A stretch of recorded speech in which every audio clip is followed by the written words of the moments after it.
7. Time flies when you're kids.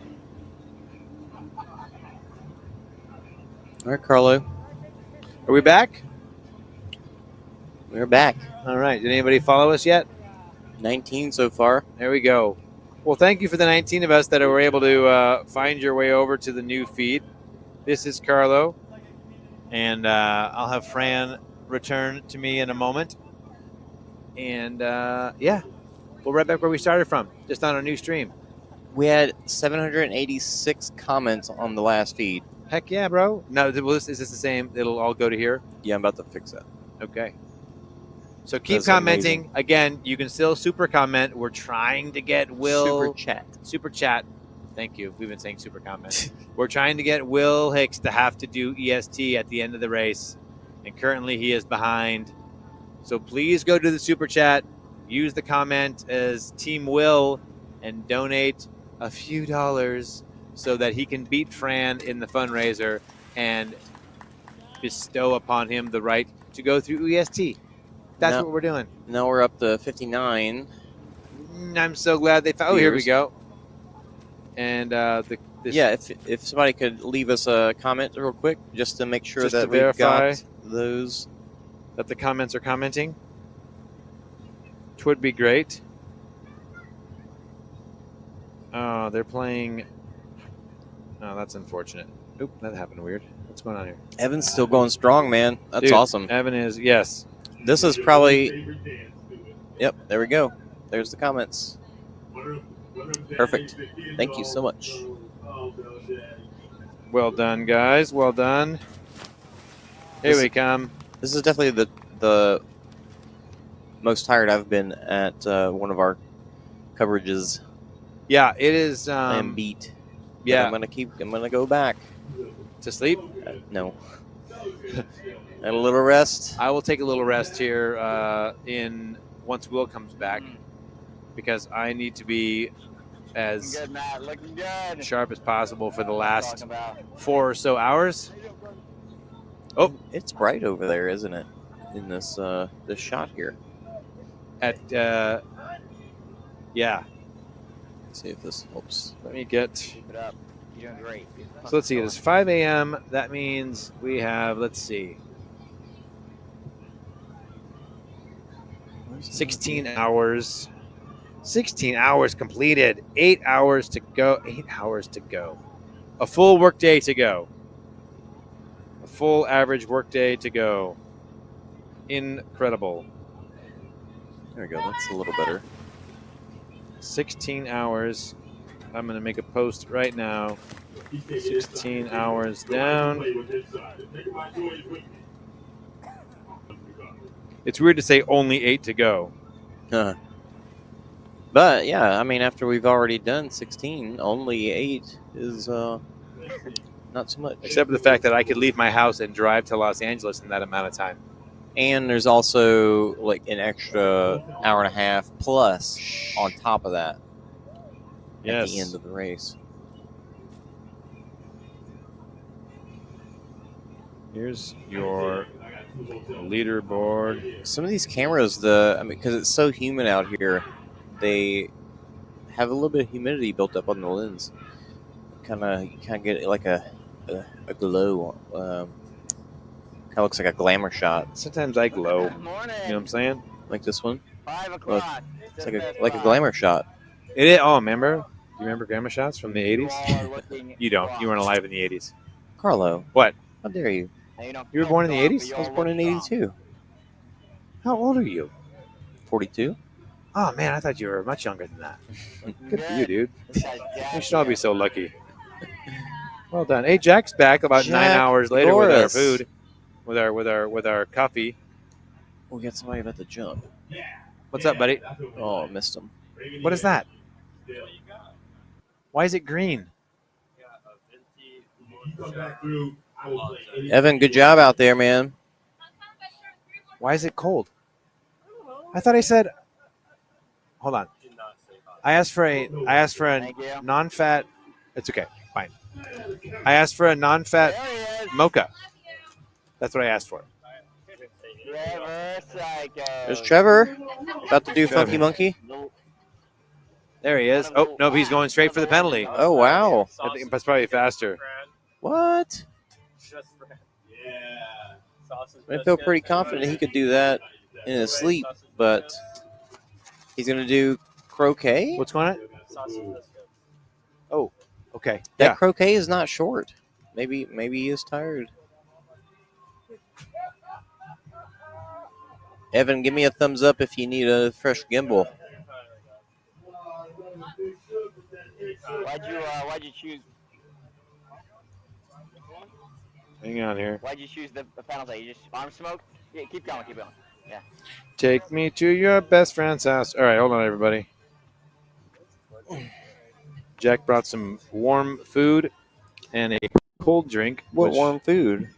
Some sausage Why biscuit did I just things. actually press the lap I saw button? some people hit I there don't with know. the side For of some the reason. mallet. I asked for. Francesca, you want to? I'm not They saying can't do Jack that. doesn't know what he's doing, but I did ask for a.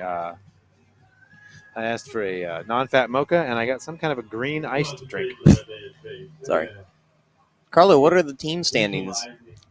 Kathy Veerman would like to know. Yes. Oh, Kathy. Well, you'll be happy to hear that some guy with the same last name as you, Tyler Veerman, I'm on your way. and his teammate Mark Gaudette actually have a pretty sizable lead in the team competition. Nice. They currently have a 10-mile lead or a 2-lap lead on the second place team of Ultra Cave. So first place team is Mountain Men. Second place team is Ultra Cave with 75 miles.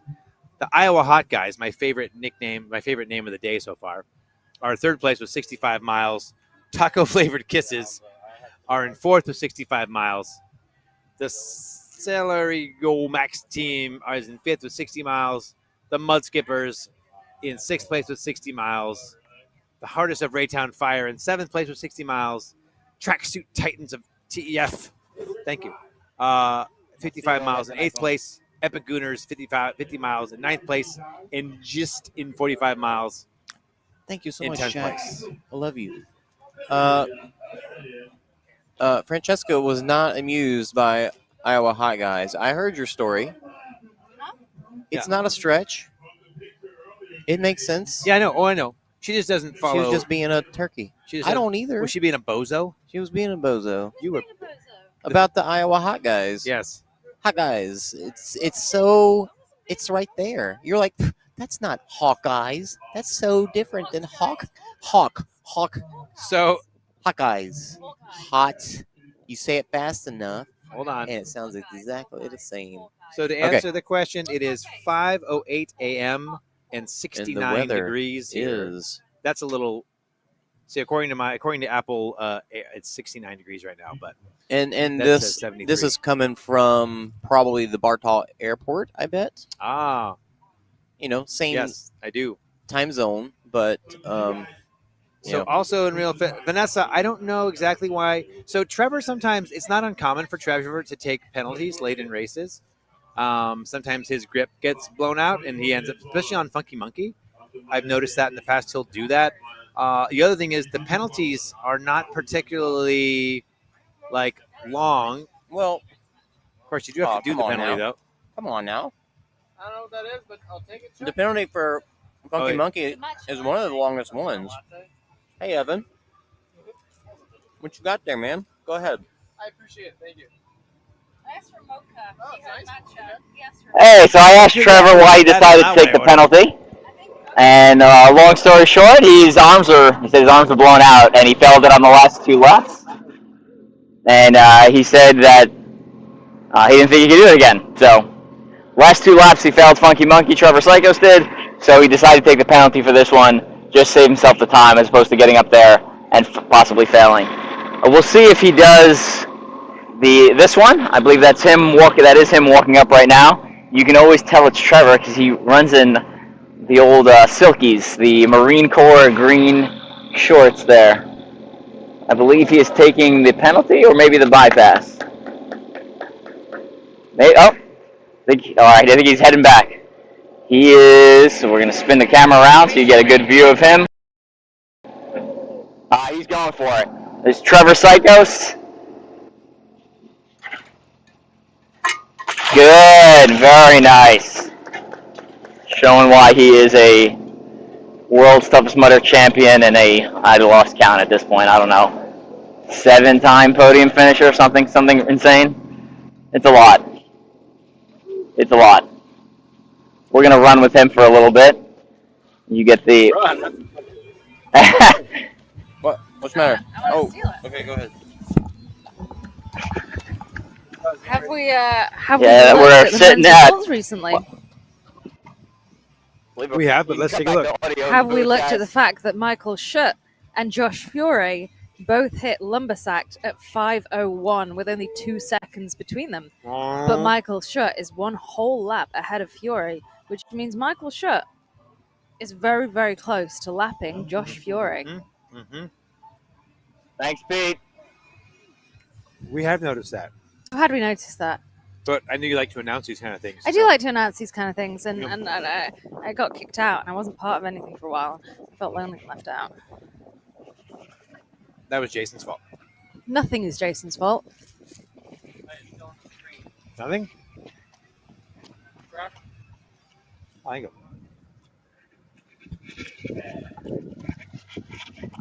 Mike, that was amazing. I couldn't do that again. No, you couldn't.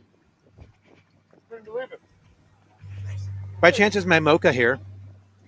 I'll be here all day. Do you want to see what I ordered for you? I believe you got it right.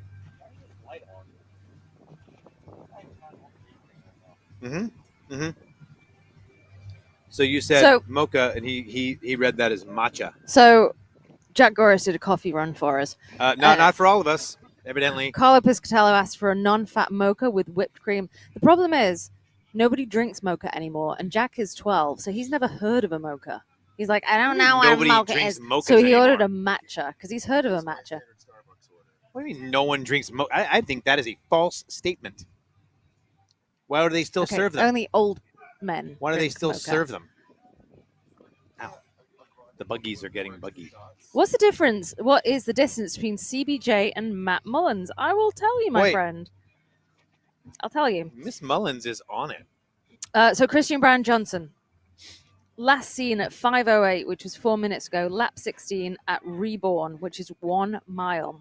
Matt Mullins was last seen at 4:57, which was 16 minutes ago, on lap 15, just the tip, mile 3. Oh. Andrew Robinson has moved into 5th place. Yes, he has. He's also on 70 miles, the same amount of miles as Matthew Mullen.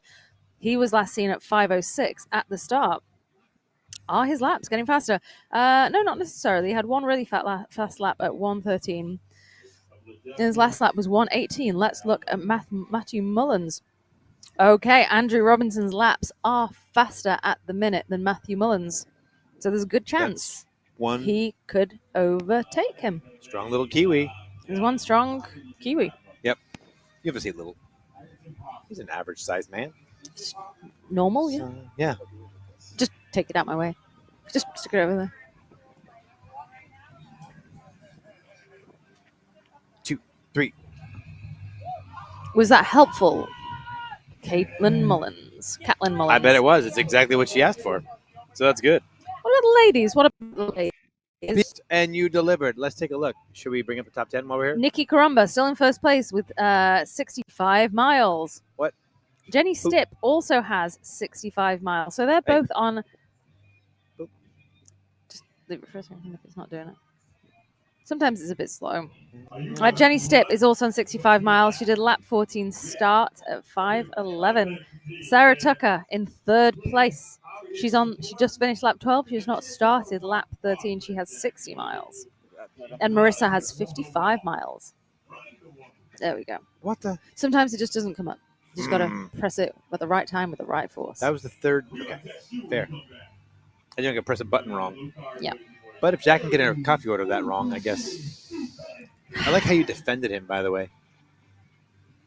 You made it my fault. I'm just pointing out. Okay, anybody in the comments, do young people drink mochas? Or is that just a 40-year-old man? That is not the question. I'm Do just young saying, people meet? The question is, do they still make mochas? He's never heard of a mocha. So he saw that and he was like, I don't know You what. can't say he's never heard of a mocha. Jack's never heard of a mocha. Jack is not 12 years old. He's like 26. Yeah. Yeah, he's not heard of a mocha, babe. Young people don't drink mochas. They drink matchas, I don't care which is what they he brought drink. for you. That thing tasted horrible, by the way. Well, it is horrible, but Mike is looking adorable drinking it. He really is. Look at him. He's looking so cute. He is looking pretty cute. Really adorable. Yeah. Aw. That's adorable. All right, let's get rid of that. Oh, it worked this time. Are we following Trevor now in his shorty shorts? This is Trevor. We're about to go up Trevor's shorts. So Let's have a look at Trevor on the results. I wonder how worried Trevor in his shorty shorts. our boss, Will Hicks, is about Trevor. I bet I could find I'm out. sorry. Let's Will, just go how ahead. worried are you about Trevor? I'll tell you how worried I am about Trevor. Oh, yes. I'm that worried. Yep. That is exactly what he says. But most importantly is Miss Wood says that mocha is the best. Chocolate coffee is epic. Suck it, everybody. Yeah, I'm not saying it's not good. I'm just saying people in their 20s haven't heard of it. Trevor, he's moved up another few places. He's in place 21 now.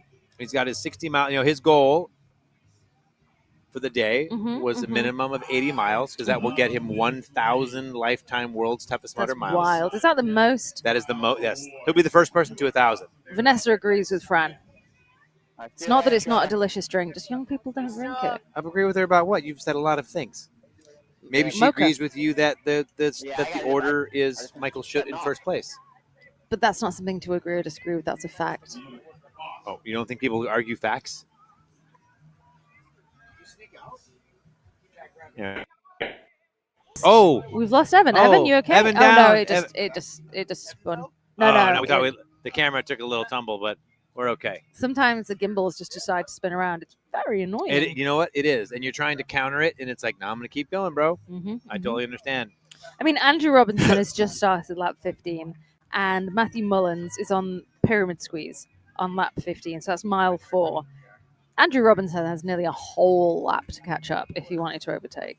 It's a lot. He does. It's a lot. Okay, so Vanessa says many young people don't know what mocha is. Although, Metakoshi, I agree mocha is the best type of coffee, but I really do not like coffee. Much rather have a nice cup of tea. May I ask you a question, Matakoshi? How old are you? Wow, that's very personal. It's not personal. Will was saying this to me earlier. We were talking about ages, and he was like, "Oh, I'm not going to comment. I'm not going to talk about women's ages." And I was like, "Why not? It's just what we have." He's an older man.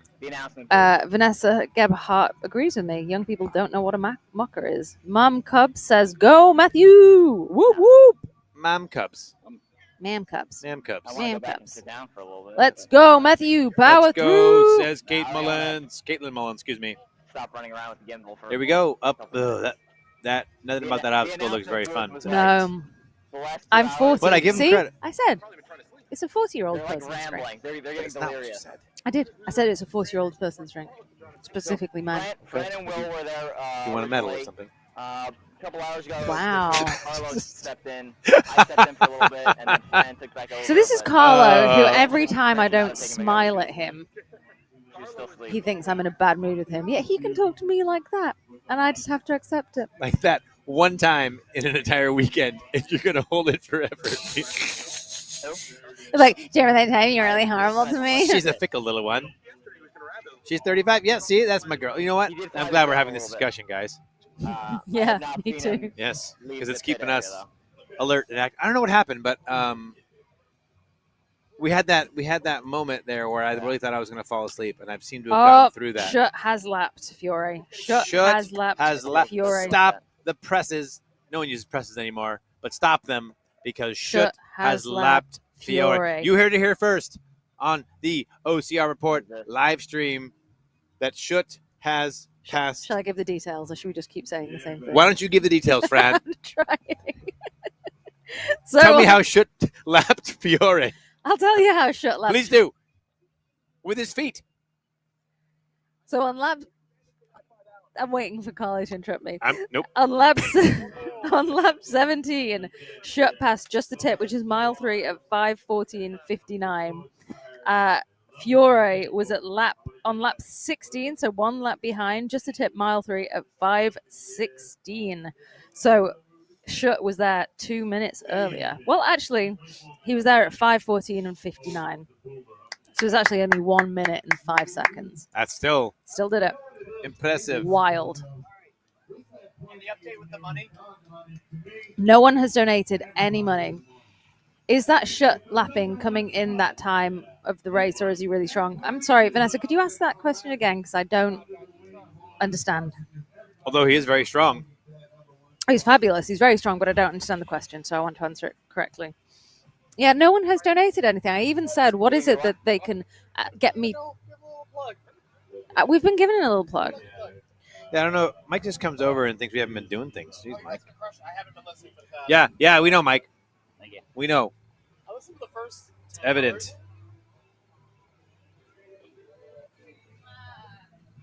So did I feel like lapping. second place? All right. Oh, it's quite a big step. Ah, I see. Has it happened a lot in the past? I really love that you think I know that. I mean, Ryan Atkins has been known to in a visible margin. You know, he has actually finished races. I mean, at, like, Chris Roglowski, yes, having got 100 miles in 2002, where the position behind her got 85 miles, that means she will have lapped. How many times? that's a lot of laps. Like 3 times. Yes, So, yeah, it does happen, but that was a record breaker. But look, I've also stated that I feel Shook could break some records tonight as well. you've stated that. Say again. Super chat. Super chat. It's called super chat. I keep forgetting the term. But you can do a super chat, and you can put Super chat, super chat. It's Super super T. Ow. Bow, bow, bow, bow. You can do the super chat button. You can put Will, or Team Will, or something about Will Hicks, and then donate some monies. And guess what? And guess what? He's going to be the one going through EST at the end of the night. Do you know what I don't want to do? Go through EST at the end of the night. I just don't want to get wet. You would definitely. Get wet. Well, if you stay up and go through it We've standing agreed up. you have to do it properly. Ooh. No crawling. Can you weave? Do what you want, but you got to stand up. Okay. This obstacle. They took the membrane out. All the water's gone. Ooh. So that thing was not. It was not holding up well, even in the early parts of the state of the But race. I love so. how they try things out.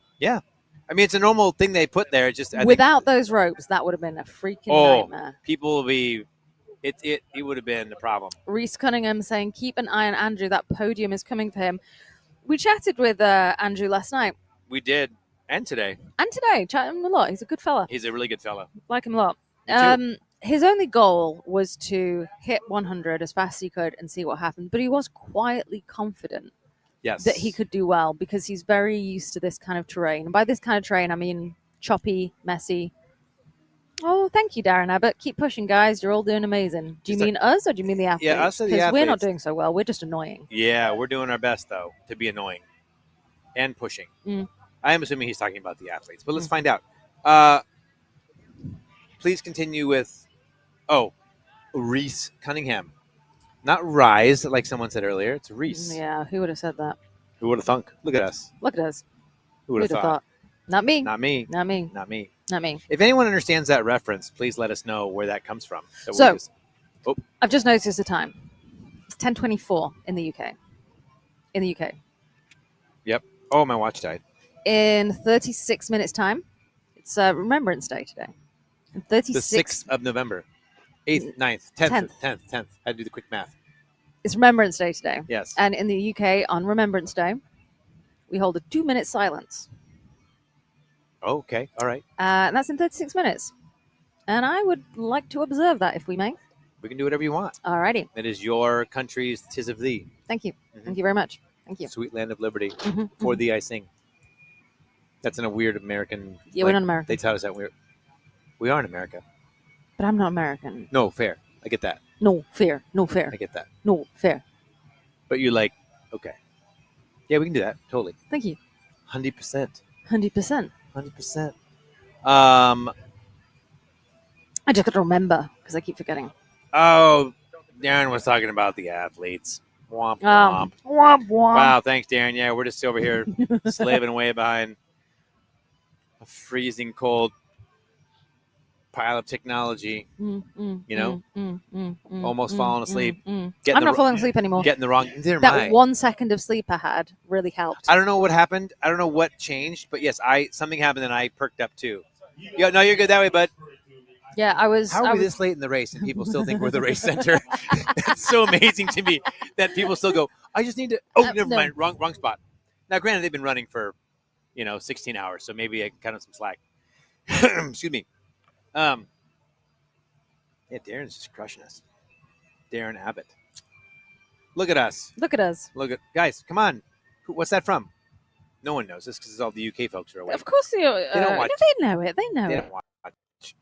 Yeah. Oh, Dustin DeRoe. Is No. that the Dustin DeRoe? that doesn't count. Is that Dustin DeRoe? That doesn't count. Hey, what do you mean he doesn't count? No, he counts, but like that's cheating. He's part of the gang, bro. I just broed you. Sorry. You did. Should we look at the women's? See how they're doing. Yeah, There I they was just are. looking at them. Nikki me. Karumba. She's on Ooh. lap 14. Yep. She has 65 miles in the bag. We have not updated then because that says 13. Oh, she's on 14. Yes, correct. So she has 13 Completed in the 13, bag. She yep. has 65 in the bag. She was last seen at just the tip, which is mile 3 at Mhm. 5:23. So that was 3 minutes ago. And at 5:11, Jenny Stipp started lap 14. Ooh. Sarah Tucker started lap 13 10 minutes ago. Marissa finished lap 12 10 minutes ago and has not yet gone out for lap 13 start. Good to know. Jillian Heller is on lap 12 at Pyramid Squeeze. Let's have a look. Let's have a bit more. Nicole Kocher. She's on lap 12 at just the tip. That was at 5:25 2 minutes ago. Mindy Archer, lap 12, lumbersacked 2 miles at 5:16. Haley Milot, could be either. Lap 12, lumbersacked 2 miles, also the same, but Lots of women 6 in minutes 55 after. miles. Melissa Linden. She is on lap 12, last seen at Reborn, which is 1 mile at 5:22. And Felicia Lopez, who is the last lady in our top 10 here. She finished lap 11 just 15 seconds ago. She has 55 miles. Love it. I do know Melissa Linden, because I chat to her a lot, is aiming for 75 miles today. Is she? Yes, that is her Okay, goal. well, That's her goal. I hope she I gets keep it. checking my watch that is dead, and she can get it. She's got time. She has to do 4 more laps.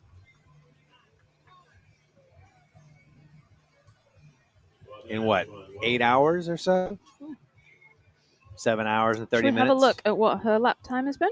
Yes. Let's look at what Melissa Linden's doing. Her last lap was 1 hour 56 and 18 seconds. That's a lengthy. So let's say 2 hours. Yep. Average, because she'll slow down a bit. Maybe then speed up a bit at the end. But let's say. So she'll have to push because she needs 4 laps, right? And she's got about 7.5 hours. Is that right? Yeah. So that would be. She's gonna have to. Yeah. I wanted to get. Now wait. That includes the bonus night. I don't know. Well, let's look at our map. So 5:30.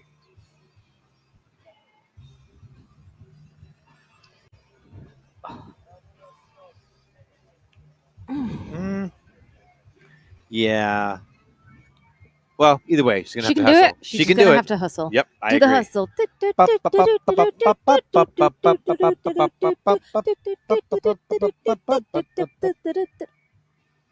Ma'am Cub says, "Great job, ladies." Good job, ladies. She's talking to the athletes that time and not the broadcast crew Nope. because there's only one lady on this crew. And And- she is not doing a great job. She's doing a fantastic job. Oh, we have lost that camera. Evan, we've lost your camera. Let's go to Uh-oh. this one. Yes, Brandon, welcome back. Yes, Ryan. Well, he's not out He's not officially, but out. he's seriously rolled his ankle, and He's chilling he's chilling. like a villain, He may do a lap towards the end of the night with the orphan tent people. just to be a finisher. But yes, as far as competing for He's no longer competing no for a longer podium competing, spot. yes, he has been out for many hours. Many hours. Look at Katie Mullins. It wasn't Caitlin's just- towards the beginning. He'd done quite a good few laps, hadn't he? Like 45 Yeah, he was miles or right something? behind Michael Schutt. Michael Schutt. He was about 7 or 8 minutes behind when we were tracking him because we were at an obstacle and saw Michael Schutt go by, and I thought, oh, I'm gonna stay right here and like wait for Atkins. He's only about 8 minutes behind, and then it was 10 minutes, and then it was like 15, then it was 25, and I was like, something happened to Atkins. And then we heard when we got back to the pit area that he had rolled it. So someone is asking, is it possible to head to the Reborn camera? We don't actually have a static camera at Reborn. yeah, we do. No, we don't. We didn't. No, we don't. Look, we have a static camera at Shawshank. Oh, I thought. Oh, that was Evan on that camera earlier. Okay. So if somebody goes there, we can absolutely stick that on the live stream. We don't have a static camera there all the time. Yeah, and it's not inside either. So. Oh, Jason's heading that way anyway. So there we go. Okay. Logan would like the shall be leaderboard. given unto you. Watch this. Hold on. Watch how technology. Oop, hold on. And you shall find. Logan, just for you. Here's There's the your men's man. top 10 leaderboard. Leaderboard. Yeah, Nate, it just worked out pretty well. We got one of our rabbits is about to head that way. So, Logan, there is your men's top 10.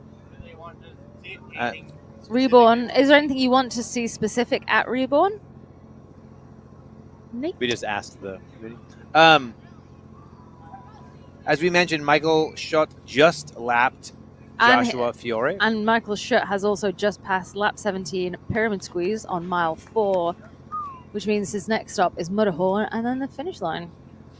Good Lord. Good Lord. He is a quick one. Oh. Looking for my brother, 3099. Let's take this away for a minute and look up 3099. We will. Do you know what? It's so damp that like all the equipment Yeah. is slightly moist. I'm slightly moist. I'm slightly moist. 3099 is Chris Murphy. Chris Murphy. He has completed. Last seen at Reborn. Yep. So we won't be seeing him if we head there with a camera now. Yep. So he is on. He just started lap 8. He has 7 laps completed, 35 miles. 293rd place. Lumbersacked is the next checkpoint. And then just the tip. And we do actually have a camera at just the tip. We do. It is right there. Now they aren't seeing it, but If Nate, you tell us when to switch to just the tip, we can do that. we can. You just have to kind of come up with the right kind of time. Says Nate, who's sitting at home trying to figure out where his poor brother is. I shouldn't say poor brother. Why He's poor doing brother? well. Nicky Caramba Caramba. is in first place with 65 miles. Well done, Nikki Caramba. Yeah. Doing fantastically. She's Jenny doing- Stipp in second place Right, with she's- 65 miles. You know what? If something happens with Nicky Caramba, right? If she takes a little like cowabunga, then that was I wouldn't wish that on anyone. that though. was a stretch. It was, That was a really big stretch. Yeah, it was not my best work. Oh, God, But my anyway. back is killing me. Oh, that's. That's me. I keep pulling on the. There's so many bugs around here that anytime something remotely touches my skin, I just think, giant bug. In this case, it was like, nope, it's a cord. It's a cord. See that? But I know that's you because I can see you doing it. But yeah, okay.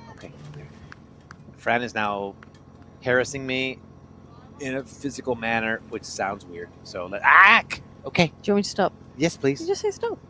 Well, I was hoping that just the kindness of your heart, you would just stop without me asking. But I didn't know you didn't like it. Okay, I'm fair. good at reading cues. Oh, come on. Come on. Look at Logan Mullins saying thank you. You're welcome, Logan Mullins. Very polite, Logan. Let's have a look at the teams. You are. Mountain Men, 10 miles ahead of Ultra K. Oh, did I? How come that one's highlighted like that? Is that something I did? Yeah, you just clicked on it. It's fine. Okay. Just do that. What, do you guys like mochas for your coffee drinks? I love mochas. Are we back on this? Okay. Well, I'm just, you tried, like, you were committing ageism. Oh, what's that? I wasn't committing ageism. Sign up for a Spartan code OCR Report 20 for $20 off your next Spartan. That is pretty darn That's fabulous. pretty cool. And how'd they get our name in that coupon? That's fantastic. $20 off your next Spartan. OCR Report That's 20. good. That's That good. is good. That's not a percentage. So if you signed up for a race earlier on when it was cheaper, or a cheaper race, you get $20 off. $20 off. How cool is that? That's super cool, actually. No, I totally agree with you. Giles is cool. I like Giles a lot.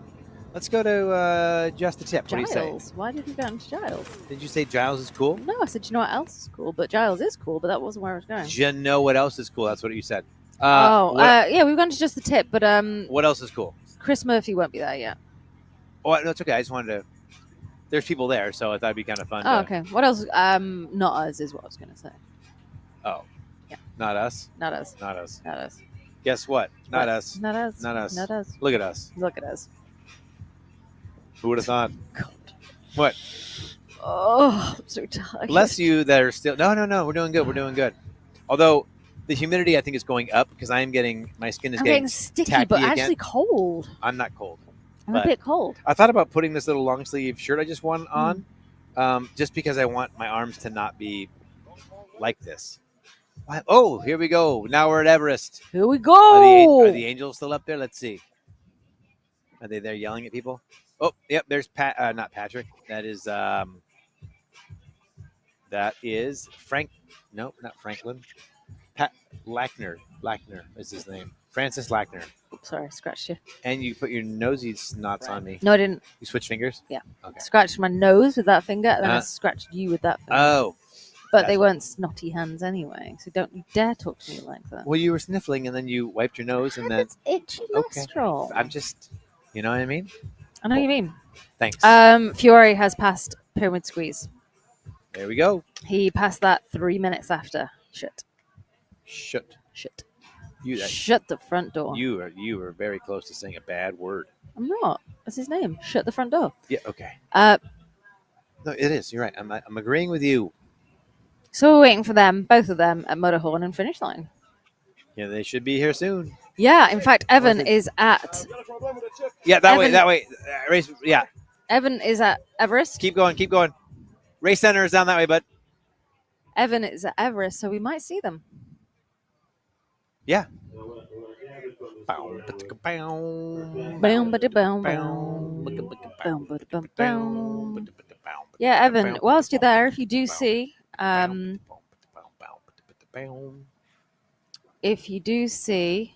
It's Michael okay. Schutt or Joshua Fiore, Yeah. point the camera in direction. Jacob Woodard, good morning. Let's get an update. What's the leader on? How many hours left? How many DNFs? I have no idea how many DNFs. Yeah, the DNF things we're not going to be able to figure out, but No. we can tell you this much. What lap is leader on? The lap is Michael Schutt. Still, he has been leader the whole race. Did Atkins Yes, overtake he- him? I consider. Oh, did he briefly? I can't I don't remember think now. he did. No, I think it's He's on lap 17 with 80 miles. He has lapped Joshua Fiore, who who's was in on second place. second place with 75 miles, who's on lap 16. And in third place for the men is Christian Brown Johnson, also 75 miles, and he was at just the tip. Yes. For the women, Nikki Karamba is in first place with 65 miles. Jenny Stipp also has 65 miles, and Sarah Tucker is in third place with 60 miles. And we've got about 7 hours left, roughly, in the race. Yeah, but how many DNFs? I don't know. I don't know the answer to that. I don't even know how to look that up. We'd have to go to the bottom of the. No. It's just I don't know. Oh, here they come. So Jason's heading out to where? Out to the newborn or reborn. Did we highlight this one? Oh, we've already read it. Okay, I'm just. It's cool. They don't have the audio out there anyway, so. Maybe you have like a little. Oh, maybe it's just your skin. I don't know. Okay. Thank you. It looked like you had a little something on there.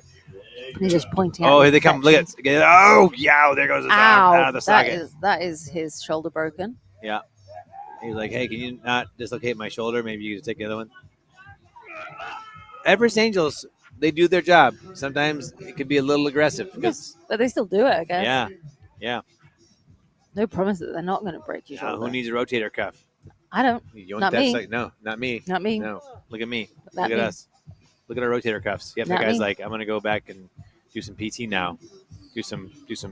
I guess my buddy Jared Reno hurt his ankle. I'm wondering if it's still going to achieve his 100-mile goal. Let's have a look where he is. Let's see where Jared Reno is. Rhino. Jarrod space Rino. Not Ribbo. Rhino. Oh, there's Evan's face. 1 second, Evan. We'll be with you in just 1 Yep. second. Hold on a second. We're looking up Jared. No. Yeah, he is. He's not going to hit 100 miles. No. And actually, he was last seen at about 11 p.m. All right, let's go over So, to Evan. Evan, okay. we are with you. What you got for us, Evan?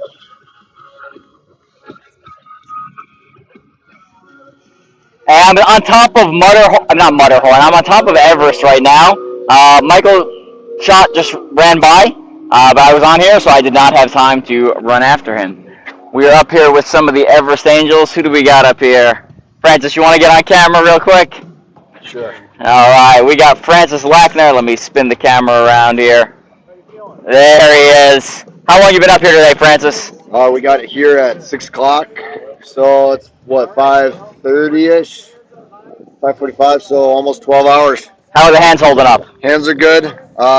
Little rough, a lot of grit, a lot of sand. So grips are it's a little brutal, but we're holding strong. Yeah, that's one of the things people don't consider who haven't done what you do on a yearly basis or monthly sometimes when there's a lot of toughest. But the sand actually like rips up your hands, Yeah, right? it's sandpaper. Yeah. Constantly. So how does this compare to previous years as far as like grittiness of your hand? Are you getting like calluses all over your hand? So I put on some second skin to try and help tame it a little bit, but it's still pretty rough. I would say it's pretty similar to Laughlin 2021 out in the desert. It's good. It's still fun. Yeah. Yeah. Well, thank you for being up here. You've made a huge contribution to the Tough Mudder community, to everyone looking to hit their goals. Got some big numbers coming.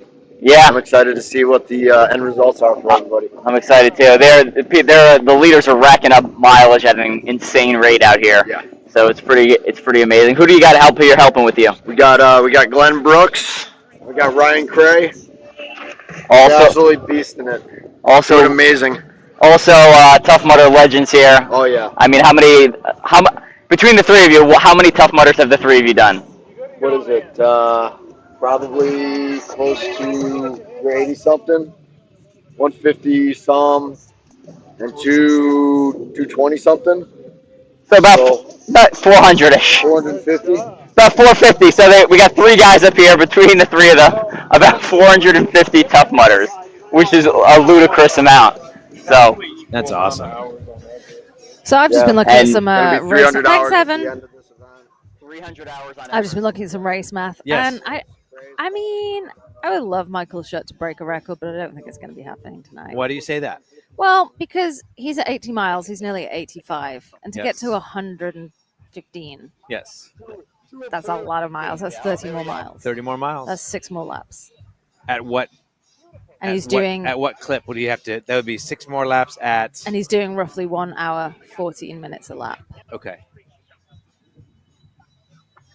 So that would be 6. Oh, there's Josh Fiore 7, coming up. 8. Coming up Everest right 8 now. 8 hours. Does he have 8 hours? Yes, he does.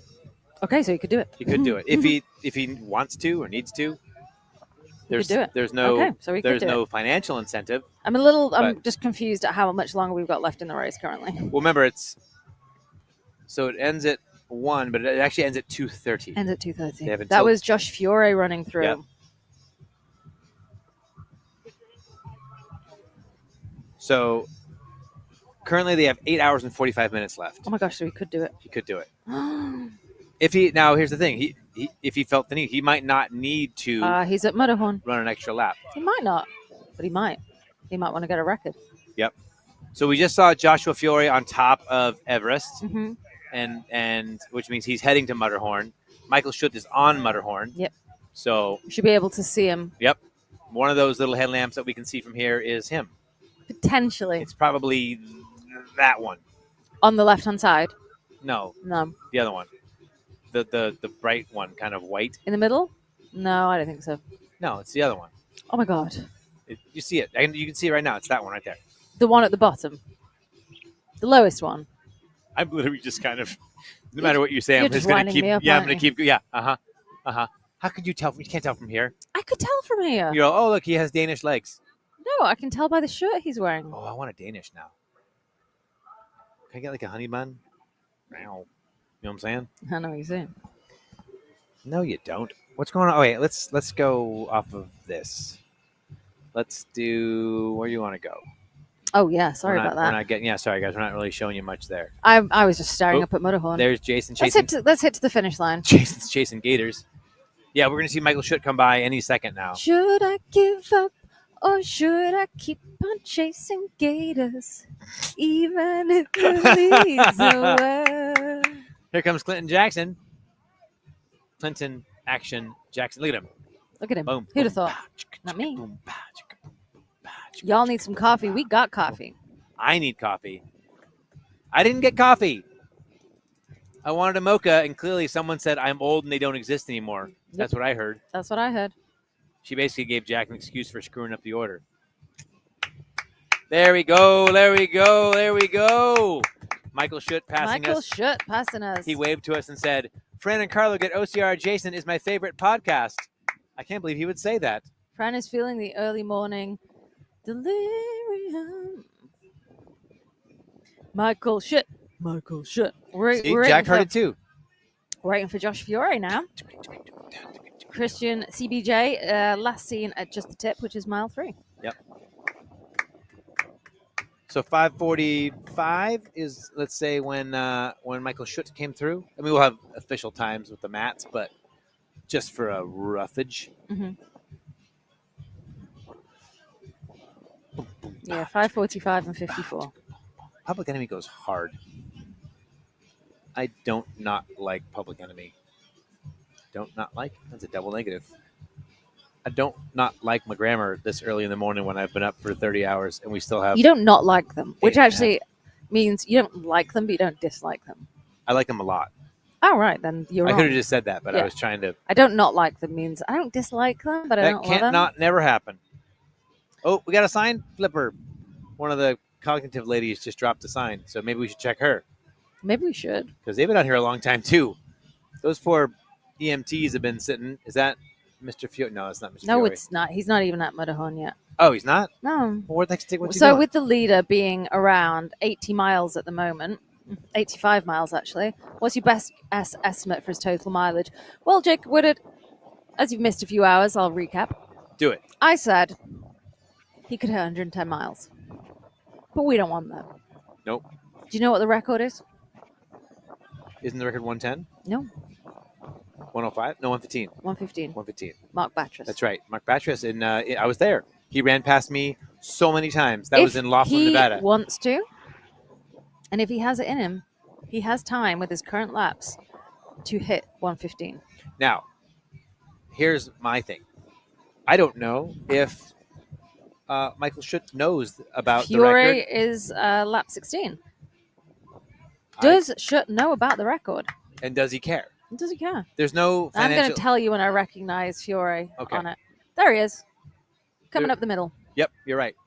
Thank you. There is no financial incentive if you don't need to run that many laps. Like if he has a big enough lead and he can stop, I don't see him going like, well, I'm just going I'm to go sorry. for Listen, 115. babe, you don't get to be that fast by just going, I'll do as much as I need Okay, to do. fair. But I'm also saying he might be like, hey, I can stop now and still win, and I'm tired because I've been doing this for. He could do, or he could say, I could do one more lap. Yeah. And I don't, see, I hold don't, the record. I don't know what drives him. I don't know if he's like a record. I think being breaking freaking kind of- awesome, clearly. Well, yeah. I mean, that's what drives me. I'm just not as awesome. Sadly, you're not. It's not sad. It's just facts. Oh, babe. Yeah. Hope that answers your question, Jacob. Jacob.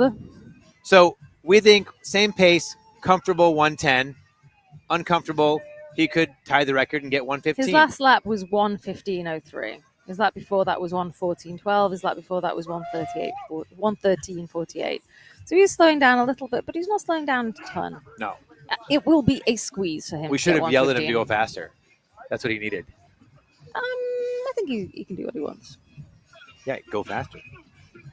Why are you so mean? That's not mean. I don't know what's wrong with I'm you. encouraging him to go faster. Oh, Evan. What do you got, Evan? Oh, Evan's he's at just got a EST. camera. Oh, he must have. That must Fiore. be Fiore. He's crawling under. That's definitely Fiore. You can tell by his shoulders. Here he comes. Around there he comes. I see his arms glistening from here. Yeah, buddy, let's go. That's Tyler Veerman. And Go Fiore! Go Fiore! That's Fiore. That's a Fiore. Look at Evan. Look at him. Who'd have thought? Who'd have thought? Who'd have Look at him. thought? Oh, look at it. This is awesome. Don't leave him. Now he's going to stay with him. Okay, we're going to follow Josh into the pit. Nope, we are not going to do that. Wait, what are we going to do? We're turning around. Oh, There's a team that's swapping over? the That's boys. our first place team. Yep, they're switching. They're putting the carabiner on with the timing chip, which is very important with the team competition. Schutt has gone out for lap 18. Good. He did night. not pit for very long. He said bye-bye. Bye-bye. Bye-bye now. And there goes Mark Godet. Bye-bye now. They have a sizable lead, the teams. Should we look at that really quick? They really do. They do. 10 miles. 10-mile lead. That's sizable at this time of the race. And they're doing 10 miles each. They each take 2 lap turns. Keep it up. So, and then they'll go out, of course, all together for the final lap. So, Evan's working his way. Yep, Evan's working his way. Hold on.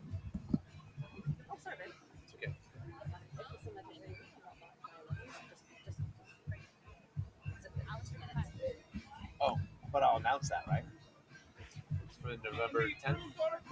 Remembrance Day? Okay. Ooh, okay. So here we are with Josh Fiore, and he's quick pitting. Getting a little bit of food. It looks like he's drinking a Coke, maybe. At this stage in a race, Coca-Cola tastes so good. Whether you like Coke or not, it doesn't matter. Oh, maybe he's drinking out of a cup. Maybe I'm wrong. But. And just a reminder, it's 10:52 a.m. in the UK at 11 a.m., so 8 minutes from now. Because of Remembrance Day, we'll do a 2-minute moment of silence. If Fran's back, she'll partake in that. If she's not, she stepped away for just a second. And if she's not, then we'll just do that. It's 5:52 a.m. here in Bartow, Florida. Sunday, November 10th. We're watching Josh Fiore.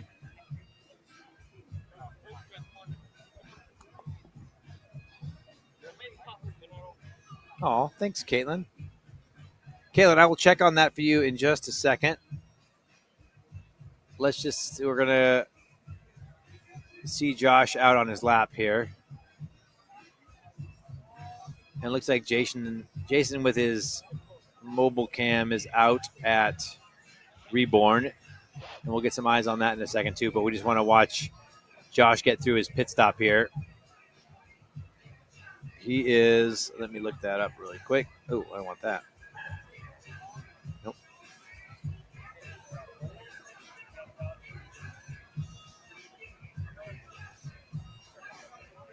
There we go. Oh. There goes Josh.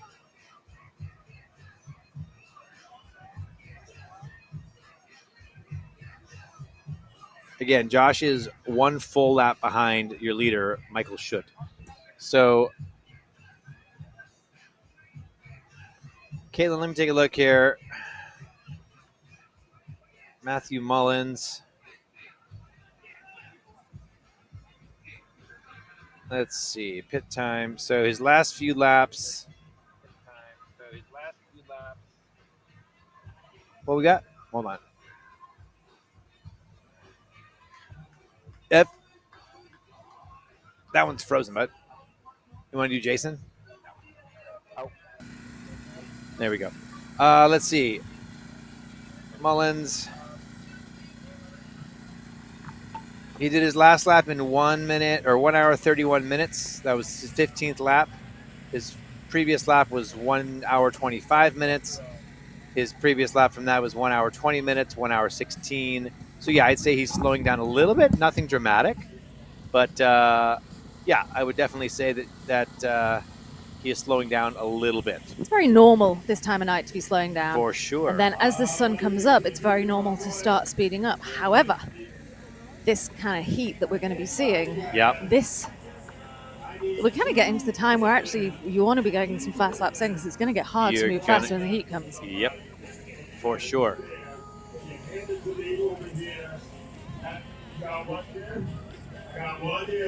What are we doing? Fiore's not started. No, Fury has he's out now. just Yes, started we just watched him go out. lap 17. And what about the ladies? Nikki Cromba is on lap 14. Jenny Stipp is on lap 14. And Sarah Tucker is on lap 13. Mindy Archer, we love you. Aw. Cute, cute, cute. Let's see what she's doing. Oh, so apparently dawn begins in 25 minutes. Really? That's what our time is saying. Sure. You know what, Shelly? Let's take a look here. We'll take a look at Mindy. Oh, Mindy's doing quite well. Mindy's currently in 7th place. She has completed 11 laps. She's out on her 12th lap, about halfway through. And she has completed 55 miles so far. So, cheers to Mindy. And also, people were checking on Grant Thompson. Grant Thompson currently in 7th place. Amazing. For the men. 14 laps complete, 70 miles. Wow. And he is at just the tip, so about halfway through lap 15. 7th place for Grant Thompson. That's incredible. Yep, that's a great name. Someone. Ruth Battersea. Yes. She's done 9 laps and has 45 miles in the bag. She's in 22nd. 22nd place for the women. That's a good amount of miles. Yep. Ruth Battersea has done really well this year at lots of Has she? UK Tough Mudder events. You'd love to see it. Her name is popping up all over the place. Mine's not. No. Except for social media stuff. But people are like, oh, God, he's a pain, isn't he? You're thinking of Jack Goris Yes, and you. and his matcha tea. You're so annoyed about that, Oh, aren't you? you know why? Because he said, would anybody like a particular coffee drink? And I said, yes, I would like this. And I didn't get it. So forgive me if I'm a little snippy about it. Because everyone else got coffee and I did not. And I could have used the coffee. And now here I am with no coffee. But you did get a sandwich. Yeah, but I wanted coffee. That's what I needed. You could get your own coffee. Caffeine was important. You tried. You're welcome. Thanks, Shelly. Yes. And you're welcome, Thanks, Matakoshi. Matakoshi. We're going heavy on the Public Enemy at the jukebox right now. I said jukebox because I am clearly in my 50s. Oh, it's busy. Busy. Dizzy bat. Dizzy bat. Dizzy Busy bat. dat. Dizzy bat. Busy dat. Busy. Oh, look, it's actually dizzy. I like it. Did he spin 10 times? Here comes. Wait. That looks like. Oh, I think the medics are going out for a lap. Oh, that'll be funny. That's fun. I think they all decided, yep. Oh, that looks like. Oh, hey, Ricardo. Thank you so much. Yes, thank you, Ricardo. This looks like Brett Tank again. Yep, there he is. Brett Tank. I want to be in my early 60s and crushing like he does. CBJ. CBJ. Last seen at Pyramid Squeeze, mile 4. Should we be seeing Will Hicks back soon? Yeah, we'll come back soon.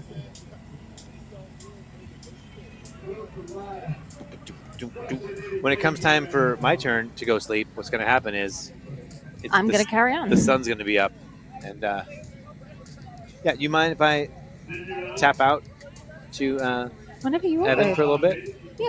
Okay. I think he's anxious to do a little more chatting too. That's fine. Okay. So we're going to. I'll introduce this to the crowd. Yeah. Hold on. Let's wait. Yes. We're going to take. It's Remembrance Day today in the UK, so we're going to take a 2-minute silence at 11 a.m. in the UK. And after that, how about you tap in So for Carlo? So me and you'll spend some time in the booth. So we're in about a minute. In about 15 seconds. 15 seconds. We'll do a 2-minute moment of silence for Remembrance Day in the UK.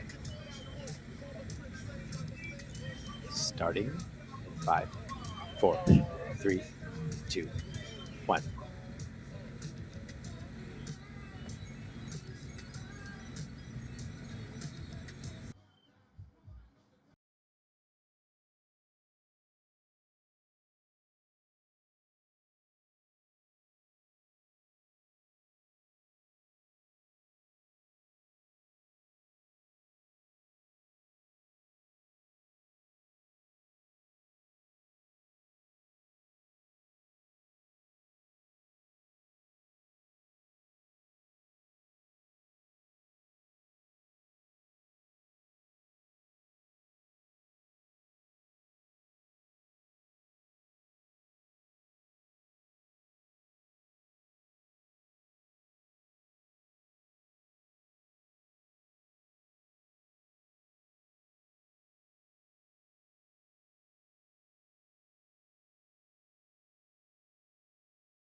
All right, we are back. Thank you so much for waiting with us whilst we took that 2-minute moment of silence for Remembrance Day, which is actually tomorrow. It's the 11th of November. But we celebrate on we remember on the Sunday, and I think it's also Veterans Day tomorrow in On the Monday. US. That's correct. Yeah, Monday is Veterans Day. Which is, I mean, a subject close to your heart, isn't it? I guess It is. I am a veteran. I spent 20 years in the military. Did some time in special forces. I've been to Iraq, Kuwait, Qatar, and Lebanon. So I spent about 4 years of my life overseas. And on the weekends when I wasn't running around carrying guns, I would race Tough Mudder. Yeah. So I've been racing Tough Mudder for about 10 years. And this is Evan Preparis. I switched out for Carlo. So we definitely have lots of athletes, supporters, etc., who are part of the military, ex-military. And today is a day that we, in the UK, spend to take a moment to remember those who gave their lives Speaking in of the active service. Speaking of military, that was Mark Odette who just ran by. He is an active duty Army officer, Ranger, and has spent some time in Ranger Regiment and 1st Infantry Division. If anyone's familiar with military units, Mark Odette has been in the Army for probably about, I'm going to go with 15 years-ish. That's pretty impressive. So we did see, whilst we had the sound down just as we came back, and Schutt was running through from Reborn. He is still in first place. Michael Schutt from Denmark, 85 miles in the bag, lap 18, last seen at Reborn. And if you saw it just pop up on our screen, Caitlin Mullins saying thank you to our veterans. Of course, Matthew Mullins, also a Navy veteran, did, I believe, over 20 years in the Navy, recently retired in the last year as well. And let's check on him. Could you educate me a little bit on who Matthew Mullins is? So, Matthew Mullins, I know him mainly from Mitt Tough, that like motivational group, and he's always like super positive. So everyone I've talked to about him is always like saying really good things about him. The first time I remember, like I have a very specific memory of him, was 2017 at Toughest, when Toughest was 8 hours, and I remember running with him a little bit and just kind of chatting with him. Other than that, besides Mitt Tough and being a Navy veteran, I don't know him that well. He's always been super nice to me. What the repeated vibe I've got about him is that he is a very kind and good person. That's what I'm hearing. Yeah, that's true. So he was always a good competitor, but he was never top 5 competitor. So I don't know how much 24 years. Yeah, Caitlin just telling us. I don't know how much training he's done in the last like 2 years, but for me, like not somebody racing against him, I'd be like, okay, Matt's going to be right around where I'm racing. But I would never be like, I wouldn't be like, oh, he's, that's someone I'm going to have to chase down later. I'd be like, oh, he'll be competitive. But top 5 and like the fact that he's been holding it for this long is He is insane. on 75 miles, as is Christian Brown Johnson. And Christian Brown Johnson was last seen at mile 4, Pyramid Squeeze.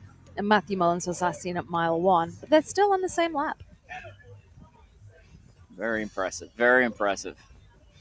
We got Jason, one of our cameramen, Jonathan Fletcher, our veterans. Thank you. Yeah. Thank you. Jason, I'm one of our cameramen walking along the trail there. People are actually moving pretty good. Yeah, people are still moving really well. The lack of cold is going to make a big difference, isn't it? It has. And, normally I feel like the race course really clears out in the middle of the night, usually because of the cold. And I'm not really seeing that as much. So there are still plenty of people kind of bowing out due to nagging injuries, stomach issues. I'd say that's kind of a bigger one this year, stomach issues. With the heat, sometimes your body doesn't digest the food very well. Really? And so that's probably been a bigger issue this year. Normally the cold is the biggest factor, but, with temperatures in the low 70s, we are not seeing that. So Nikki Karamba not long finished. Lap 14, so she has 70 miles in the bag. If the race was to end this moment, she would finish with 70 miles. Also very impressive. Nikki was cruising every time I ran by her on course or followed her for a little bit. Just completely cruising, looked very comfortable. Jenny Stipp as well, also looking very comfortable. And Sarah Tucker, who I believe is in third now. Sarah Tucker is in third now. Yeah, she was looking comfortable as well, and she passed Marissa. You were there, weren't you? I was there when they passed. Marissa Theophanides was looking a little slower than she had been previously. So, Fran, who is the best UK racer out here today? Woof. Grant Thompson is performing the best currently for the UK in terms of the men. Or do you mean overall of all time? What's the question, Jonathan? I feel like everyone knows that one. Well, everyone does. And for the women, Jackie Naylor is coming top. She's in 13th place currently with 55 miles. 55 miles. This is the crazy thing. Place 6 to 14, they're all on 55 miles. Mm. And it comes down to just how quickly you're doing those laps. Give us an update on Fran Club Dollar. Do you know what? There has been no change. There has been no change. No one has donated. Will has taken himself off for a little break, hasn't he? I think everyone's... Hasn't he? And I was like, listen, guys, whilst he's off having a snooze, why don't we get him up above my dollar amount so he's the one who has to do EST? But nobody donated anything. I'm currently on $207 and he's on $51. No, you're... Come on, guys. I think you're in trouble. I think we can pull together and I think we can get him to do it. All we have to do is donate no more to me and donate like 150 to him. There's how many people watching?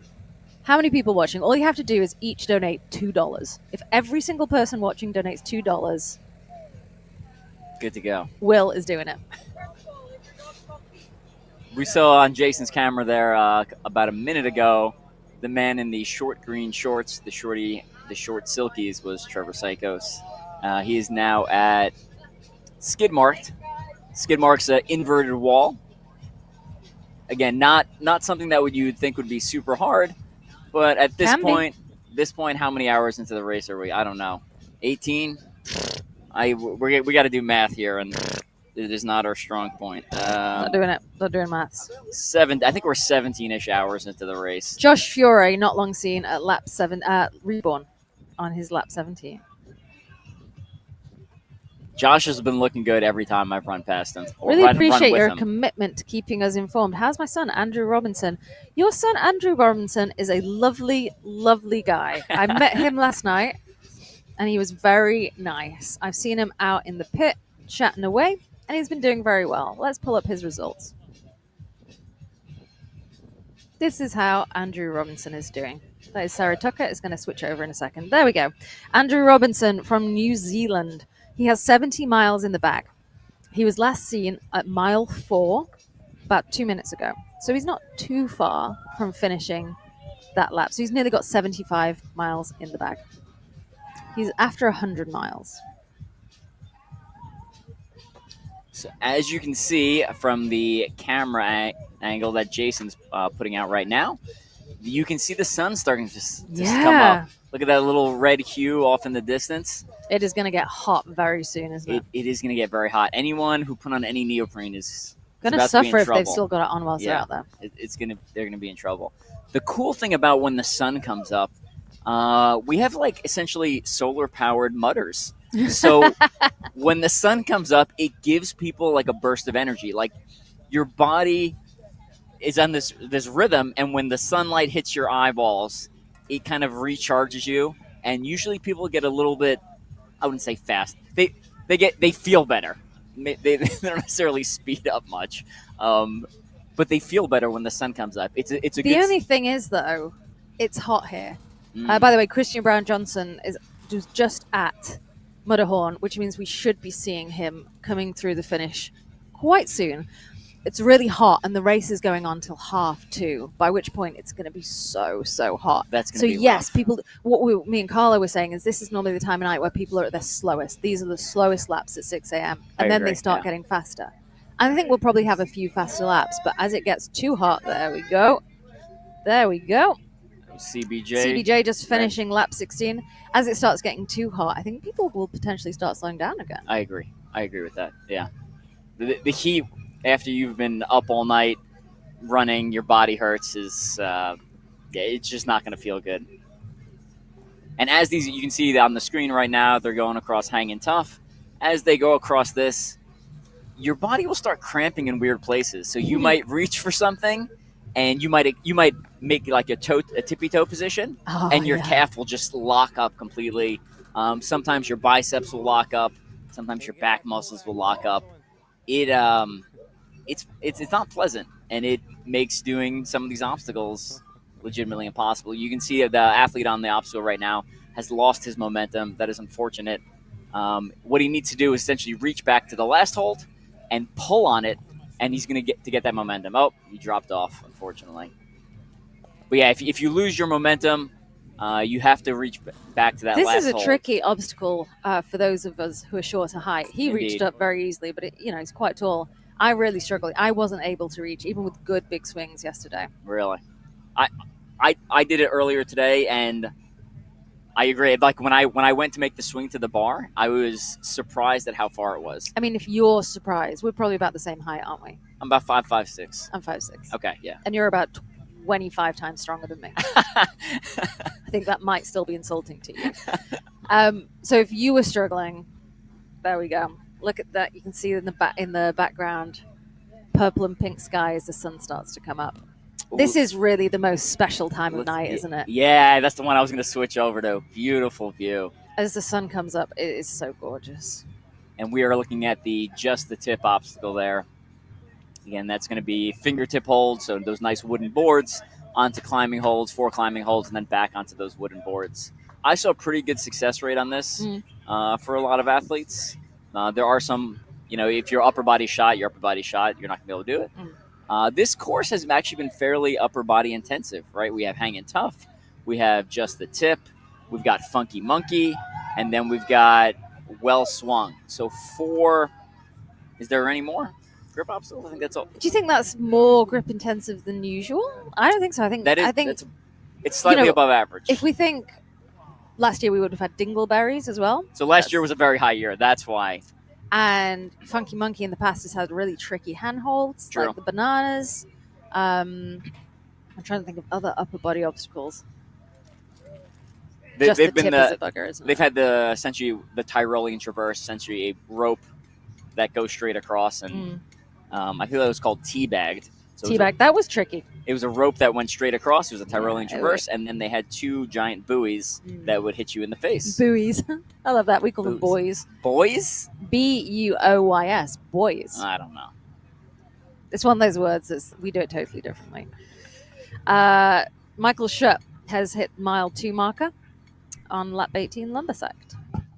Well, Mike's back out on the course. Go, Mike. At Block Ness Monster, and we're getting some nice views here now that the sky's getting a little bit lighter. It really does get light quickly, doesn't it? Indeed. Although, I just had a little shiver there. Tiny little bit of cold. I'll say I sat down earlier tonight at the announcement booth for about an hour, and when I got up, I was cold because I was sweating running around course. I stopped, and my body just cooled off, and for the first, until I basically ran a mile, I was a little bit chilly, and then I heated up after that point. Athletes going over Block Ness Monster. Again, that is a fan favorite, a mudder favorite obstacle. You got to use teamwork. It's such a good obstacle. Yeah. When they rolled it out originally, I want to say 2015 in Las Vegas. That long ago? Yeah, or it might have been 2016. I know it wasn't 14, and they actually had 4 rotating cubes, so it was twice the length. Wow! And it was actually like a really bad time suck that year. I remember getting to it and being like, and it was also the first time we'd seen it, so people didn't have this. Everyone knows the technique, right? They didn't have the technique. When you come to toughest, and when you come to world's toughest, the guys and girls who are doing this obstacle have done it dozens upon dozens of times. So it works like a finely oiled machine. When you showcase the obstacle for the first time, it obviously doesn't go well. And when you come to a normal Tough Mudder event, a lot of times the people who have done other Tough Mudders event will have to coach the newbies through the experience because they just don't realize that you have to reach back and kind of grab the rotating cube for the next people. Isaac White asking, how is Paul Hughes doing? This is Paul Hughes up on screen. He's got 7 laps, 35 miles in the bag. Nice, solid, very solid. Probably going for that, trying to get that brown bib before the race ends there. That 50-mile accomplishment. So, if you want to sign up for World's Toughest Mudder 2025, that's going to be in the UK. There is a $50 off code with 2024 WTM 50. World's Toughest Mudder does not have discount codes, but this is a code that you can use to get $50 off World's Toughest Mudder. So if you sign up today, whilst the prices are lower, you're going to get the best price possible. This code will not be around forever. Very good deal. I would take that. And first time World's Toughest Mudders traveling overseas to Beaver Castle. Beaver Castle. Located right by Nottingham. It's really central in England. I'm the UK expert here. Well, I'm not saying yeah, it's really central in England, so you can travel to Birmingham, Manchester, or London, any of the international airports, just depending on what is the best price flight for you. And it's like 2 hours from either. And if you travel to London, you can even use public transport. So it's Josh Fiore on screen. I feel like we've gotten so much Josh in this race. I don't know why, but like I feel like I can pick him out of the crowd very easily. He's very recognizable. I mean, it helps because he's tall, so you can see him. We know what he's wearing. Like it's very distinctive, and he's got the tattoos. Plus, he's very friendly, and he's always going to show his face to the camera and say hi. Yeah. What you're looking at now is Statue of Liberty. This is the easiest Statue of Liberty I've ever seen. Again, I'm not. Every obstacle year to year will have some will be harder, some will be easier. For this specific one, though, this is one of the easier ones. We've had Statue of Liberties in the past where you were essentially swimming, so it was over your head. You could not walk through it. Yeah. And as you can see there, the athletes are walking like shin deep in the water. I believe this one was moved because of a gator. Yeah. That they saw. It should have been deeper, but they decided they saw a gator in the water, and we've seen a few actually. And then there's been other years where you see that nice long tiki torch. There's other years where it was like a table tiki torch. So it was maybe 6 inches of base and then 6 inches of like the actual part with the fuel in it, and then the candle up there. And when you're going through Statue of Liberty and you actually have to swim, my recommendation is actually always to keep it closest to the water as possible. Really? Why is that? Because what people want to do is they want to keep it super high, and when you push a lot of weight out of the water, it forces you down, which means now you're in the water, you're riding in the water lower. So you want a couple of inches of clearance to make sure you don't accidentally put it out, but you don't want to keep it too high because then it's kind of forcing you underneath the water. And we have some athletes going through Arctic Enema there. That's what you were looking at on the live stream. So Nikki Karumba has gone out for her lap 15 start. She went out 7 minutes ago.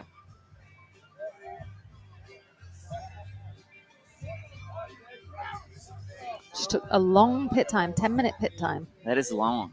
Her that is other very pits long have for been her longest pit has been 8 minutes 16, but other than that, they've been a lot shorter.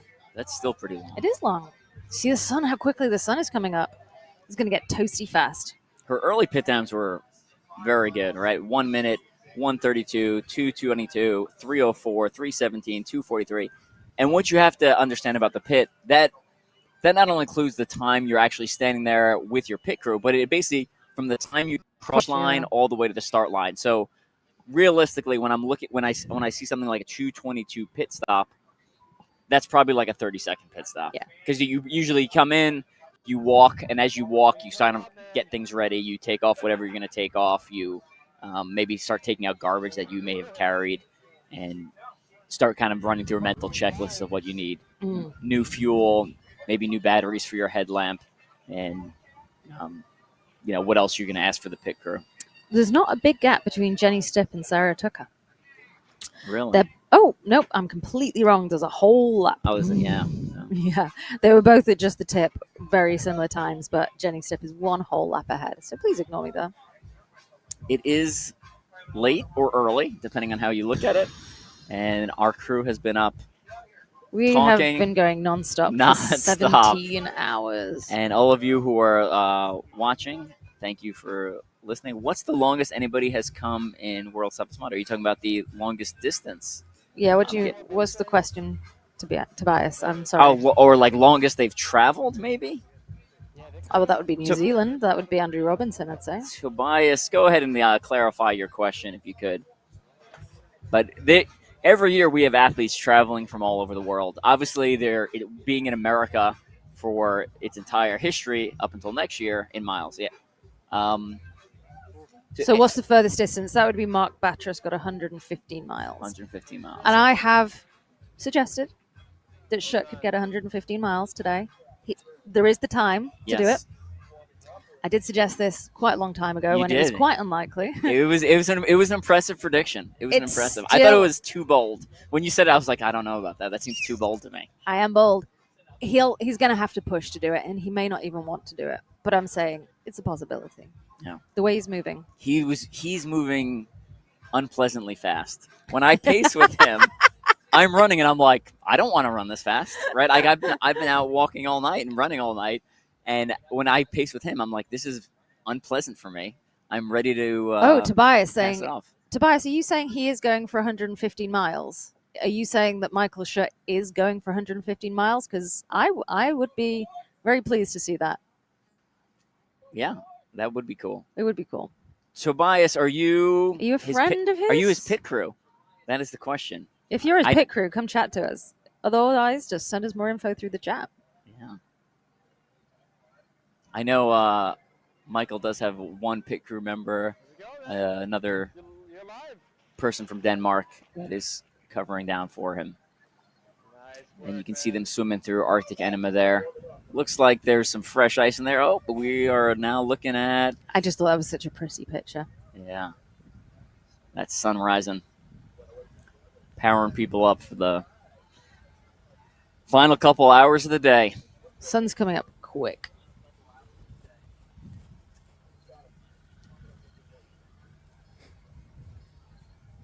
The music has gone quiet. Music has gone quiet. The crickets, however, have not. Oh, I can't hear. I have tinnitus in one ear. It's just I hear ringing all the time. Oh. It's lovely.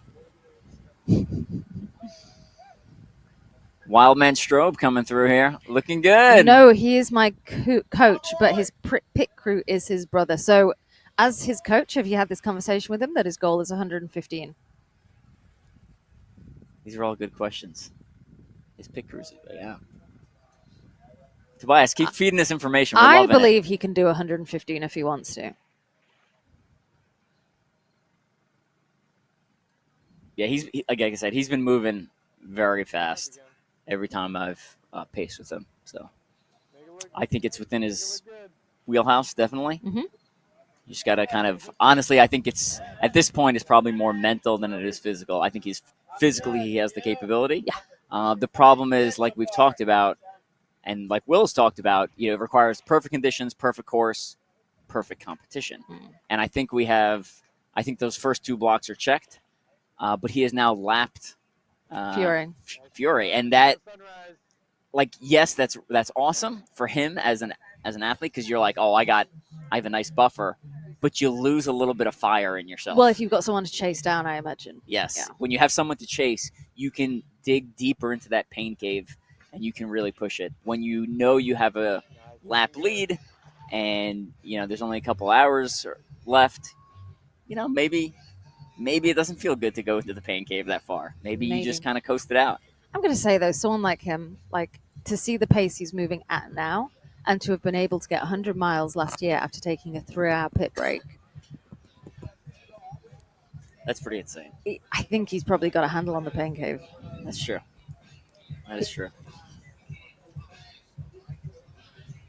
Not his crew, but a bunch of stories on Insta with how it's going. Excellent. Okay. I've not looked at his Instagram. In fact, I've not looked at anyone's Instagram all night. We have so many screens in front of us. So many screens. It is preposterous. It is.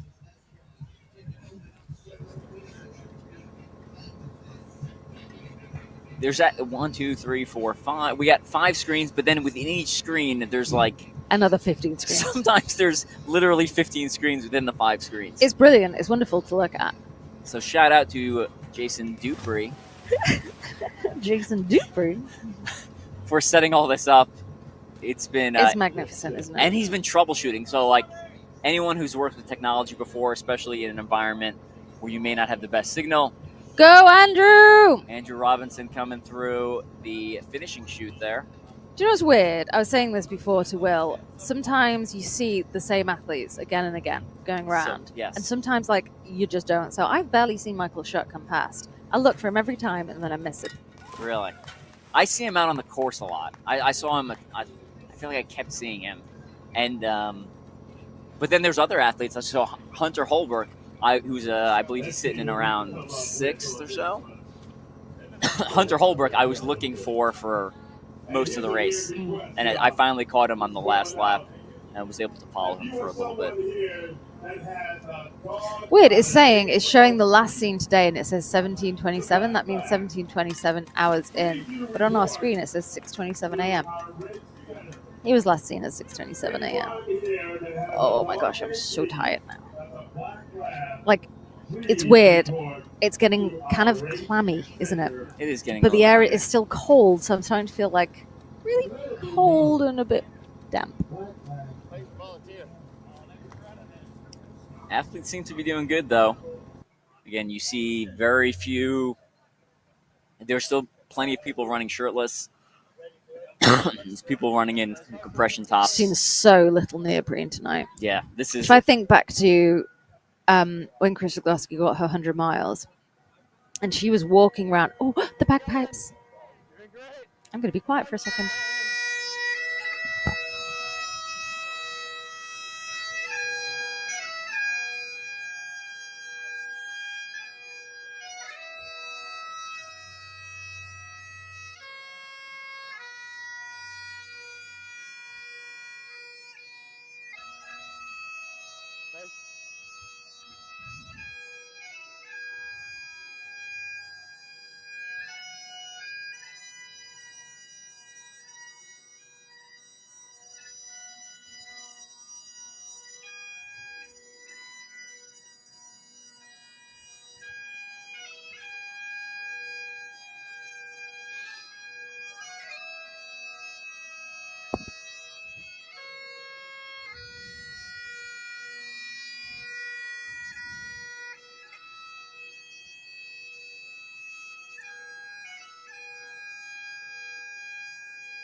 Someone give me confirmation you can hear the bagpipes, so we're not just sitting here in silence. We don't have a mic specifically right next to it, but I think you should be able to hear it from my mic on my headset here.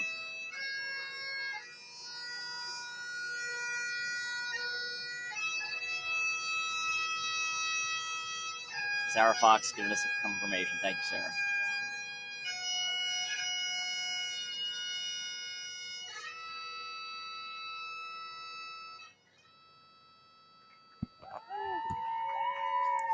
And that is how you know the sun has started to rise.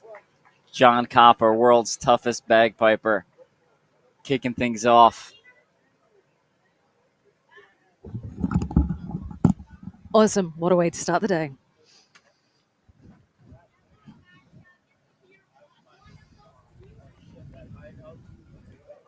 We got Mike over on Everest. You can see Everest Angel still up there, pulling people up.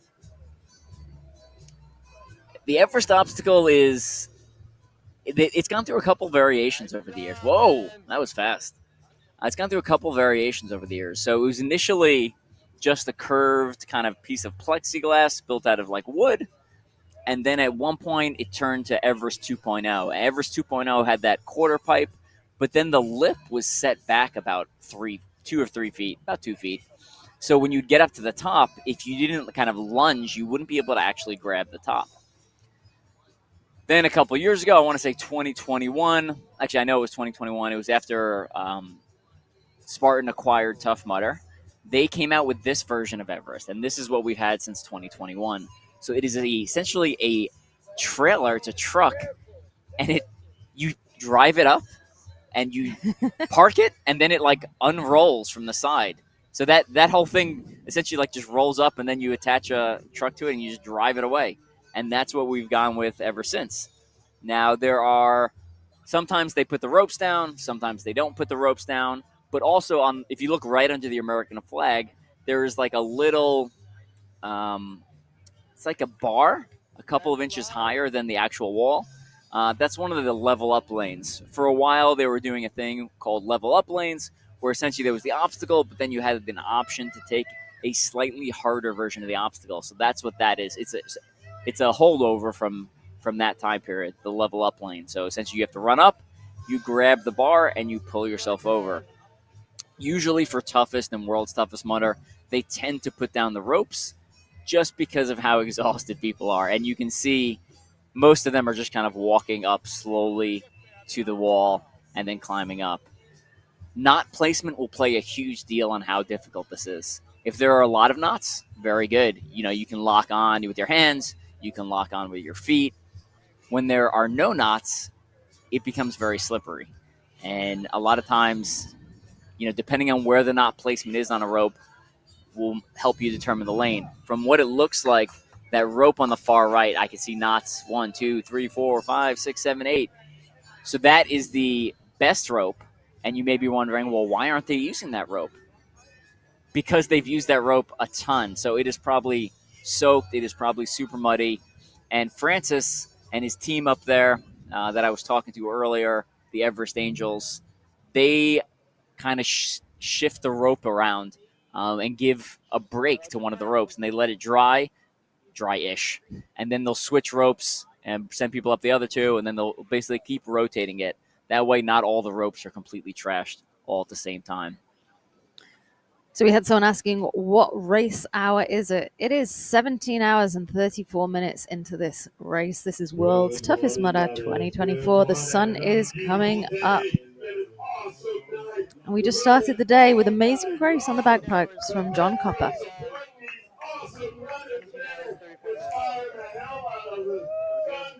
Father of Hannah Copper, multi-time World's Toughest Mudder veteran herself, also married to someone in the Army. Speaking of Veterans Day, and that we were talking about it earlier, hasn't been racing the last couple of years. We haven't seen her in a hot minute. I believe she had a kid a couple of years ago. So, priority shifting.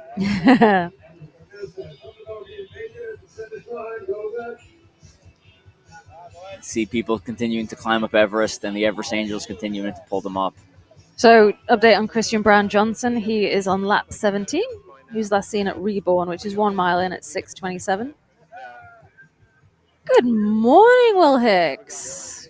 Will Hicks back from his slumber. I don't know. Woozy. He's staggering around. Is Joe Zach in the top 10 on the leaderboard? Do we answer that already? Let's bring up the top 10 leaderboard. There are your men's top 10 leaderboard. Michael, I can't pronounce it. I've heard his last name 1,000 times because he's led the race from start until this point, and I still can't. My brain just doesn't. I feel like I'm going to curse every time I say it. No, just say shit. I should. So, Will, let's update you with what's going on. Michael Schutt has 85 miles. He is aiming for 115, and he can technically get there. Josh Fiore is in second. Christian Brown Johnson third. Matthew Mullins still holding on to fourth. Grant Thompson, Andrew Robinson, Hunter Holbrook, Scotty Campbell, Spencer Ladow, Joe Zach. There we go. Joe Zach squeezed into the 10th. That is new. I don't remember seeing his name up there previously.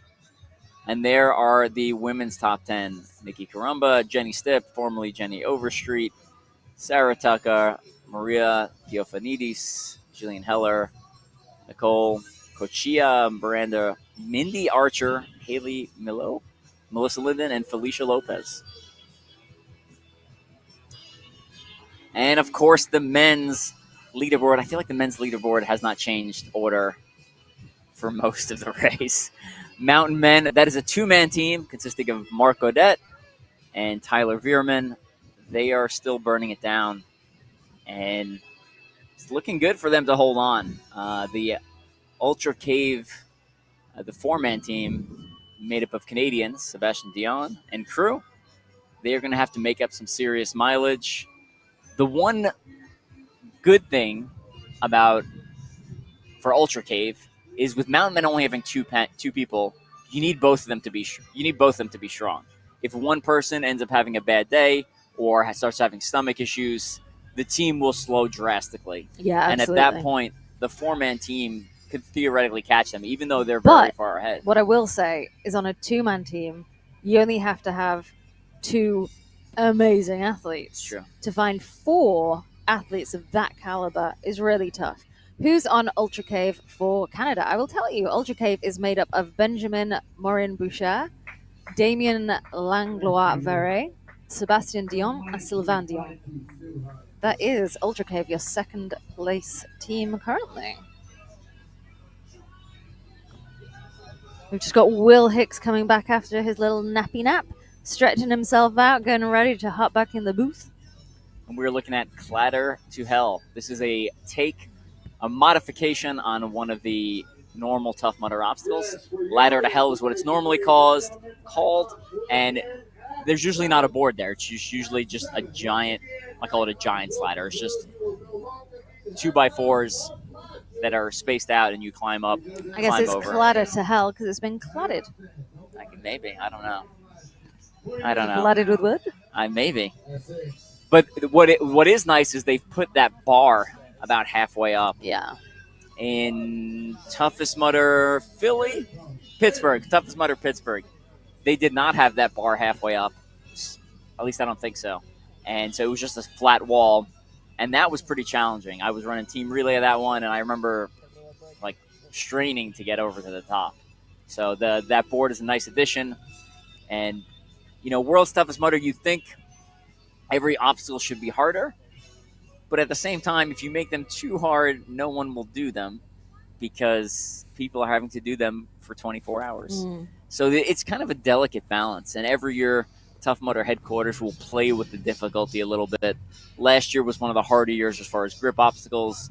This year, I'd say, is on the not as hard as last year's grip obstacles, but this, I think, the number is still pretty high. It's still on the harder side compared to some other obstacles. Oh, Jenny Stipp was seen at Mudderhorn just 1 minute ago. So let's flip to the finish line camera because we should see her coming through. And here she comes. That's her. Jenny looking strong. Go, Jenny! Jenny Stipp is in second place in the women's so far. Let's pull up her info.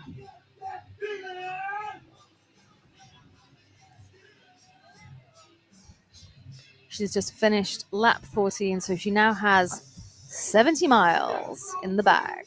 Nice. So one more lap, and she will get the silver bib. Wonderful. And the belt buckle. And the belt buckle. A new addition as of last year. So if you hit 75 miles at World's Toughest Mudder, you get a awesome, oversized belt buckle. I'm really glad they added that. I've been suggesting It's super cool, isn't it? For years. And but you know what I don't love? What? If you get 100 miles, you don't get the belt buckle. You just get the jacket. You're supposed to. Is that what they said? You just get one of them. I don't know. I feel like you can schmooze your way in and get one. I mean, I'm never going to get either, am I? I don't know. I don't. Nothing's out of the realm of possibility. Nope. So Nikki Karamba is on lap 15. Jenny Stipp's just finished lap 14, not yet gone out for lap 15.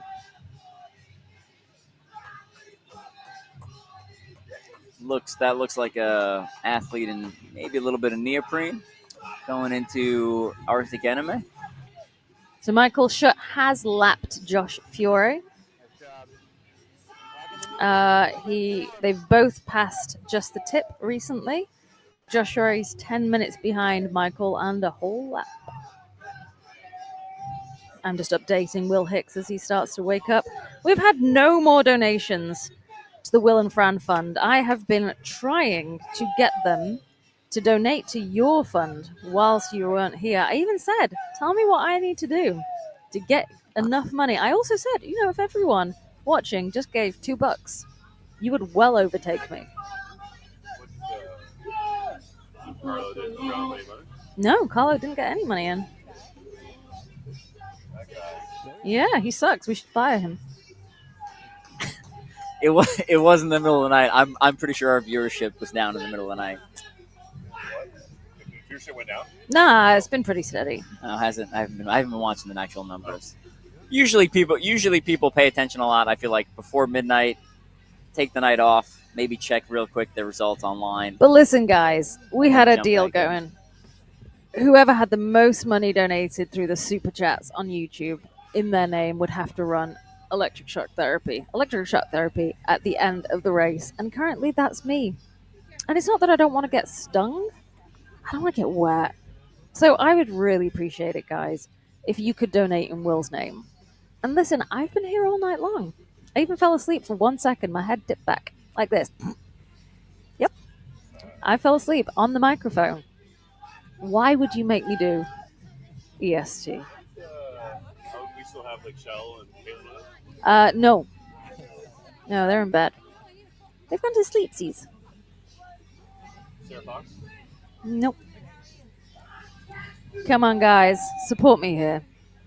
You can hear me. I sound tired. I'm so snoozy. I don't need waking up.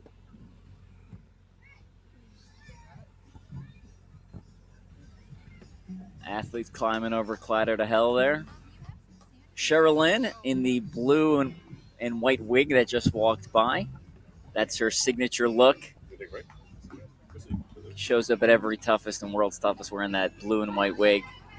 I'm not sure how that doesn't bother her a lot. I feel like the hair running down the back of my neck and the additional essentially a hat on top would be rough.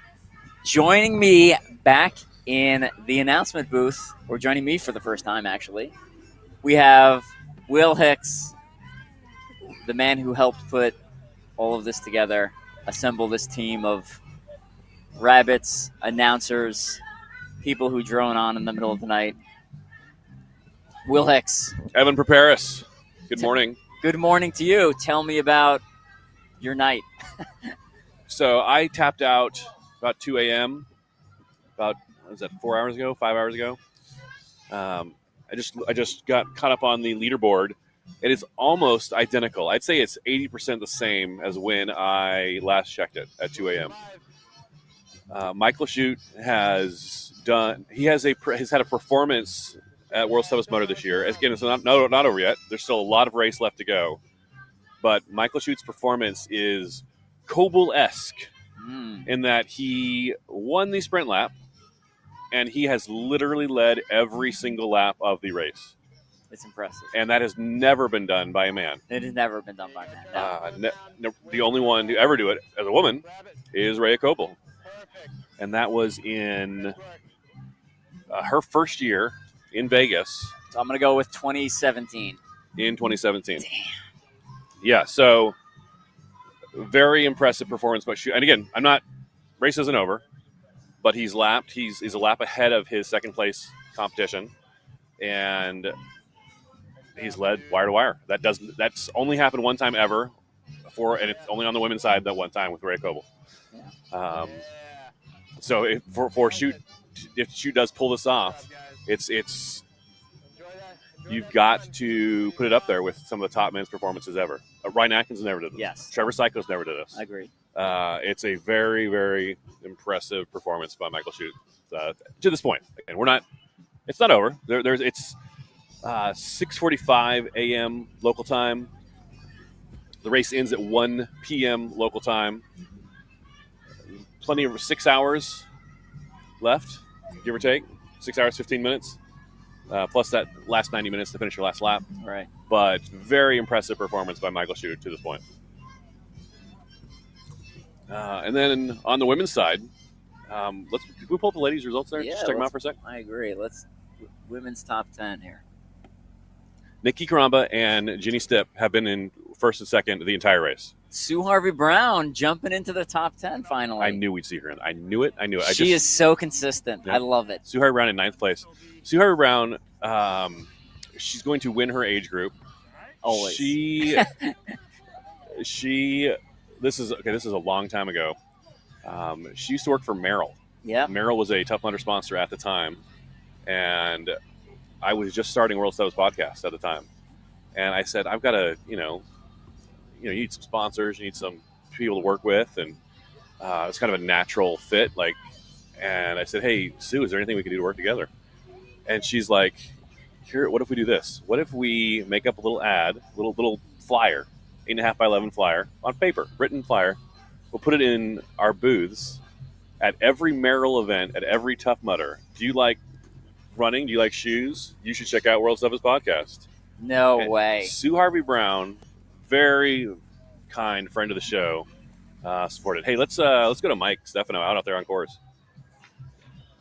Let me drop these women results here. Hey, Mike, what do you got? All right, we're live with Mark Adet. We got Mark Adet kicking Loch Ness Monster's booty. I'm censoring myself, trying to be better, Will. I'm trying.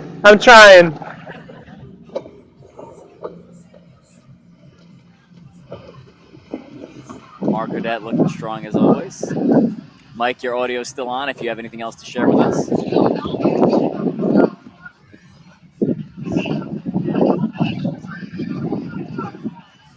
He's looking good. Looking a badass as usual. I can say that I'm keeping up with Mark Adet. That feels pretty nice.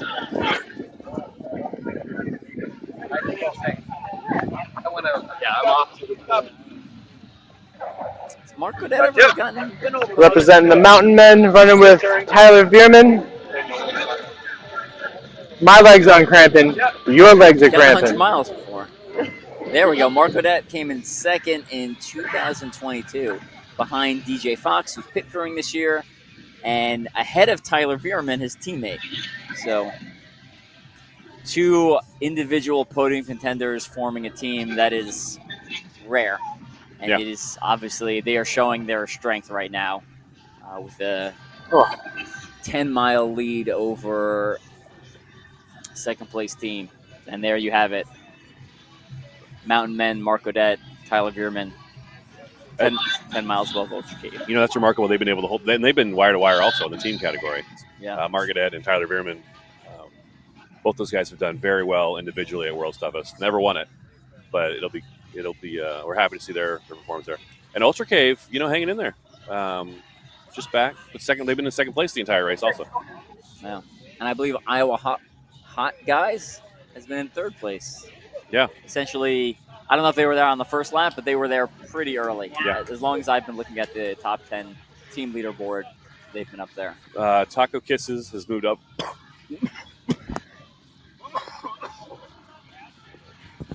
Moved up a little bit. Oh, we got Jason asking for attention here. Hey, Jason, what do you got?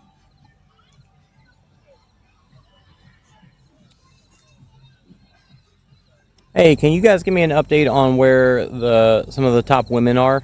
Are any of them? Trying to see if I can wait on any of them to get to me. Where were they last seen? Yeah, sure. So we'll do that. Actually, we'll pull up the leaderboard and we'll update Jason at the same time. Nikki Karamba, first place. She was last seen at Lumbersacked. Second place, Jenny Stipp.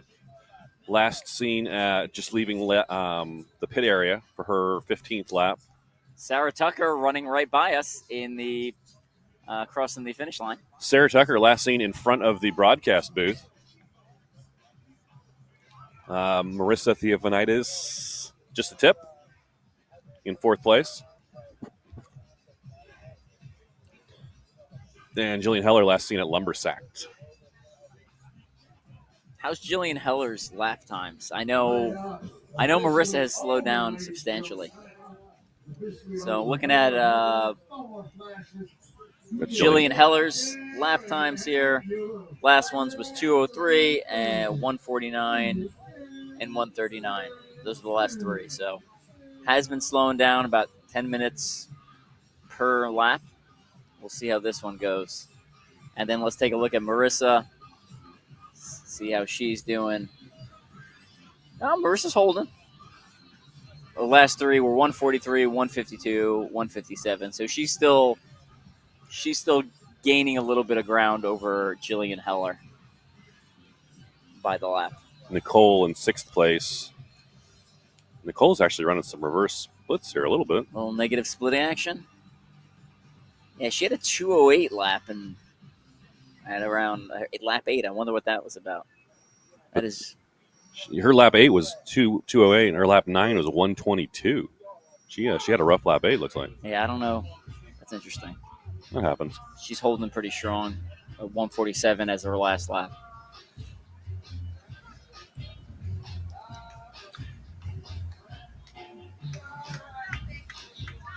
This is a fun part of World Series Moto this time right now because the sun is up. John Copper just played Amazing Grace. Black Ops just ended. The Minute Motorhorn have been there all night long. All night long. They're tired. But it's a fun time because you get this second wind and no one needs a headlamp anymore. Yeah. The end is in sight. There's still a long time, 6 hours left, but you have 18 hours and you're behind you. Yeah, you're still tired. Absolutely. You can start to feel the ending now. But yeah, it's in sight. You know this isn't going to go on forever. I'm not going to die out here. I'm going to get to go home eventually. Right. There's a warm hotel room somewhere with my name on it. Nice shower waiting for you. We got David Didier over there, a cancer killer, sitting on a seat, and they have reinforced knee and shoulder pads there. So Dave's got they look like go play hockey or street hockey. Yeah, but then he takes additional padding and puts it underneath. That's why you can see that little white piece sticking out of the edge. So really, he's done it so many times. It is down to a science. So he knows what he needs to do to limit the amount of damage. Even with that, they will still look rough tomorrow at lunch. If you know one of these guys, if you're going to be at brunch tomorrow, you should ask them, hey, can I see your shoulder? Let me see it. And they'll show you. It looks like hamburger. It's awful. It's awful. It's just bruised and rough looking. But they love what they do, and it's great having them out here. They pay for their ticket like everybody else. They're investing $500 plus the plane ticket, plus hotel rooms, plus everything else, just like every other athlete here on course. But they're choosing to basically donate their race to the community, to everybody else. It's sacrificial giving, my life for yours, and it's very inspiring. So Tough Mudder's always had a real big concept and a ethos of helping other people across obstacles. A couple years ago, someone came up with the idea of assist 100 mudders. And that was a thing for a couple years where a bunch of the community members paid for patches out of their own pocket. And the rule was you had to go to an event and you had to assist 100 mudders over an obstacle of your choosing. So you could do Everest, you could do Pyramid Scheme, you could do Mudderhorn, whatever you want.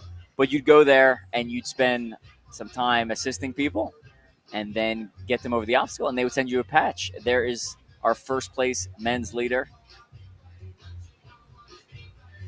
Michael Shot. Go for it, Michael. Or go for it, Jason. No, it's Michael's camera.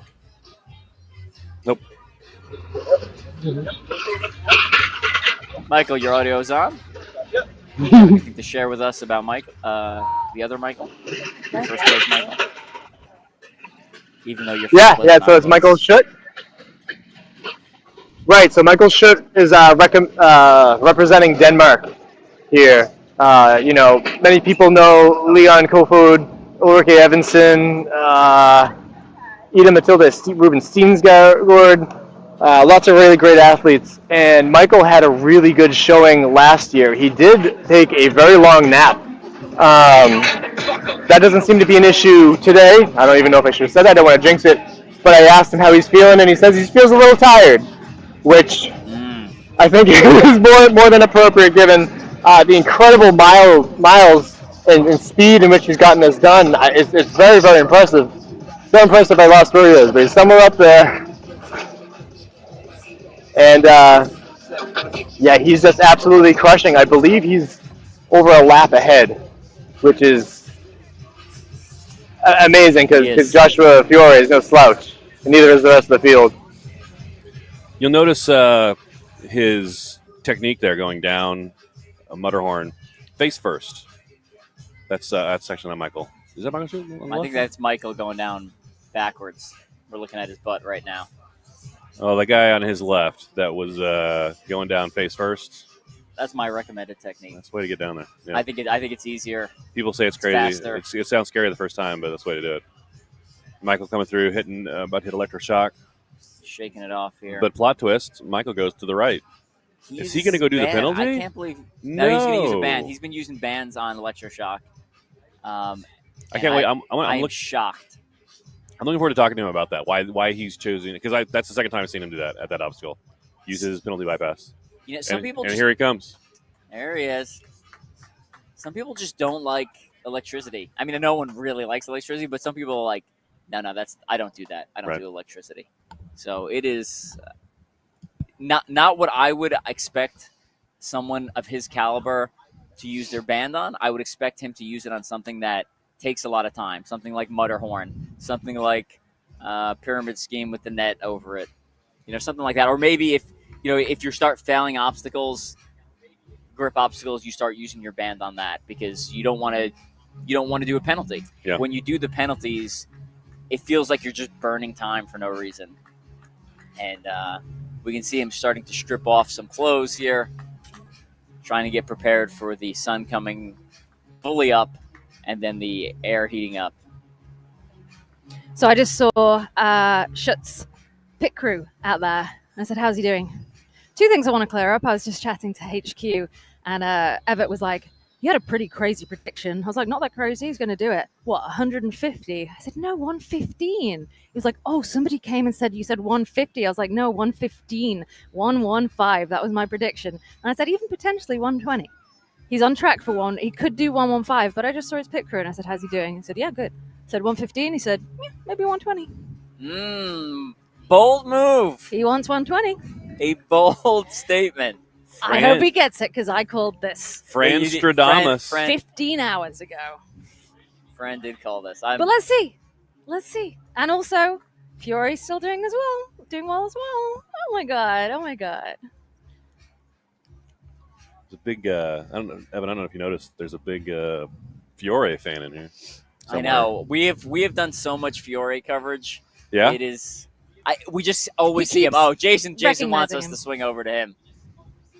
Jason, we are following one of the female leaders. Who is this? 1028. I think that might be the first place female. Is it? Yep, number one. First place female. And my brain is firing a little bit slow, even though I've said her name 100 times tonight. Nikki Caramba. There we go. Nikki's led probably 90%, 75% of this race. Absolutely. Her and Jenny led it initially. Jenny in second currently.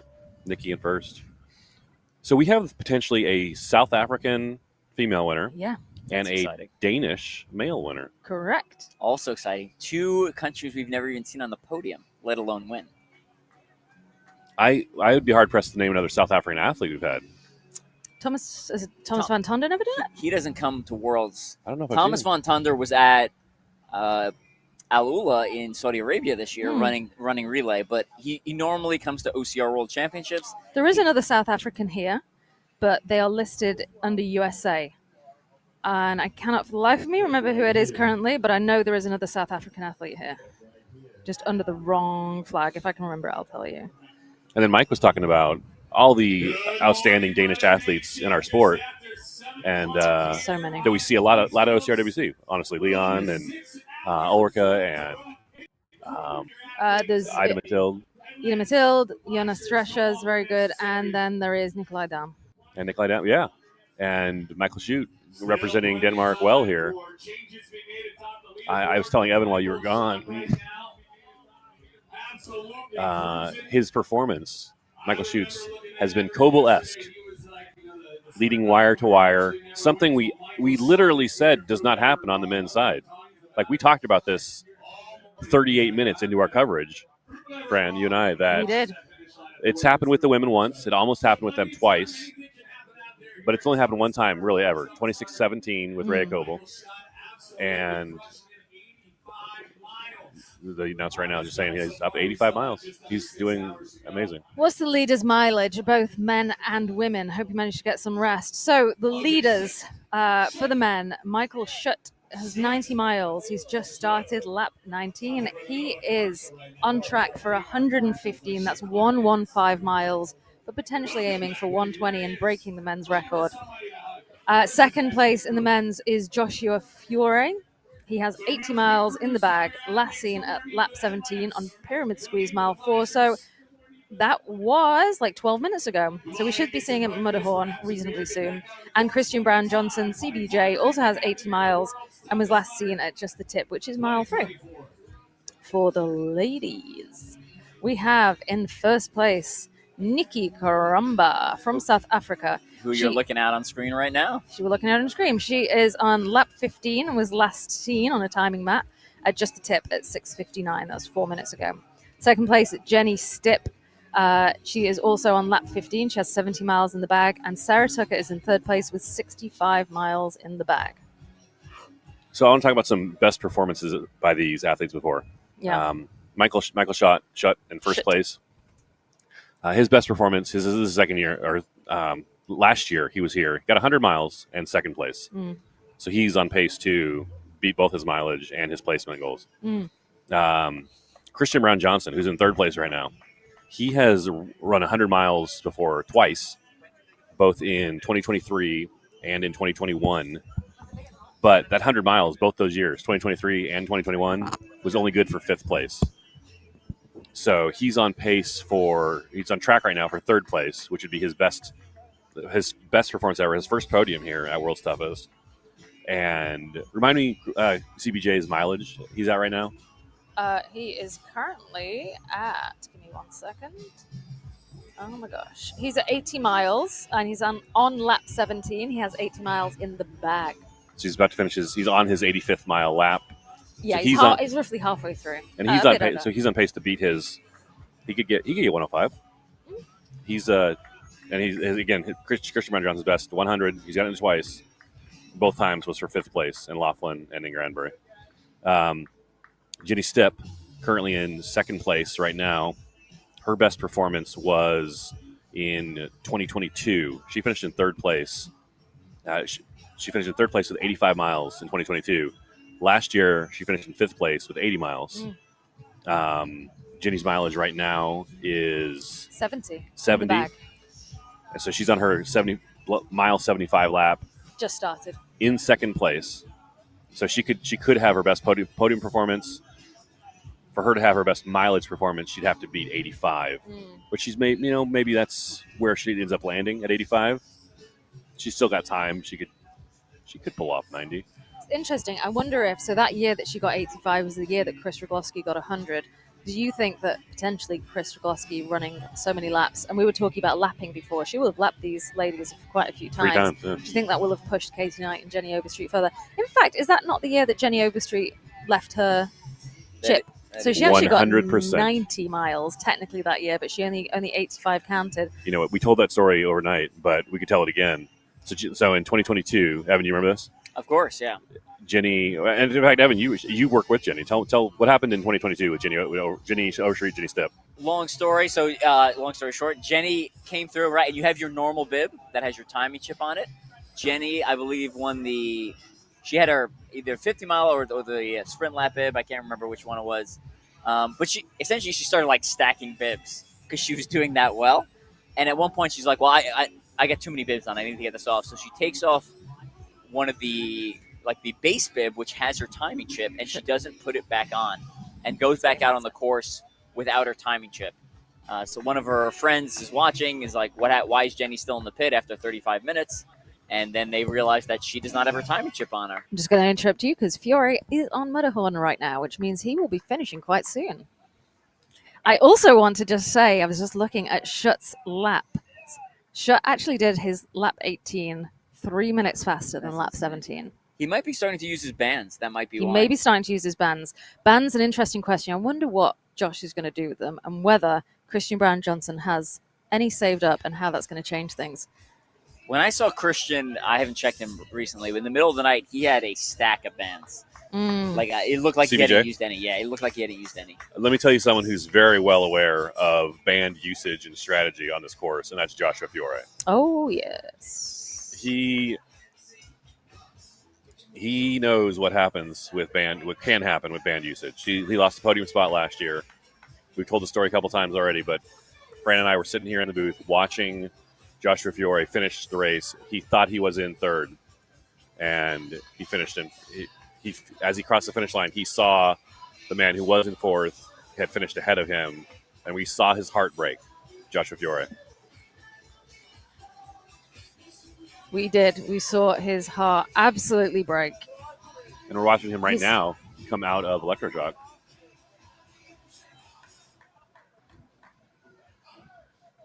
You know, Evan, we just watched Josh Fiore go through electroshock, and we're about to watch him cross the finish line here.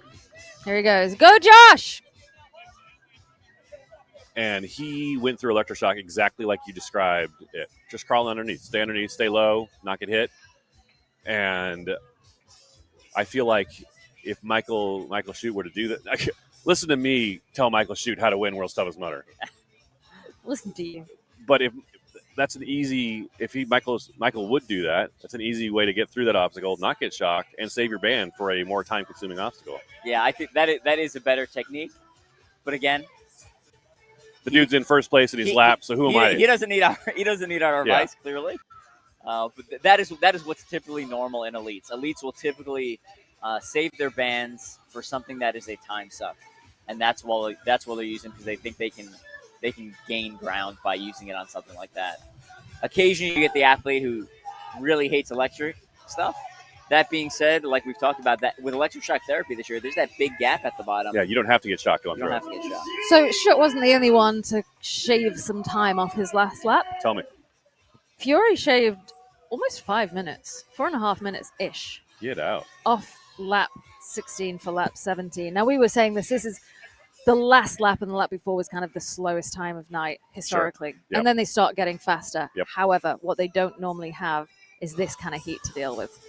So what we're kind of expecting is they'll get a couple of faster laps in now. Right now. And then as the heat kicks in, potentially slow down just a little bit. So the last 2-3 days before the race here, we've been in town, out here on the site doing course setup and course kind of scouting to see what's going on. And we've been here at like 9:30 in the morning. It's hot. It gets hot early. It will be hot and humid. It's 7 o'clock local time right now here in Florida. 2 hours from now, it'll be hot. You'll be uncomfortably hot. And we'll be uncomfortably hot sitting on our butts in the shade. These guys, I think you're right. I think this is the sweet spot right now. It's the last great good time to get some mileage in. So am I correct in saying we've still got 7.5 hours of race time until the course closes? So not until the finish line closes, which is at 1, but at 2:30 when the start course line closes. closes at 1. Yeah. The finish line closes at 2:30 p.m. local time. And is that in 7.5 hours time, or have I lost my brain? So let's say it's 7 a.m. right now. It'll be 5 hours till noon, 7 hours till 2, 7.5 hours. Yeah, no, you're not wrong. 7.5 hours, right? Yeah. How many laps can Schutt get in 7.5 hours? Well, he's running sub 130, right? Easy. So 130. I don't think he's done one 130 lap. Just doing some back of the envelope, top of my fingers math. That's 5 more laps. That's 5 more laps. That's 5 more laps. He's been cool. Now I think we were just talking about the weather heating up. Those 5 laps, if we're conservative and say he can get 4 more laps with the heat, how many, 4 more laps from now? He's got 90 in the bag, and he's not long started lap 19. That 4 more laps would put him at 110. 5 more laps He would needs put him 5 at more laps. 115. Do you think he needs 5 more laps to win or to tie the record? He doesn't need 5 more laps to win. No. But he wants to tie that record, and he potentially wants to break that record. Does he want to tie that record, or do you want him to tie that record so that your prediction looks pretty smart? I just spoke to his pit group. He wants to break that record. All right. 115 is our record. And they very casually said it. Yeah, 115 easy. Yep. 120 probably. There's no such thing as 115 easy miles. That's my favorite thing is when someone's like, oh, yeah, such and such year was an easy year for World's Toughest Mudder. Oh, we're not saying it's easy. We're saying for him. He's doing it easy so far. Has he failed an obstacle yet? Not that I've seen. Okay. I've seen him bypass electroshock twice, but I haven't seen him fail anything. That's a great point, Fran. And we've seen Michael and Josh, I feel like we've seen on course a lot this time. Yeah, we have. And if he's putting up lap times like that, he's probably not failing anything. And like you said, we've watched him go across several grip obstacles, and the tough stuff. Yeah. Yeah, we've watched him get across every time. So, is this Nikki Caramba? First place woman, still looking strong. Look at that stride. She's been running for 17 hours, and still crushing. 17 hours, 2 minutes, and 36 seconds. I've said this before, but watching her this current lap is faster than most of our first laps. It's impressive. There's that lake, the beautiful lake. Shark-infested waters. Shark-infested. It's first of all, no one's ever died from a shark attack. Oh my God! Stop lying to me. Why do you lie to me all the time? Look at that lake. That's beautiful. Sunrise coming over the lake on a Central Florida morning. Brought to you by the Bartow Chamber of Commerce. Visit bartow.com. Use code OCR Report 10 10% off your next trip to Bartow, Florida. Hey, we would love for you to join the OCR Report Patreon, patreon.com/the OCR Report. For like $5 a month, you can support the sport.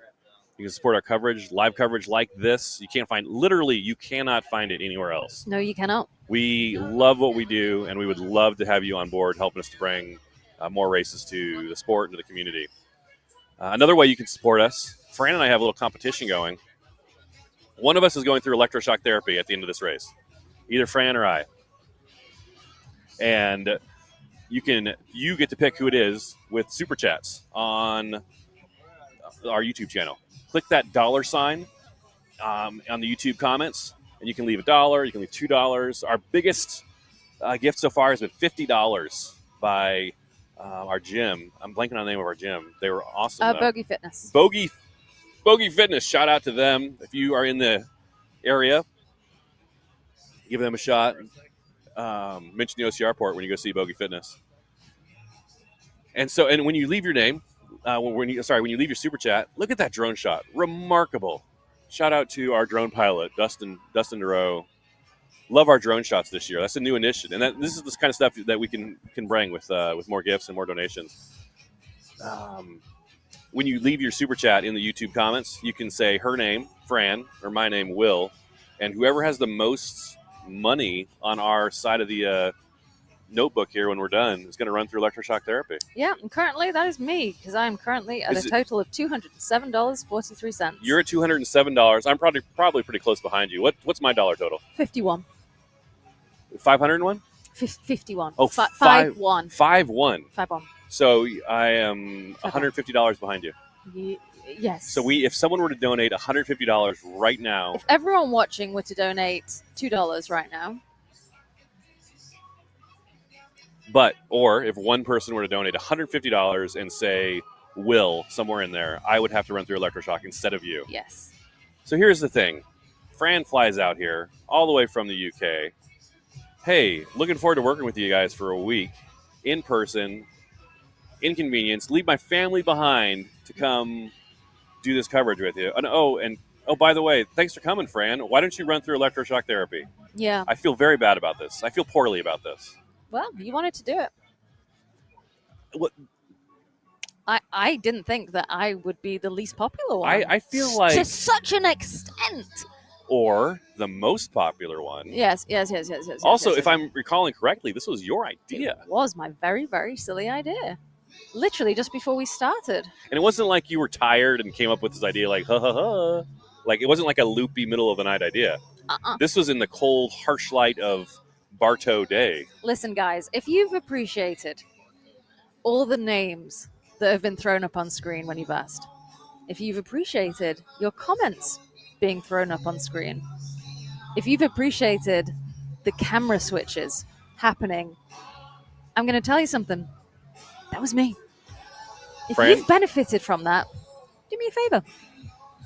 Send a few bucks and send them to Will so that he is the one who has to run electric shock therapy after the race ends and not me.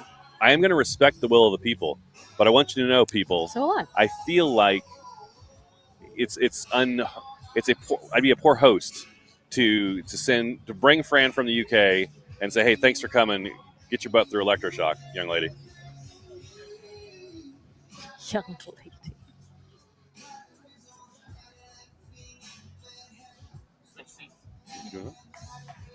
Isn't it?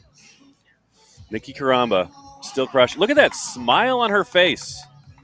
70 miles in the legs and a smile on her face. Outstanding performance. Thanks, Jennifer McNulty. $2. I'll start. Will. Also, go Pittis. That's Dustin Pittis. Let's look him up, shall we? Jennifer McNulty, you're a legend.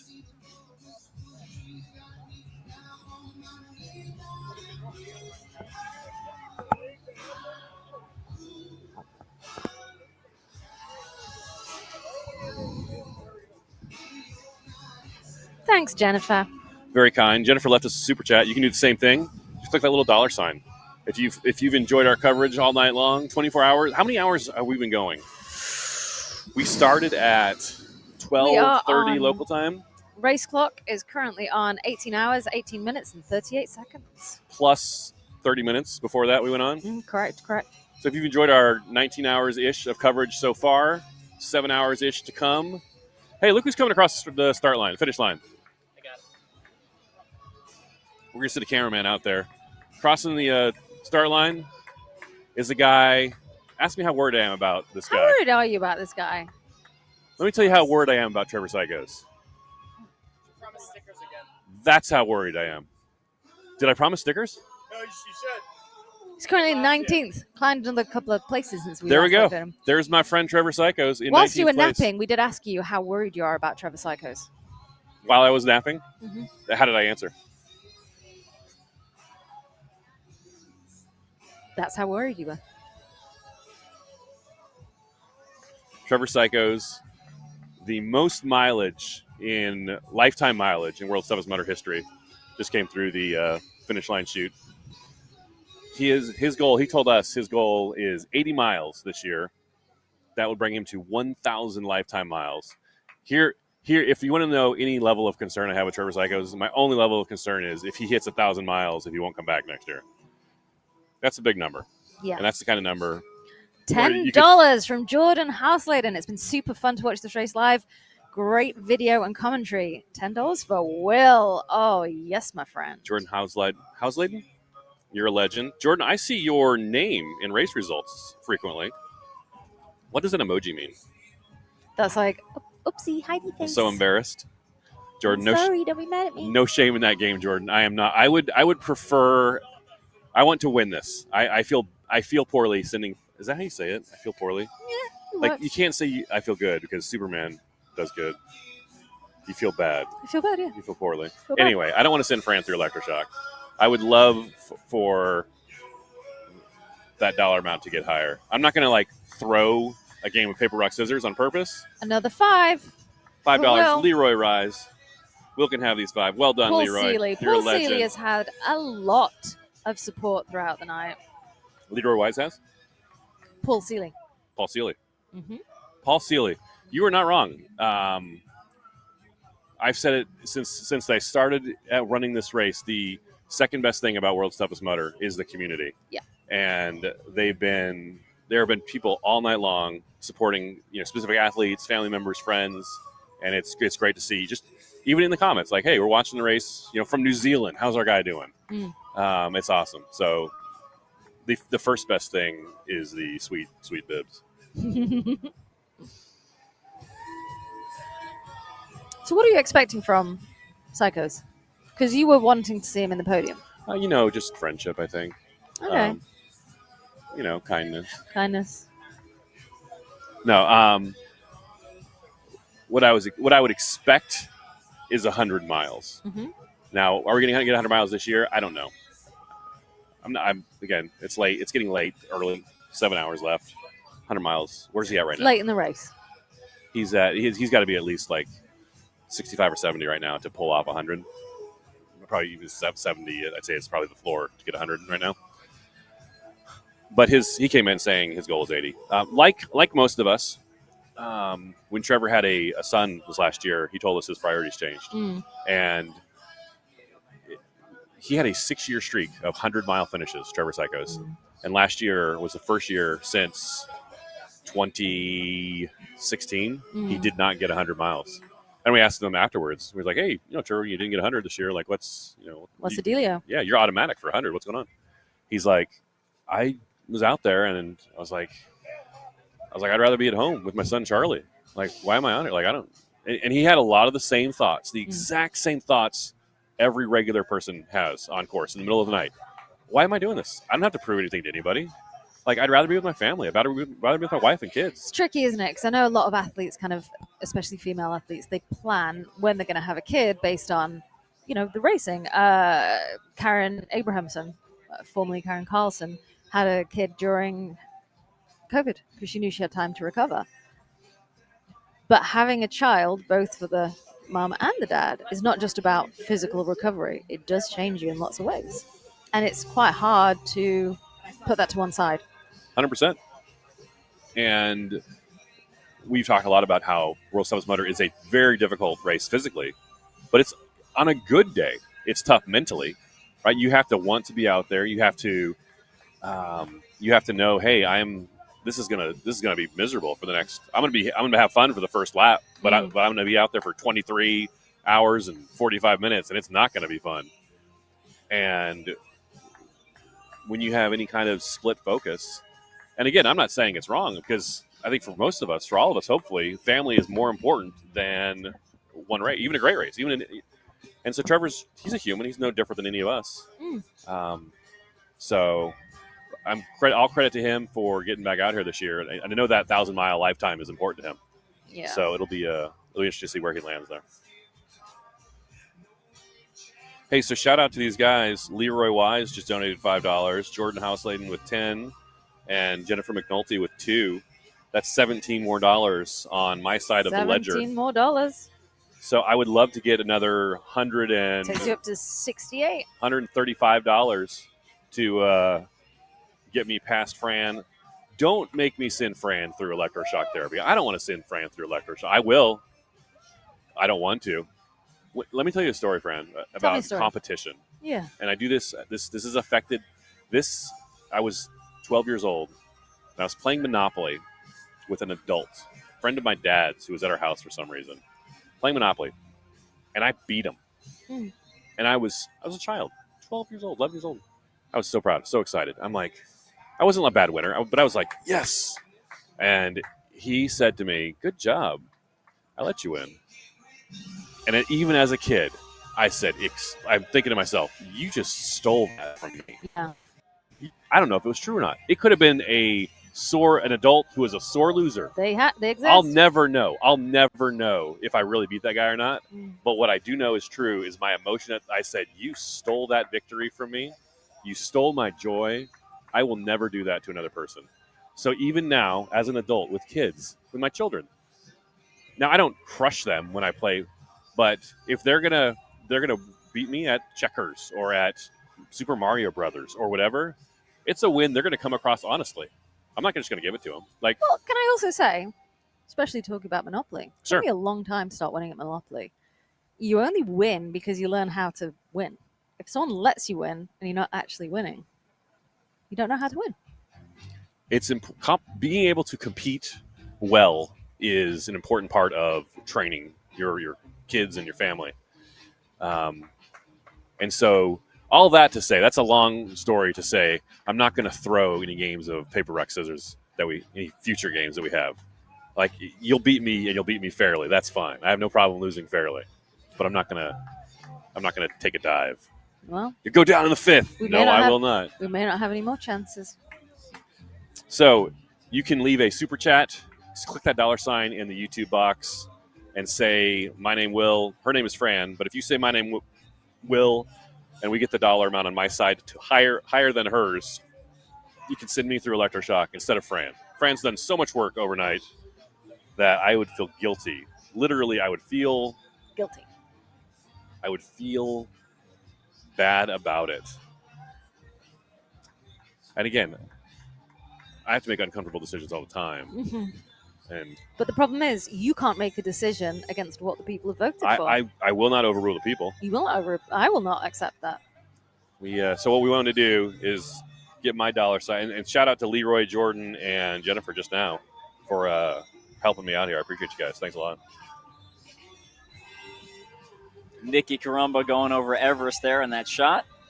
She's on the final stretch of obstacles before she makes it back into the finishing line. So she's got Everest, and then she's going to go through, I believe, Block Ness Monster, Arctic Enema, Mutterhorn, electroshock therapy. I know that sounds like a lot, but it is not very far. It's just basically, I don't know.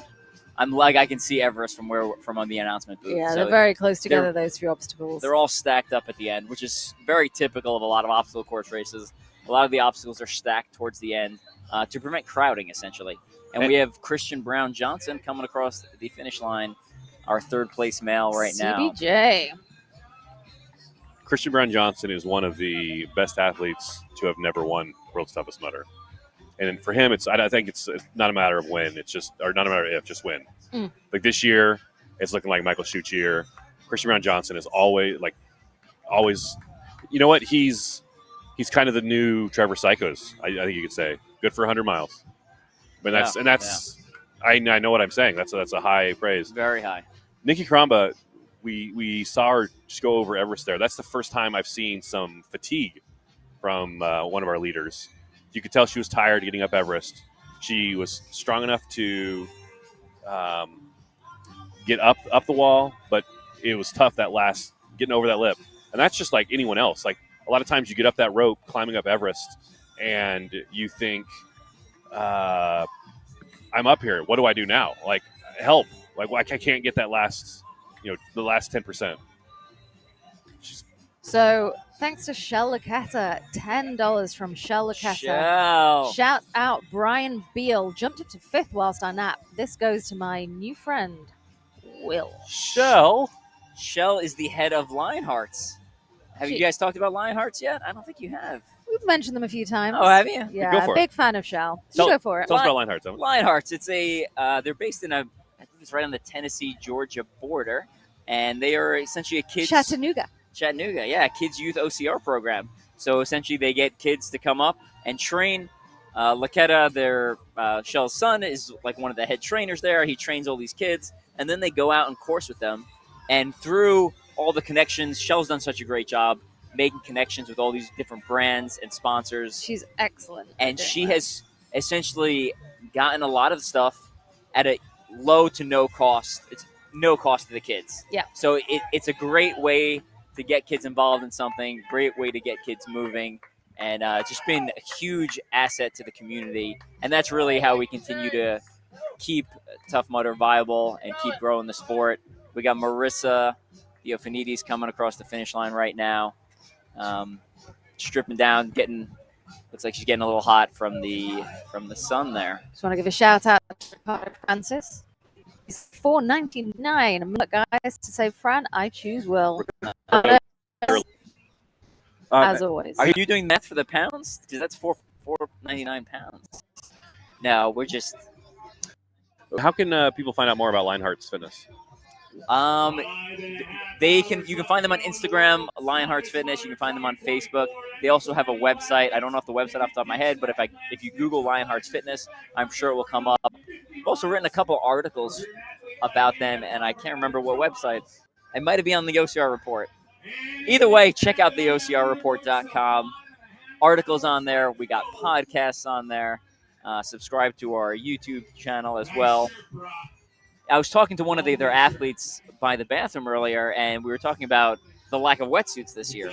And, I think someone who's never run in a wetsuit may be like, oh, well, what's the big deal? I don't understand why it would be a big deal to run in a wetsuit. The first big deal is just weight. It adds like 10 pounds. When you put a wetsuit on and then soak it in water, it just gets very heavy. The second big deal is it restricts mobility, right? So now when I bring my leg forward, I'm actually there's resistance against my leg. So all your movements become resisted.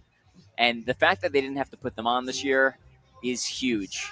And I think that's definitely a factor in playing into some of the mileages we're seeing. So I just want to give a quick shout out. We've had a lot of people supporting Paul Seeley. Here he is. Here are the results up on screen for how he's doing. Leroy Wise said Paul Seeley was sitting at his desk at work and decided to sign up for his first world's toughest mudder less than 4 months ago. He's been training every week since and is doing a fantastic job. Outstanding, Paul Seeley.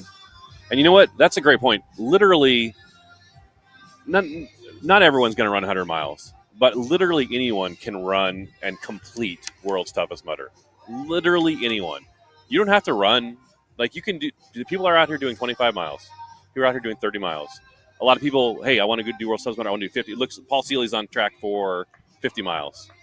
Coach, you give a cheer to Grant as he comes through just off Mudderhorn now. Grant Thompson from the UK. Well, from Scotland, actually. Shout out to Grant. Well done. We're waiting for him. We can switch over to the cameras when we see him come through. 75 miles, silver bib. We say brown bib for 50 miles. Mm-hmm. Originally, it was intended to be a bronze bib. Oh, really? Gold, silver, bronze. That makes sense, doesn't it? They kind of updated it. It looks bronzish now. Originally, it was straight poop brown. But you'll never see someone say, I want my bronze bib. That's true. It's a brown bib. Because it was originally brown. And it's a holdover. It's a holdover. We never changed the terminology. It's stuck. Here we go. Here's Grant. All right, well, let's cheer for Grant as he walks, goes past us. Crossing the finish line. Go, Grant! Good job, Grant. Woo! You got people online watching you. Thumbs up. There he goes. Fran with the mom on the two-handed mom whistle there. I can teach you that if you'd like. I'm good. Okay. I feel like I need to be home when the porch lights are on, kind of thing there. Absolutely. We've had a nice time following Nikki Karamba. We've had a lot less of the women than I would normally like this time around. The men have been going so fast, and it's been so easy to pick them up. In this kind of race where it's lapped and it's dark, you follow the athletes that you come across. Yeah. And obviously the women are just as important to us as the men. It's just Absolutely for whatever reason. You know what? It goes back and forth, though, because Chris Rogowski's 100-mile year, she was the focus of the race. She was the focus. And this year we are hoping for at least matching a record, if not breaking it. On the men's But here side. we have Nikki Karamba on Mudderhorn. She'll soon be crossing the finish line. That will be completing her 15th lap. 15th lap, 75 miles, silver bib. You can see her. She's going across literally the middle, the apex of the Mudderhorn. Surprisingly quiet on Mudderhorn, isn't it? There's one athlete on Mudderhorn right now, and we're watching Nikki her. Karamba. Let me give you let me give us just a caution when we're looking at these miles, Do give a caution. It's gonna get hot. It's gonna get It's hot. gonna get hot fast. It's 7:30 a.m. local time. I've been out currently here. Apparently 21 degrees Celsius. Okay, 21 degrees Celsius, which that's like 69. Or something. yeah, doing all the math in my head, 71. That comes out to what? Or 22 Celsius comes out to like what? 71 Fahrenheit, give or take. And it's going to get warm. And here's the thing: it's not just the temperature; it's the humidity. It gets soggy. The air is soggy. All the kit is soggy. Let's see how soggy it is. So that's my only caution when we're because we know we have years and years of data. Humidity 92%. But shall I tell you something? Please. Do you know what kind of humidity we get in the UK? This feels like this is set up for a joke. Mm-mm. Wait. You catered to me. I don't know. Last summer, In Manchester, and I can't say that Beaver Castle will be the same, we were getting 83 to 85% humidity. This is training for World Seven Motor 2025. We do have lower temperatures, though. Okay. So it'll be super humid, but at least it'll be freezing cold. Yeah. Okay, good. That's great. So I guess my caution, something I'm watching for is that we've seen some good first 75% of the races, right? Mm-hmm. And when it was hot at the start of the race, everyone was still fresh. Watching Nikki Karamba. Got Nikki Karamba just coming through EST and across the finish line. Your first place woman, Nikki Karamba. Woo! Job, Nikki!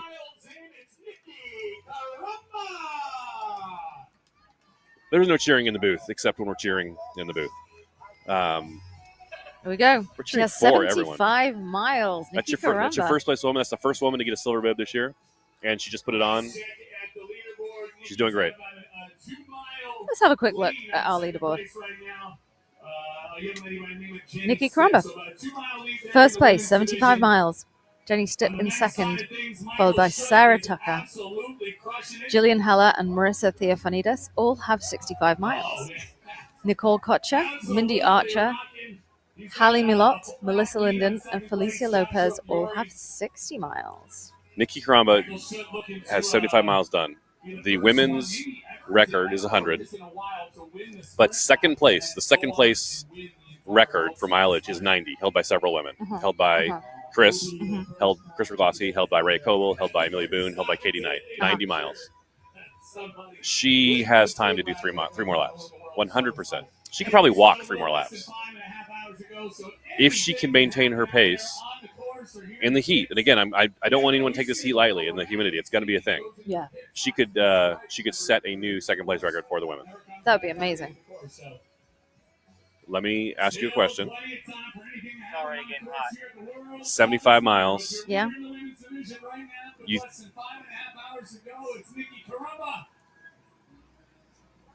What do you think about 100? 5 more laps. She's got 15 done. She's 75% of the way there. Her last lap was 1 hour, 34 minutes. I'm going to say no. Going to say no. Instinctively, I'm saying no.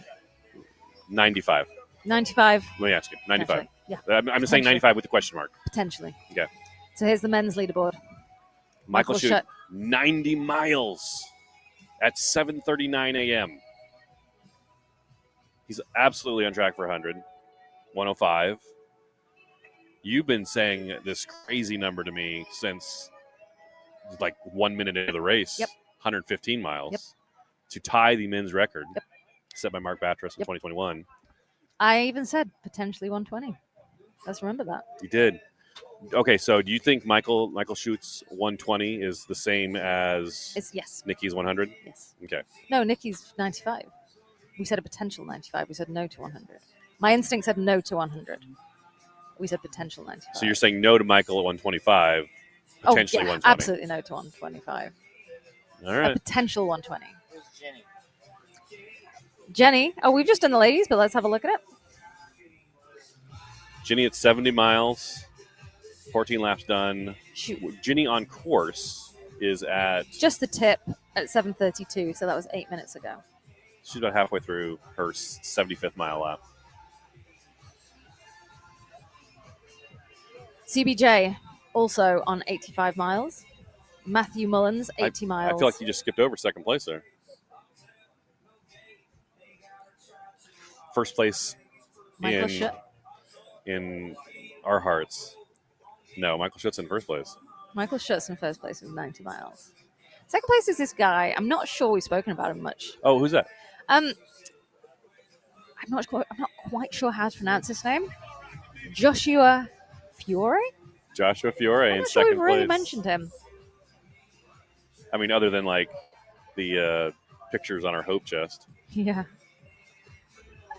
Christian Brown Johnson in third with 85. Okay, so at the end of their last lap, Joshua Fiore was 20 minutes ahead. Joshua Fiore in second place, 20 minutes ahead of Christian Brown Johnson in third. That looks like, if everything holds, that looks like your podium in some order. Michael Schutt, Joshua Fiore, Christian Brown Johnson. Michael in first place, Again, if everything holds, he's got a strong lead. He got a full lap lead on Joshua Fiore. There's no reason that shouldn't happen. No reason. Joshua Fiore and Christian Brown Johnson with 6+ hours to go. There's plenty of room for them to go back and forth, depending on how it goes. Mm-hmm. I just want to quickly, Paige sent $10 from Paige Hopkins Paige for Will. Hopkins. Let's get Will Fran neck and neck in the next hour. Thank you very much, Paige. Paige, you're a legend.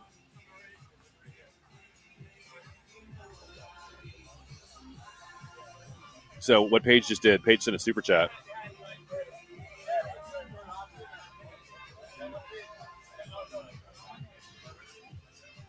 We just watched one of the ladies go through. There she is, right there. Tears on her face. She looked like she was struggling.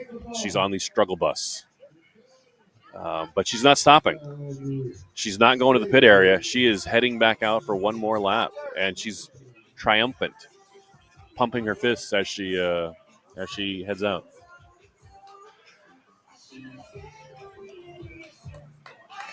So what Paige just did, she left a super chat. You click that $sign in the YouTube comments. You can leave a dollar amount, $1, $10. Our biggest gift so far is $50. And from Bogey Fits. Mm-hmm, mm-hmm. And you can leave a name there. You can leave Will. My name is Will. Her name is Fran. And whoever gets the most money on their side of the ledger will go through electroshock therapy at the end of the race. And currently, Fran, my partner here, is set to go through electroshock therapy. I feel poorly about that. Fran coming all the way over from the UK to work with us, and then we say, hey, Fran, hey, thanks for coming, go through EST. Mm-hmm. So I would love to get some more money on my side so that I will go through electroshock instead of Fran. I will respect the will of the people. I will respect the will of the people. But I really hope that the people decide to send me through instead. Shout out to Ty Manship 3931. First world's toughest mudder, working on his goal of 75 miles. Well, he's already at 60 miles. He's on pace. And he was last seen at Pyramid Squeeze, which is 4 miles in.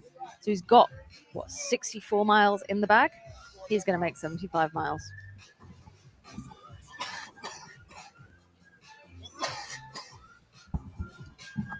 Well done, Ty Manship. First WTM, 75 miles. That's outstanding. That's outstanding. That's a big goal for your first time. It's a big goal, isn't it? He's doing it.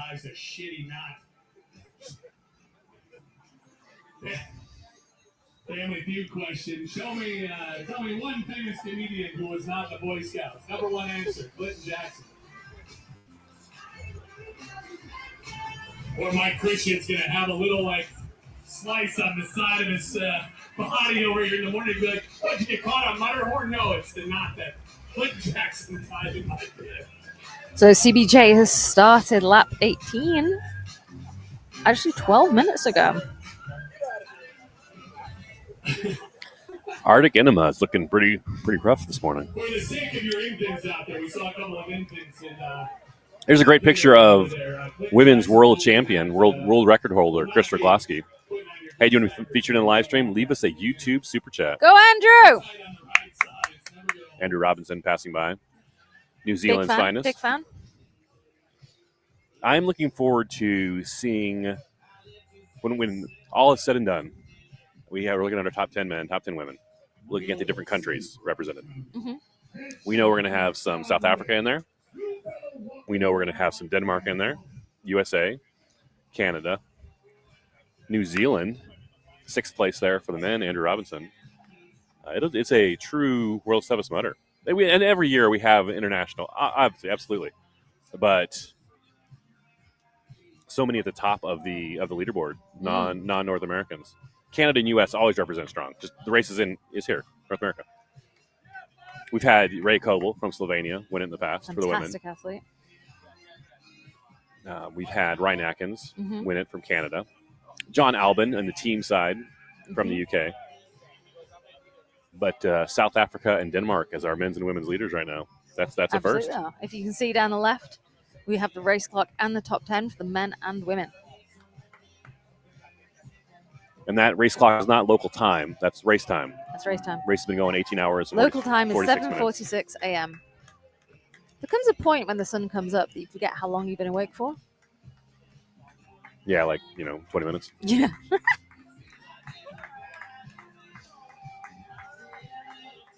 So I don't need to tell anybody. You guys have been watching all along. Fran, this is just. Oh, look at that sunrise over just the tip. Hit that bell. Outstanding job. Well done. But Fran, you've been going literally. This is your world's toughest motor. This is my world's toughest motor. All night long. You can honor Fran, thank Fran by leaving a super chat with my name in it, not Fran's name, and you can spare Fran from having to go through electroshock therapy. Fran, this whole run through EST was your idea. Are you regretting it? So as I said, it's not that I don't want to do EST. I just don't particularly want to get wet. Okay. And do you know what? It'll probably be quite hilarious because you know how I'll go through? Tell me. Like this.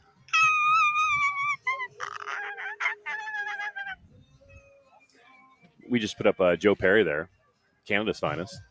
Joe Perry is, if you don't know Joe Perry's name, you know his face. Yep. Joe Perry shaves his head, and his wife paints his face every year for World's Toughest Motor.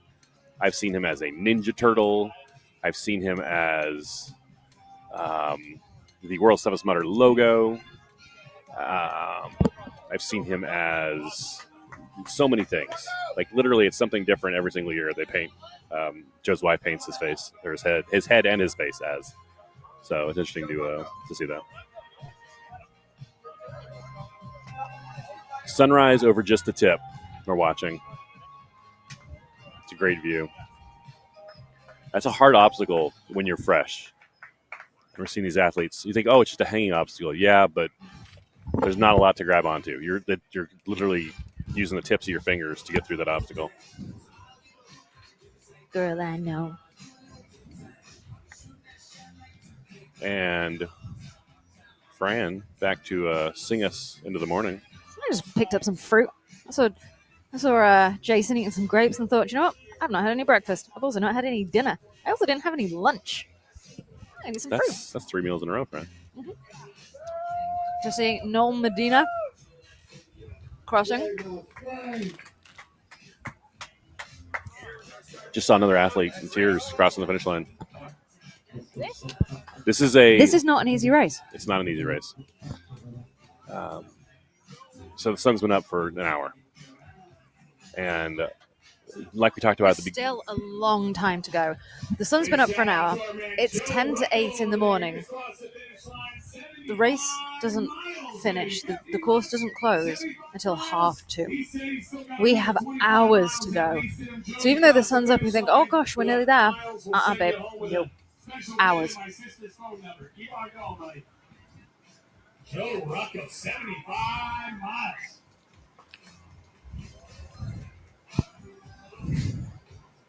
We're also getting my sister's going on, but just in case Tommy's sister makes you feel too happy.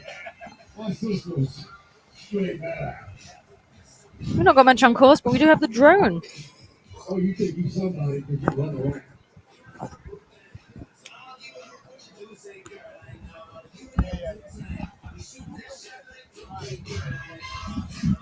You want to know a life hack? Nope. Eat lots of fruit. That's what I'm doing right now. Listen. It's there's this place I like to go running back in Southern California. And when I finished my run, I think our drone's out looking for alligators. I bet you have great fruit in California. Oh, that one. It's probably a stick. Why are you so anti-alligator? I'm not anti-alligator. You've been anti-alligator this entire broadcast. Every time there's an alligator, you're like, oh, it's a stick. Because a lot of sticks look like alligators. This is the lake that's alongside the venue.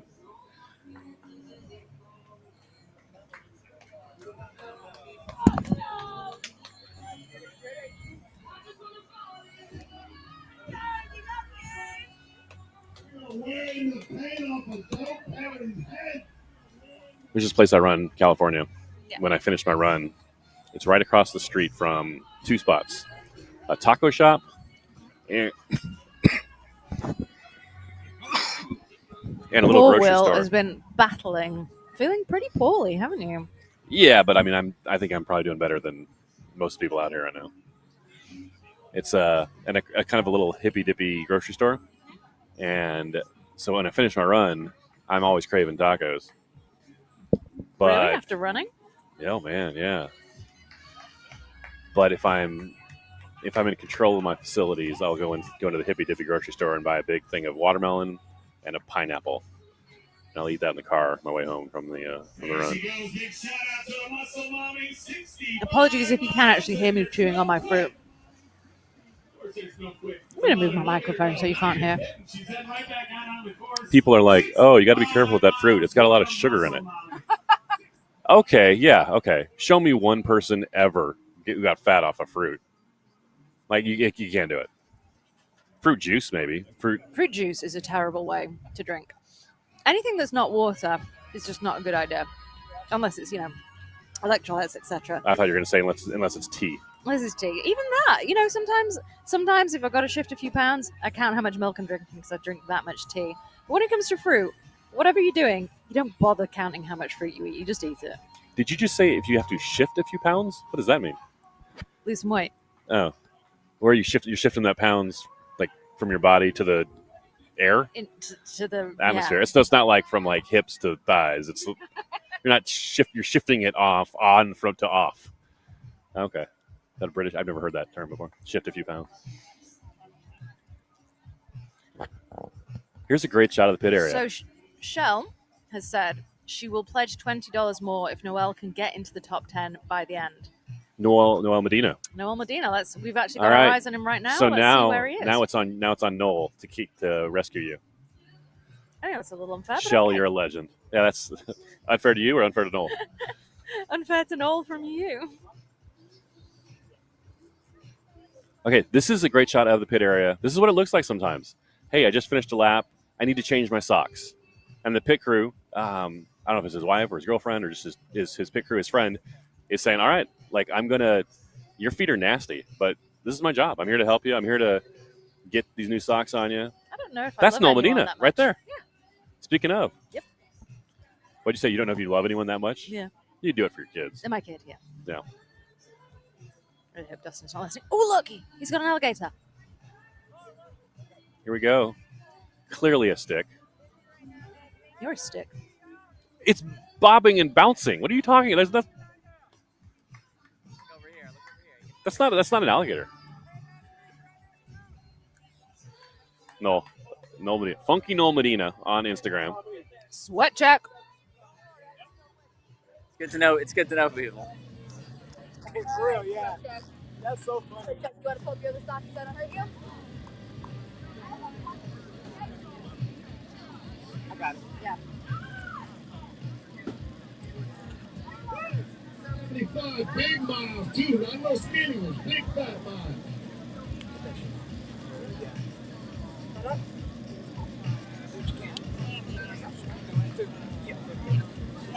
Good.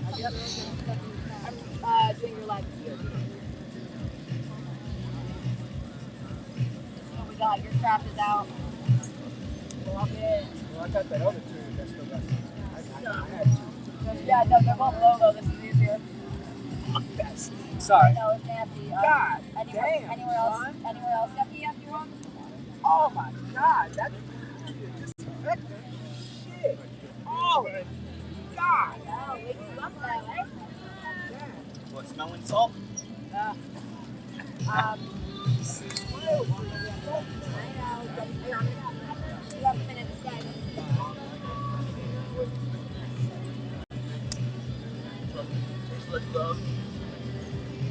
Awesome. Jerry. You're awesome, man. Get right over! Over, get away! It's still me! Hey! I'm up there! Look at me! Look at me go! I'll show you how to tie shoes!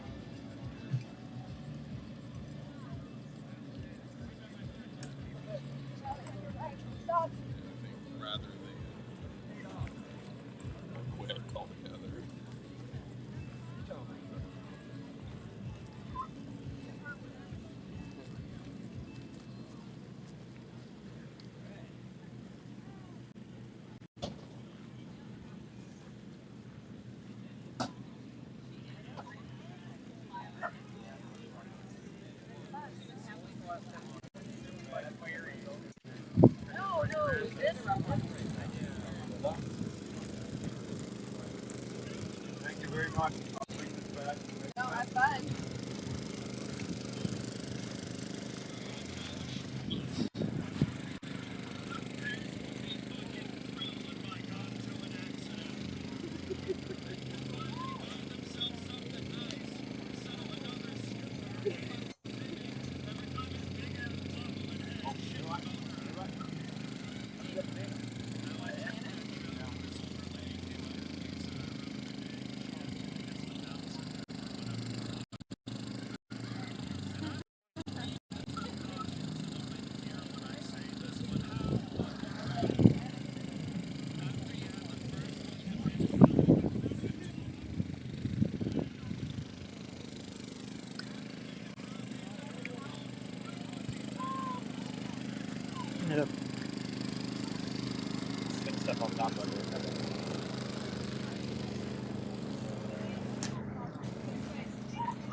Awesome.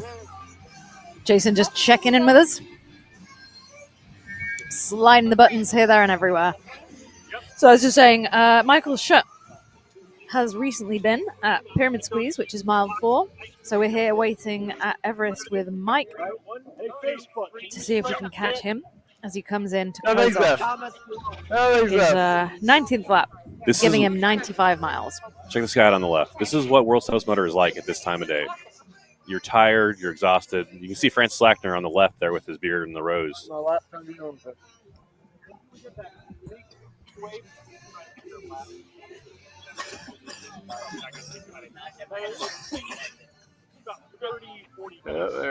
There he is.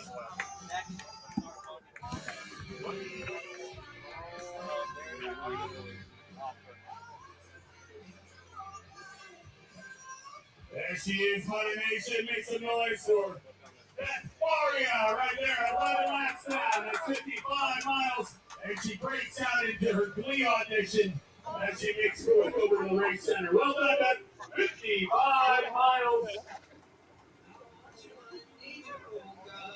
We've also had Jenny Stipp at Pyramid Squeeze. Amongst the ladies, that was 9 minutes ago. So, Mike, we're on the lookout for Jenny Stipp and Michael Schutt. Oh, they're on there. You see either of those, you let us know.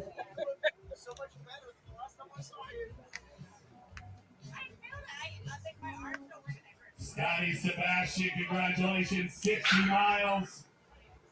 Are we going to say on his belt or like on the bib? Or we gonna go on the bib?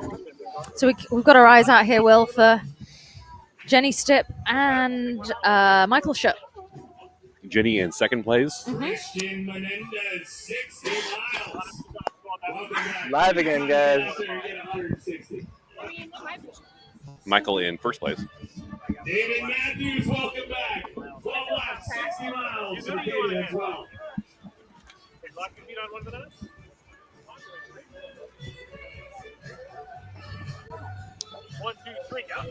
You guys getting up on it. We're being smoked out here with bug spray. The bugs are coming out in force. Jenny! Go there. Guys getting up on Everest there. It looks like Jenny.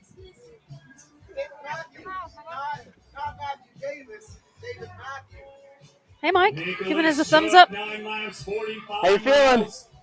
Good to see ya. I'm okay. There she is. There she is. Jenny Stipp. Fancy bib you got there.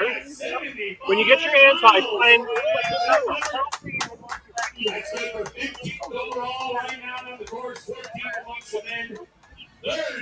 Send me this video.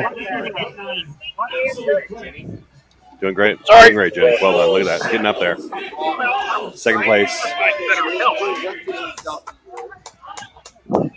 So this is Jenny coming towards finishing off her 15th lap to give her 75 miles. Second woman to get the silver bib this year. It's a good shot of the backside of Everest. It's treacherous. You gotta be careful. It's tricky, isn't it? Once you're done with the obstacle, you're not done with the obstacle. Now Sebastian doing 10 miles on Mooseback. We gotta get the proof of the OCR out there on that story. That would be a front page story right there. Scott Sebastian doing 10 miles. So I was asking if they can get an update on Darren Brody, who's come all the way. They want your badass self on the stream. How you feeling? On screen. Yeah. Looking strong, looking strong.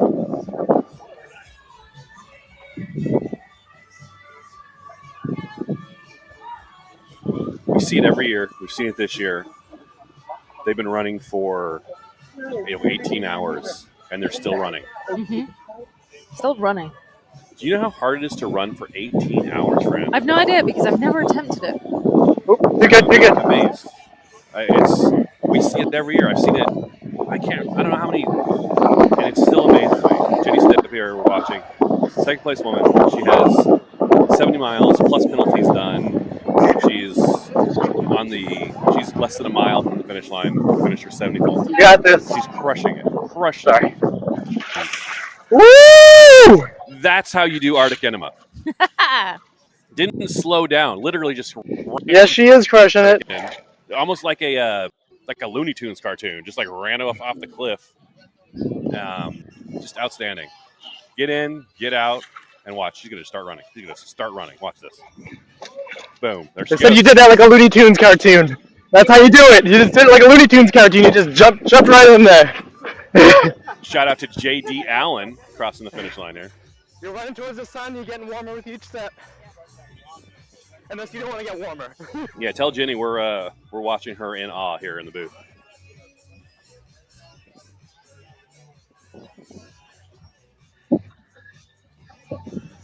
They wanted me to tell you that they're watching you in awe. Or they're like really bored. This race is anything but boring. Fran, why is it so common? We see men and women, top men and women, Yes. obviously in pain, Yes. smiles on their face. Can you and I, as mortal human beings, non-athletes, even understand it? So I was about to get a bit serious there. Please. And for those who don't know at home, and Mark, perhaps look at you might that. know, I don't just work in OCR. I'm also a psychotherapist. Okay. And if we want to get into it, perhaps we could. But I'm not sure it'd be the light-hearted answer you might want. Is there a short answer? Is it like a trauma response? Yeah, potentially. Is it really? Could be. Okay. You smile so you don't cry. Smile so people don't see you hurting. Okay. Or they could genuinely be enjoying it. Sure. Very much so. We don't know. We don't know, but There are people that, Johnny Cash covered a song, Hurt. she looks like You got second place here, guys, if you want to. I hurt myself today to see if I could feel. And that's one thing about World's Toughest Mudder. You got it all day long, Jenny. Good job. You also know there is data to back up that those who have suffered trauma are more likely to get into endurance sports. Is it because they are good with the pain, or they can handle the pain? Maybe they can handle the pain. Maybe the pain feels safe. Maybe they have familiar, safe. They know it. Maybe they suddenly have a need for pain. We're not talking about anyone in particular. Oh no, we're not talking about anyone. We're just shooting the breeze here. We've been talking for 20 hours and it's starting to get silly. Jenny coming up to Mudderhorn. Quick shot of the finish line here. Deanna Brass. Let's see how many miles for you. 40 miles for DB. Shout out to Deanna Brass. Well done. Crushing it. Yeah, she was just pointing at me. That's right. You kid. What's your last name, Brad? Deanna Brass, beloved member of the World's Toughest Mudder community.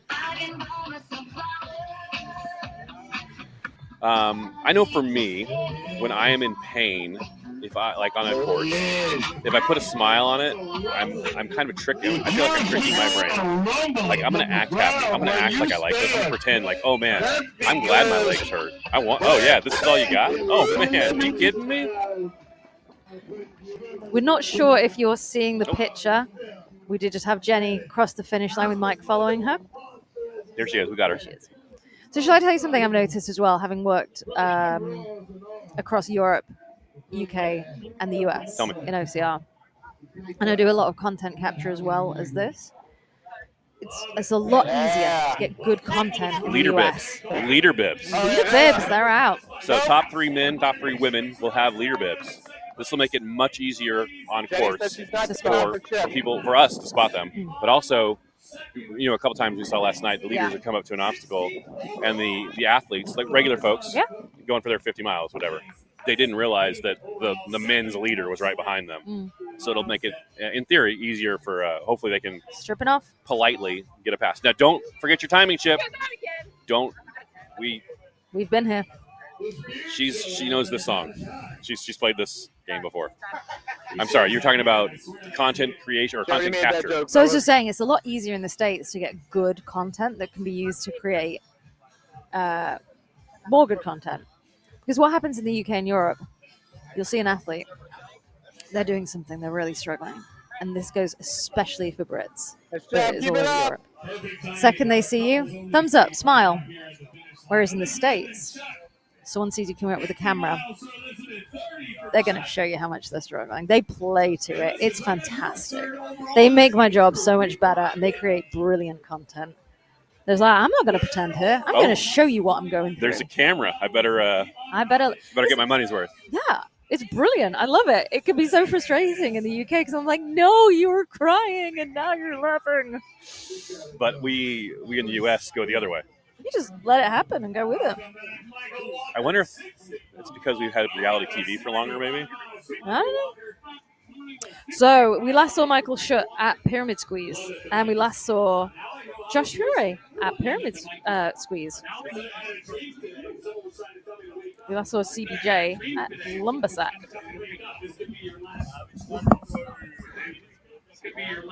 Good job, man. Keep it going. Looking good. Looking good. And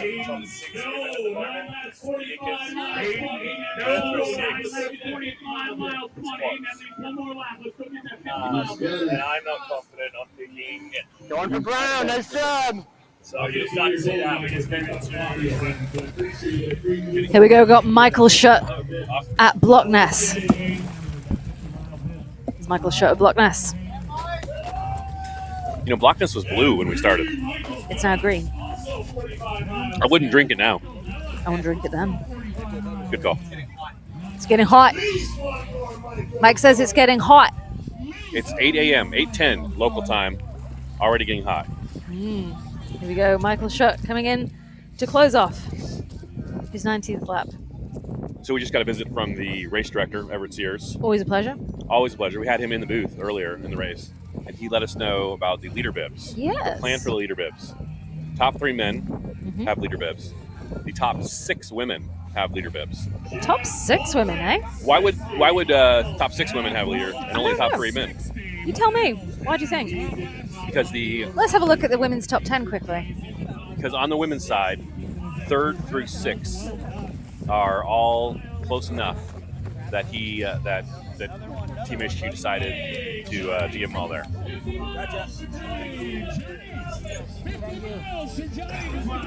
So top 3 men.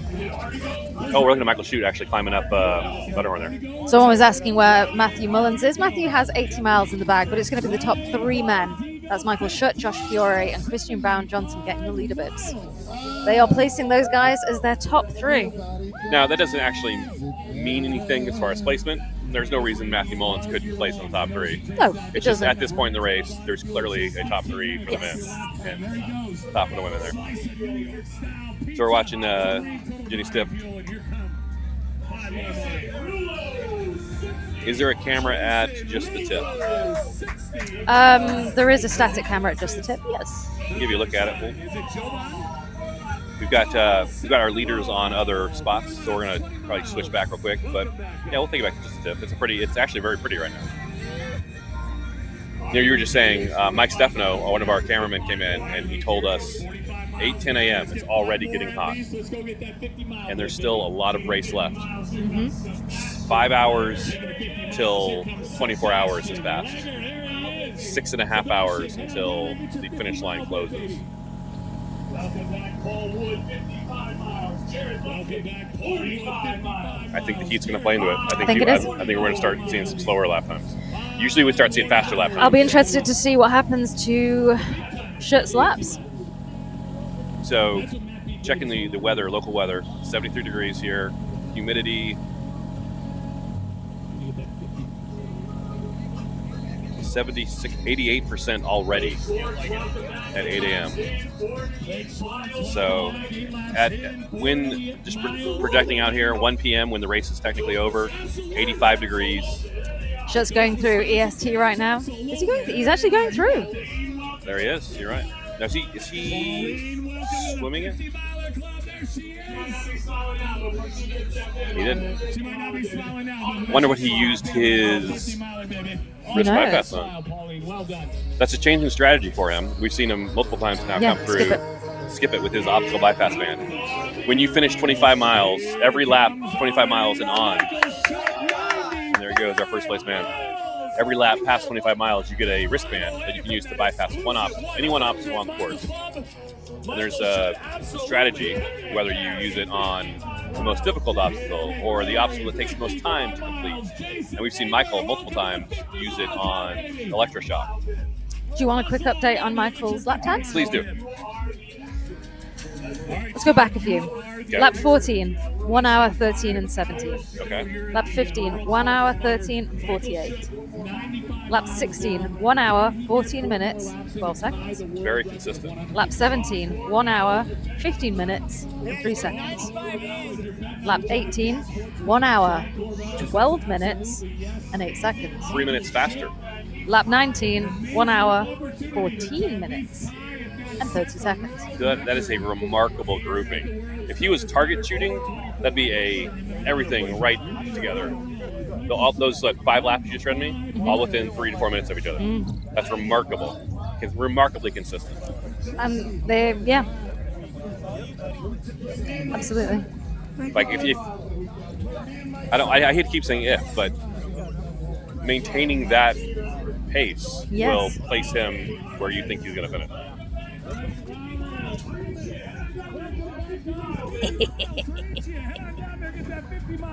Fran's thinking to herself, I am the smartest woman in the world. I don't know how many discussions I had with people last night who were throwing stats at me, and I was saying, yeah, but. Now, to be fair, when we say, oh, no man has ever won the sprint lap and then won the race, the only reason we say that is because it's true. I know. It's never happened. The Michael Schut is 6 hours away from being the first. Oh, I know. It's still not in the bag. Now, again, Ray Coble has done it. Callie Schweik, Chris Rogowski almost did it last year. Did it. She finished the sprint lap 10 feet behind Callie Schweikart last year. But she didn't finish the sprint lap first. You're right. That's about the only thing Chris Rogowski has not done at World Seven Motor. Yeah. Is what Ray Coble did and what Michael Schut is on pace to do. Are we looking at Nikki?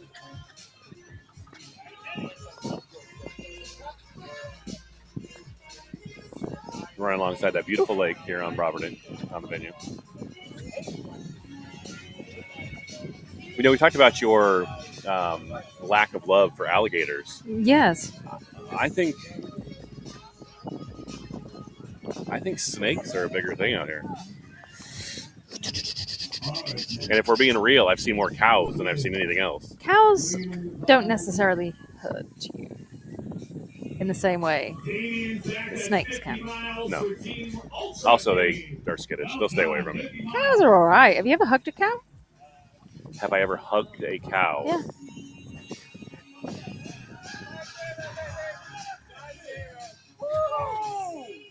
No.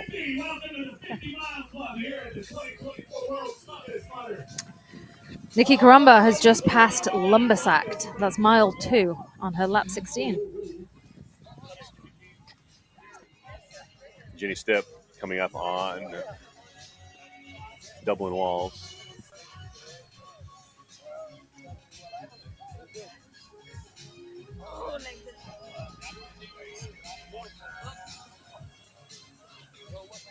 call them Dublin walls because there's 2 of them.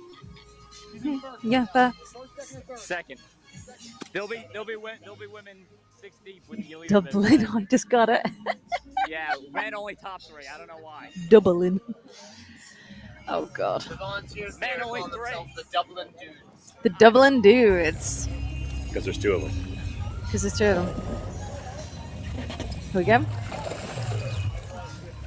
So dumb. So dumb. You love a silly joke, don't you?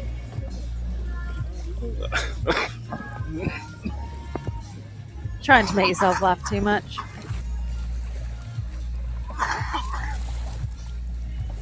This is Blockness.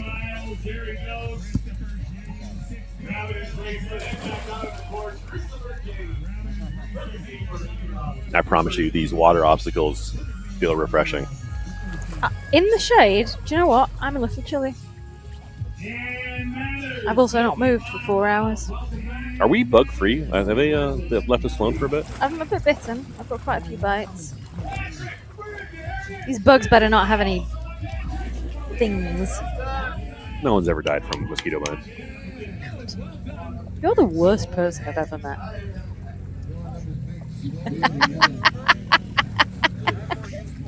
I doubt that so much. Oh, it's so far from the truth. Jenny Stipp, crushing. Look at that. She looks like she's out for her Tuesday morning short run.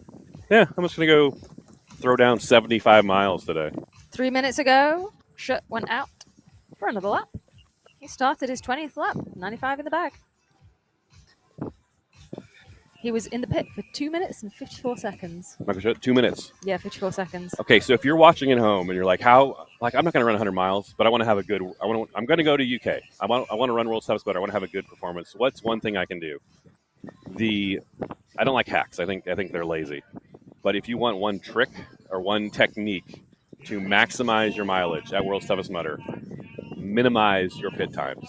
You think the pit is your friend. I've said this before. The pit is your enemy. You think, I can't wait to get back to the pit. I finish this lap. I can get a break. I can sit down, take a little ramen. I've earned it. I just ran 5 miles. I did 20 obstacles. I've earned a little break. Oh, Jason is waving to us. Jason, we're with you.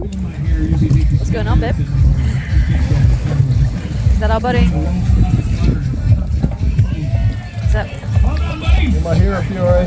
There he comes. Hey, Josh. Fiore. Hey, man.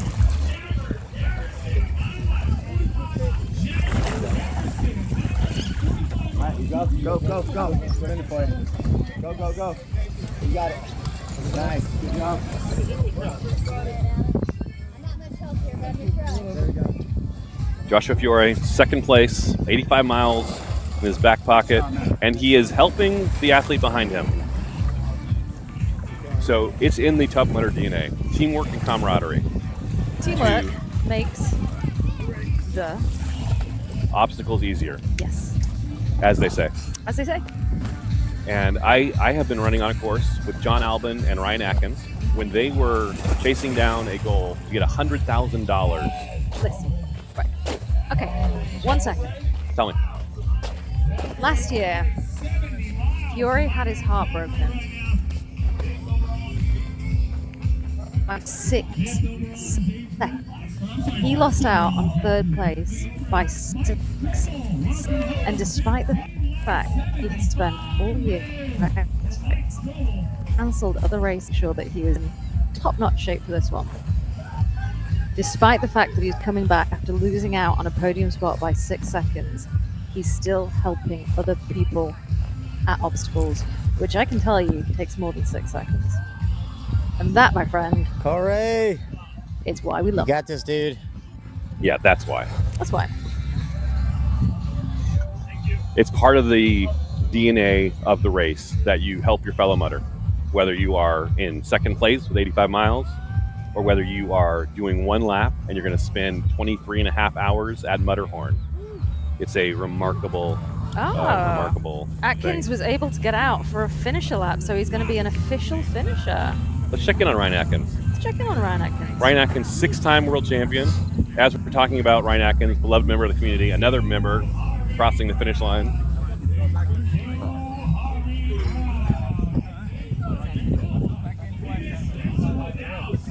Ryan Atkins is currently out on course.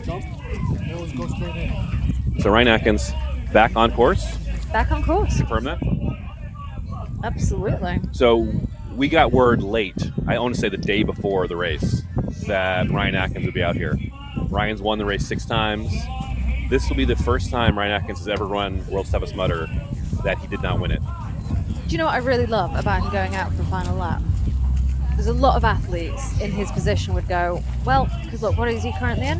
159th. He's not going to be making many times. Ryan Atkins has never been in 159th in anything. He's walking.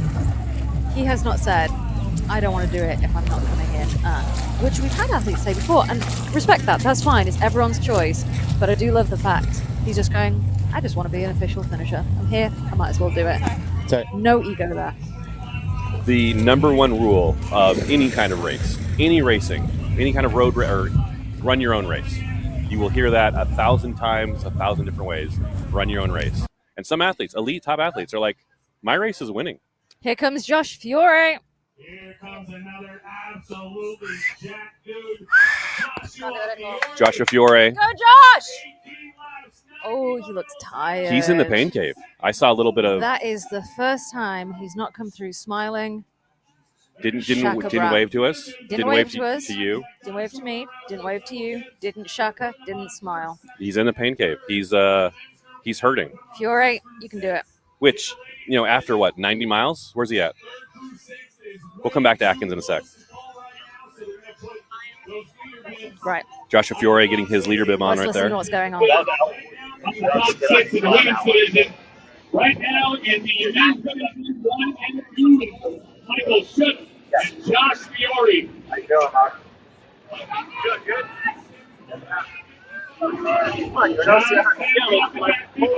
Miles. Jennifer Madura, 50 miles. Welcome home. Brian Sikansky, 60 miles. James Del Verde, 50 miles. Go get that. Not a lot to listen to. He's getting nutrition, getting some water. So he's here with his pit crew. This is his girlfriend, Liz, who is a nutritionist and a personal trainer. And she has been helping him. Good old pickles. Race. And it seems to have worked. Oh, my God. Nice job, James! We gotta run!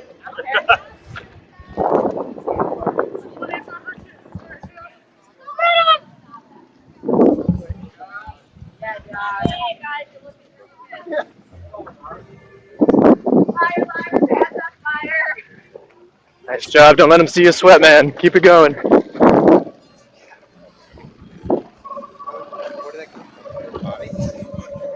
Fast time. Let's go.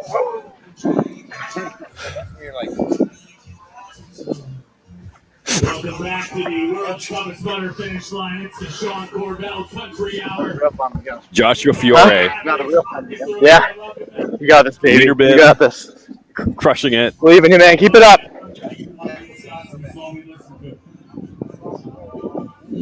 Who's in the lead, men's or women's? Let's do both, Coach Graves. For the men, Michael Schutz. Running past an opposing team like wolves. 20, 10 minutes ago. Josh Fiore, we just had him on camera. He's just gone out for lap 18.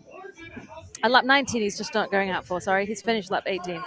And for the women, Nikki Korumba is in first place. She's on lap 16 with 75 miles in the bag. Jenny Stipp also has 75 miles in the bag. Is now on lap 16 as well. Abbott and Costello over here. Who's that? I mean, I know who Abbott and Costello are. I'm just not sure what they're talking about. Oh, let's go back to Atkins. So Ryan Atkins, we got late news. Ryan Atkins would be out here on course. Ryan Atkins, when he shows up to World's Toughest Mudder, automatically the favorite. Everyone was excited to see him. He hasn't run on the course since 2018. He hasn't been in the individual category since 2017. Everyone excited to just absolutely to see him compete, but just to have him back on the race, back here. And he started strong. He was in second place most of the race behind Michael Schutz. And then he rolled his ankle middle of the night. He actually, we found out, Evan, one of our correspondents on course, found out he rolled it twice. First time, he was able to walk it off and keep running. Second time, he could not run on it. He basically walked / limped in that last lap, finished all the obstacles, finished his lap, made it into the pit, and his plan was to basically see how it felt and see what he could do. And he's gotten back on course now. It looks like he's doing one more. He's going slowly. Looks like he's walking. Going to do one more finish. There's Trevor Psycho just passed our camera there. He's actually lost a place since we last checked in with him.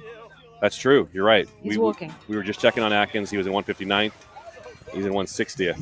As long as, I'm going to say this with a caveat, I very much respect that he's going out to be a World's Toughest Mudder finisher. Sure. As long as he's not injuring himself. But the fact that he's going out to finish, despite the fact it's not going to be a position, I love that. And he will also get his 50-mile bib, which I love as well. And that's actually a thing a lot of people do. They'll get to like their 45 miles, say, I'm going to take a break. I'm going to, rest up, hydrate up, and I'm going to go out for one more finisher lap to finish my 50th mile. So what Atkins is doing, he's doing it for different reasons, obviously.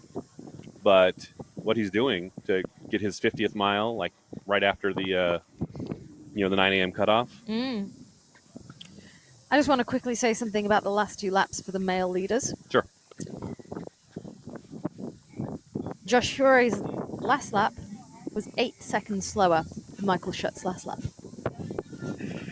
8 seconds. And that was probably down to helping somebody at Blocknose. Now, Josh Fury is one full lap behind Michael Schutt. Yeah. We don't, and at the pace they're both keeping about the same pace right now. We don't. It would take something dramatic. I'm not expecting a place change. Sure. But I'm just saying, it's interesting. Yeah. This is a fun time of the race. This is a very fun time of the race. The last chance for some jockeying in position. So I'm not expecting jockeying in the men's. There could potentially be jockeying in the women's. The 2 front women, Nikki Karumba and Jenny Stipp, are both on 75 miles. We last saw Nikki Karumba at lap 16, mile 2. And that was at 14 minutes past 8. And we saw Jenny Stipp at lap 16, mile 1. Could she overtake? Highly unlikely. Possible, but highly unlikely. Normally at this time of the race, I'm scribbling furiously, working out who's going to overtake who. I'm not doing that today. I don't think that is going to happen. It seems like the top 3 men, top 3 women have kind of secured their places. They've been set from the start almost. I cannot remember a race where the positioning did not change. Although, as much as it has not changed this race. Do let me say, Nikki Karumba's last lap was 1 hour, 34 minutes, and 18 seconds. Okay. Jenny Stipp's last lap was 1 hour, 26 minutes. 8 minutes faster. 8 minutes faster. The second place woman was 8 minutes faster. The last lap of the second place woman was 8 minutes faster than the last lap of the first place woman. Yep. Correct. Now, were that to hold, I don't know if there's enough time. Enough laps left. Evan is waiting for us. Evan at Skid March. Go for it, Evan. Let me know if you guys can hear me. My headphones aren't working quite Evan, well. we can't hear you, going darling. through the phone. So if you can hear me, just stay on me. If not, cut away. I just was running with Michael Shoot. Evan, we can't hear you. Pronounce his name after 18 hours, despite him being in first. And I asked him, I was like, what do you think you'll finish with today? And he said, the plan is 115. So I was like, you tying the record? He's like, that's the plan. So that's what he's going for, 115. I will say this is the first time I ran with him over the last 18 hours where I didn't feel like I was like having to like amp the pace up. So he has slowed down slightly. That being said, he's still moving at a very, very fast pace for this late in the race. We look good though. Flew through the obstacles, no problem. Maintaining a good pace despite undulating terrain. So I think he looks like he's doing well, on track for 115. And we'll see how it plays out over the next couple hours. With the heat rising, it's definitely going to be a factor, and we'll see how these athletes handle. Back to you guys at the booth. All right, thanks, Evan. Crossing the finish line, 65 miles. Jonathan Ryan, 70 miles. Here we are in the pit. We're here in the pit with you, Mike. Tyler Angel, 45. Well done. Plenty of time to get that last lap in. Maybe you can do, buddy. Do it. Cup of noodles. Breakfast of champions. Yellow's gonna look great on you. Breakfast. Just got a lap leader bid. Eating some ramen. Good choice. Good choice. He did RJ, well done. Still coming back 25 miles. I just want to say, even the fact that you can wolf down a cup of ramen and then go out and run, that in itself is a skill. You know what? It is. And it's actually something you should practice when you're training for World 700.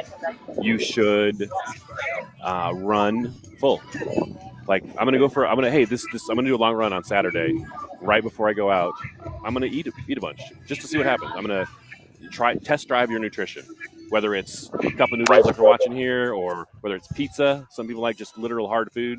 Evan talks about he eats beef jerky on his. That's exactly right. It's a eating competition with running in between. Right? Get a sub, like a Jersey Mike sub, like turkey, cheese, and you kind of cut it up. And I don't eat, like, you don't want the whole thing, but like bite-sized pieces. You want like a 2-inch, 3-inch chunk. Put it in a Ziploc bag. You can grab it at a pit stop and eat it like kind of while you're walking, starting your next lap. But you should absolutely test drive. Your nutrition is very personalized for everyone. Like what works. Some people don't like real food. They want tailwind. They want to get their calories from liquid. So when you're training for World 700, absolutely test out your nutrition before you get here, because you don't want to figure out what gives you stomach problems when you're here on the course. We just had a shout out for Victor, Matthew, and Jesse from MIT. So it's going to be Matthew Mullins, who's been in 4th place. The entire race, it seems like. He was in 3rd and dropped down to 4th. Okay. Evan, we're coming to you, Evan. See if we can hear Evan there at the Anna Brass. Awkwardly close to you. Okay, I think we are on. I am here with Deanna Brass. Deanna, what lap are you on? This is lap 9. I had a pretty rough night. Couldn't breathe, so took a nice long nap. Okay. And now we're just cruising our way to 50. Are you going to stop at 50 or are you going to get a dirty brown bib or just stop at the... I don't think I have time to get a dirty. Okay. Even now, like, I can't really run or I stop breathing again, which is less than ideal. I like breathing.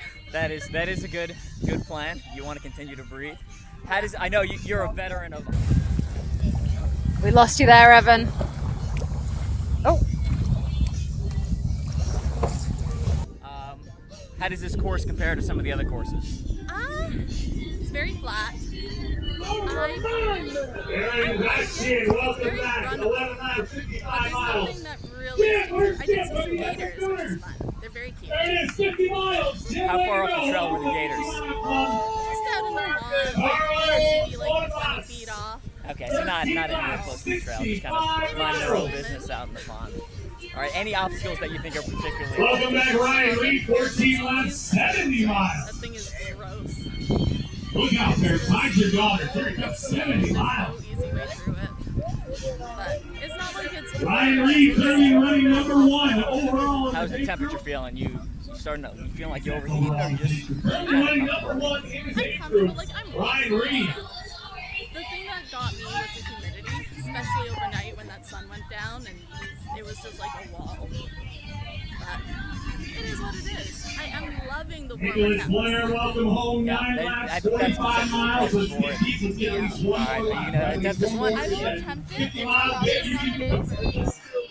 Thanks, Evan. Thanks, Evan. Deanna Brass. So we had a question there. Is Atkins still in it? Didn't see him on the leaderboard. So he is running one final lap to get him an official finish, but he is not in the leader competition. He turned an ankle in the middle of the night and took the very sensible decision to stop. We went and talked to him in the pit area, and we said, hey, what's the plan? Like, are you going to go back out? He's like, I can leave. I go back to my hotel room, but he's like, I like being out here. Like, why would I do that? The hotel room's no fun. This is fun. Like, I like.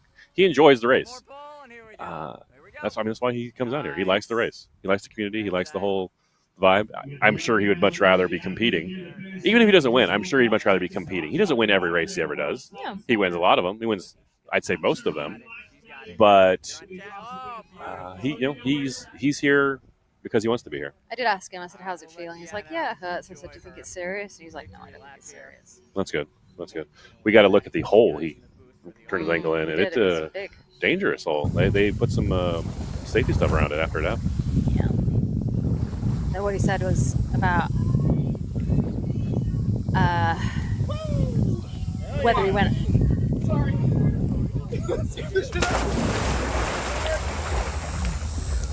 I didn't leave. I'm still here. You switched obstacles. What happened? Yeah.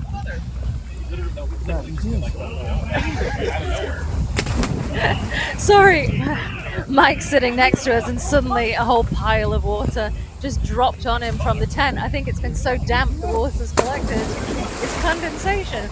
Anyway, so yeah, I saw him in the pit, and I said about continuing running, and he said the difference between finishing this race and not finishing this race, as in doing a lot of laps or just sitting it out to do one final lap, is the difference between 3 weeks recovery or 6 to 8 weeks recovery, and Sure. it's not worth it. Can you give us an update on Michael? Yes, absolutely. Short story is he's crushing it. He's crushing it, and he's been crushing it all night. Michael is on pace to do something that's never been done by a man at World's Toughest. It's only been done once by a woman, Rhea Kopel. He won the sprint lap, and he has won. Whoa! He has led it wire to wire, and is on pace to win the whole race. So our tent is exploding with water. It's so damp here. So literally, there's been so much humidity over the last 24 hours that we have a 10x10 pop-up tent that we're set up under. I'm just gonna, Evan, I know you've got somebody there to talk to. We can't actually hear you when you're interviewing people at the moment. Evan, actually, yeah, maybe we can get Jason to you. We need to adjust something with your audio. We're not sure what's... We can't hear you when you're with athletes. So Michael Schuck, currently in first place, has done 19 laps, has 95 miles in the bag. He's out on his lap 20. His 100th mile lap right now. Mile lap. He has 95 miles on those legs of his. And what did I say I think he was going to do? You have said, since the beginning, 110 or 115, and an outside shot at 120. Yep. The record, all-time record for mileage, men or women, at World's Toughest Mudder is 115 miles. Set by Mark Battras in Laughlin 3 years ago. And he has a shot. He's finishing 100 miles. He's on his 100th mile lap, let's say. He's not far into 100 mile lap, but he's on it. He's got, it's 8:40 local time right now, almost 9 a.m. He's got 5.5 hours to do whatever miles he's going to do. So he's saying we can't get Evan after it's quietly comes through. All right, let's Evan, I'm going to you. Go for it, Evan.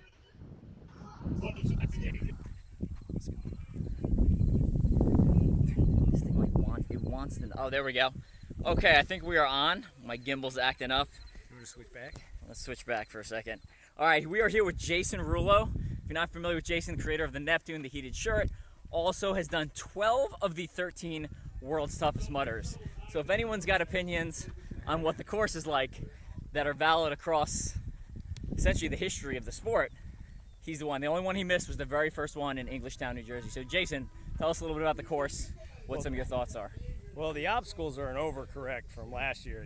They're just a lot. They're all vanilla. But the running on the course is difficult. I mean, it slows you down. I was expecting a fast course.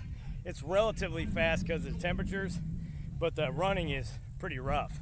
So, I think they did a great job of what they had here. I just thought they could have leveled up the obstacles a little bit more, but then again, I'm biased. I like to do hard obstacles, so whatever. What mileage are you going to hit today, Jason Rouleau? 75. It's been a struggle. Didn't think it's going to go my way, but still going to get 75. That was the goal. It's just been a lot more difficult than I thought it was going to be on my own accord. And you usually run with one of your teammates. Tell me about him. Yeah, Scott Wierzicki. He usually I get him by about a lap. Well, he's got me by a lap today. He's going to get 80, and he may place an age group. So who knows? Be awesome stuff if he does. Nice. Any other final thoughts on the course or the year? Well, hopefully this is not the last WTM in the States. It was a good one, but they need some epic send out. So I will be in England next year, though. So if that's the final one, hopefully not the case, but I'll be there. Hopefully no doom and gloom. You know, hey, I don't know. People have been talking about it the whole time like they expect it. I don't know why that is.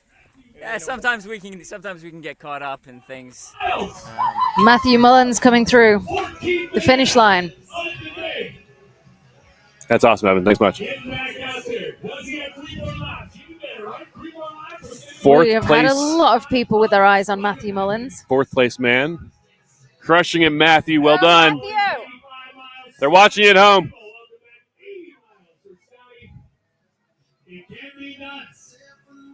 To the Mullins family, shout out, congratulations.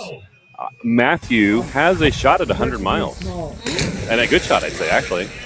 3 more laps. He's got about, say 6 hours, just shy of 6 hours left to do it with that extra 90 minutes. I wouldn't say, unless something happens to CBJ or any of the top three, I wouldn't say that there's going to be... someone's asking on the chat, was Ryan Atkins' injury discussed here earlier? Yes, many times, was. But we can discuss it one more time if you would like. Yeah, I'd love to send you back to a timestamp. I don't know exactly what time it happened. I don't even know what time it is. So what happened? Ryan Atkins running fantastically, having a great race. Started off with his own pace and started speeding up. And then all of a sudden he twists his ankle. Worked his way into second place. And we were talking about at the time, Atkins, his tendency is to hang back. Let the race come to him. Let the people in front of him slow down. He doesn't slow down. He doesn't speed up. Good job, man. He just stays where he is, and the race comes back to him. Mm-hmm. And he early in the race got himself into second place. Mm-hmm. But then the worst happens. Not the worst. Then something not good happens. He twists his ankle, goes into a hole and twists his ankle. He limps round the remainder of the lap. He gets overtaken by Fiore. Comes in and he says, "Nope, I'm not going out again." He makes a decision. We've all spoken to him. And his decision is he could go out, but he'd be walking very slowly and he would cause damage to his ankle, which he doesn't think is a big injury, but it would stretch the recovery time. And it's not worth it to him because it's one race. It's not worth injury. So he decides to wait and say, potentially I'll go out for a final lap and be an official finisher. And that's what he has decided to do. And he's out there right now. Let's find him. I think Ryan Atkins, as much as any athlete we know, knows his body, right? He's trained with rest, obviously, but he knows what he's doing. He knows how he's supposed to feel. He knows what's good, what's bad. Atkins is no dummy. And so I trust his judgment with his own body. We do have CBJ on Mudderhorn right now. He is in third place.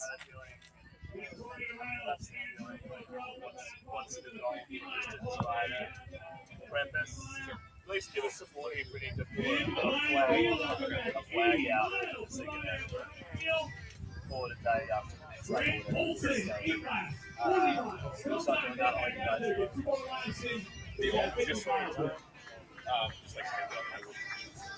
Goals, quad goals. Everything goals.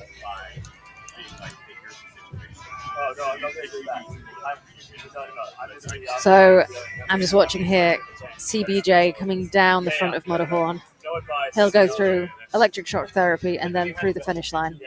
So we're just waiting for him in third place to finish his lap 18. I'll switch over to the finish line once he gets closer. But for now, let's have our cameras on a couple of other obstacles and see what's happening out on course.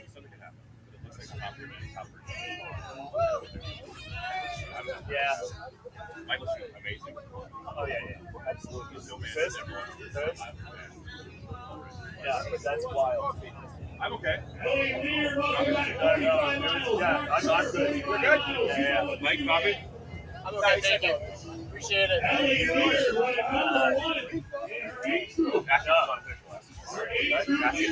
So we're waiting for Christian Brown Johnson coming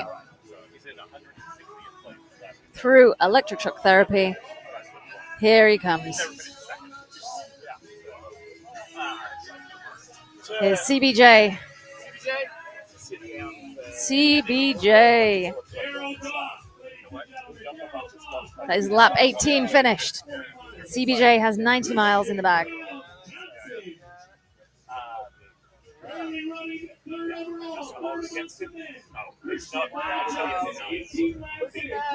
That's awesome looking, man. That's awesome.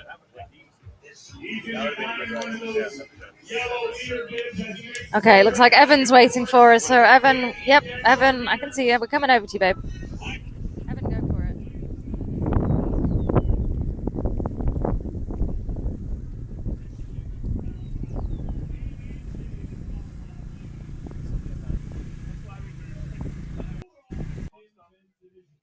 Evan, we're with you. Go for it.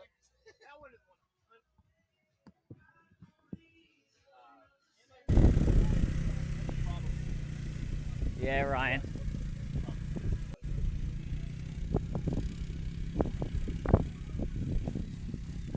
Go for it, Evan.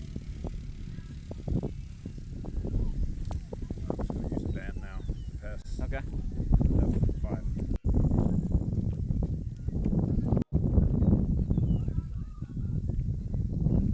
We got you, Evan.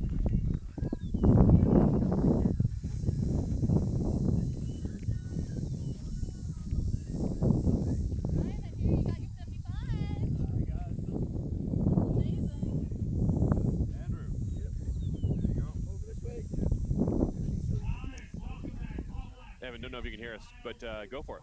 We got you on camera there. You're good.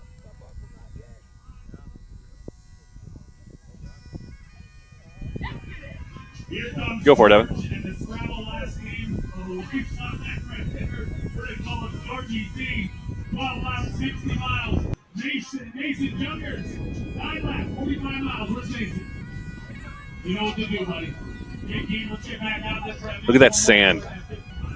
That sand will take the life out of you running in that sand. Even walking, you see our guys there walking alongside the bagpipes. It's oh man, and that guy's he looks like he's riding the horse, right? Got some chafing going on there on the back left guy. Let's listen to the bagpipes.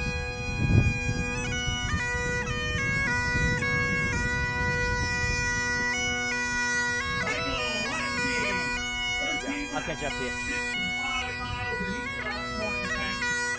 86, 75 at least, baby.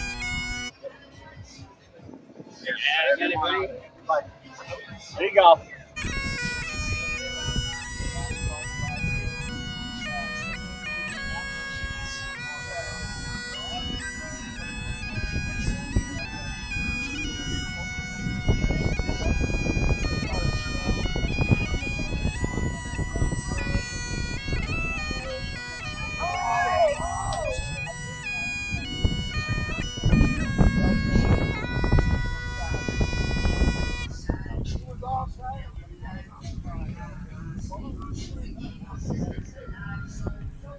John Castle, 14 laps.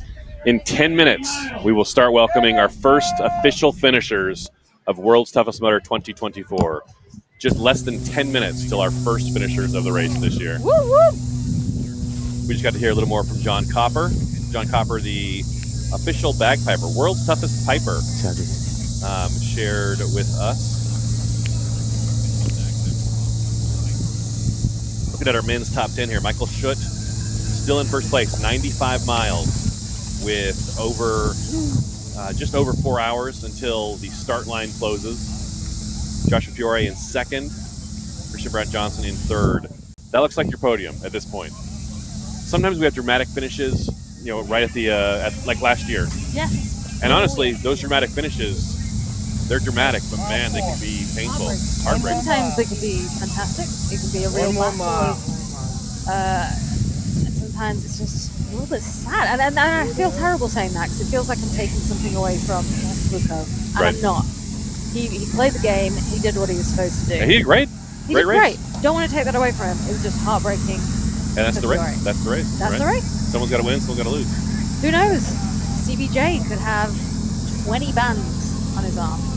Oh, don't do that to Fiore. Don't speak that. Just saying. Just saying. Don't manifest that. I'm not manifesting anything. Tell you what I am manifesting. Tell me. shit for getting 115 miles. He's got a shot. He needs 20 more. He's got a shit. He's got a shoot.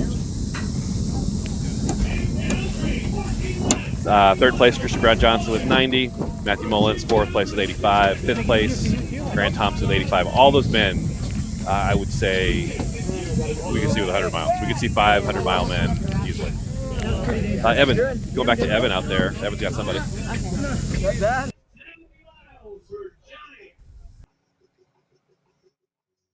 Go for it, Evan.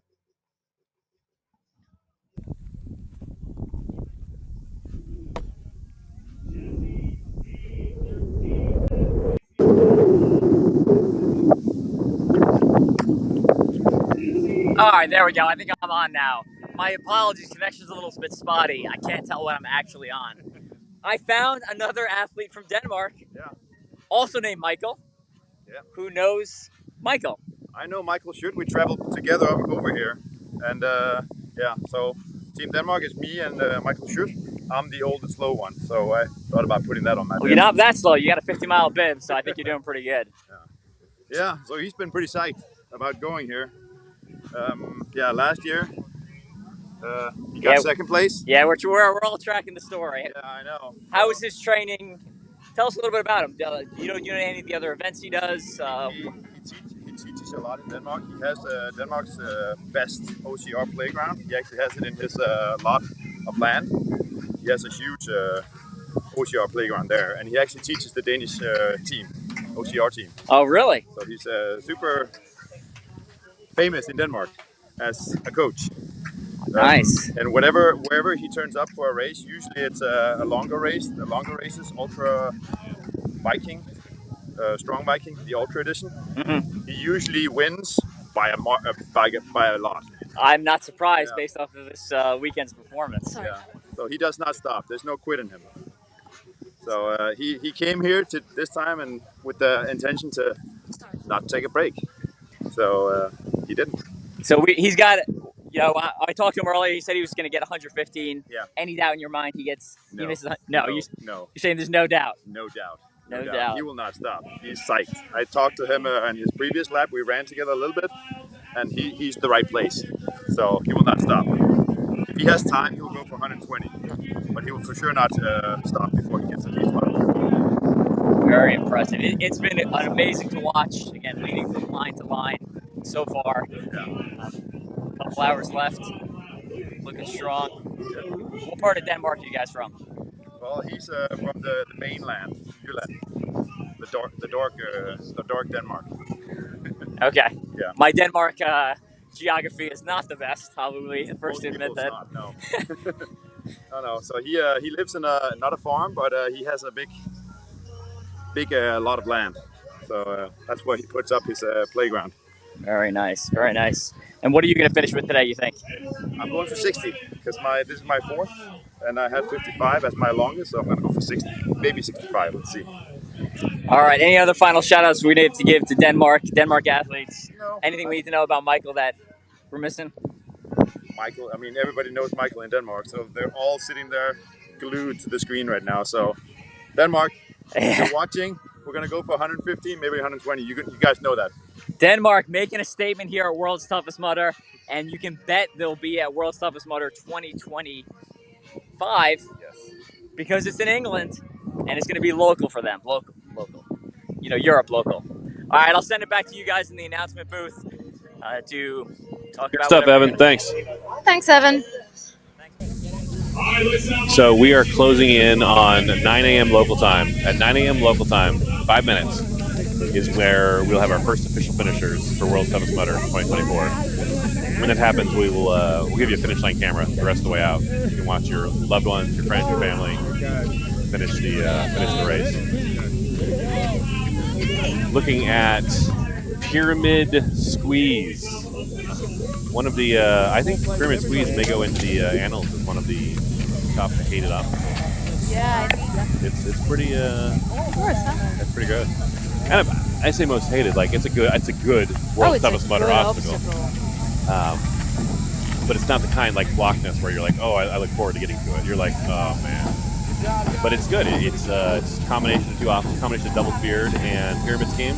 Nikki Grumba was not long ago at Pyramid Squeeze. Okay.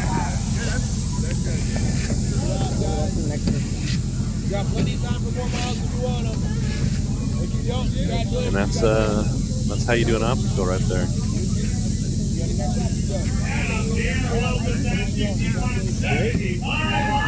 So just to update everybody on the timeline, here's how the timeline works. Tell us. At 9 a.m. local time is when you can finish the race. As long as you finish a lap after 9 a.m. local time, which is 20 hours into the race. So this is pretty tricky, right? So you can finish at 9 a.m. and be an official finisher.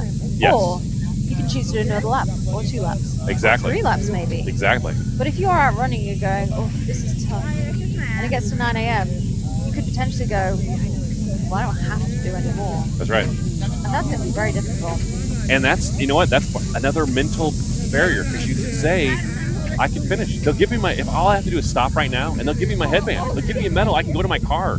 I can go to my hotel room, and I can be asleep before noon today. But if you want that full 24 hours, you have to go back to your hotel room and grab some nutrition and get back on course. Yeah.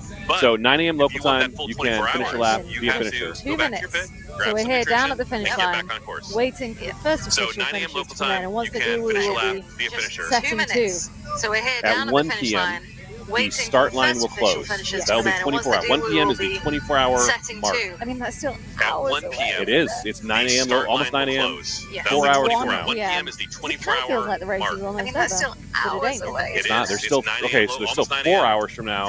The start line will It kind close. of feels like the race is almost over. As long as you are on the course before 1 p.m., you will have until 2:30 p.m.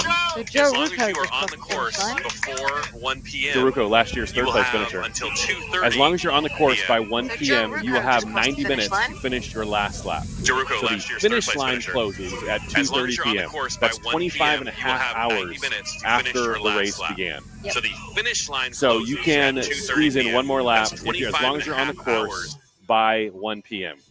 1 p.m. again is the 24-hour mark. Sarah Fox said we have a weird echo of you guys. Does that sound any better? Maybe a camera open somewhere, but I've turned all the volume buttons down, so hopefully you're not getting echo anywhere.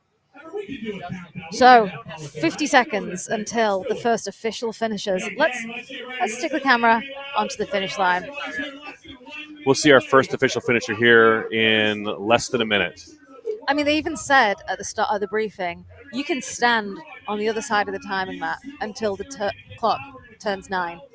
And I think we might have some people doing that. And they are absolutely doing that. 25 seconds. People are waiting.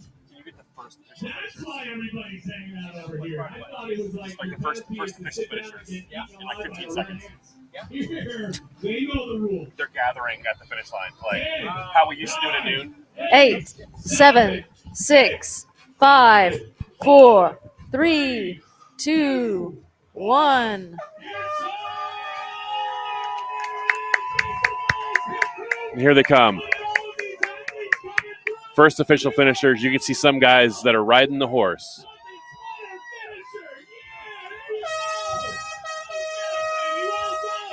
These are the first official finishers coming through the 2024 World's Toughest Ladder. They're done. These are guys that were kind of hanging out there, and they're ready to be done. Some limping. A lot of limping, a lot of chafing. A lot of pain. So they are all these athletes, everyone here right now, 20 hours in. There is a guy, we're walking right now in the blue there. You can see he is hurt. He's limping hard. He might be going to the ER after. Get that looked at. And some of them, it's hard to tell if it's muscles, if it's chafing, if it's just general fatigue. Every single one of these guys, official World's Toughest Mudder finisher. They're off to get their headbands. They're off to get their medals. Now, if they want, they can do another lap. They can do another 2 laps. But I would guess the multitude of these guys have had their race, and they're calling it a day. They've got a good race. They're all coming over together because they want to call it a day. Yeah. Deborah's asked how the girls doing. Can we see the leaderboards? Once the first official finishers have come through, once we've seen these guys, we can show you the leaderboards. Seeing hugs, seeing proud pit members. It's been Look at these guys holding hands, crossing the finish line. Adorable. 20 hours in, you are a world's toughest mudder finisher, 2024. Congratulations. You're about to get the coolest headband you've ever had in your life. 20 hours, 1 minute, and 56 seconds in. Now you might be watching being like, I thought it was a 24-hour race. It is. It is. Any of these athletes can keep going for 24 hours. In fact, it can be a 25-and-a-half-hour race if you're trying to get as many miles as possible. You know what? It's weird that it's warming up, but it's also cold at the same time. I'm cold. I don't know how to describe it. I'm in the booth, clammy. I would say, it's that kind of, when you're a bit sick. Yeah. And you're like cold but clammy. Yep. That's how I feel right now. Well, the air is moist, but my body is cold. I have goosebumps. Staying up for 24 hours. Goose flesh, I think you call it. Goosebumps. Goosebumps we call it in the U.S. Duck. Gray duck. Is this that game you were talking about? Yeah. Is it Goosebumps related? No. Oh.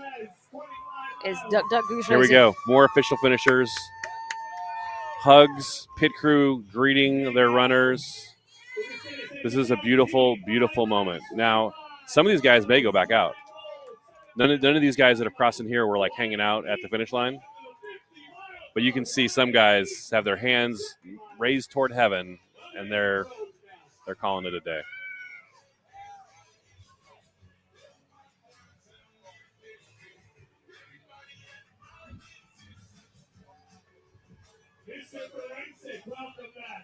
Well done. Well done, athletes.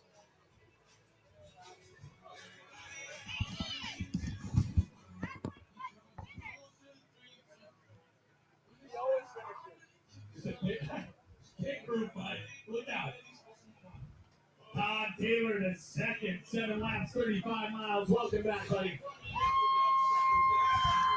Hey, Drake, can you move like Drake? Lucas, closing up. 6 miles, 30 miles.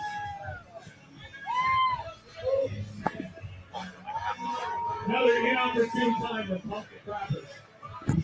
20 hours in. 20 hours in, world's toughest mudder. You're seeing every single one of these athletes is a finisher. Say again, sorry. Now they're all qualified to go back out. They can all still go back out for more laps, 100%. But if they want to call it a day, they've earned it. They've got their 20 hours in. They can get their black headband. They can get their medal, and be done. You can see them limping through. So these guys have earned it. They've got the pain. All right, we're going to put our finish camera on picture-in-picture. Josh Tramer, welcome home. 10 laps, 50 miles. Alfredo Michael, 12 laps, 60 miles. Nicholas West. Looking to put our finisher and picture-in-picture. Actually, you know what? Let's keep our finisher main, and let's bring Evan up over here. Hey, Evan, go for it.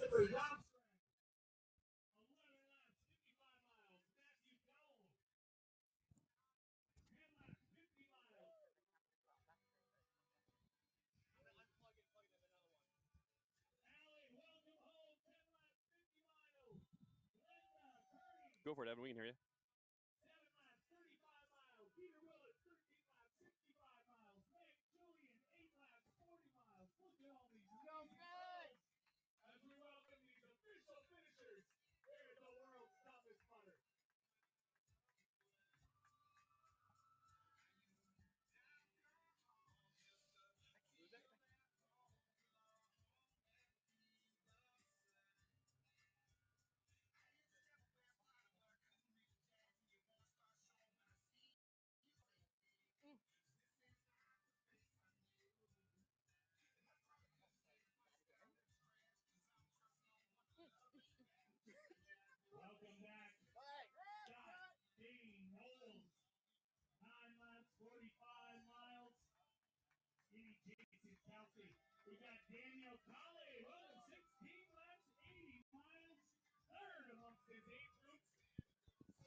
There goes Andrew Robinson.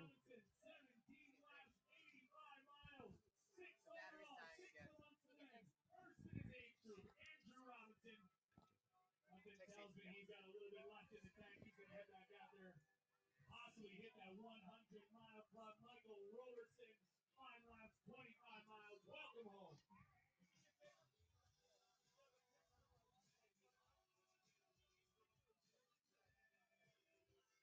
Go for it, Evan. We can hear you, man. We're here with you, Evan. Go for it.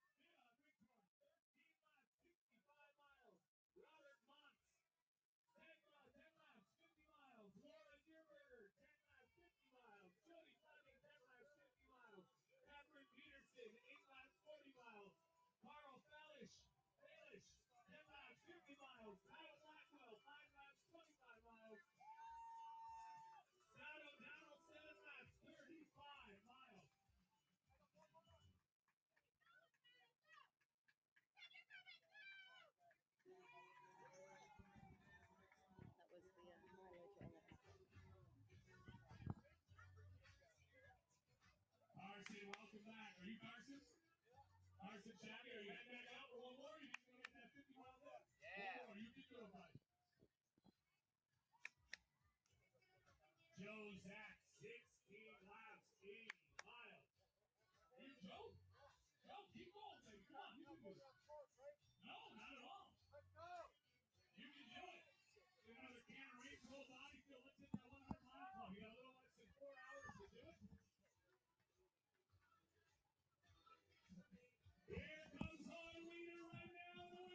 Okay, Evan, we can't really hear you, Evan, so we're going to be pivoting away from you.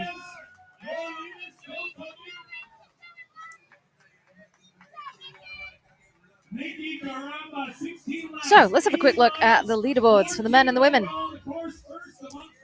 So we've got Michael Schutt in first place for the men. Not expecting that to change unless something very strange happens. He is at just the he was last seen at just the tip. And in fact, Josh Fiore has just passed just the tip himself. Christian Brown Johnson is in third place. Matthew Mullins in fourth with 85 miles. Also with 85 miles of Grant Thompson and Andrew Robinson. We just saw Andrew Robinson. All three of these top men, this will be their best finish, best placement finish at World Settles Motor ever. Yes. If everything holds, we don't want to talk out of school. Michael Schutt's best finish was second place last year. Joshua Fiore's best finish was fourth place last year, and Christian Brown Johnson has finished fifth twice before, both times with 100 miles. So all three of these guys, best podium finish ever if the results hold here for the next 5 hours, give or take. Melissa Linden dancing across the finish line. She's not done.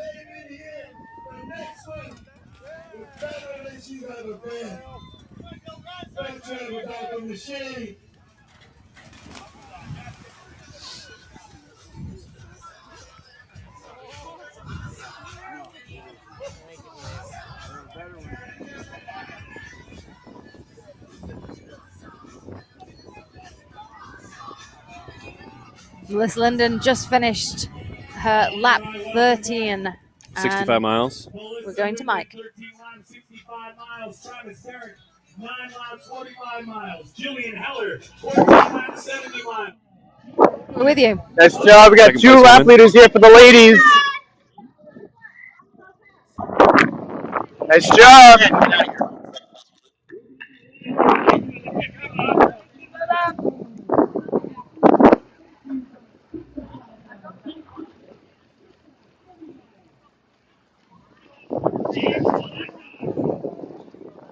Make sure she's well fueled for her next lap.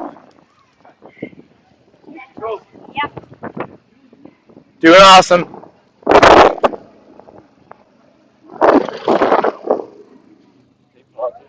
Good. Okay. Great. What do you want next time? You know? What? Soup? Oh, same one? Yeah. The onion one? No, the broth. Yeah, the broth. The broth. Okay, got it.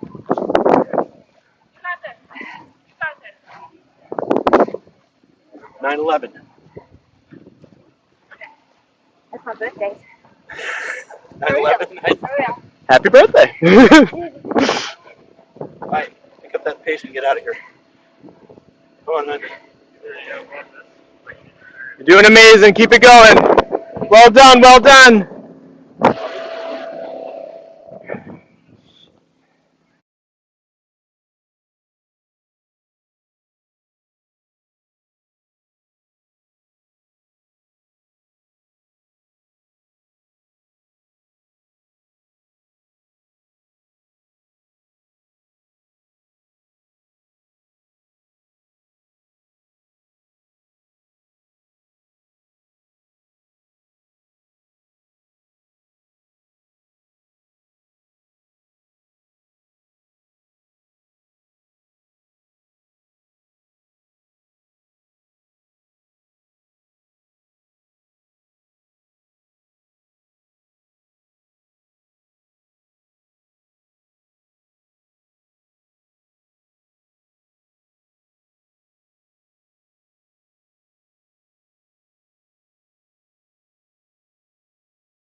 leave one of our names in the comment when you leave a super chat.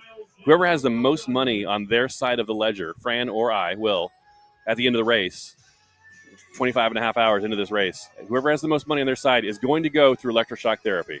One of us is going to go through electroshock therapy, Fran or I. And here's the deal. Fran's a good sport, but I feel badly that Fran's dominating the dollar total right now. I am. So here's what happened. I'm like, hey, Fran, you want to come over and broadcast World's Toughest Mudder for a third year? Fran's like, yeah, sure.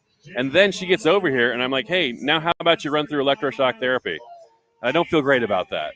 So I would love it if some dollars were put toward my name so I run through electroshock instead of Fran. Now, Fran's a good sport, and she'll do it. I'll do it. But I feel bad about asking. What total are you currently on, Will? So since we last talked about this, there's been some action. I've moved up to $93.97. Mm-hmm. So let's say $94. Fran, you were at $207.43. Let's say $207. So I am $104 shy of you. If someone were to give $105 right now, it would put me in the lead and take a little bit of pressure off of you having to run electroshock. And how do people do that? What you can do, you can, on the YouTube page, in the comments, right, there's a little dollar sign. You click on that dollar sign to bring up the super chat. You can leave a dollar amount in there. Amazing. So leave $1. Super chat. Leave us some bucks. If you've enjoyed the coverage, if we've been able to entertain, to show you your friends, your family, keep you posted on their results. Hey, Jason is shouting for us. Jason? Sure. We're with you, Jason.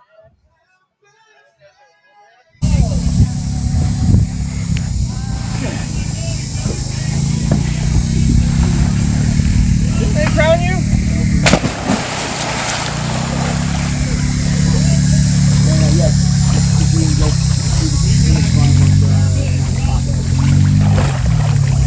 You done? You coming back? I'm coming back. Hell yeah. Yeah. Here we go. This is Shut in first place. Right. Coming through Shawshanked. He is on lap 20. He has 95 miles in the bag. Coming close to 100 miles. Michael Schutt will be our first 100-miler this year. Yeah, if you had your druthers, he'd be our first 120-miler ever. Yep. I want to say definitely our second 150 mile ever. The all-time record for World's Toughest Mudder, 115 miles, set in 2021 by Mark Battras. His one and only time running World's Toughest Mudder. I love that. Drop in, smash it, drop out. That's it. Done what I needed to do. Trevor's never run 115. Ryan's never run 115. Let me just check. How worried are you about Trevor Psychos? Great question. Here's how worried I am about Trevor Psychos.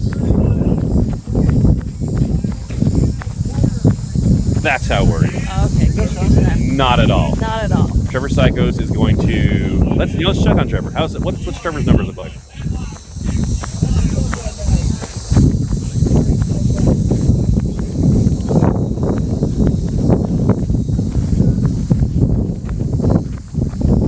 There we go. Place 17. 75 miles. 75 miles. He told us at the start he wanted 80. 80. One more lap will bring Trevor Psychos 1,000 lifetime miles. I'm going to go tell the finish line guys that so when he comes across.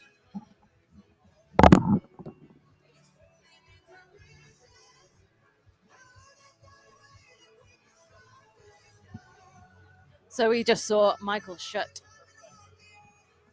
He is on lap 20. He's done Pyramid Squeeze, which is miles, soon coming to Mudderhorn. Finishing off that 100 miles under his belt. Fury is complete. 90 miles in the... Christian Brown Johnson also has 90 miles in the bag, and those are the top 3 men. And in the women, Nikki Karamba has 80 miles. She has just started lap 17, so she's going off to earn her 85th mile. Jenny Stipp has 75 miles. We're hoping to see her at Mudderhorn soon. She, 7 minutes ago, was at Pyramid Squeeze, so that was mile 4, so she's working through the final mile, which is quite obstacle heavy, actually. Sarah Tucker, 70 miles. Haley Millot, 70 miles. Jillian Haller, 70 miles. That is 3, 4, and 5. All have 70 miles. Jennifer Hollingsworth, welcome home. You joined the 50-mile club here at the World Summit Slutter.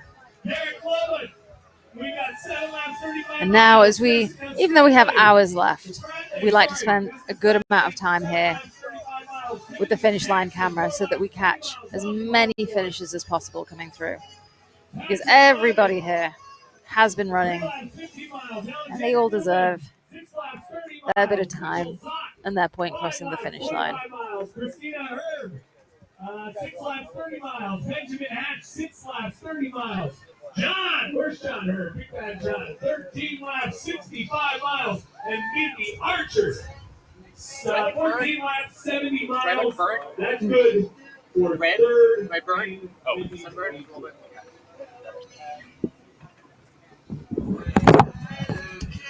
This year alone, Mindy Archer, 300. Just talked with our finish line MCs, Tommy Gimler, Sean Corvell, Clinton Jackson, 3 pillars of the Tough Mudder community. Were we able to get any more donations? No more donations. We would love to not send Fran through electroshock therapy. I think Will just wants an excuse to do electric shock therapy. I will respect the will of the people. If the people don't want me to run electroshock, I will not run electroshock. But I feel bad about sending Fran through. There we go, Christine Stack. Christine Stack, you are a legend. $10, 5 stars. 5 stars. 5 stars. 5 stars. Will, thank you both. Thank you for everything. Oh, my. giddy aunt. Shannon Woodall. Shannon Woodall, $50 for Will. Thanks for everything you guys do. Okay, we're getting a math recalibration. That's $60 from Shannon Woodall and 60 from Shannon Woodall, $10 from Christine Stack on my ledger. That's 60 plus 60. How are we doing? I'm not going to be mathing, so I'm going to add on my calculator. You're at $153 bucks. $153 to your 207. So 54 short. Let's quickly check in with the teams. Talk us through the teams whilst I do some math. Mountain Men, 105. That is Tyler Veerman and Mark Gadet. They have been, you know what, let's, can we get the finish line camera on the picture? They have been in first place almost the entire day. I want to say the entire day. 15 miles ahead. It looks like, 1 or 2 more laps for them to lock that down for 100%. But they're in a strong position. That's Tyler Veerman and Mark Gadet for first place in the team race. 105 miles, just under 20 hours. Ultra Cave, that's our team from Canada of ultra runners. They have a strong hold on second place with 90 miles. I'm watching, man, as I'm reading this, I'm watching these guys come through the finish line. Just so impressed. Just so impressed. I nothing but respect and awe for these guys. Whether you stop at 20, 21, 20, 25 and a half hours, every single one of these guys has crushed it. Men and women, young, old, tall, short, fit, on their way to fitness. You see guys limping. Look at this guy, limping in. He's going to be sore for a week. Good job, man. Crushed it. So impressed with every single one of these guys. Okay, so back to the teams. Iowa Hot Guys in third place, 85 miles. Taco Kisses and Mud Skippers, fourth and fifth with 80 miles. Hardest of Raytown Fire in sixth with 70 miles. Tracksuit Titans of Tef. I feel like there's a story with that name that I don't know. 70 miles, seventh place. Cel Rio Max Team, 70 miles. Funky Noel Medina came through the finish line. Arms raised in triumph. He looks like he's got more miles left in him, though. I don't think he's done. Epic Gooners in ninth place, 60 miles. And Gist, 10th place, 50 miles. Well done to our teams. So my math made a mistake in the night. Oh, boy. I was actually at 217 for $217 for Fran, $153 for Will.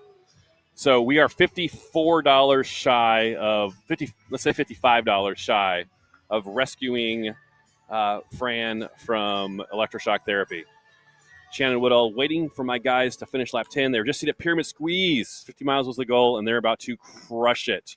Well done. 50 miles is no small feat. 50 miles is where you get that bronze bib, that brown bib you see guys coming through with right now. That was my goal for years. When I ran World's Toughest Mudder, my first year, 2015, the goal was 50. I finally got it. The first year I ran was 2015. I finally got it in 2021. It took me 7 years and a pandemic. Oh, no. So, God willing and the creek don't rise, no more pandemics. But get out here and get your brown bib. Let me tell you what I did with my brown bib. What'd you do with your brown bib? I got a virtual – there was a virtual World's Toughest Mudder during COVID. Okay. I got 50 miles there.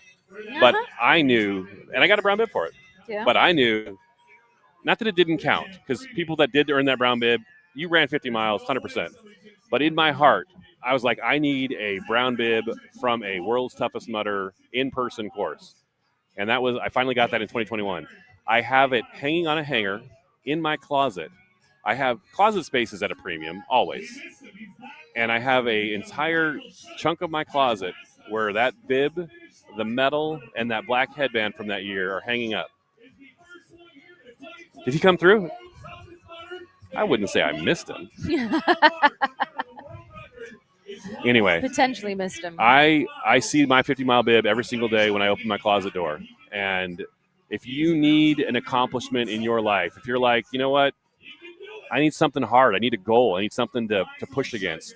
I think a lot of us are like boat engines in that we need something to push against. If you have a boat engine just revving in the air, it's going to burn out, and it's no good to anybody. You need something to push against. And World's Toughest Mudder can be a big goal on your calendar. Commit before you're ready, and then get ready. So, I'm going to interrupt you. Please we do. did miss Michael Schutt coming through. Okay. He finished. He didn't finish. He crossed the finish line. He's going out again. We assume he's got 100 miles in the bag.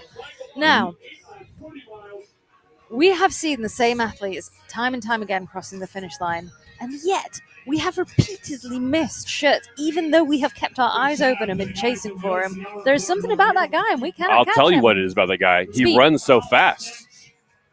Anyway, he has 100 miles in the bag. Our first 100-miler, World's Toughest Mudder 2024, Michael Schutt, outstanding, from Denmark, representing his country, representing the sport. Well done, Michael. Michael finished second last year to Austin Azar. Austin not here this year. He finished second last year. Why? Michael Schutt had one of the most remarkable races I've ever seen. Now, we've talked about this before, but let's just recap 2023. He led the race. Oh, Ryan Atkins has finished his 10th lap. Ryan Atkins is an official World's Toughest Mudder finisher. Ryan Atkins doesn't need our help. Like, so Ryan Atkins finishing in 183rd place this year. Ryan Atkins' previous worst finish at World's Toughest Mudder? Second? First. Ryan Atkins has never lost World's Toughest Mudder. Correct. He's won it 4 times in the individual. He's won it twice in the team category. Ryan Atkins, it sounds crazy to say this, but Ryan Atkins' 50-mile finish today, 183rd place finish for Ryan Atkins, adds to his legend even more. And we'll talk about that, more in the next days and weeks. Last year, Michael Schutt, back to 2023. Yep. He led the race, first 12 hours. Yep. We said, who is this guy from Denmark? Yeah, what's going on? And then he disappeared. And then he stopped. In the Disappeared. pit. Where Michael? Is he okay? What happened to him? Is he injured? Did he go home? Is he back on a plane to Denmark? We checked on him. He was asleep. He was asleep, snoozing. Taking a nap. Okay, no judgment. It happens. It didn't happen this year. I was about to say it happens every single year. It did not happen this year. This may be one of the first years it's never happened, where someone goes off like a cannon, like a bullet from a. I'm sorry, like a what? Cannon. Like a cannon, like a canon. And but then you get to midnight, you get to 1 a.m., and they're like, "Whoa, I did not expect this," and they have to stop. And that happened last year to Michael Schutt. He took a nap. He took a 3-hour nap, Fran. He took a 3-hour nap. And let me tell you what happened after. This happens a lot. We see, and we've had it happen before where, look at our finisher here. We got a finisher coming across. He is in pain. This man has earned his headband. I would love to see his bib number. Hey, Tommy. Hey, Taylor Bierbauer, here you go. You got plenty of time to have the run. Well, this is what you're supposed to look like. Let's get your bib number. Taylor, what's that bib number? 2318. Taylor Bierbauer hobbling across the finish line. Well done. Will Chung coming across the finish line as well. So in 2023, our first place man this year, he was first place last year, took a 3-hour nap, dropped 9th, 10th, 12th place, wakes up after 3 hours and gets back on the course like a bullet from a gun, runs himself back into second place. And last year, he finished with 100 miles. This year, he's just started his 21st lap, heading for 105 miles. He will have his best mileage finish at World's Toughest Mudder ever. And if he wins, everything stays the way it is right now, he will have his best placement ever as well. And coming up behind him, we're hoping to see soon on Mudderhorn, Josh Fiore. He has 90 miles in the bag. So at the end of this lap, he'll have 95.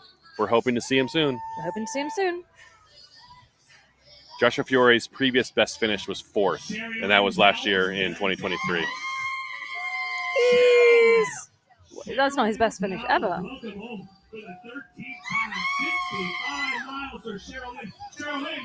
Fiore's known for ultra racing, endurance racing. He won the first Ultra World Championships from Spartan. The first Spartan Ultra World Championships in Iceland. In Iceland. That's the first time I heard Joshua Fiore's name, when he won the 24-hour Spartan Ultra Championship. I would, someday when Joshua Fiore wins World's Toughest Mudder. Year before in 2022, he also got 100 miles, and that gave him a 5th place. Yep. Very few people have won the Spartan 24-hour race and the World's Toughest Mudder 24-hour race. Ryan Atkins. Yep. Morgan Mackay. Yep.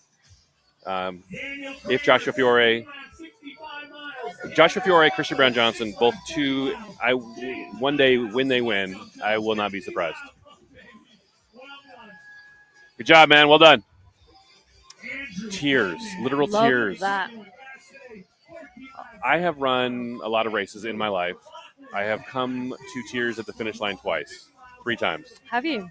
And World's Toughest Mudder is one of those 3. It's an emotional. Part of it is you're wrecking your body. You're destroying your body for 24 hours, and that affects. It's all. There's no such. I'm going to say something you're going to recoil from. I'm going to say something you're going to hate to hear. 50 miles, Tanner Brothers, 6 laps, 30 miles. Well done. Your brain is part of your body. There is health. And when you wreck your body like this, your brain is part of your body. It is emotional when you finish, whether your goal is 24 hours, whether your goal is 50 miles, whatever that goal is, your brain is part of your body. Your emotions are part of your body. Your body has been wrecked. And you cross that finish line, it is 100% natural for there to be tears. No shame in that game. I cried at a toughest mudder when I reached a goal. I was training for real hard to qualify as a contender, like legitimately qualify, not like as like a grandfathered in, but mileage at a certain number of hours. I cried when I crossed the finish line at a marathon. Big goal. I didn't. I thought I was gonna. And when I got 50 miles at World's Toughest Mudder, 2021. I don't really know how to respond to that. I'm thinking. You don't have to respond to everything. I'm thinking what you say. And I'm thinking, do I agree? Do I disagree? I'm not sure. That's okay. We've actually disagreed a few times tonight. Yeah. Nothing wrong with disagreeing. Love it. Love it. Do it a lot. We're both grown-ups. I think having a disagreement is very, very good. You can have disagreements. I'm trying to think what we disagreed on, but I remember a couple times you're like, I'm going to call you out on that. Yeah. And I still thought what I thought, but I was happy to talk about it. I don't remember what we were talking about at the time. Clearly it wasn't that important, but hey.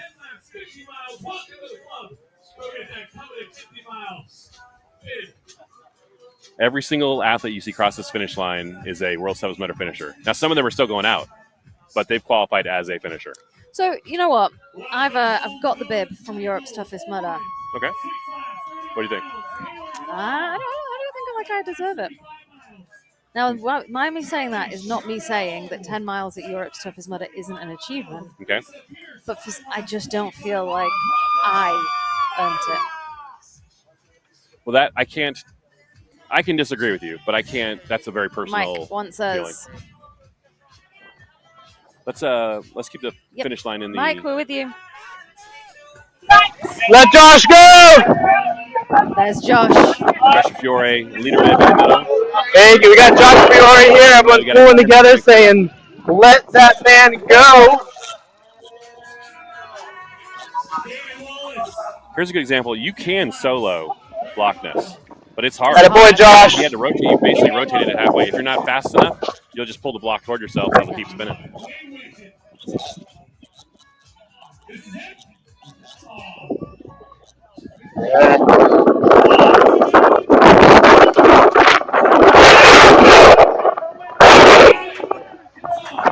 How you feeling, brother? Cameras a clear exact finish line. What I want to hear. Yes. Yes. I know it. Thanks. Yeah. Think you burned that, right? You burned that? Good. All right.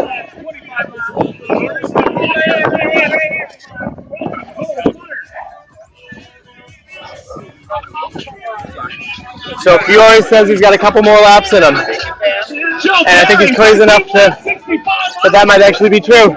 Sorry, keep it going. You're doing great. This is Josh Fiore going up Mudderhorn. Man, just dragging I'm winded. Hot, spicy. Shout out again to the men of Mudderhorn. For what remains. Appreciate you guys. Appreciate you guys. He looked pretty beat up. 6 laps, 30 miles. I see Sean Cordell out there giving soon to be 95. 95 miles. In the words of Mr. Will Hicks, the race ended now. Two types of people. 90 miles. People that love Josh Fiore. So that's the thing, and we talked about it, but in case you're not familiar, at World's Toughest Mudder, you get 5 miles for every lap. You get credit for 5 miles, or you get credit for 0 miles. If a meteor were to hit and you haven't finished that last lap, you do not get credit for that lap. Now, obviously, if a meteor were to hit, would be the last thing we worry about. it'd be like top 5, maybe. I mean, it's a big little race. bit like Josh Fiore right now. Top 5. Top 5. Top 2. Top 2. Top 2. So meteor would be number 1 concern to be not dying, and number 2 would be did I finish my lap? Like Josh Fiore, top 2.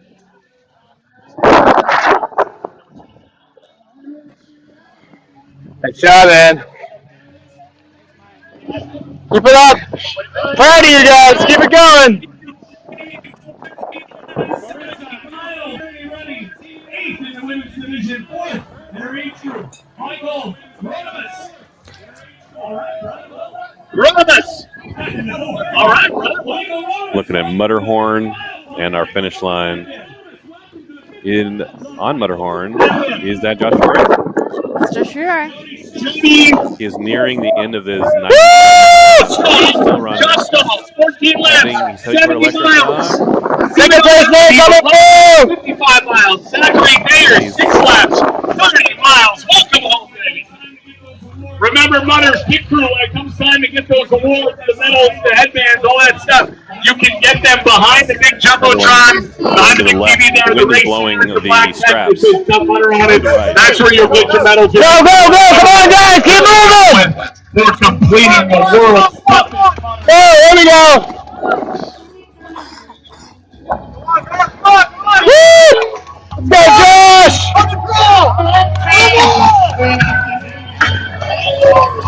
Robert Hamilton, 6 laps.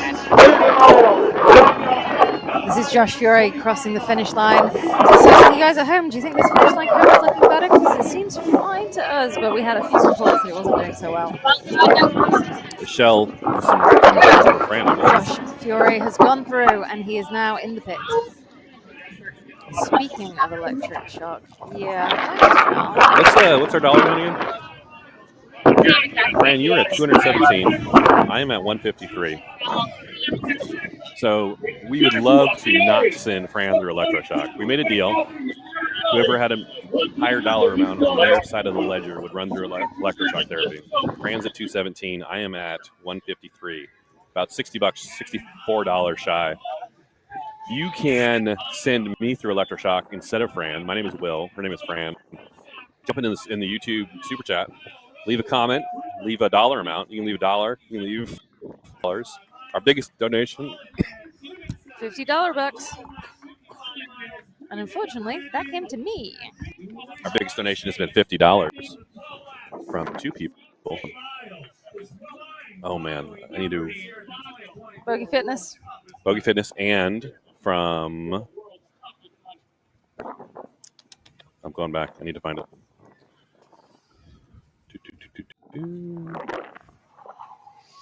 There it was. $50 from Shannon Woodall and from Bogey Fitness. And so I said, hey, Fran, why don't you come over and work World's Toughest Mudder with me again? Okay, hey, yeah, well, I'd love to. As soon as she gets over here, I'm like, hey, Fran, how about you run through electroshock therapy instead? Mm-hmm. That's what he did. That's not a very good eye contact when you ate that pickle. I feel bad about that. So you can help me. You can do me a kindness by allowing me to go through electroshock instead of Fran. Now, we both agreed we're going to respect the will of the people. Yep. And whichever one of us has the higher dollar amount on our ledger is running through electroshock at the end of this race. And so you can, what you can do, click that dollar sign in the bottom of the YouTube comments. Leave a dollar amount, $1, $2, $7, $64. And if you put my name, Will, then it will go toward my side of the ledger, which would get Fran out of running electroshock therapy. If you've enjoyed Fran's coverage for 24 hours straight, you can do her a kindness by putting a couple of dollars toward the Will side of the ledger. You know it, yeah. There's Fiore on camera. Off he goes. Stop hunting until it's over. So you just keep moving. Don't give him that chance. It's interesting how Joshua Fiore and he's happy. He's doing great. He's got laps left, multiple laps left. Yeah. Let's have a look. Speedy ran that last lap.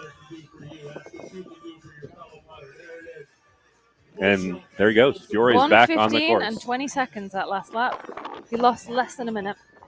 He slowed down less than a minute. Yep. After 20 hours, 40 minutes, he's still running 15 laps. Would you like to know how Michael Schutt's last lap went? Yes, please. So lap 19 for Michael Schutt was 1 hour, 14 minutes and 30 seconds. I'm shaking my head in disbelief. That is lap so 20 okay. was 1 hour, 11 minutes. 3 minutes faster. And 46 seconds. Michael Schutt is running reverse splits after 20 hours. Michael Schutt wants a Keep world on record. trucking, you two. I think the only person who wants his world record for Michael Schutt more than Michael Schutt is Frank Urando, sitting next to me in the booth there. Fran doesn't always have to be right, but she enjoys it when she is. I'd say, regardless of how many miles he gets, you're already right. You called him as our first place finisher from Go. I did, even when people disagreed with me. And I would say to people that disagreed with you, Had very good reason to do so. Ryan Atkins is here. Come on. You're going to pick against him? I just, honestly, all it came down to was the evidence. He came second last year with 100 miles after a 3-hour nap. He placed first at Europe's Toughest Mudder last year, not failing one obstacle. As far as I'm aware, he didn't fail one obstacle last year at World's Toughest Mudder. Now, was there any other evidence that might speak to a different conclusion of a different first place finisher? He hasn't had a ton of race. Two against finishers from Germany here. Fantastic.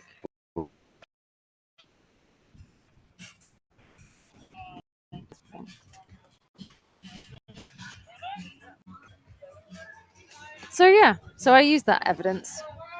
I analyzed it, and I said, "This is what it will be." You're like an OCR detective. I am. Fran, the ACR detective.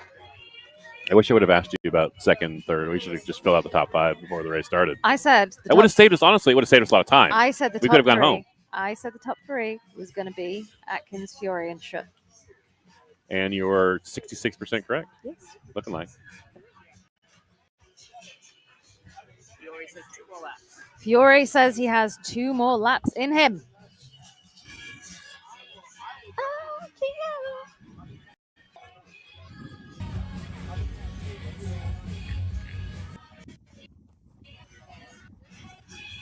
Fiore is a lap. He's aiming for 105. Fiore's aiming for 105. Fiore has 2 more laps in him, you think? 105? That's what he said. Oh, he just said this right now? That's what he's just said. And he's on his 100th mile lap right now. 95 in the bag. 95 in the bag. So he's on his 100th mile lap. Here comes David. And Thanos is done. Thanos is collapsing into the arms of Sean Corvell.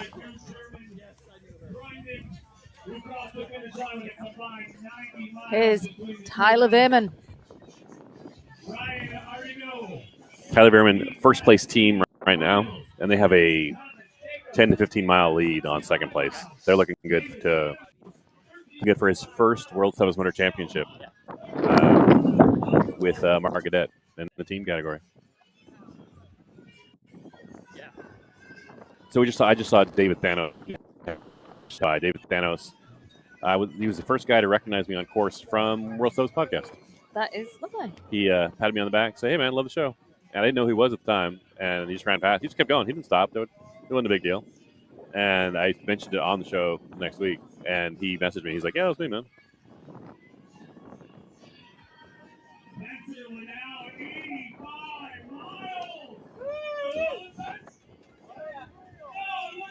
Craig Marsh, same here. 50 miles of virtual worlds. Looking forward to getting one on the real course in 2025. Craig, I was right there with you, man. No shame in that. What? It was COVID. Well, what are we going to do, right? We got the 50. Outstanding. We all playing by the same rules, 100%. But I agree with you. It's great to get one on the real course. I'd love to see out there in the UK next year. Hey, Craig, when you sign up, be sure to use the discount code to save $50. I'm going to bring that out. He knows that CBJ isn't going to quit, so he can't stop. So apparently Fiore is saying he knows CBJ isn't going to quit, so he can't either. Hey, so you guys watching, write this down. 2024 WTM 50. 2024 WTM 50? 2024 WTM 50. That will save you $50 on your World's Toughest registration 2025. Do you know what you could do with that $50 that you save? You could give half of it to us. If you don't, if we get $64, it will save Fran from having to run through electroshock therapy. Oh, sorry, I was just gonna. You can leave a super chat. Click that $sign Tyler's in the YouTube using comments. a wristband. What obstacle did he just skip? I don't know. He's got it in his hand. It looks like he's using it coming up. He's about to use it. So Christian Brown Johnson is on 90 miles. On lap 9 a few minutes ago. Fiore is not giving up because he knows CBJ ain't giving up. And he is in the second place that he's fought so hard for. I think more than anyone else, Joshua Fiore, he's not going to – that's not going to happen to him again. He won't let it happen. And I don't blame him a bit. Don't blame him a bit. Not one bit. Well done. Crossing the finish line right now, Charlie Bohr from the UK. Love that guy. Job, Charlie. Go, Charlie! How many? Say again? 70 miles. Charlie Bohr. One more? One more. Going out Charlie. for one more. One more for Charlie Bohr from the UK, going for his silver bib. Good fella. Outstanding. We're in the same hotel. I spent some time talking to him in the lobby a couple nights ago. Happy to see him out here. Jeffrey and Caitlin Crowley. Look how strong Tyler still is. Now, Tyler last year didn't have the best race. And I don't think it was anything physical. It was all mental. So having a teammate here this year that is relying on him to run hard, I think is exactly what he needed to kind of get over the There he goes. to get over the WTM hump. Tyler, help somebody, but you need to keep moving. Help him, but keep moving, Tyler. He's too kind. There he goes. It's part of the DNA. You need to do it. You can't just. And he's doing it. I remember I was on a race in Vegas, World's Toughest Mudder. John Albin and Ryan Atkins were running for $100,000. If they reached a certain, I think it was 100 miles. No one had ever reached 100 miles as a team, and they were going for it. $100,000. They got to the top of Everest, and the timing worked out where they literally turned around and helped me up Everest. Really? I'm like, I'm trying for 50. They're trying for $100,000, and they still turned around. Two of the goats of the sport of all time, Ryan Atkins, John Albin, turned around, honoring the race, honoring the community, honoring me. Like, what are these two guys helping me up? They don't need to do that. It's part of it's an amazing part of the experience. Here we go, Tyler on Mudderhorn. Did you see that? Unbelievable. I can't do that fresh. He hopped up like a bunny. Like, my goodness. Did Mudderhorn yesterday. Had a little knee up from Jason, and then I very slowly climbed. He is just scaling like that. Spider-Man. Spider-Veer-Man.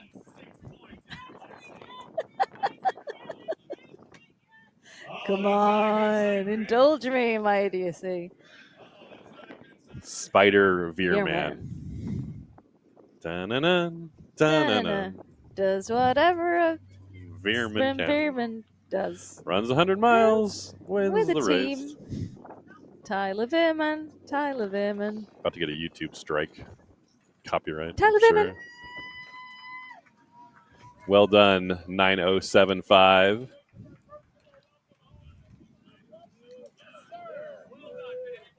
I can't remember a race where we've seen this few wetsuits. I've seen a few frog skins. I've seen like one wetsuit maps. That is Christopher Percival. Well done, Christopher Percival. Outstanding. Whoa, look at that slide from Tyler Veerman. Did you see that? Look at him move. He's swimming across electroshock. Tyler Veerman. About to see him across the finish line here. Whatever Tyler does. Whoa! Outstanding. Go, Tyler! He's saying one more. Tyler's got. He's going to continue. He's telling his partner, "I'm going to do one more solo, and then we do one together." He's passing. Oh no! He's passing off the timing chip. So it looks like Mark Cadet is going to go out for one more, and then they're going to have the last lap for a team. The entire team has to be together on the last lap. So Tyler Veerman passing it off to his partner Mark Cadet there on the left. Mark Cadet about to go out. They're in first place with 12. No. Oh, I'm sorry. This that is Tyler individual. Tyler's got 60 miles. They're exchanging some strategy there. Unless they're about to go out for their combined lap. If they're going to do that, I don't know why they would have passed the timing chip, though. No, yeah, they're splitting up. Mark's going out for one more lap, looks like. One more individual lap. Then Tyler and Mark will go out for a victory lap. And they will... I mean, I would say, so Mike is asking if they broke the record. I would say it's very difficult to say that because the rules are different. The rules aren't the same. So you can't compare apples and oranges. Go back to the finish line.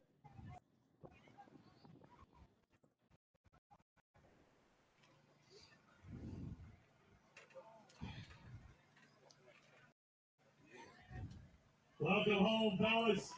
John Floyd, 7 laps, 35 miles. Outstanding. Gerald, Well done. 35 miles.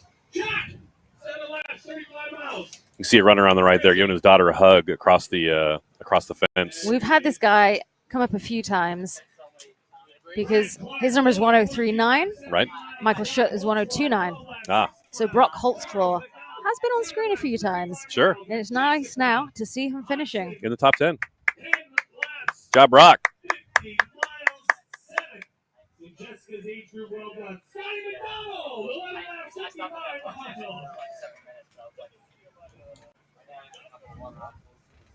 So we're being asked if we can give a shout out to Scotty Campbell. Scotty Campbell, crewed by DJ Fox, world champion, World Southern Mudder champion DJ Fox. I can bring his details up. Shaz, can we bring him up on screen? We can't because unfortunately we don't have cameras on every athlete. If we see him, we can try and get to him. Yeah, 100%. But he's in 9th place right now. Doing 80 well. miles in his back pocket. Absolutely fantastic. Good job, Scotty.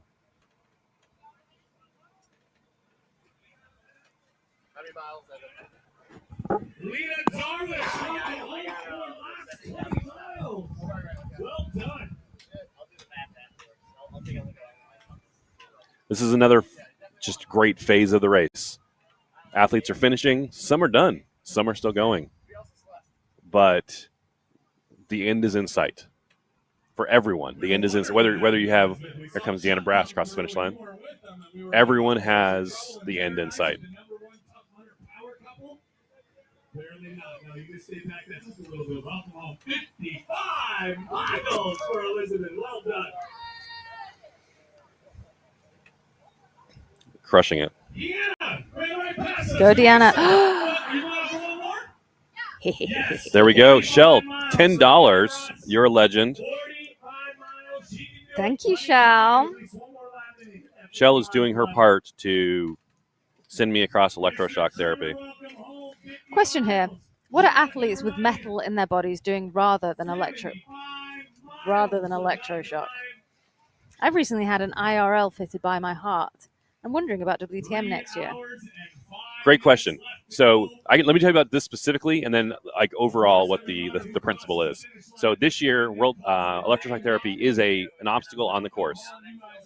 We are getting more super chats. We're going to get back to them. You guys are amazing. I want to answer this question. Yes. Typically, electroshock is not a primary obstacle on the course. It's usually a penalty obstacle. Let's talk about this year, though. This year, it is an obstacle.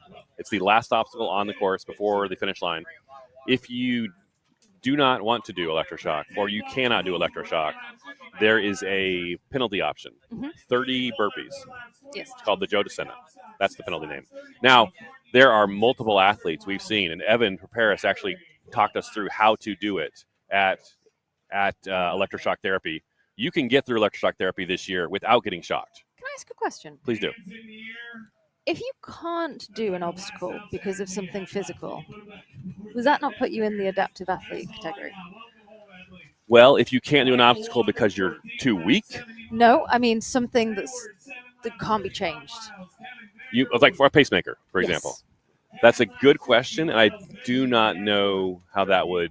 Typically, when we think of adaptive athletes, we think of athletes in wheelchairs, athletes with a developmental disability, perhaps blind. We've had some blind athletes out there today, 2 blind athletes, missing a hand. Like there's multiple. Exactly. Jesse Strawham. But this is a health thing that can't be changed. That's a great question, and I do not know how that would be categorized. That's a good question. We should. It's never come up as far as I know, but that's a great question. I'll find out the answer to that. Right, But so if you cannot or do not want to do electroshock therapy this year, you have a burpee option. Now, let me tell you, in years past, there's never been a time at World Tough Mudder, and Tough Mudder knows. They know, like, not everyone can do electrical obstacles. Just physically, you cannot. Some people can't. So there's been times where one time there was a split on the course where you could go left and do 2 cold water obstacles, or you could go right and do 2 electric obstacles. Yep. There have been times when there was an obstacle like the cliff in Las Vegas where you do a 40-foot jump. And if you did not want to do or felt like you could not do the cliff, you could take a penalty loop, and that penalty loop included electroshock therapy on the penalty loop. So you had to do either the cliff or electroshock. But there will never be, or should never be a time, looking at More Heart Than Scars, they're about to finish their 25-mile lap. They're going to earn their 25-mile adaptive athlete bib here shortly. There's never been a time when you run World Toughest Mudder where you have to do electricity. There's always an option to go around it. Okay. Speaking of adaptive athletes. Can we shout out Michelle Carney, 3043? I'm going to look her up.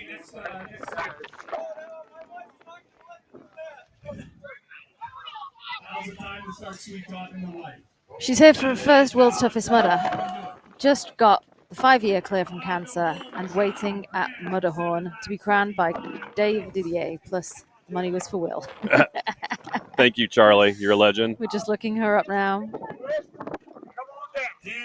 Sarah Fox had a comment on your question. Sarah Fox has worked with Jesse Strawham. Okay. Jesse Strawham, one of our adaptive athletes in the wheelchair. Sarah and Jesse did a lot of the work behind the scenes to help the 25-mile adaptive athlete bib come to be a thing.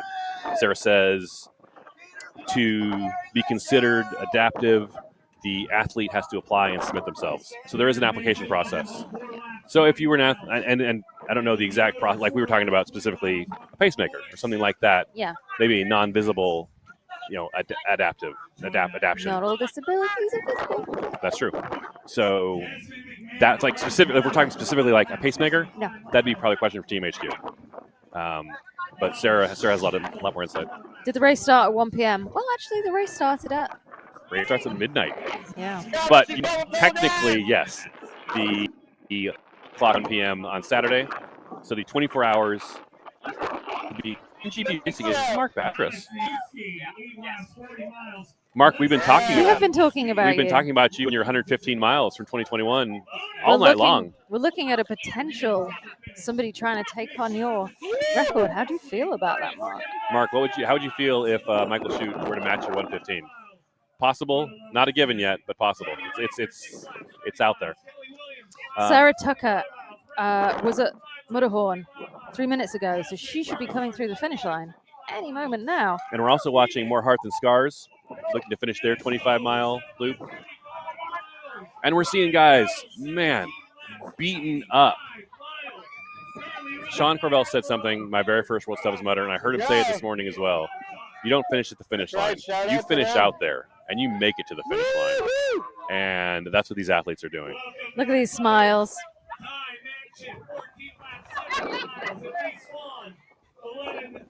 Here we go. Love it. Oh, Here we go. We had a question about leader bibs. Sarah Tucker coming through. She's our third place lady. Well done, Sarah Tucker, in the leader bib. Bernard had a question. Why is Josh wearing the yellow leader vest when Michael Chute is in first place, leading by more than a lap? Thanks for clarifying. The great question, Bernard. The reason is because they give out multiple leader bibs. So the top 3 men, top 6 women, just because of mileage placement and times and margins, the top. That's why you'll see more than one leader. There's not just one leader.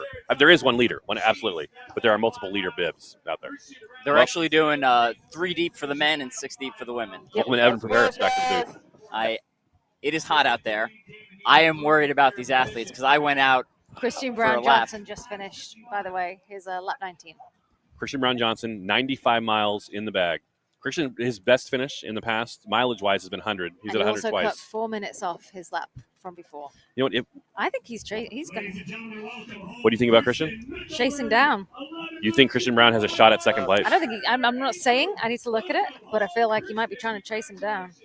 So if Christian Brown Johnson is to complete 100 miles, he will be the third. Actually, Joshua Fiore and Christian Brown Johnson can both earn their third 100-mile finish today. They will join Trevor Sykos, Ryan Atkins, and Christopher Mendoza as the only athletes with 3 100-mile finishes. So let's have a quick look here. CBJ just finished lap 19 at 10:08. Josh Fiore at 9:53 was at the 1 mile mark on lap 20. Okay. So that was 9 minutes. There's 9 minutes between. No, not 9 minutes between them, but 9 minutes ago he passed the 1 mile mark. Is it possible for him to catch him up? Depends what he's got left in the tank and depends how many wristbands he's got. And it depends how this heat affects them differently. It's getting hot, it's getting humid. And both of them have 4.5 hours potentially of running left to go. So we talked about it yesterday. We were out. It's 10 o'clock local time here in Florida. We were here at 9 o'clock yesterday, and it was already hot at 9 a.m. It's already hot here.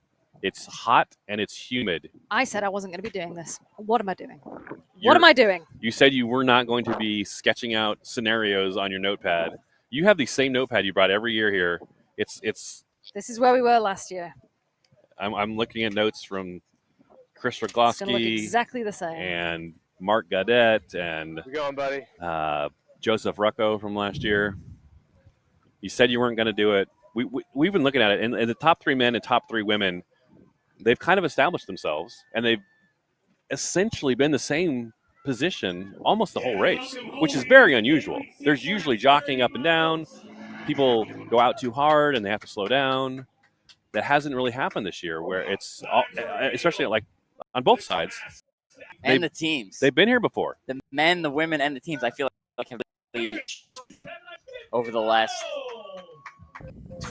how long into the race we are. Basically, the whole race feels like they've established their positions pretty early on. We had a couple of minor changes, but other than that, and that's never happened. I don't ever remember that happening. Yeah, I remember even like when I'm competing, like you come out, you see the leaderboard on the big screen, and you're like, oh wow, there's a new name. There's a new name. You know, oh, what happened to this person? What happened to this person? And yep. No, just steady. Yeah, it's great. Mix it up. Evan, if you're looking at talking about that, results have been kind of established the whole race. Why do you think that is? Do you think it's something about this year particularly? The course, the weather, the obstacles? It's probably a combination of reasons. Maybe people are getting smarter and better about training, so they kind of have figured out, what's like a realistic pace to go out at. I think the weather definitely played a factor. We typically have a couple people in the top 10 maybe slow down a little bit, and then they get cold, and then they're like, nah, this isn't for me anymore. So that played a role. Like when I was running around the course at night, a lot of times in other years, you'd run around and you'd be like, is the race still going on? Like it would be desolate. And I don't remember that at any point this year. I felt like I could always kind of see someone off in the distance. So I think a lot more people stayed out in the course overnight and did not go back to their tents. Because it was so warm. Yeah. And even like when it gets cold, you have to go to the tent to change, right? So that adds the wetsuit change is the worst change of the entire race. Sure, putting the wetsuit on. Yes. So that adds time too, and then I think some people go in there, start to put the wetsuit on, and then they're like, nah, maybe this is not for me anymore. So it's a rough race. Rocks are in your shoes, mud is in your shoes. You're wet the whole time. Your upper body's cramping up as you're going across obstacles. And then you add cold into it. You add sleep deprivation into it. You add the nutrition. If you're not used to fueling correctly, you might be having stomach problems. And you just start piling those things on top of each other. And a little voice shows up in your head. And it's like, maybe this is not fun. Maybe you should hang out in the pit for a little while and just warm up for 5 minutes. That world's toughest devil on your shoulder. You'll be fine. Just warm up for 5 minutes, and then you'll feel better. And then you warm up, and you're like, it's not pleasant out there. Yeah. I don't want to go back. I like the pit. Why would I go back out there? Why? Mentioning the wetsuit as another factor. Scott Forster, you're a legend. I'm going to talk about this in a second. Let me finish my thought here with Evan, and then I'm coming back to Scott Forster. All of us train. We very few of us train in wetsuits, right? Most of our training, we run in shorts and t-shirts and shoes, right? Correct. And when you have to run in a wetsuit, some people are better at it, and some people are worse at it. I feel like I'm atrocious at it. And I think that's another factor that, like, if all equal, like, hey, places are going to hard. But when you running an factor two, it can variance, right? Agree, some people can go up, some people can, with almost no wetsuit. I don't think a single top 5, top 10 wearing a wetsuit. No, they weren't. That removes another element of variance that can cause people to rise or to fall in the standings. I'm going to interrupt for a second. Please do. So we had someone saying they think Grunson is going to overtake Matthew Mullen. Grant Thompson from Scotland. I've just taken a quick look. Grant Thompson, lap 18 pyramid squeeze at 4 miles was seen at 9:57. Matthew Mullins, lap 18 pyramid squeeze, 9:56. Ooh. It looks like Grant Thompson could be moving up into 4th place to finish in 4th place this year. Could this be our top finishing position for a Scot? It absolutely could be. Evan, can you think of a Scotsman that's finished higher than 4th place? 4th place, or even top 5 in the past? We're looking at results from the past. I'm trying to think Scott Brown is from UK, right? Scott Brown? The UK? I feel like UK obviously could be Scotland. I feel like Scott Brown might be Scotland. Or am I thinking that because his name is Scott? I don't know. Scott Brown yelling at the live stream. He's such a nice guy, too. I got a great picture of him hugging me at the finish line. He's such a nice guy.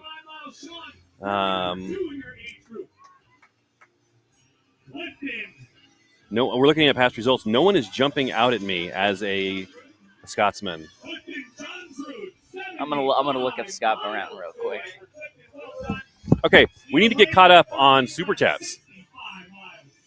Okay, I'm scrolling back here a little bit. $50 from Scott Forrester. Scott Forrester, you are a legend. Scott is one of my oldest friends. I've known Scott since I was 16 years old. So thanks to that from Scott, it brought you up to $215.46. Okay. Unfortunately, I'm at $270.43. Oh, $1 shy. $2 Literally shy. 97 cents? Okay, $2. $1.97 shy. $2.03. $2.03 shy. Okay, so we've talked about you shouldn't do math at World Toughest Mudder. She says. Okay, so I just want to talk about Scott Forrester. Scott Forrester, I've known him since I was 16 years old. One of my oldest friends, part of Team Fat Boys, just donated $50 to our super chat. He was with me when we ran 50 miles at World Toughest Mudder. He was part of our team that got third place in 20. Have I told you this? You told me this. I got a third place finish at World Toughest Mudder 2018. My team finish. I 100% have a check. In fact, when they mailed me the check, I took a picture of it and direct deposited it so I could keep the check. Scott Brown is from I didn't Scotland. want to turn it in. You know how you sign the back of the check and take it to the... Scott Brown is from Scotland. Scott Brown from Scotland. Irvine, North Ayrshire. Asher, thank you. Well, we don't want to dox the guy. I don't want someone showing up at his house. I don't think... I'm sure it's a... So carry on. Please carry on. Okay. We're all getting very excited. There's 33,000 people in the town. I'm sure we can avoid finding him. Don't show up at Scott Brown's house, you guys. Weird. Okay, so Scott Forrester, he was with me when we got third place on the podium. He was with me when we got 50 miles together, our Team Fat Boys. In fact, he even came after Team Fat Boys kind of broke up once we went 50 miles. He came back, just he and I we were broadcasting. Yep. He was working in the medical tent. We brought him in, and he talked about what they're looking for with hypothermia. And Scott's not here this year. Scott Forrester, legend, $50 on my side of the ledger to go through electroshock therapy. Also, Dave, so again, Scott, thank you very much. You're very kind. Dave Anderson, $50 from Dave Anderson. Here's $50, $1 for every mile I achieved last year officially. To end your discussion on who's running. Then Dave has a follow-up comment. It's for both of them to run together. So that's 25 per, I think. No, I don't know. He's gonna have to clear that up for us.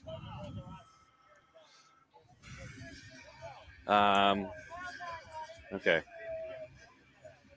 If someone's asking about an athlete, show us Zach's. I've given that $2. Charlie, does that put me over? Yeah. No, not yet. No, I already assigned it a while ago. Oh, okay. Charlie Parvin, you're a legend. 2 pounds for me. If you give us Zach's last name, I'll bring them up for you. Let's have a quick look at the female top 10.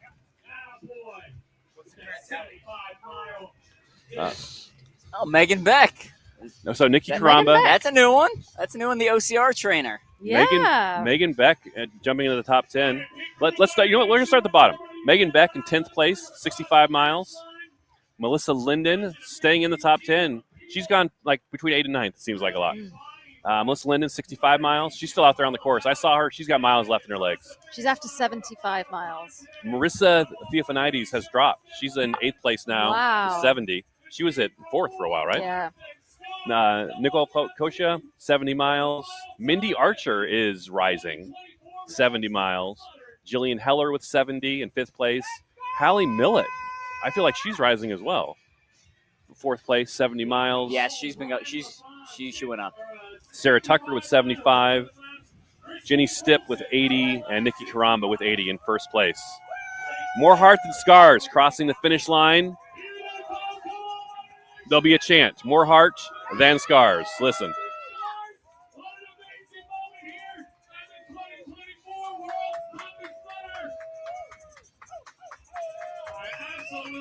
Well done, absolutely bring it this week. 25 miles for more heart than scars. Everyone in that group, adaptive athlete or not, everyone in that group has earned both the adaptive athlete and their team will earn their 25-mile adaptive athlete bib. Okay, course update. Grant Thompson has hit Mudderhorn. He's got there ahead of Matthew Mullins, which means if he finishes, he'll be moving up into fourth place. So our Scotsman Grant has passed the fourth place man. Fourth place, Matthew Mullins. Matthew Mullins has been in fourth place all night. Yeah.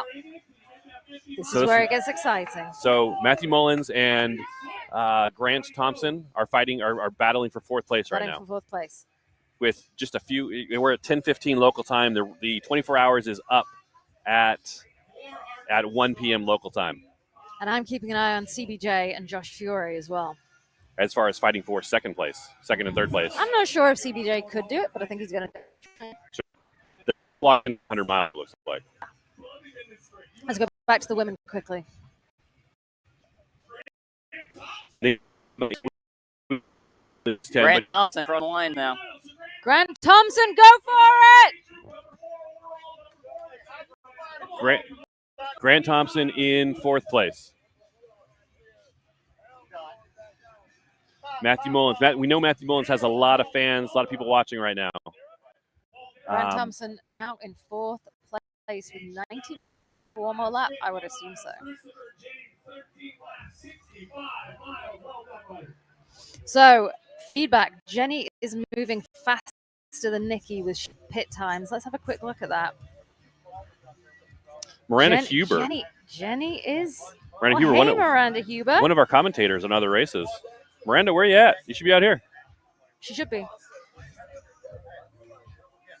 Jenny's last lap was 1:21.26. Nikki's last lap was 1:31. Well, say that one more time. Jenny's last lap was 10 minutes faster. Jenny's last lap. Jenny in second place was 10 minutes faster than Nikki's last lap in first place. Nikki was last seen at Pyramid Squeeze, which is mile 4, 5 minutes ago. Nikki was Jenny last seen. was seen at mile 3, 2 minutes ago. All right. You know, sometimes when you lead, it becomes mentally exhausting. Oh, yeah. Right? And then you have someone chasing you down. And if they can catch you, it will mentally break you as they pass you. So it is rough. When you get passed, it takes a lot of mental resiliency to bounce back. To not quit. To not be like, to not give up on that place. Yeah. I'm not saying you're going to quit the race, but you're going to be like, quit fighting. They just went too strong. And what Jenny will do, if she's smart, if she can catch her and passes her, she will pass her with authority and look like she's not trying. Be like, "Oh, how you doing? Doing good? Yeah, I'm doing good." And just kind of put it in her head.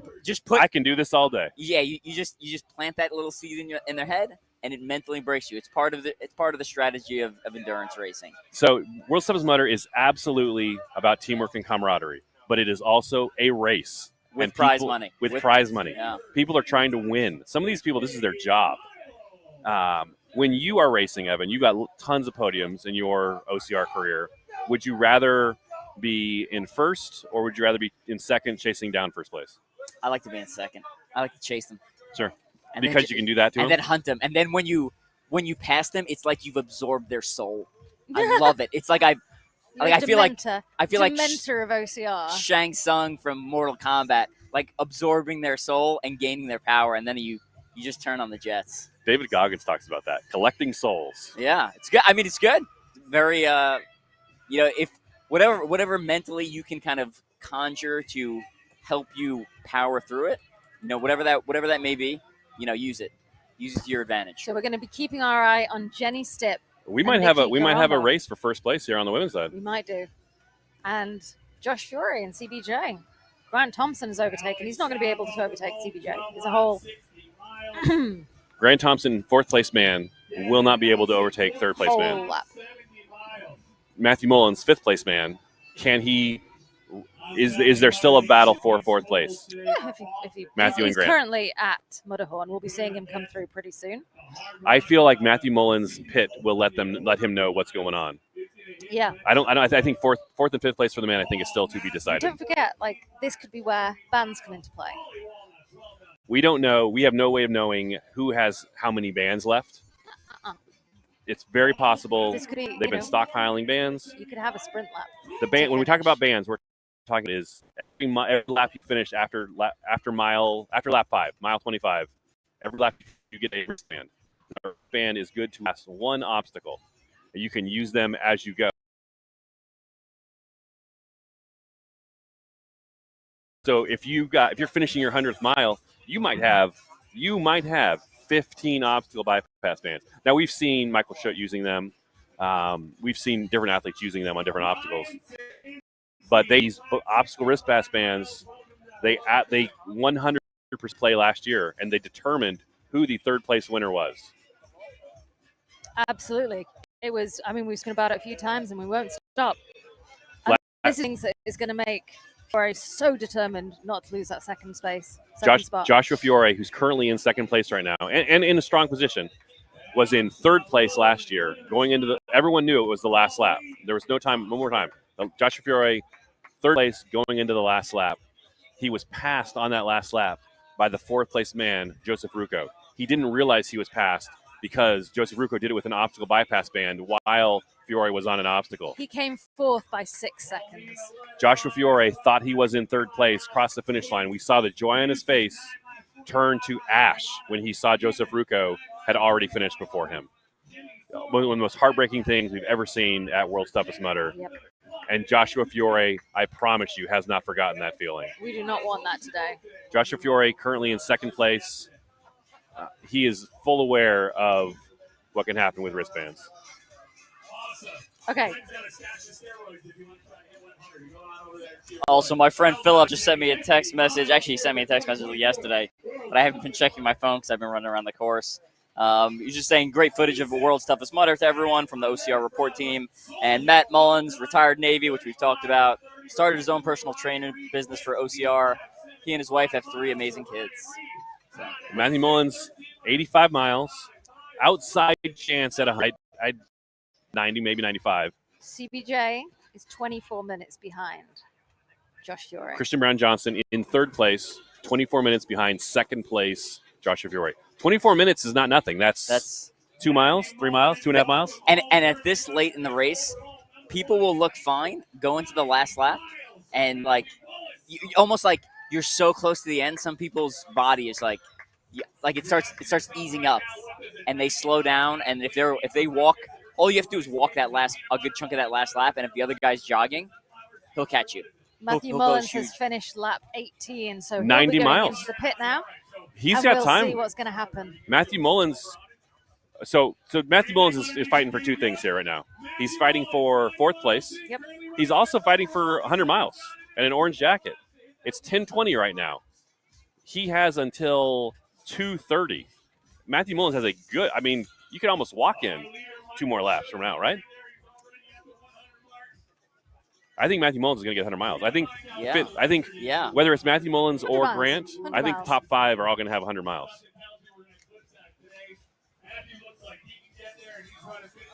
Lauren Mullins. I was talking before to someone. They said, "How many 100 miles do you think there's going to be?" I said, "At least 4." Yeah. They said 6 to 8. I said, "At least 4." We got this on audio. Franz predicted literally that. Predicted that. Yeah. Will hates my wordplay. It's such punishment. Oh, that was good. Let's look at the women quickly because we've been talking about. Nikki Karamba still in first. Jenny Stipp in second. But they are battling. We have an unexpected battle here at the top of the women's leaderboard for first and second place. Can we get an update on where Jenny and Nikki are in relation to each other? Absolutely. So Jenny was last seen at just the tip, which is mile 3 at 10:14. Okay. That was almost 10 minutes ago. That was Jenny? That was Jenny. Okay. And Nikki was seen at Pyramid Squeeze, which is mile 4 at 11 minutes past. Okay. So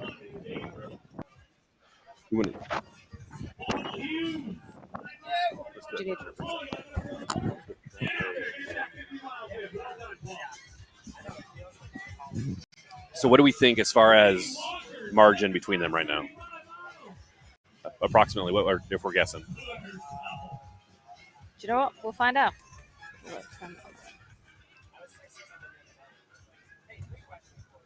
No one at home can see this, but Fran on her like white paper notepad is an iconic part of World's Toughest Mudder now for me. Every year. And it's like literally like the plainest notepad. Like it's like you buy it in a 20-pack at Costco or Tesco or whatever you call it over there. I think you bought this, you know. Did I bring that last 3 years ago? Mm. Well, you're welcome.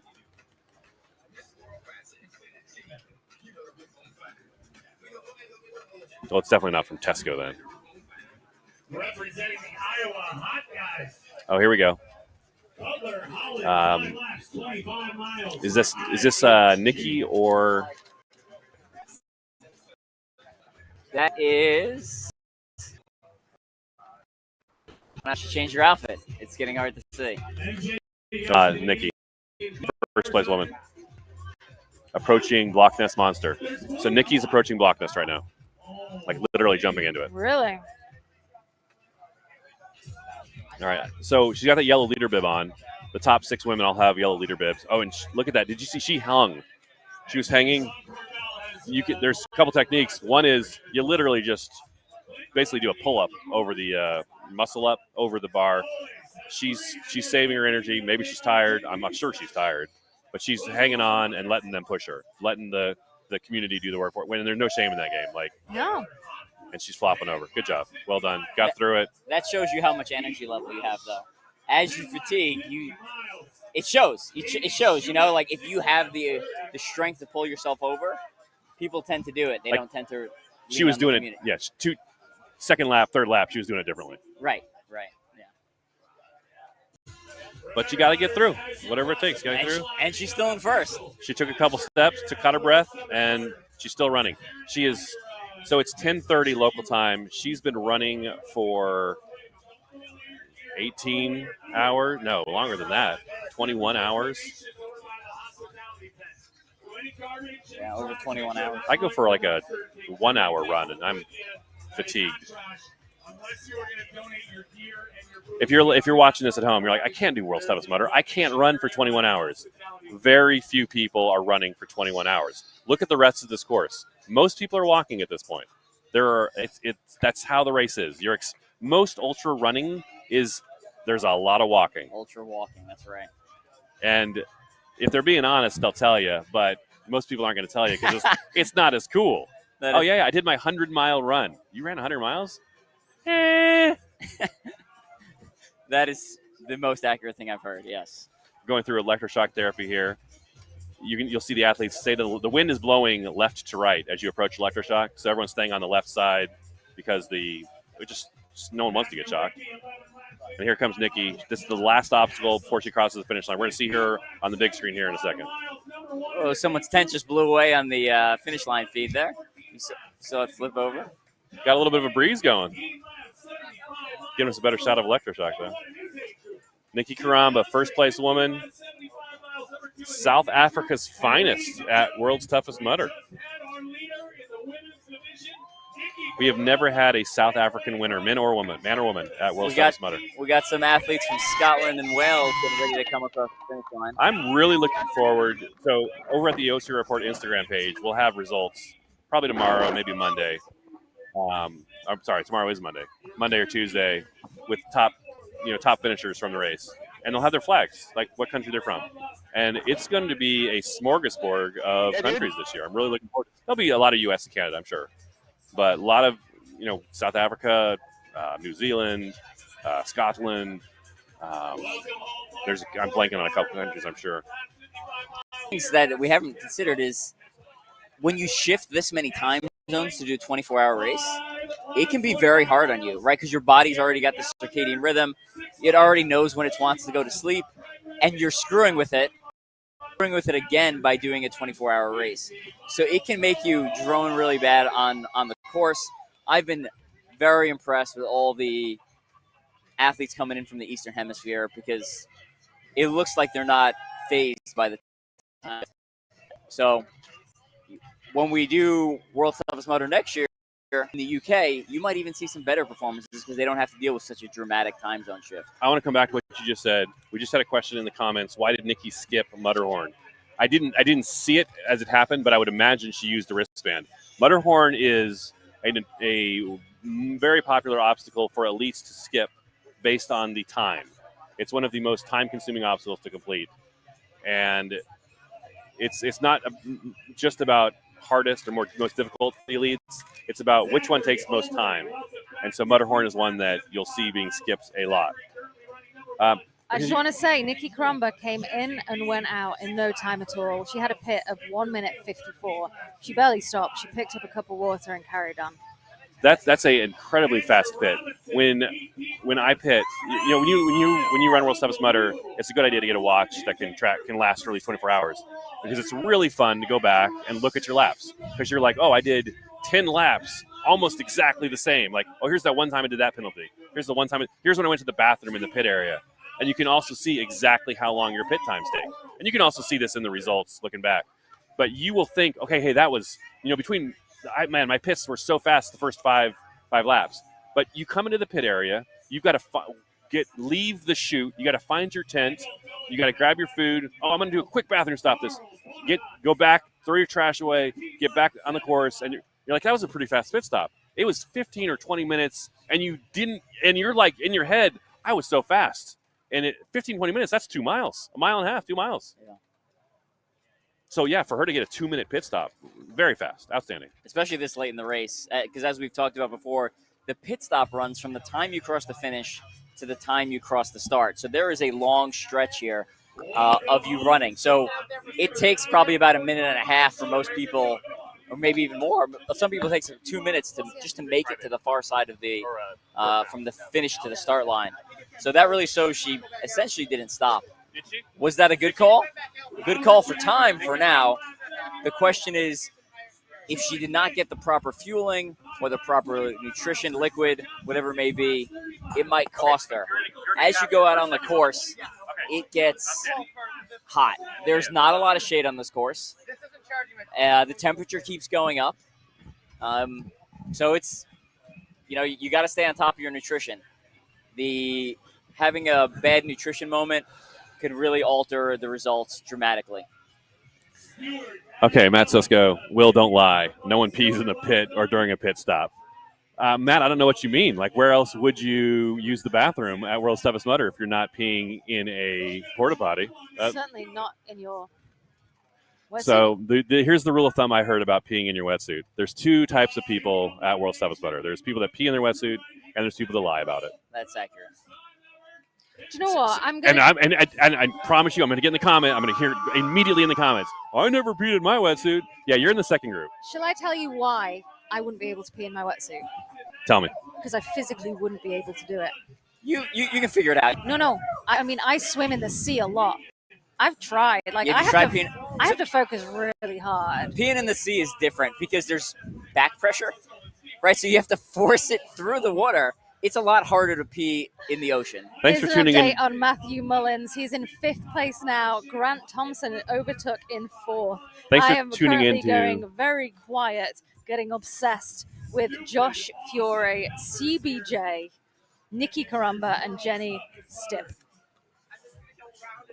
Thanks for tuning into this episode of World's Toughest Urination. Speaking of, I'll tell you a little bit more about pee tactics. Didn't really come into play in this one because it was so warm. But another consideration, pee is very warm. So personally, I would wait till I went into a water obstacle and came out, and then I would pee to re-warm my legs. That was my technique. That's what I recommend. And you're like, but then you have pee all down your legs. You are so dirty a couple hours into this race, it does not matter. It just doesn't matter. A lot of performance today by the Europeans. Oh, that's a sick one. It's a sick Europeans. Europeans. Oh, I was just about to tell you that Europe is where it's at. It's so strong there right now. Next year is going to be fantastic. European. Oh, you silly Billy. That was a good pun. That was the best. I feel like that was the best pun of the entire day. No. I've had some fabulous puns. Mike. Go on, Mike. We're with you, Mike.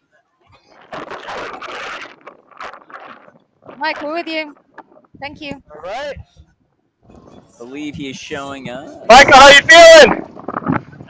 First place now. Nice job. Going through block. Yeah. That's the 20th time. Well, depending on when it opened, I guess. The 18th time going through block nest spawn. Can't imagine why. Doing phenomenal, man. Inspiring the hell out of people. Yeah. And back to the run. All right, back to run. Impressive. He took 3 steps, 4 steps, caught his breath, and boom. And he's been going this fast The whole for time. literally the whole race. Do you want a CBJ Fury update? You know I do. All right. 24 minutes apart. The next obstacle, which is the next timing map, 26 minutes apart.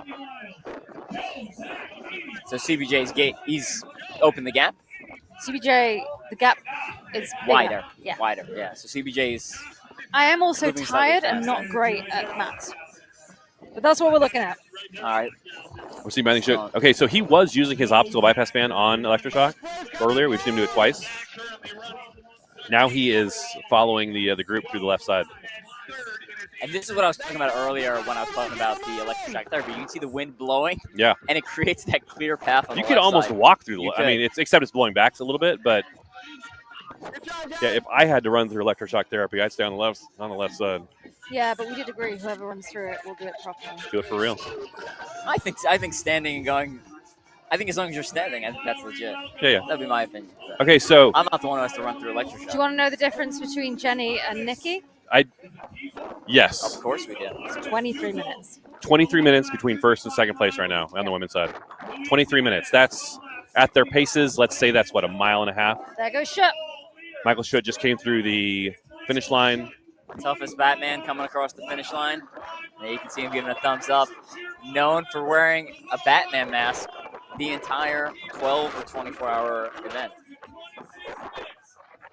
When guys wear masks or like costumes Oh my God, for it's Ultra incredible. OCR, I'm just like, it's just bathroom. Like, it's not hard enough. I want to wear as little clothes as possible. And they're like adding masks and chains and wings and wigs. I remember it's honestly very impressive. Start line of, I don't know which world's toughest motor. I saw Matthew Lowe carrying a chain. I was like, he what does are you doing? Michael Schutt has 105 miles. Michael Schutt is very soon going to start lap 22 to go and get 110 miles. 110. How much time do we still have left? We have 2 hours and 23 minutes, 1 o'clock. And then we have an hour and a half for that last lap. And What is his lap times? How long is the lap is he doing? His last 2 laps were 1 hour and 11 minutes. That's Okay, fast. he has an outside shot. 2 laps before. Yeah. 3 laps from right now. He has. Oh, Fran. That's what that could. He has a good shot. He has a good shot of world record. He has a good shot at 115. He has an outside shot at 120. I mean, at this point, he's gonna get 115. I would be shocked at this point. He's just been so strong. We just saw him. He's running as fast on his 22nd lap as he ran on his second lap. Now he's obviously there's more obstacles now than on a second lap. It's not running as fast. I'm not saying that. But if he's running an hour 11, we have 2 hours. Like I'm looking at time till 1 p.m. 2:22. He's running an hour 11 minutes, and he's already gone. He's already started his 110th mile lap. He hasn't actually. Oh, he's still here in the pit? He's still in the pit. Get him out of here. Michael Go, Schutt. go, Michael Schutt, go. Michael Schutt, get out of the pit is not your friend. How incredible is it? So, I recently was in Croatia. Tell me. For the 100 meters coverage. Yes. Absolutely incredible. Absolutely incredible. Very short race, and 100 the chat meters. there was like, it comes down to seconds. It comes down to milliseconds. You don't get this in OCR. You don't get this in long courses. Buddy, we're talking seconds. On a 24-hour race, we are talking seconds. He has seconds. 6 seconds. Michael Josh Schutt Shore has a lost the chance at podium. 120 miles, but he needs to get out of here. He needs to get out. Now, we don't put our finger on the scale. We're just here to watch the race. But if someone is listening to us out there in the pit, get Michael Schutt out of here. He's got first place. I feel like He started. He's He's gone? out. He's gone. All right. He's gone. He started lap 22. Hey, if you're enjoying this coverage, we don't want to enter briefly. Leave a super chat. Leave $1, leave $5, leave $10, and put my name. Put Will in there or put Fran in there. Will, I think you've overtaken me, and I'm far too interested in other maths right now. But as far as I'm aware, you've overtaken me quite significantly. If you're enjoying the coverage, leave a super chat. It'll help our coverage of the race, coverage this year, next year, and also it'll send one of us through electroshock therapy. Say Will, say Fran in your super chat. Howie Doozy, do obstacles shut after 24 hours in the last 90 minutes? Great question. The last 90 minutes are not obstacle free. The race is open. It's a complete regular. The course is open until it's not. So at 1 o'clock the start line will close, but at 2:30 is when everything closes. That's an interesting question. That hasn't been a rule since like 2018 when we were doing 8 hours. With obstacle closing? Yeah, in the 8-hour version, at an 8-hour mark, you had like 8 hours and 30 minutes. At 8 hours, they would shut all the obstacles to kind of flush the course. So and honestly, that had a lot to do with the Sunday event going on. There's no Sunday event going on here. So we have the course until the course closes. So not a need to get people off the course in a timely manner. Just logging back in here, Chris Benetti. Is Ryan Atkins still in the race? No. Nope. Ryan Atkins went back out for a finisher lap. Ryan finished with 50 miles. I believe he was in 163rd place. Before this year, Ryan's worst finish was so. But it's honestly, it adds to the legend of Ryan Atkins. He got injured. He could have gone home. He could have gone to his hotel. He came back, did a finisher lap. Respect for the race, respect for the course. Nothing but love for Ryan Atkins. And can we spend a moment just talking about Michael Schutt, please? Please what's do. gonna happen? Tell me. Michael Schutt, I'm asking. first It's place man. 9:40. Okay. How long do we have No, it's until the 10:40 local time. 10:40. Oh, it says 9. How long until the start line closes? The start line closes at 1 p.m., So that's which is 2 hours. I'm sorry, 2 hours and 20 minutes from right now. 2 hours and 20 minutes. Yes. So the minimum he would get if he keeps running is 2 laps.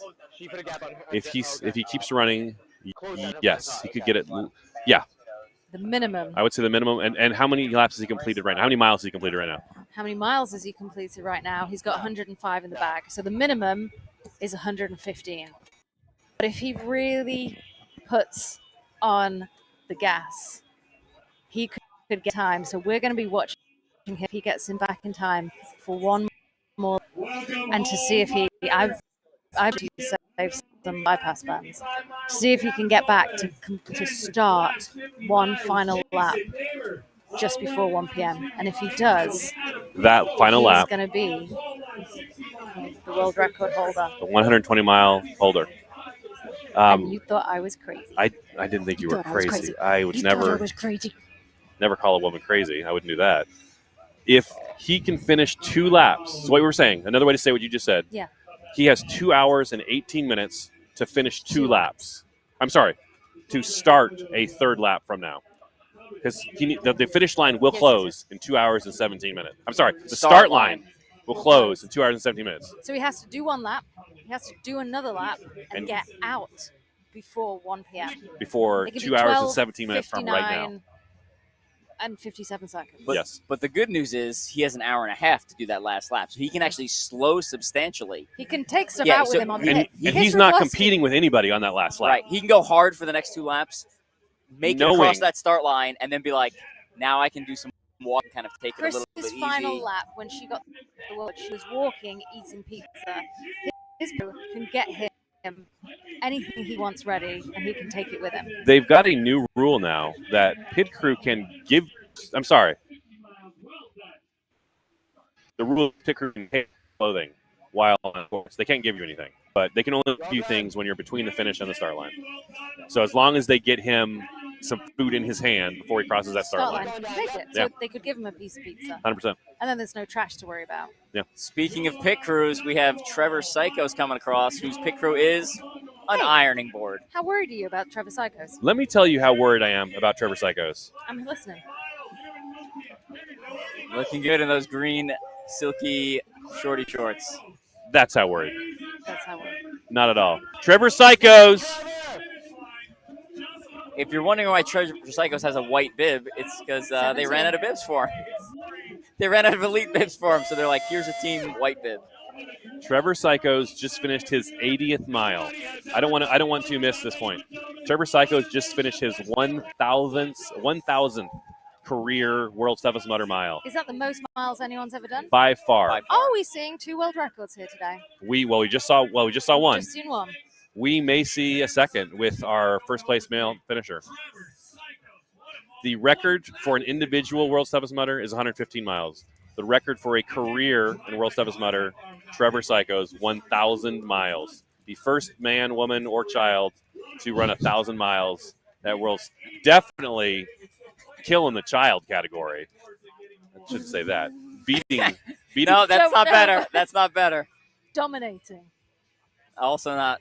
He's in first place in all categories for mileage. Trevor Psychos with 1,000 miles. Congratulations to Trevor Psychos. Congratulations to his family. 1,000 miles, lifetime World's Toughest Mudder. Amazing, amazing accomplishment. Think about how much suffering that is. Just the sheer amount of suffering on the course. It's preposterous. Well done, Trevor. Well done.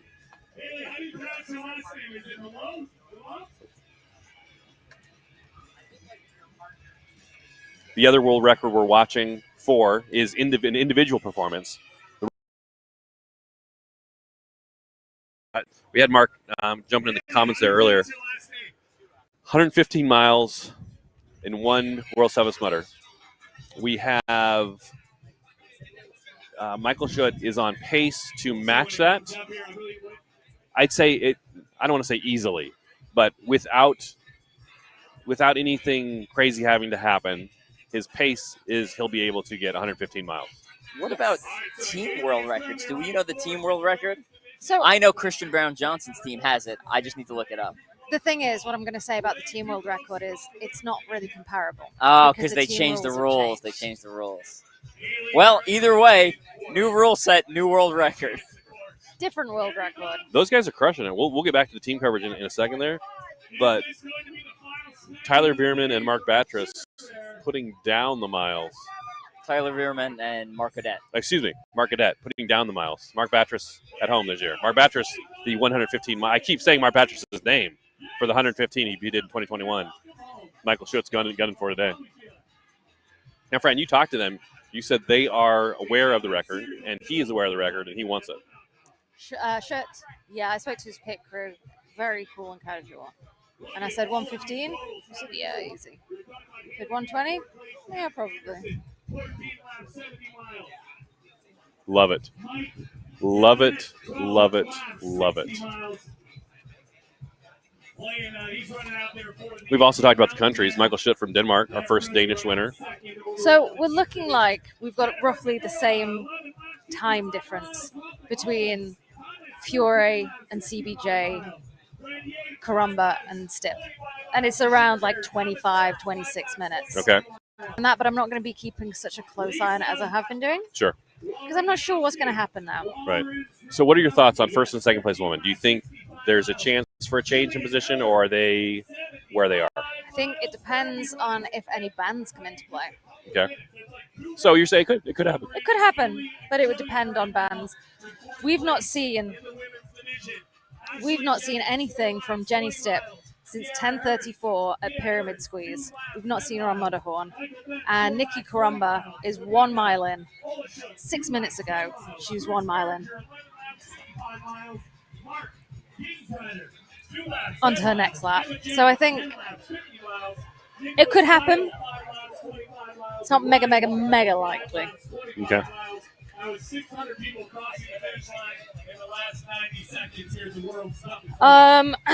And you know what? To quickly talk about our tally. How are we doing? I mean, you've just completely overtaken me. Get out. Are you serious? We got another $2, so that takes you to $267.46. I'm at $217. You're saying I am $50 ahead of you now? Yeah. Well, okay, so what Fran's talking about, one of us, Fran or I, is going to run through electroshock therapy at the end of this race. And we've agreed we're going to respect the will of the people. Whoever the people pick is the one person going through. We also agreed that we're going through it, like in the middle. We're not going to be a baby and not a baby. I say a baby. If you're running through it 20 times, you better be crawling through it. Like, it's just smart. But we're only going through it once. We're talking about us being babies, not anyone else. Yeah, mainly friend. Is it? We'll get to see him again. 9 weeks ago. So you get him again. And we are going to cheer and shout. But you can pick And which. that will be giving him miles when he crosses that finish line. Joshua Fiore is on his 100th mile lap. Another $5 to Will. Fran, another 5 to Will. Shell, I don't see that one in there.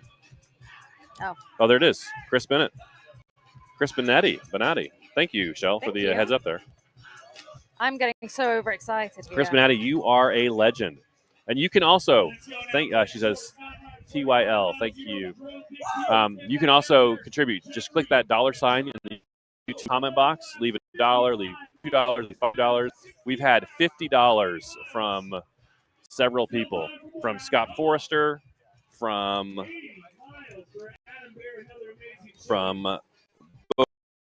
and from Shannon Woodall. It was, but I didn't get to note it down because I got too excited about other stuff.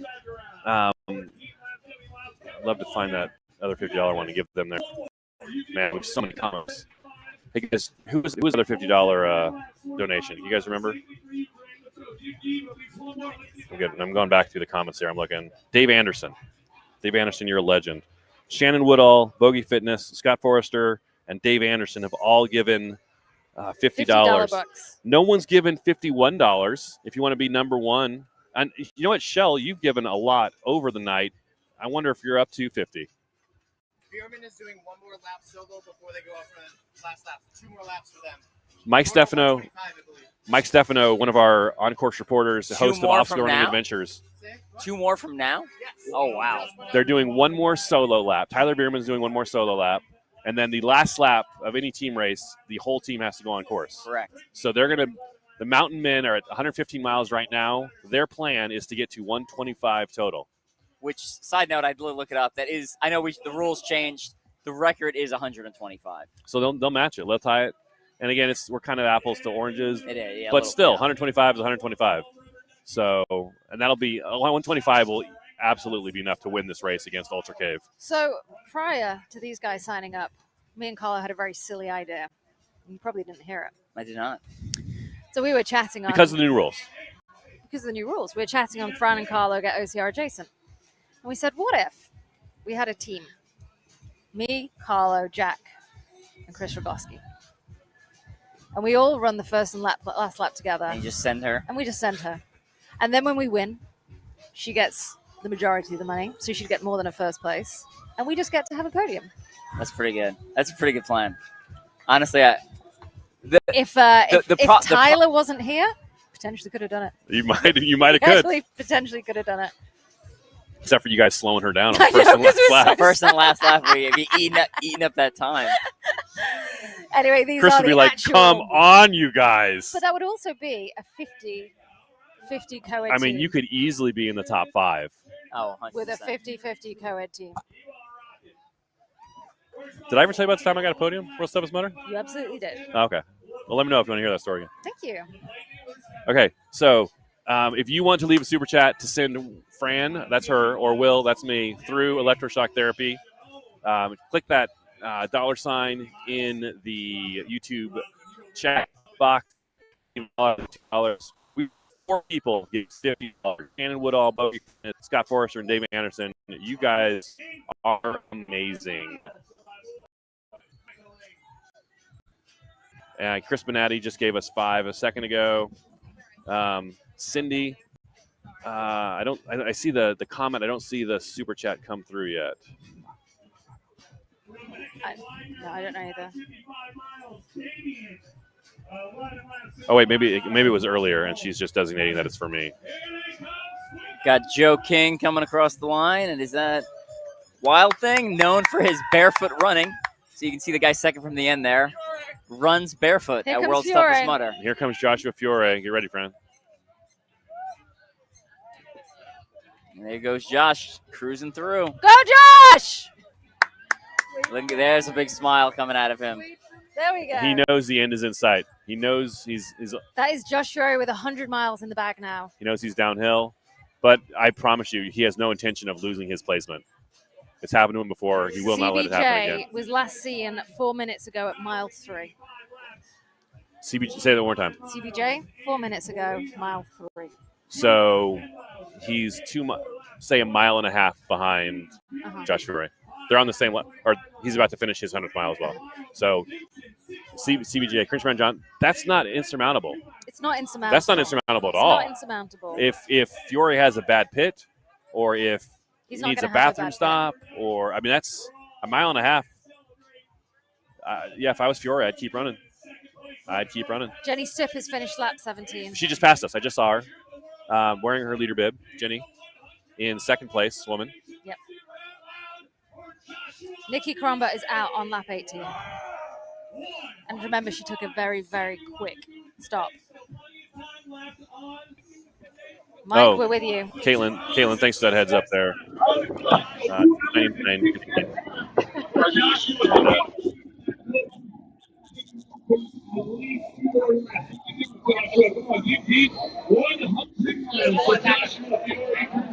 Second in the men's division.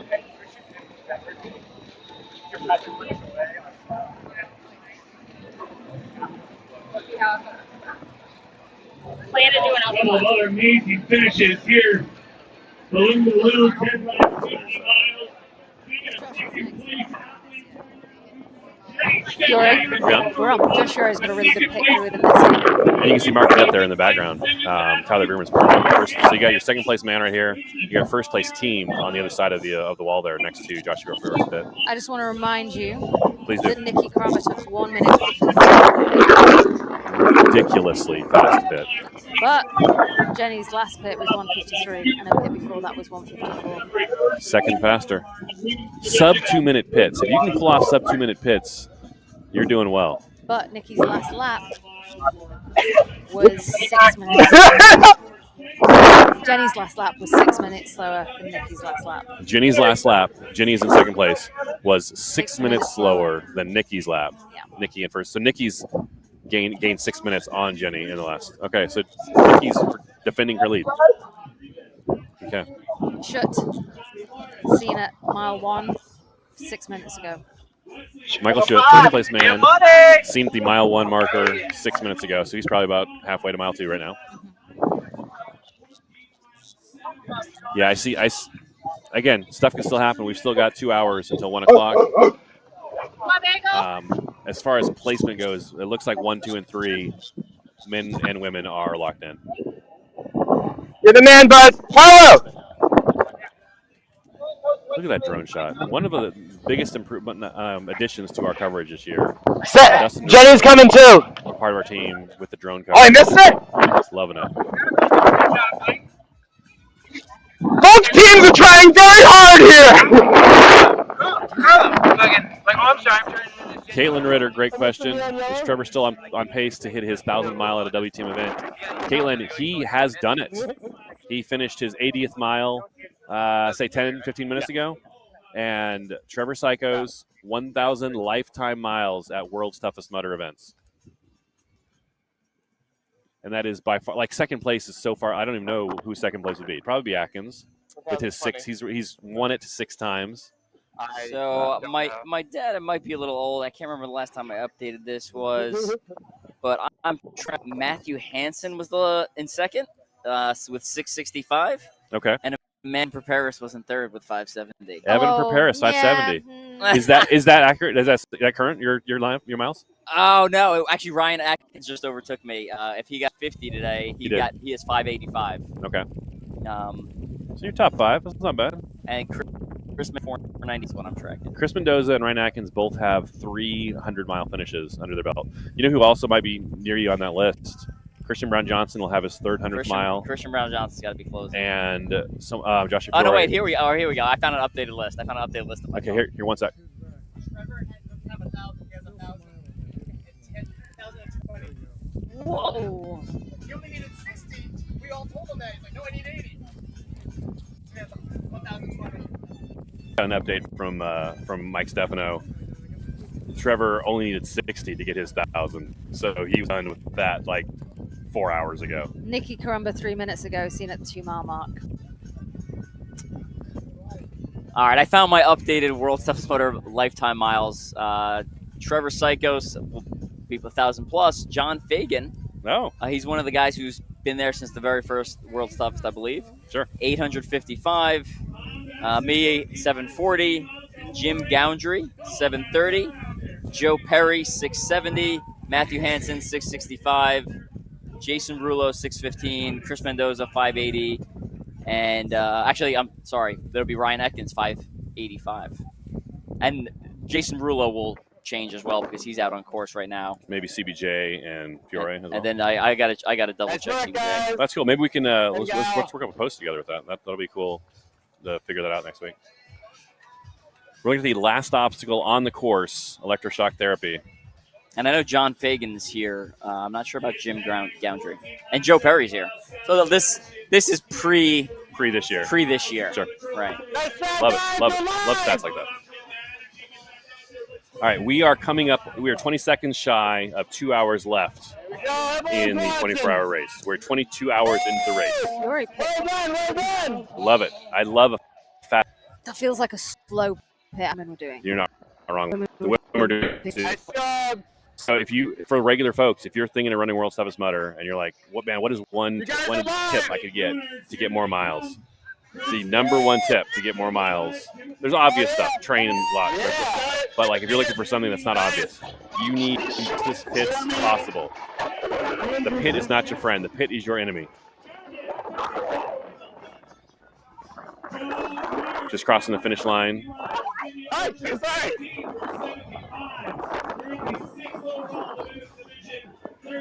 The tip I would give you is the pit is not your friend. You think the pit's your friend. Oh, I'm going to get refreshed. Archer crossing the finish line. Mindy Archer, there she is. She was a neoprene.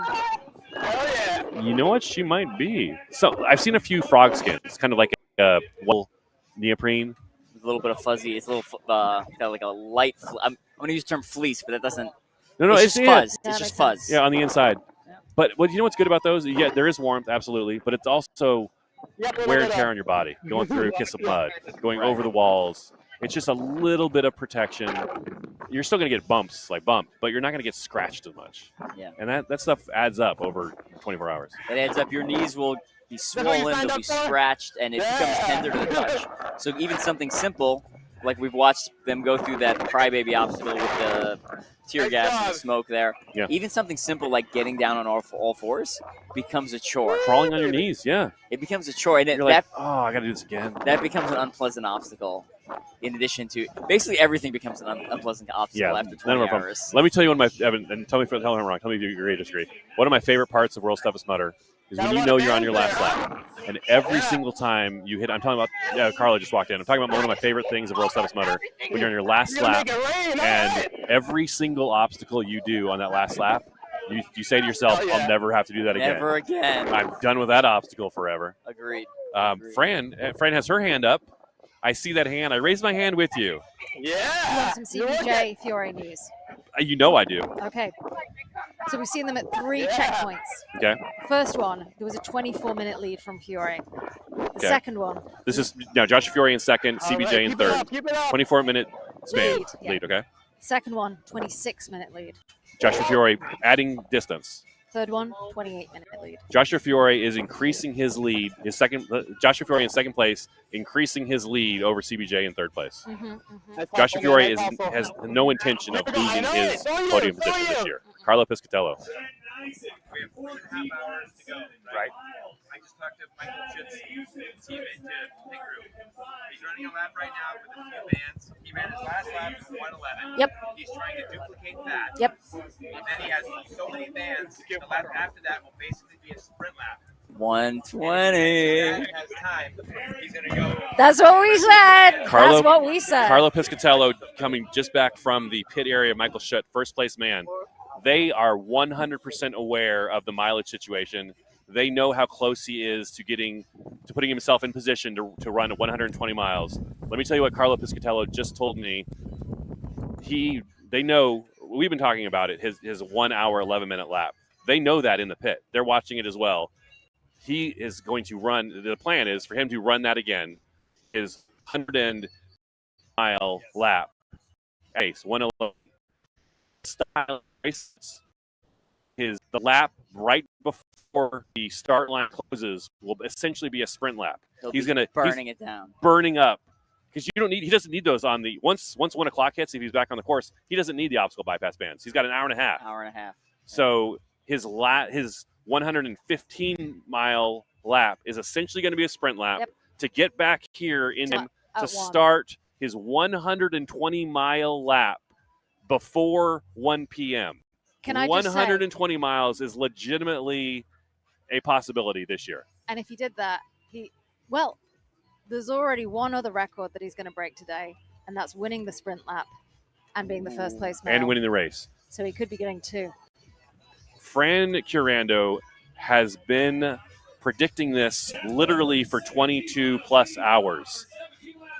And if she is right about this, I promise you she will be every year. This is her new tough guy. Did I tell you about the time I told you Michael Schott was going to win everything and set the world record? Why, yes, Fran. In 2024, you did. Oh, did you know I podiumed? Just let me enjoy it. Just let me enjoy it. Oh, no. I take that You've victory been in lap. the booth, and we've been chatting. I was like, listen, Evan knows his stuff. I'm never one to disagree with Evan. I sense a butt coming. But I hope he does it. It would be so exciting. They have a plan. Like, they know what's in play. They've got the wristbands stockpiled. He's planning a regular lap right now that he's on. He's already on it. Yep. Let's see how far out he is on there. As 1 minute ago, he passed mile 2. He's basically almost halfway through his 110-mile lap. He's got 107 miles, 108 miles down. He's on this lap. This is going to be his plan is to pace this out at an hour 11 minutes. Then he's got one more lap to do before 1 p.m. and he has wristbands stocked. Michael Schott, first place man, has wristbands stockpiled so that he can finish 115 miles before 1 p.m. 20 hours is the 1 p.m. If he is back on course before 1 p.m., he can do 120th mile lap, and he'll have an hour and a half to do it. Yep. And he's been running laps in an hour 11. Hour 30 is trot. Victory. Yeah, that's a victory. All the obstacles will be open. He'll have to do them all, and he won't have any wristband. He'll have one wristband. Mike, we're with you. Go for it, Mike. Okay.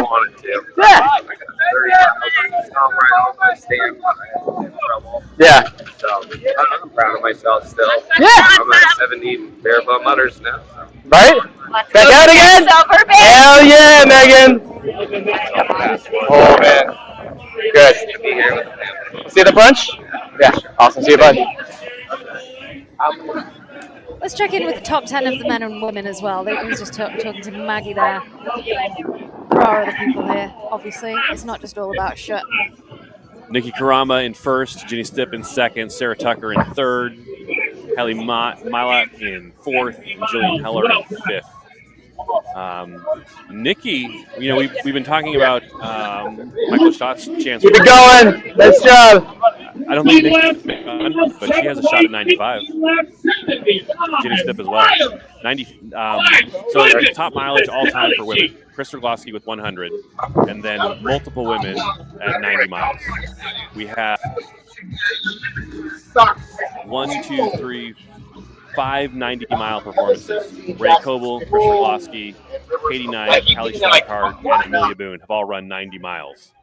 So if they were to run, if Nikki or Jenny were to run 95 miles, they would automatically jump up to number 2 in the all-time individual records for World's Toughest Mudder. Shout out to Ruth Battersea. She comes in from lap 12. She's just off Mudderhorn. Let's get the finish line up there.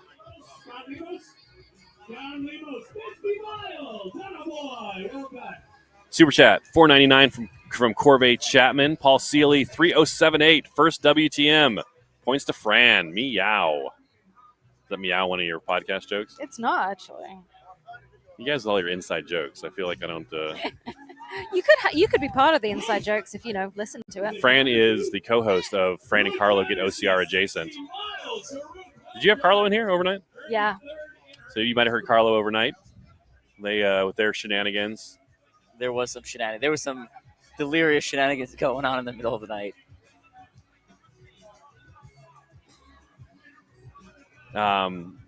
Corvette Chapman, $5. Here we go. Points Paul to Fran. Seeley. That is the details. Paul on Seeley. Shout out. That's for you there, Corvette Chapman. Well done. Thank you for the super chat, Corvette. You can leave a super chat in the comments. Hit that dollar sign in the YouTube comments. Say mine or her name. One of them is going through electroshock therapy. I'm currently in the lead. So. I'm going to give you one final CBJ Fiore update, okay? Oh, really? This is the last one? I doubt That's definitely not true. it. Tell me. First update we had. Okay. 24-minute gap. Yes. Second update. 26. 26-minute gap. Yep. Third update. 28. 28-minute gap. Tell Fourth me. update. 31-minute gap. 31 minutes. So what you're telling me is that our second place man, Joshua Fiore, is increasing his lead regularly over our third place man, Christian Brown Johnson. That is what I'm saying. That is what I'm saying. So we're feeling pretty. Our first place man, Matthew Schut, I don't think he can lose. He's not gonna. He's got that locked in. Second place man, Joshua Fiore. If something happened out on course, he has. If a meteor hit him only. Small meteor. He has 105 miles in the bag, and Josh Fiore is heading for 105 miles as well. But Josh would have to get 110 to beat him Because he he finishes did it 105 first. So, yeah. So you're right. So, can we say he's won World's Toughest Mudder? That's not yet accurate? Let's not say it yet. It's still Once he crosses the line for the next time. Once he crosses the line at you can 110. Yeah. Once he crosses the line at 110, he's not beatable. Is that correct? Yeah, I would say that. Yeah. Correct. Place is looking strong for good. Mhm. Second place is looking strong for Josh Fiore. And place, what's the relationship between third place and fourth place? A whole lap. A full lap. CBJ has a full lap in front of Grant Thompson. So first, second, and third men look like they've locked their positions in, or they're close to it. And there's a mile between fourth and fifth. So Grant Thompson overtook Matthew Mullins. Can Matthew overtake him again? Depends if he's got bands. Matthew Mullins that's a good point. We don't ever know the exact band situation unless we hear it. Like we just heard from Carlo, who went to the pit of our first place man, Matthew Schut. Matthew Mullins, a lot of fans watching and following along in the comments here. We are watching also. Welcome home, Scotty. We're Zicky. Shell says she's hearing blown calves from the sand. A couple of our 75 to 80 mile runners. That's you hate to hear that. So here's our status right now, our update. I have $279. Fran is at $222. Oh no, you're gonna have to do electric. So what that means is I'm gonna have to run through electroshock therapy at the end of this race. What we're gonna do, Fran or I are gonna run through. One of us is gonna run through. You can pick. And we decided. Oh my gosh, easy for me to say. We're gonna respect the will of the people. Whoever the people vote for with their dollars the most is running through electroshock therapy. You can do that with a super chat. Click that dollar sign in the comments and say my name or Fran's name, and then give a dollar amount. $1, Say my name. $5. We've gotten 4 $50 donations from legends that are watching us. You guys are awesome. Oh my gosh, $5. No. I'm sorry, a fifth $50 donation. Tyson, we can't do that to Jason Dupree. I can't do that to him. Tyson, you got to give us some more random way to do that. I can't put that on Jason. Okay, so here's let's pull up his $50 from Tyson Wanjura. Tyson, you are a legend. Thank you, OCR Report, for the coverage. So, Jason Dupree's choice. #Will or #Fran. I'm saying, Tyson, I can't do that to Jason. I can't make him decide. Shell Lucetta says, because Jason will make it you. Probably talking to you. What if we both do it? We both run electroshock? Uh-huh. I'm happy to do it. I feel, though, I don't want to do that to you. I don't know if the people will be okay with that. We've told the people all day long we're going to respect the will of the people.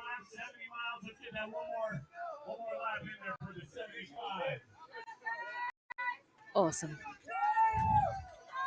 One they're going to get 75 adaptive athlete. Is that right? Did I just hear that right? That can't be right. What is his adaptation? I don't know. He's walking with a hand on the guy in front of him. We just watched a athlete come through the finish line. We heard about half the conversation. Oh boy. Oh boy. We got conflict in the comments. We need to respect the will of the people. She's right. She's right.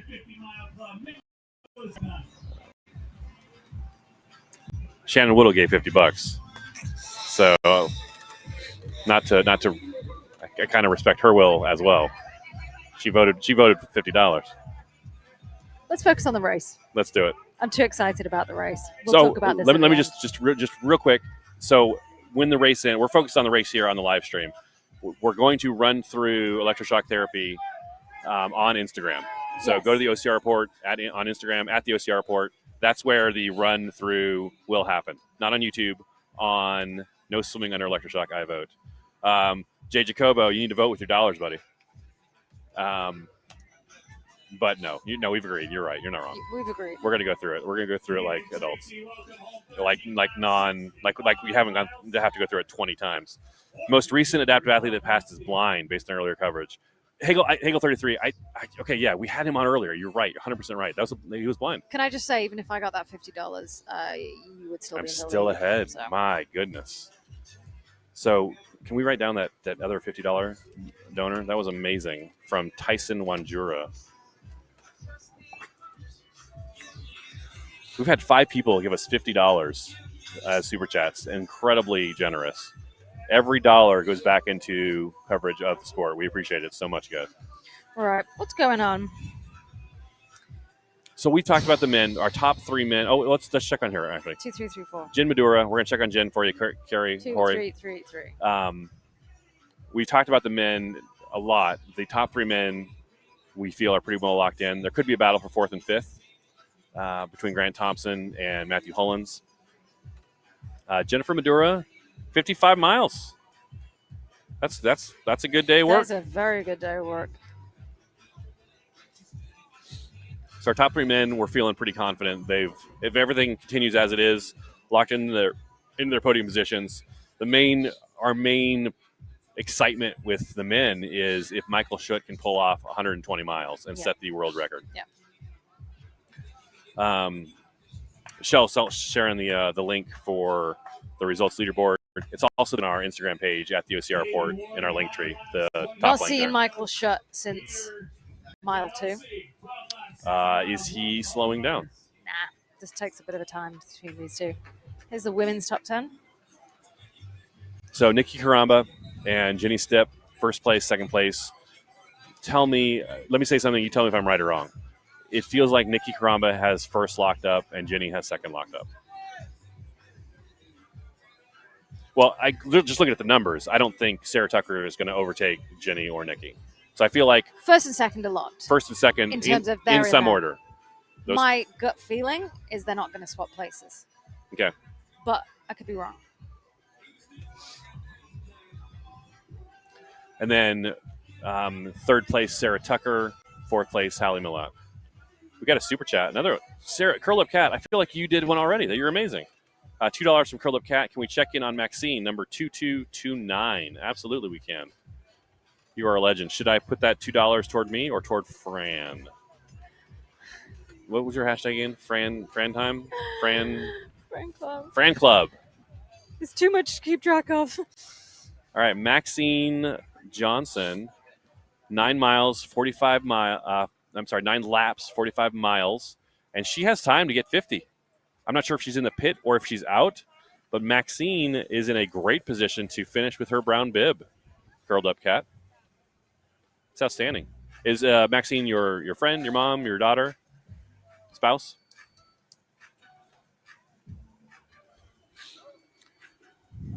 Caitlin talking in the comments. Looks like Darren is toward the end of his 14th. I'm not sure who So Darren we're is. just talking about the men again for a second. I apologize. CBJ, we're kind of waiting for him to get to Mudderhorn. Anyone sees him at Mudderhorn? Give us a shout. Oh my god, this camera looks like a holiday. Little vacation in the picture there. They got a ball. Look at that blue sky. It looks beautiful. It's warm. It's a little muggy. It's little day at the beach there. Where is Michael Schutt? Looks like Jason was going for a swim. Michael Schutt is way ahead in front. He has 105 miles in the bag. He's aiming for 120. Yeah, so just a quick update on Michael Schutt again. If you're just tuning in, Michael Schutt has a very good chance at 115 miles to tie the world record. And he has, if everything goes right, he has a legitimate shot at 120 miles. Now, 115 isn't guaranteed, but it's absolutely probable, I'd say. Probable. He's probably going to get 115. He has a good shot, the best shot I think anyone's ever had. Best shot. Oh, gosh. At 120 miles. You hate me so much.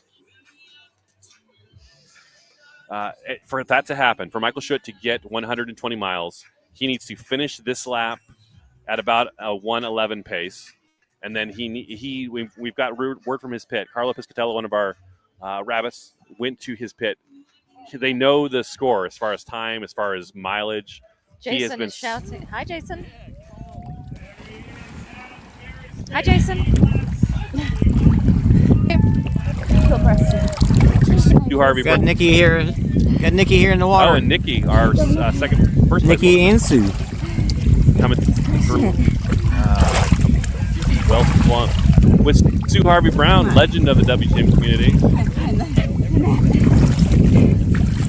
Just man, after even just crawling out of like that, it's hurting your hands. It's awful.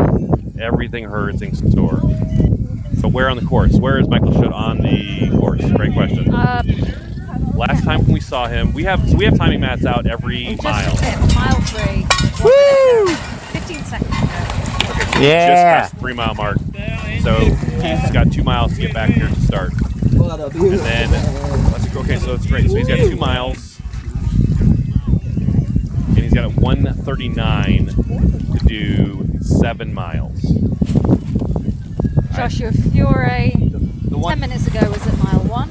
The one thing to remember is it doesn't take equal amount of time to do every mile. No. That being Great said, point. The first mile is fast. The first 2 miles are typically fast. Most of the obstacles are backloaded, as we talked about with Mudderhorn, Arctic Enema, Loch Ness Monster, Everest. Right, those are all in a row, and EST. Those are 5 obstacles in the last half mile. Yeah. So it's not evenly spaced. Hey, Charlie. That being said, it's just fun, right? And we've said it 1,000 times at this point. So still a very real possibility. We're waiting for CBJ on Mudderhorn. Did she hit the bell? That was outstanding. That was, yeah. This late in the course, she's crushing well swung stuff. I don't know who that is. That lady in the back crawling out. What? Brian Beal is, I believe he's on around 95 miles. That was He's a on dude, Will. Miler last weekend. So he is 7 days post 100 miler, and he is still. You got it. Keep going. Which is very impressive. Even if your muscles can recover that fast, which I would argue they can't, your nervous system is completely shot. So he's got to have some sort of insane depth of training experience and volume under his belt. Running 100 milers back to back, weekend to weekend. Back to back weekends, yeah. This may be the prettiest obstacle on course right now. Yeah. Jumping into that Gatorade flavored water. I wouldn't drink it now though. I wouldn't mind jumping in it now. And you see Brian Beal's name. That's who we were just talking about talking about running a 100 miler the weekend before. He's out on his 95th mile lap right now. That's insane. Got a couple requests to check in on athletes. I looked this time up. I couldn't find EVP, it. we couldn't find Kelly Siobhan. Thanks for the kind words. We could not find your athlete though. Do you have is it 0052? Try that. bell hit. Well swung there. You know what? That obstacle to me is hard at the beginning. So for them to be doing it 23 hours into the race, 22 hours and change. No, I'm not going to get No. EVP Diaries. Do we get another bib number, or we look for by name and by couldn't find her. Darren Brody checking up for Random Guy. 70 miles. 70 miles. That looks like another successful. And he's got time for 75. Well done, Darren Brody. Oh, here's another one for Tom Anderson. Looking for Kevin Anderson.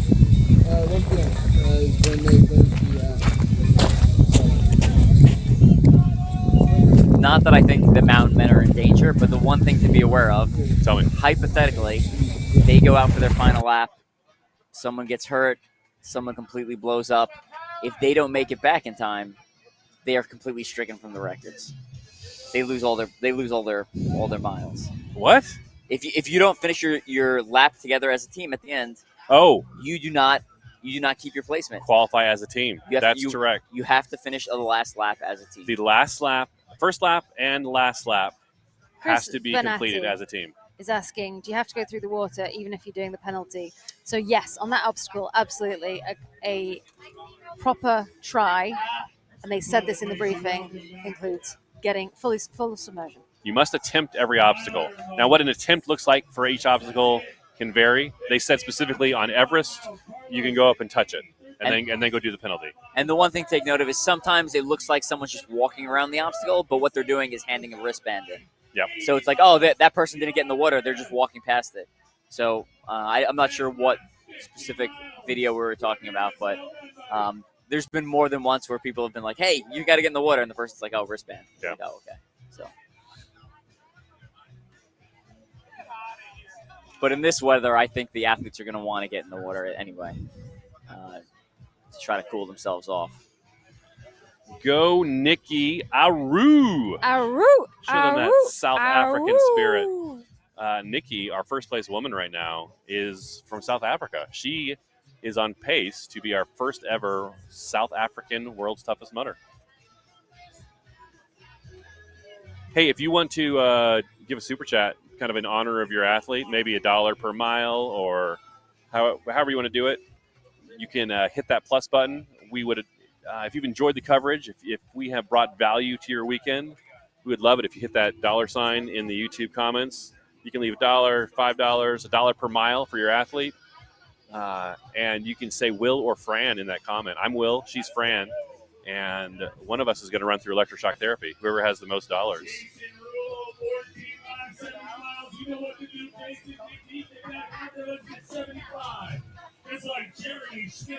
Oh, here we go for you, EVP Diaries. Kelly Siobhan, 50 miles. Congratulations, Kelly. Outstanding. And she's in 49th place overall. She's got time for one or two more, maybe.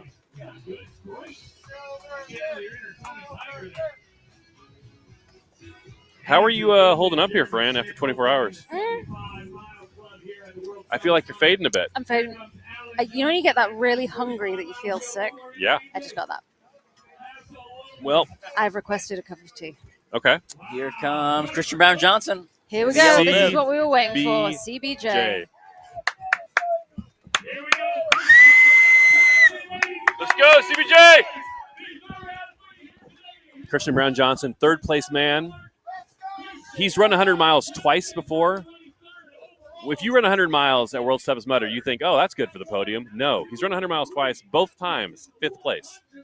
He is on track for 3rd place this year. I don't think he has any podiums, which is insane. Isn't that crazy? With his resume. 5th, 100 miles. You look on the 100-mile board over there, like we have a spreadsheet with all the top 10 finishes and records and 100-mile finishes. Christian Brown Johnson is at the top of a lot of lists, but this will be his first podium at World's Toughest Mudder. One of the things I didn't know about him until recently is he's been racing World's Toughest since like 2014, I think it's been. He's been here a long time, yeah. But he started off, I think it was like 40 miles or something, and he's just chipped away at that goal, and it really shows you what persistence, consistency, and time can do to someone. There are, I don't know how many athletes out here who have done 40 miles today. a lot of men, a lot of women, and he has built himself up just like by the same way anyone else would, by running a lot, by eating healthy, by training, by working out. Go running every single day, whether it doesn't matter. He has trained himself up to where he is, like Trevor Psychos, someone you expect to get 100. You're surprised when he doesn't get 100 miles. So there can be there can be a future Christian Brown Johnson crossing the line that we have no clue who that person is. Somebody today ran 40 miles, and they could be running 4 years from now, running 100 miles. And we'll be talking about them on the broadcast. Chris Mendoza did the exact same thing. He was like 35, 40. Then he got 75. And then he's on the podium, 100 miles. 100 miles 3 times the World Toughest Mudder. Mendoza. Like, it sounds crazy, but it's not crazy. Yeah, like, it's not impossible. It is not impossible. Just get out there and run. Just get out there and get time. And not even running. I mean, if you want 100 miles, you got to run a lot. Absolutely. But if you want to do well at World's Toughest Mudder, you just need time on your feet. You need to do some running. You need to do some walking. You need to do some hiking. Do some stairs. You need your legs. You need time on feet. Fran, I feel like, oh, never mind. So we're looking here at Christian Brown Johnson getting some nutrition. He's finished 100. Christian Brown Johnson is your third 100-mile finisher today at World's Toughest Mudder. And he's already gone.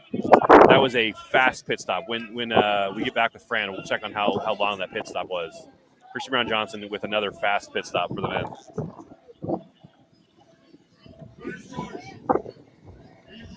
And you can see people crossing the line, some of them limping, some of them walking very slowly. That's what it looks like out on the course. Just people putting one foot in front of the other. That pit stop was 2 minutes and 31 seconds, 20 seconds faster than his previous pit stop. Megan Fritter has sent us $9.99. Will is 100% going through electroshock. Awesome coverage. Will, enjoy electroshock. First of all, I hate electroshock. Thank you so much, Megan. But I do feel better about not having to send my co-host through it. So thank you, Megan. You're very Why kind. is it okay for me to send you? Because I asked you, hey, can you do me a kindness and fly across the world and spend a week away from your family and sit next to me in a smelly tent and get bug bitten? It is smelly, isn't it?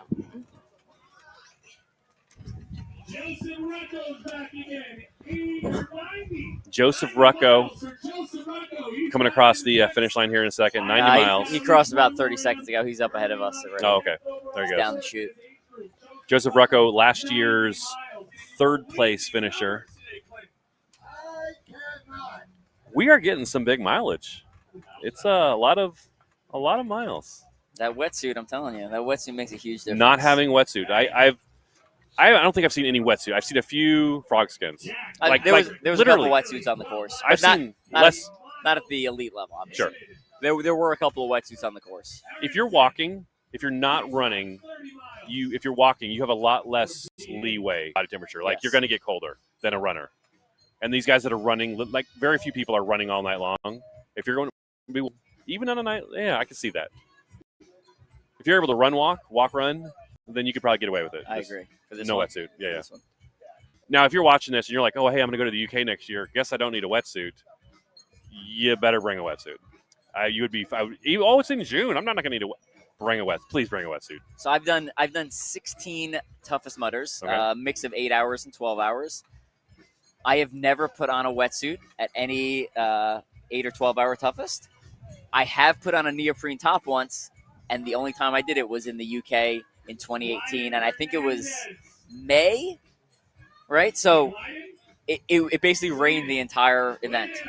So it got cold. So again, like you said, people who are like, oh, you don't need a wetsuit. You always prepare for the worst. You always bring everything, because when you take the amount of time and effort you spend and train, the amount of travel costs, it's not worth it. It's not worth risking it. Why would you risk it? The ticket for this race it's like $400, $500 ticket. You're going to risk it for a $80 wetsuit? Right. Or like a little bit of space in your bag. Oh, that's a little. Just bring the wetsuit. I'm worried people might hear what you just said and take the wrong lesson. Oh, he didn't wear a wetsuit most of the time. That's not the lesson. That's not the lesson is the UK is going to be cold. Bring your wetsuit, friend. CBJ and Joe Rucco plan to go out for 2 more laps. 2 more laps. I don't know how that's possible. They're going to have to hustle. If they have wristbands, Of course, it's possible they can do one more. We are looking to find Matthew Shute any moment here. We'd love to see Matthew Shute cross the finish line soon so that he could go out for one more lap before our 1 o'clock cutoff.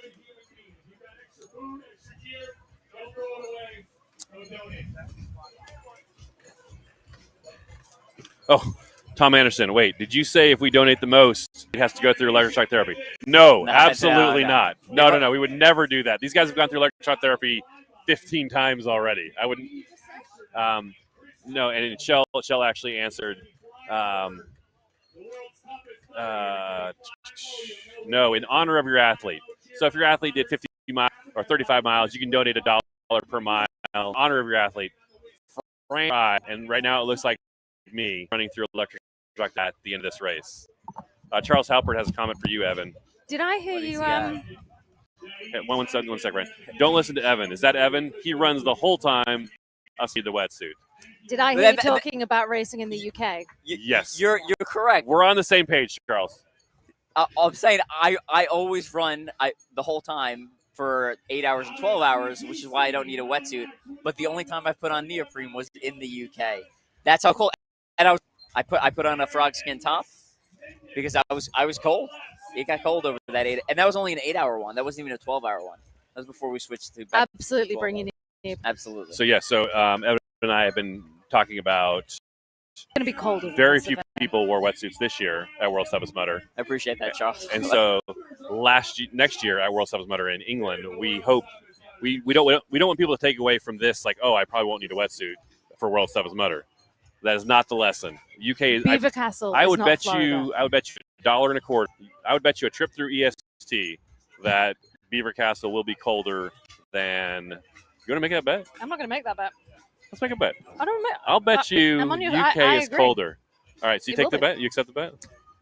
Fine. I'm not going to do that to you. I can't. Even though I'm the one flying to the UK, I'm flying to you next year. Yeah. So maybe the hosting country has to run through EST. Okay. No, I won't do it. Tom is only saying that because his brother hates electroshock. Here's a fun fact. Everyone hates electroshock. I've met, I think, 2 people that don't hate electroshock. I think Jason is waving at us. I thought he was swatting bugs, but I think he's waving. Hey, Jason, what do you got? Hi, Jason.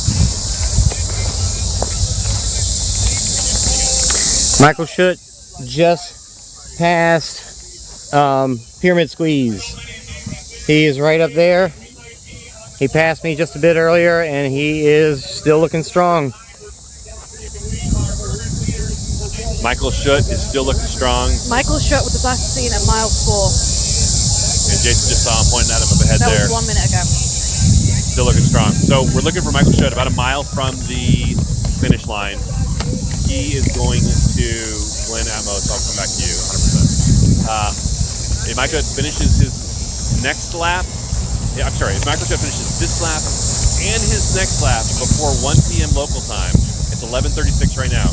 So he has just over an hour and 20 minutes. If he finishes this lap, he has 1 and starts his lap after that, he'd be able to run 120 miles. I've said everyone hates ESD, almost everyone. He mentions the 2 people that I know of who don't hate it.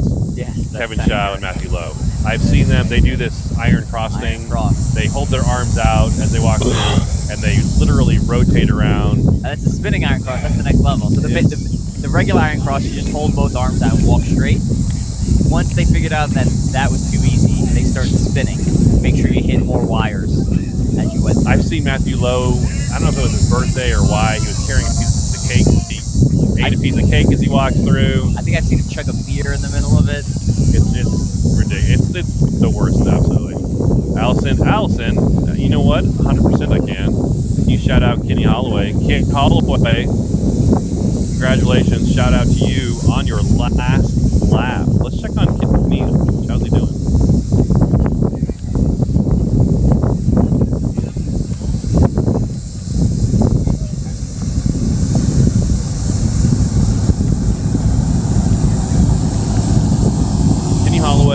50 miles done. He's on his last lap, going for 55.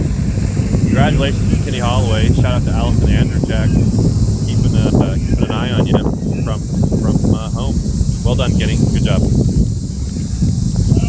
Samantha Thompson dislikes both, but hates Arctic Enema more. Samantha, I could not disagree with you more. Arctic Enema is refreshing. Denny, how about a shout out for Joe Zach? Did I see a hand anyways, son? Did I see a hand? This corner. Let's check on Joe Zach. How's his mileage doing? Mike's, Yes, Mike. Mike's calling for some. We're with you, Mike. Sarah Tucker looks like. Close. Oh no, yeah, Sarah Tucker. She's about to throw something.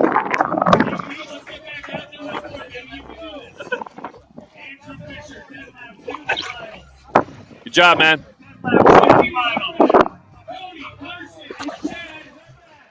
How you feeling? All right. Got this. Love it. 85 miles done. Well done, 85. That's outstanding. Shout out to you, Emily Denny.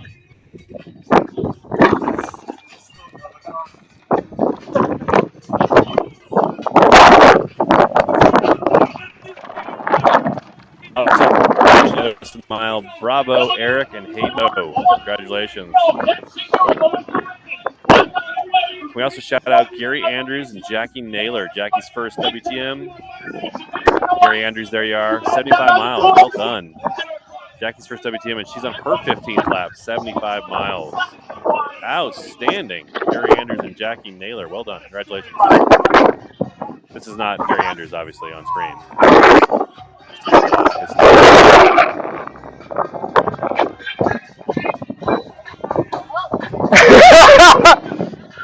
No longer than an obstacle. You're good.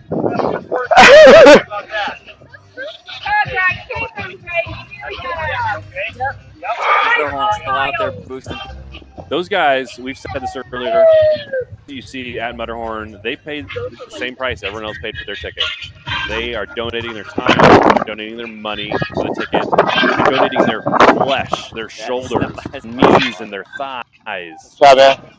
Yeah. We Love should having see them. Nikki Karumba soon. We should see Nikki Karumba soon here at the finish line. Soonish on Mutterhorn, and then on the finish We line. will we're watching for Nikki Karumba, our place woman. I see a woman with a leaderboard on Mutterhorn See someone on from here. Mutterhorn. You know what? That's Sarah Tucker. That is Sarah Tucker. We haven't really talked about it. I love the way this is set up. To be able to see. We can see athletes on Mutterhorn, going across Mutterhorn. We can see electroshock therapy. The last obstacle, next last obstacle is Mutterhorn. We can see the finish line, and literally every athlete walks right in front of us. Now, just because they walk in front of us doesn't mean we see them. We're really bad at seeing. We have missed a lot of athletes, Most especially of them. the fast Michael ones. Schutt. With hundreds of athletes and dozens of laps, but love where we're at.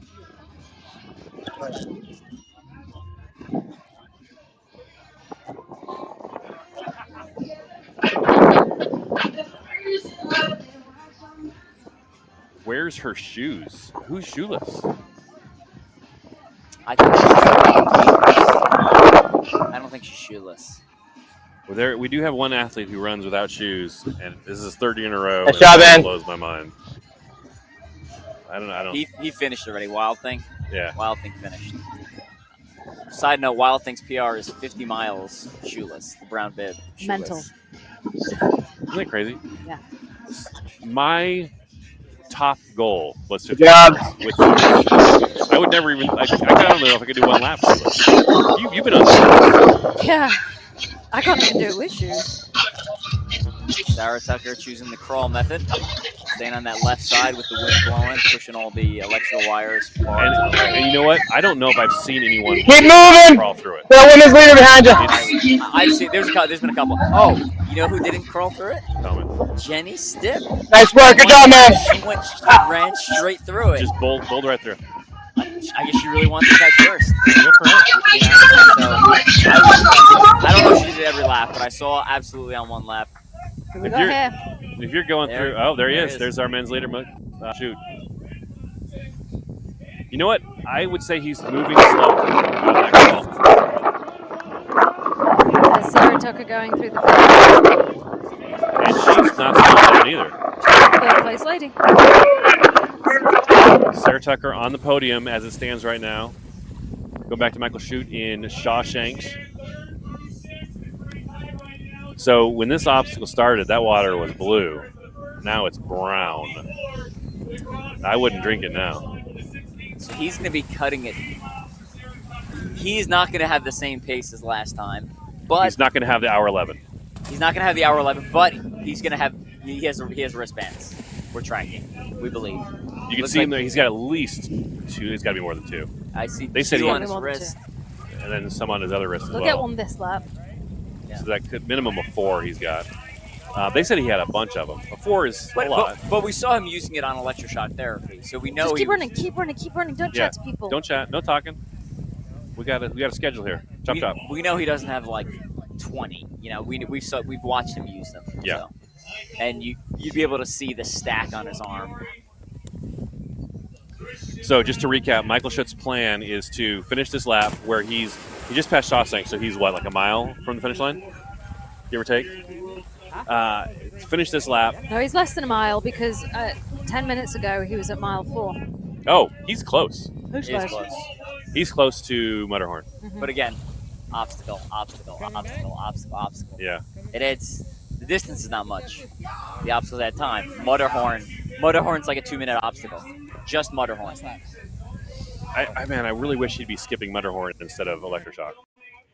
Yeah, that's wild. So his plan is he needs to finish this lap, and he has bands saved up. Michael Chute, first place man. When he finishes this lap, he will have 100. The individual record is 115. So even if he doesn't do the next lap in time for 1 o'clock, he'll be hitting 115. So as long as he finishes this lap and does one more lap, which he has plenty of time to do one more lap, then he'll hit 115. If he can do that one more lap, that next lap, with his bands and get back on the course again in the next hour and 14 minutes, he can run 120 miles. He's got a shot. He has the best shot anyone's ever had. No one's been this close. No one's been this close. Insane. And this is 120. I've said for years, for someone to run, and I think I'm wrong. Let me tell you what I said, and I think I was wrong when I said it. For someone to run 125 miles, you need 3 things. You need performance, you need the ideal, and you need the ideal competition. Now, it's been great competition out here, but there's for someone to run 125, someone else has to run 120, right? To push them. Now, I don't know. He's going to hit 120 without someone forcing him to. Right? He's not competing against the field anymore. He's competing against the course, trying to get to 120. So if the course was a little bit less sandy or the weather was a little bit less hot, like could he have hit 120? Like there'll always be something though. You know, it's never going to be Here we perfect. go. Here we go. What are we looking at here with Mike? This is our first place lady. This is Nikki. Yeah, this is Nikki. That's our first place lady. Like she used a band. I think she's bypassing Mutterhorn. Good call. Good call. move.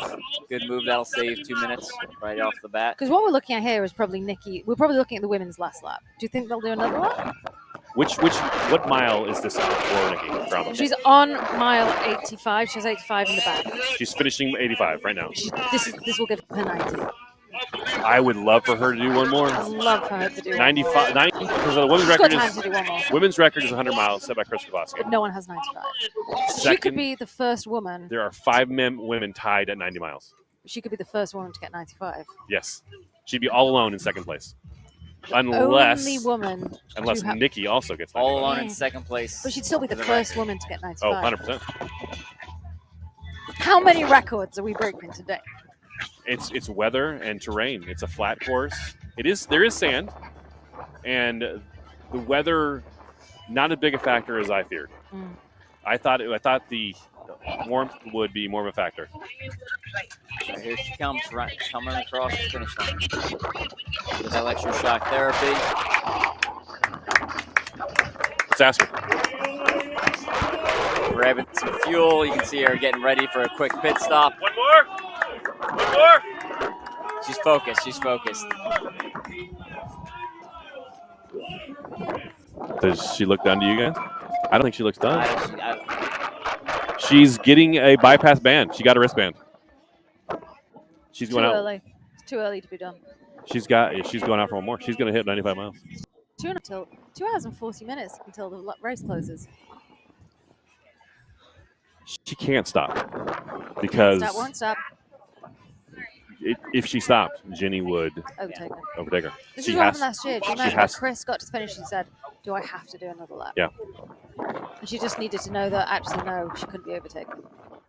but she can be overtaken. Nikki can still be overtaken. If Nikki stops right now, if she's like, I'm done, Jenny could do one more lap. She could walk one more lap and beat her. So how far behind is Nikki right now? It's Jenny. I'm sorry, Jenny right now. A couple of miles. Jenny will run to the line. She'll run till not only because she's chasing someone, but also 2 years ago at one of the toughest, she went from first to third because she thought she had enough space, and the second and third crossed the line with like less than 2 minutes left. It was insane. They made it around. They made it around, and they said she negative Pitting split as in she the last goes. lap. They have Outstanding. a selection for her. What do you want? What are you taking? Nikki's pit crew with a little buffet for her to pick from. Outstanding. Well done. Probably Nikki's dad there, maybe. No, I think that's just one of the. He's one of the regulars that works at the orphan tent. Okay. I Is guess she he got is she assigned an to- orphan? No pit crew? Possibly. Wow. But he's been out there the whole time. Every time I've walked by her pit, he's been there. Helping her. But I recognize the face from one of the guys who normally mans the orphan tent. Yeah. And like a regular in the Tough Mudder community. She going out to run her 95th mile. When Ginny comes in, Ginny have a decision to make. And Nikki likely for third place to overtake her. Or I say yes. because I say because you never know. Brian Atkins. the rolling ankle, and he had to walk in. Yep. So you never know, and you don't wish for that to happen to someone. How did you But get if it adopted does happen by to someone, you want to be there to make sure you can take advantage. Luck is where proper meets opportunity. I agree. It's going to happen. You never know what's going to happen behind you. You got to finish out. They're like, run it. Just get on course and just see what happens. Right. Finish. Do one more lap. If nothing else, you will have the third best time in women, for third best performance in women's World Doubles history. Looking for Shut on Mudderhorn. Not there yet. Waiting for him. So he's going to have to do the next lap in an hour and basically about 6 minutes. What is his best time for a lap with the obstacles open? Post 11 o'clock. 42 minutes. He did a lap in 42 So, minutes. should I tell you all his laps? Please do. Let's start. 38 minutes. Okay. 42:48. 44:29. 46:30. 51:26. 51:59. 54:32. 57:51. 101. 102. 104. 104. 108. 113. 113. 114. 115. 112. 114. 111. 111. He's getting faster. Yeah. Like he started very fast, obviously, when he's fresh. Right. And the Kinda very weird. early ones, there's not all 6 the a.m. obstacles. He was slowest. Overnight, during the dark. Understandable.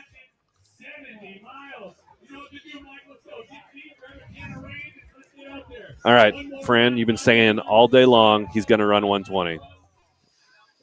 I said it was a potential. How I said worried? 115. How worried are you about Michael Schutt? You want to know how worried I am about Michael Schutt?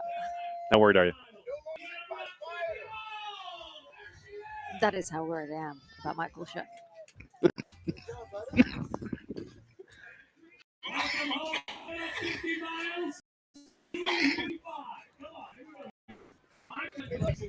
That's Deanna on the finish line there. Deanna Braz. Love that. Love that. Yes. More. How many miles? Deanna Brass, 50 miles, another solid year. Good job, Deanna. Love you. Proud of you. Crushed it. You want to breathe? Go breathe. Get some air. Yeah, I talked to her out on the course. She was having some breathing issues last night. Okay. And stopped for a couple hours. Oh, okay, sure. So she, when she went back out, she said she was still having trouble, but it was essentially manageable. So she was going to power through it to get that 50. She have Somebody, asthma? I don't know who this is. Somebody called Chris Reglos. Chris Rogloski, young lady, we have been talking about you. Sound tired this AM. We have been talking about you all night long, Miss Rogloski. All night long. Missing you out here. Wish you were here. Super exciting, Chris. Super exciting. We are looking at the men's record potentially being beaten. So, Chris Rogloski, you're watching. There are women who are about to break your record for 90 miles that you set last year, tying second place. Your first place record is safe, but you are Chris Rogloski, in addition to having the all-time women's record in first place with 100 miles, also is with other women 90 miles. There are 5 women run 90 miles. Rhea Coble, Chris Rogloski, Katie Knight, Callie Schweikart, and Amelia Boone. Amelia Boone, legend in sport and in touch. She set that record in 2012. Big fan. Most recently, to run 90 miles was Chris in 2023. Side note, 2012 was 10-mile laps as well. That's true. That was not 5-mile laps. Those were hard. That's hard. That was pre-pit crew also. Yeah. So. Yeah, at one point, the pit crew had to leave at night, actually. So the pit crew left when they were needed most. Tough Mudder was like, get out of here, pit crew. They literally had the pit crew, and they kicked them out. You're not wrong. It was crazy. And then, we got Tyler Veerman, side note, coming in right across the finish line right now. Tyler Veerman, his last individual lap, they've said. Go, Tyler! Tyler's team is in first place. He's going to meet up with his teammate, Mark Battras. I'm so happy to see Tyler having such a good time after last year. To be running through, tongue wagging, arms waving, looking strong, and really enjoying himself. More importantly, really enjoying himself. He's having a great time. He's having a great time. That's the most fun I think I've ever seen Tyler have on a course. Just what we just saw. I'm happy. He's happy. So, Chris, short story is we got 2 women who might run 95 miles this year. You may have to come back next year and extend your record. We've not had eyes on Shut. Oh, Shut's a Mudderhorn. Shut is just hit Mudderhorn. So we're going to see him here. Mudderhorn is the second to last obstacle. Electroshock therapy is the last obstacle, and then we'll see him cross the finish line. You can see electroshock on the right side next to the finish line there.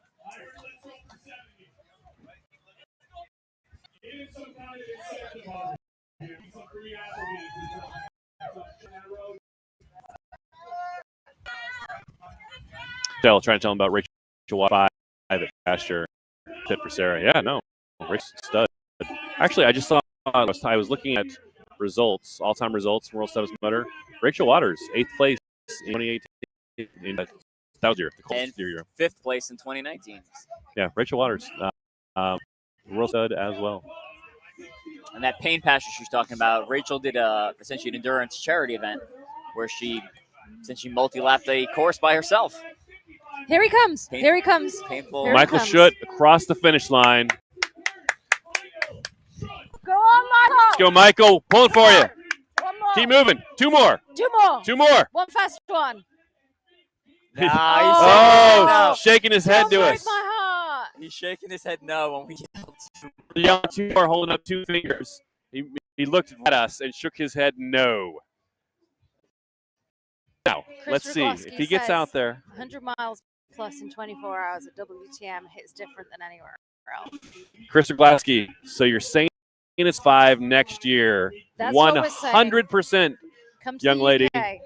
Come to the UK, run 105, and I'll buy you some fish and chips. What are you doing, Schutt? So Michael Schutt just crossed the finish line. We have been talking all day about his potential to hit 120. Yep. Right now, he has the start line closes in 1 hour and 2 minutes. He has what we've heard. He has to go out for one more lap. He has to go out for one more to tie. Psychologically, how is this? If he goes out for one lap and goes, I'm going to push as hard as I can and see if I can get back before 1 and doesn't, is that worse than just deciding to do one final lap at his own pace? I think he needs to decide. You're not going to accidentally get to 120. Correct. But you might go, I'm going to push as hard as I can. And if it's not one, he's. I don't miss it. think there's any chance he gets 120 if he doesn't burn out of here. Okay, but what if your heart has to be in it? What if he doesn't get? I'm not saying if his heart's not in it. What if he doesn't get 120? Does it make? Do you hear what I'm saying? Say it one more time. Is it worse for him to attempt 120 and put everything in and not get it, or to say, I'm just going to do one last lap in my own pace? It's up to the individual. Let me tell you how I feel. I think you leave it all out there on the field. Whatever he did, you did your best. Yes, if he busted out of here and he's using his bands, he's set himself up. Like they've been planning this for several laps now. You get out there. He's got an hour. I don't know if he's. We're with Mike. All right, Mike, we got our camera on Michael Schutt. He's at the quick pit. He looks like he's going to take a slow lap. Yeah. He's planning on a slow lap, a 115. Well, he's still going to be the second man to get 115. Yep. He's going to make you a liar, though. Good to see you, man. I said 115 with a possibility of 120. He's going to get 115. It's going to be a hard one. Yeah? You're an animal. Come over, boss. More daylight, more miles. Simple. We talk about that for next year. You and I talked about it, I think, off camera. But we should talk about it for next year. But also, don't forget, there's a potential of very, very bad weather in the UK. I often pay attention to that weekend. All right, enjoy it, Michael. I'll tell you why. There goes Michael Schutt on his 115-mile lap. Off you go, Michael. Off you go. He's got if he were to come back and finish this. Now he's got wristband saved. We know. If he were to finish this lap and start another lap within the next 59 minutes, he could set the all-time record for world's toughest motor at 120. But he's this is what I was talking about, Evan. He's walking. So essentially, he has. If someone was on his tail, correct. If the same situation with women was applied to the men here, if the same, I think he'd be running. Mike. Mike, go ahead. What Michael Schutt tell you, Mike? He did say that this would be his last lap. This is going to be a rough one for him. Nice job. One lap. That's it. One lap, and that's it. One more lap, and he's done. That's where we're kind of picking up from the body language. So Evan and I were talking about this earlier, that to run 125 miles requires three things, I think. It requires perfect weather, which we're pretty close to. Yep. Requires perfect terrain, which we're pretty close to. And it requires the perfect competition, which is for someone to run 120, someone has to be running one. Or started running 125, someone has to run 120. Yeah, you need someone on your ass. You need someone forcing you to do it. And so that 120 would only have been for him. And if it's not there, it's not there. But he is on pace to tie the all-time record. Easily to tie it. Brilliant. Fantastic. What an achievement. What an achievement. Chris mentioned more daylight equals more miles. That is true. When it's daylight and you can see farther, you will take longer strides. When it's dark, you actually take shorter strides because mentally you're not quite sure what's there, which is why I always recommend people change their headlamp batteries often. If you have a dim headlight, you will start taking smaller steps, which means you're wasting energy. You're not extending those strides out.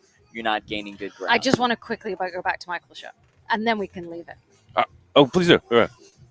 I just want to make it clear that not getting 120 is not that he's not doing anything brilliant. If he gets 115, which he will, he has 110. 115 is matching the current record. Last year, first place male, 105. Year before, first place male, 100. Year before, 115. 2021. That was the record. What was year before? 105. Year before, 100. Year before that, 2017, Ryan Atkins, 110. So if Michael runs an hour and 18-minute lap, he will be the fastest man to ever do 115. Okay. Marcus ran 115 in 24:18.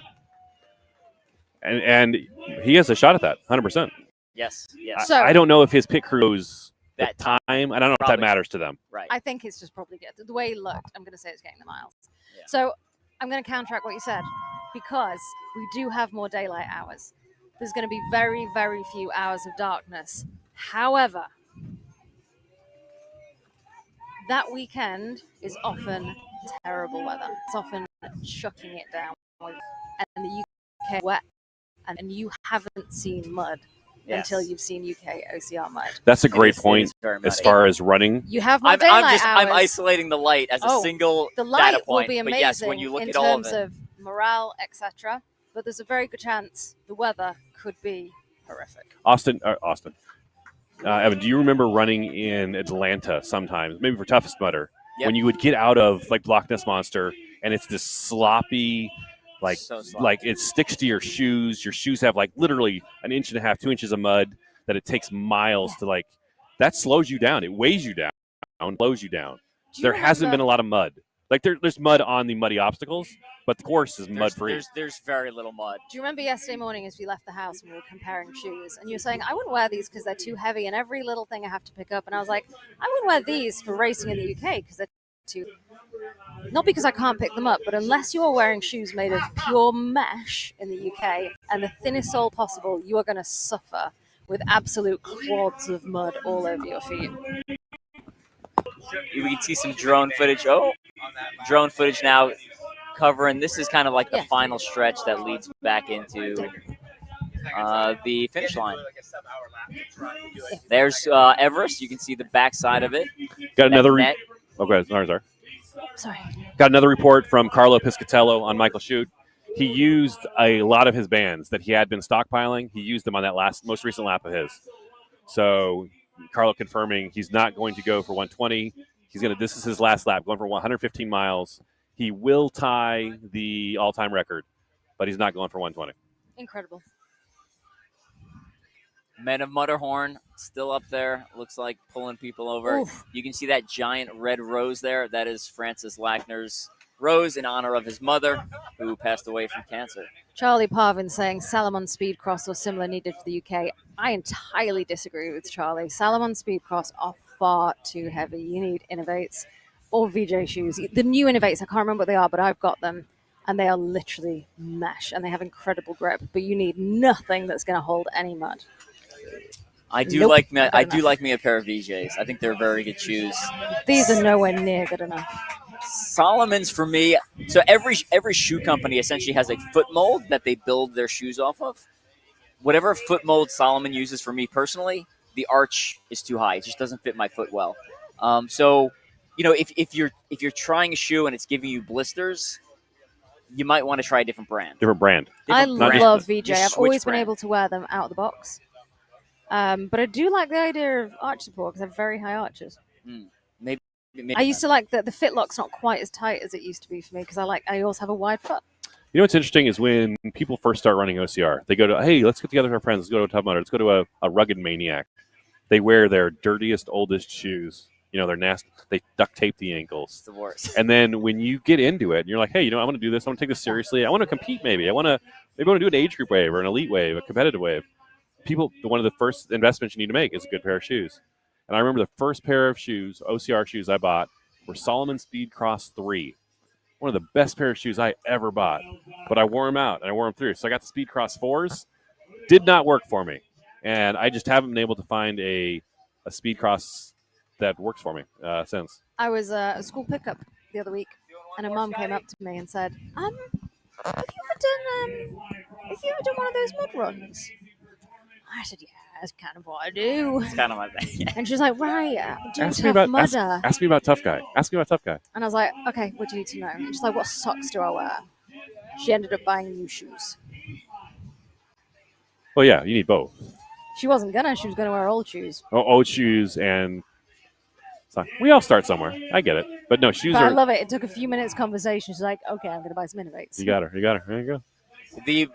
One of the most expensive outfits I own is race clothes. Yeah.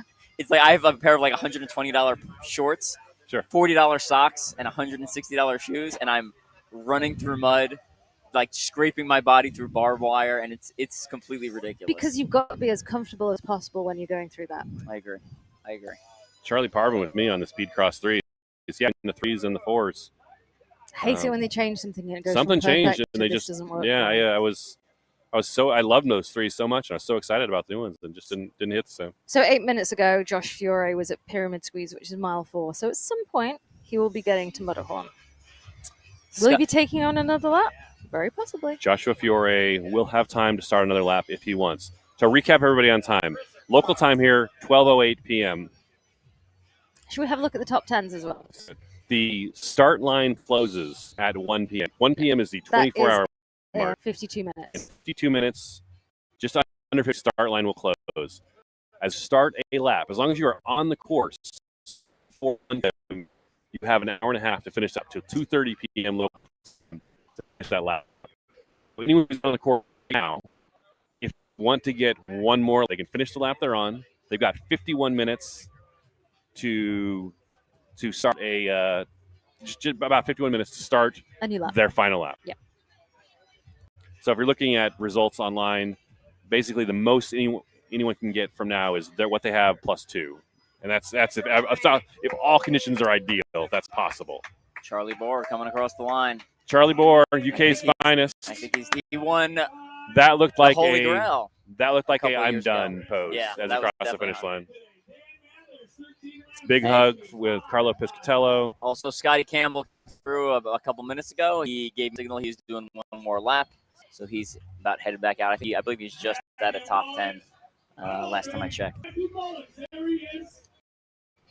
Side note, when we were talking about shoes, I found when I find a pair of shoes that I really like, multiple pairs, I don't want them changing the model or discontinuing. They do change every single year, right? So the ones I'm wearing now are like 4 years old. I got these. I love them. Yeah. And I stockpiled them when I saw they were discontinuing them. Job, Charlie. Great job. 75. Well done. Great job, Charlie. Charlie Bohr just finished his 75th mile. Charlie Bohr won the Holy Grail all-time year-long mileage competition a few years ago. And he's from the UK, so he flew over to the US. And so, if you're not familiar, Holy Grail, it's the cumulative most at the time. It was tougher, toughest, and world's toughest motor mileage. So essentially, the more events you show up to, the higher you're likely going to place, and then you also have to be a good athlete. So it's I really like it because it's a combination of fitness level, but it's also a combination of commitment and willingness to travel and get after all these events. Yeah. And Charlie did it from the UK, which doesn't have that many events. So he flew over, I don't know how many times. Most of the events are in the U.S. Yeah. So especially at the time, yeah. So I believe he was is he the only toughest Holy Grail winner from overseas? I believe so. Unless one of the ladies, maybe. Having news on Melissa Linden. Here is Melissa Linden up on screen. So she's at 75 miles. She on course right now? Oh, she's on course with 75 miles. She's got 70 miles in the bag. She's on lap 15. Good for Melissa Linden. She's got plenty of time to finish 13th this place. lap. She dropped a little bit. But last year she came in top 10. I would say the 75-mile goal is probably more important than being top 10. You know what's remarkable? Last she got 9th place with 65 miles. This year, she's not in the top 10 with 75. Yeah. So I was just asking if we can update on Michael Schutt. He's not going to try and break the record. We've kind of gone through that. We saw him. He's going for one last lap. He's going to have fun with it. He's going to get 115 and match the record. Leanna Simmons got the jacket last year, referring to Holy Grail winner, and she is from, I believe she's from overseas. Drop Charlie Parvin. Drop where's Leanne Simmons from, if you could, for us in the chat there. A few comments. The UK. Okay. So. Yeah, they have to work at the. They have to work. Events. Yeah. I thought I remember someone We're else watching, from overseas, but watching Charlie Bohr put on his silver bib across the way there. So shout out to Leanne. Shout out to Leanne as well. Again, also getting the Holy Grail most mileage last year. Another impressive feat. Requires a lot of time on feet. Requires course. Requires a lot of suffering. Hey, so when this race is over, Cornwall, if you need to be more specific, they do want independence. That sounds like UK. I feel UK like this, jargon. Fran just stood up for a second. Just stood up. When Fran gets back, we'll update Fran on. We're true Americans here. We don't understand the nuance. We're getting some UK references jargon here. What's the question? Leanne is from the UK, but she's from Cornwall, and they do on Independence. Haha. Okay, so Cornwall, you know how the UK is, well, England is shaped like this. Sure. Cornwall Cornwall is down here. It's Okay. where the pirates are from. Oh. And yeah, they kind Pittsburgh. of they kind of want to be their own nation. They're a bit separate from the UK. This little like Northern Ireland kind of thing? Absolutely not. Okay. That is no. No trouble. No. Okay. We don't speak lightly of the troubles. Oh, not joking. They're not joking.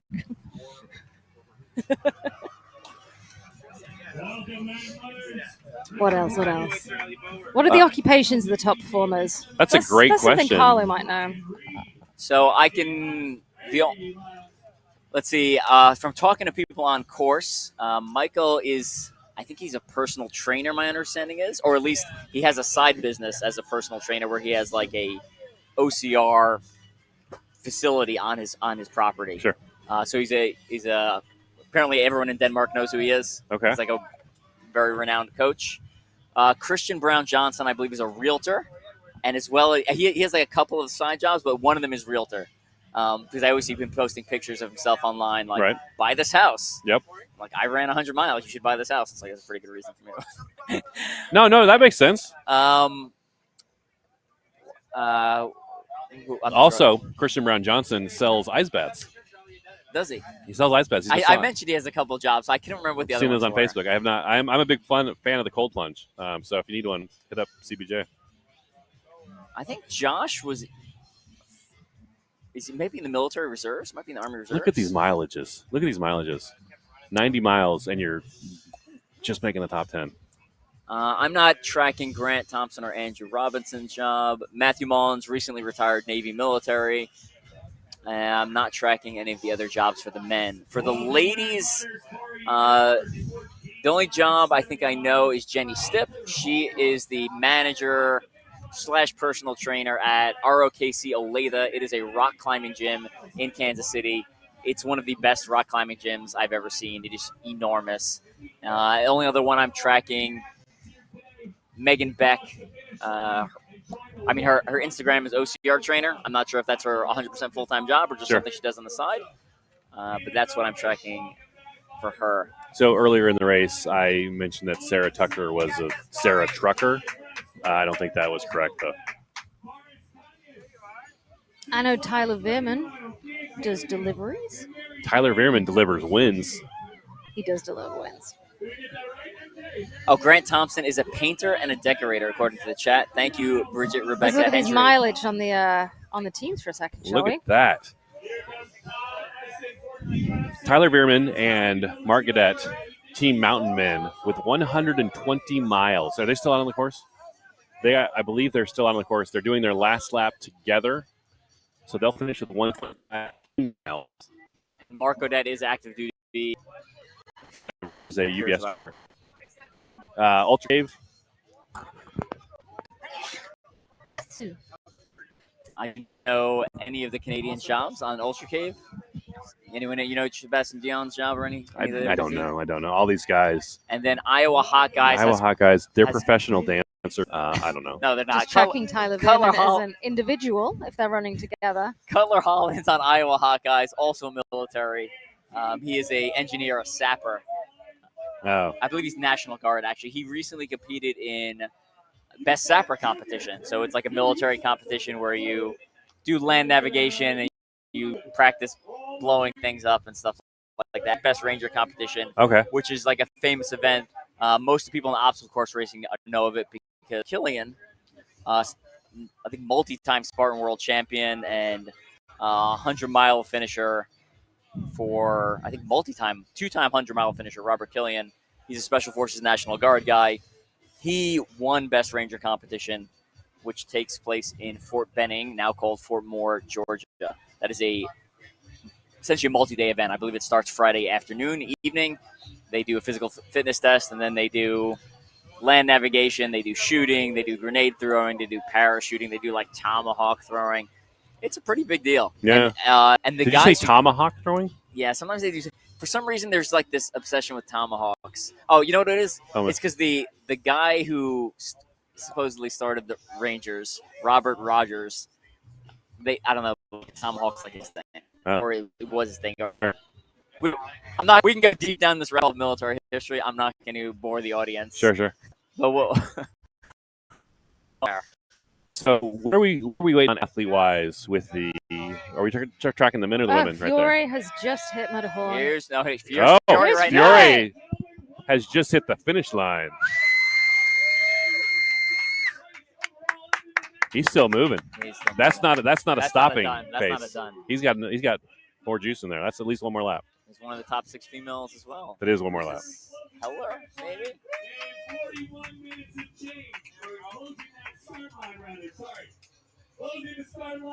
41 minutes until the start line closes. Yes, Jillian Heller, 80 miles. Jillian Heller, top lady, crossing the start line there, finish line there.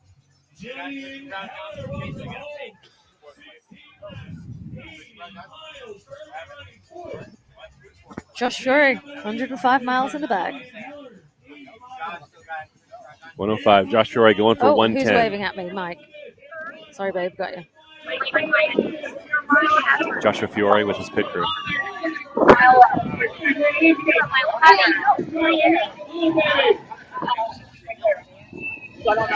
I'm like falling off it now. What's my last time? Hour 40. Not kidding. Nice job, man. Keep it going.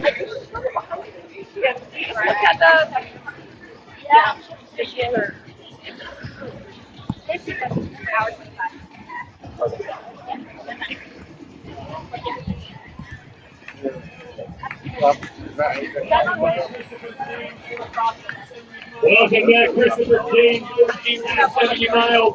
Ben Paul, 5 laps, 25 miles.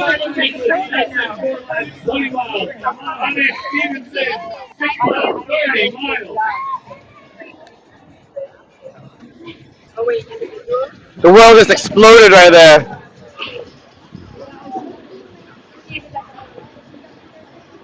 I would come back to OCR. Clinton's a good guy too. Yeah. If you just go out and it's okay, phase, you're good. You're on podium. I feel like maybe okay.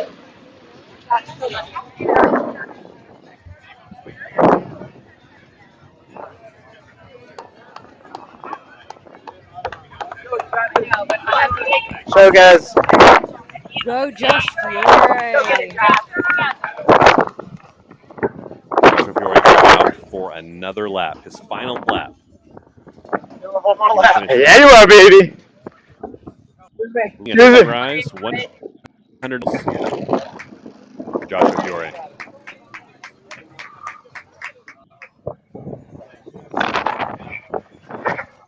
No one's happy about having to do one more lap.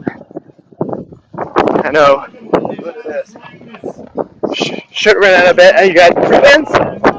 Yeah. Nice. What do you think about using them on? Probably the same area. Oh, yeah. But it's long this year, hasn't it? It feels like it's, I think, the hour later starting, which means now it's finishing. Yeah. You know, it started. So the race started at 1 p.m. this year. All right. Traditionally, it started at 9 p.m. All right, baby. Keep it going, man. The race, World Series Mutter started at 1 p.m. It starts at midnight, regardless. But starting an hour later doesn't mean you wake up an hour later. It doesn't mean you show up to the venue an hour. No, and Can you imagine if the race started at like 6 p.m.? I was just thinking about that. I was thinking how Nightmare. terrible that would be. Nightmare. So I think I do have Magic Wand. 12 p.m. is the perfect start time. It did start at 10 one year in Vegas, and I was running it, and it was a long time ago, so I don't really remember. But it seems like it'd probably be a shorter 24-hour. I know this sounds stupid. Starting at 6 p.m. would be a much longer 24-hour race. Starting at 10 a.m. would be a shorter 24-hour race. I think starting at noon is perfect. Okay. It makes the maths easier for me. Thank you for that. So the start line closes in 37 minutes. Yep. The sign closes in 7 minutes. You the start line at 12:59. You have an hour and a half to finish your run. So if you've been doing 2-hour laps, you don't start Exactly. But Exactly. if you've been doing an hour and 10 laps, you do start another one. If you've been walking an entire lap and you're looking at it right now, like 30, oh man, like right now you got 36 minutes, you have about 2 hours. Mike is calling us. Go for it, Mike.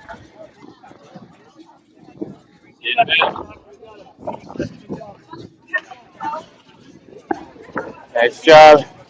So we're slowing her down a bit. She's fucking on fire. She's killing it. All right.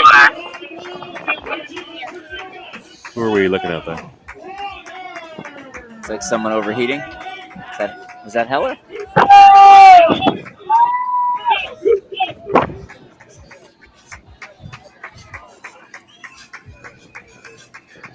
Okay, you got this. You got this. You are going to take your victory lap. You're taking the victory lap. Gotcha. Oh, I'll move it, sorry. She's gearing up for another lap, clearly. I think that's Heller. I don't know how to do it. I'm going to do another lap. I would just be like, you giving me an option? This is a conversation I have all the time. Should you have your spouse? Should you have your loved ones? People you care most about? Hell yeah!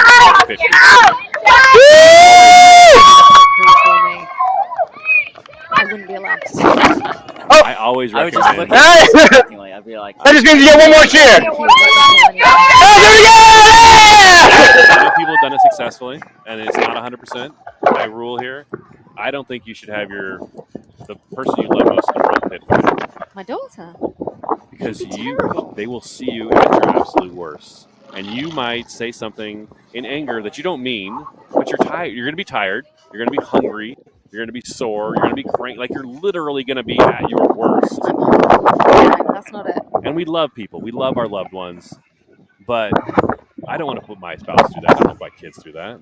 Like, I don't want to risk I say something that I know I don't mean it. And they love. You're an excellent. Soak it all in. Yeah. To me, I just don't want to. Do you know what my problem is? It's not that. It's more the fact that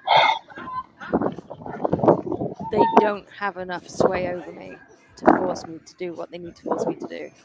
It needs to be someone I can't say no to. Someone like Evan. Yeah.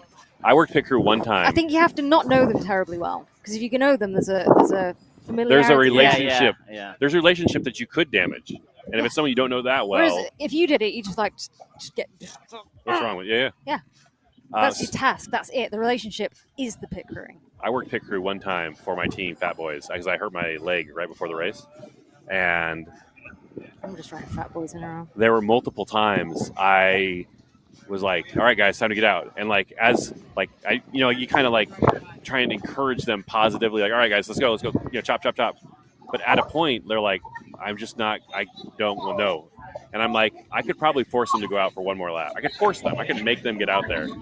But I don't want. These are my friends. These are my best friends in the world that I've known since I was 16 years old. I don't want to damage that relationship. I said to Dustin before he pit crewed for me, I was like, "Listen, I'm not going to want to do it. You're going to have to force me. Don't take no for an answer." And then when I decided I wasn't going back out and he kept trying to sway me, I said, "Listen, there's nothing you can do to make me go out, so just give up." But no, it's not going to happen. You cannot convince me. He's like, "Yeah, but if I don't, then you'll blame me." I was like, "Okay, I promise I won't blame you. I promise I won't blame you." And I don't think I ever did.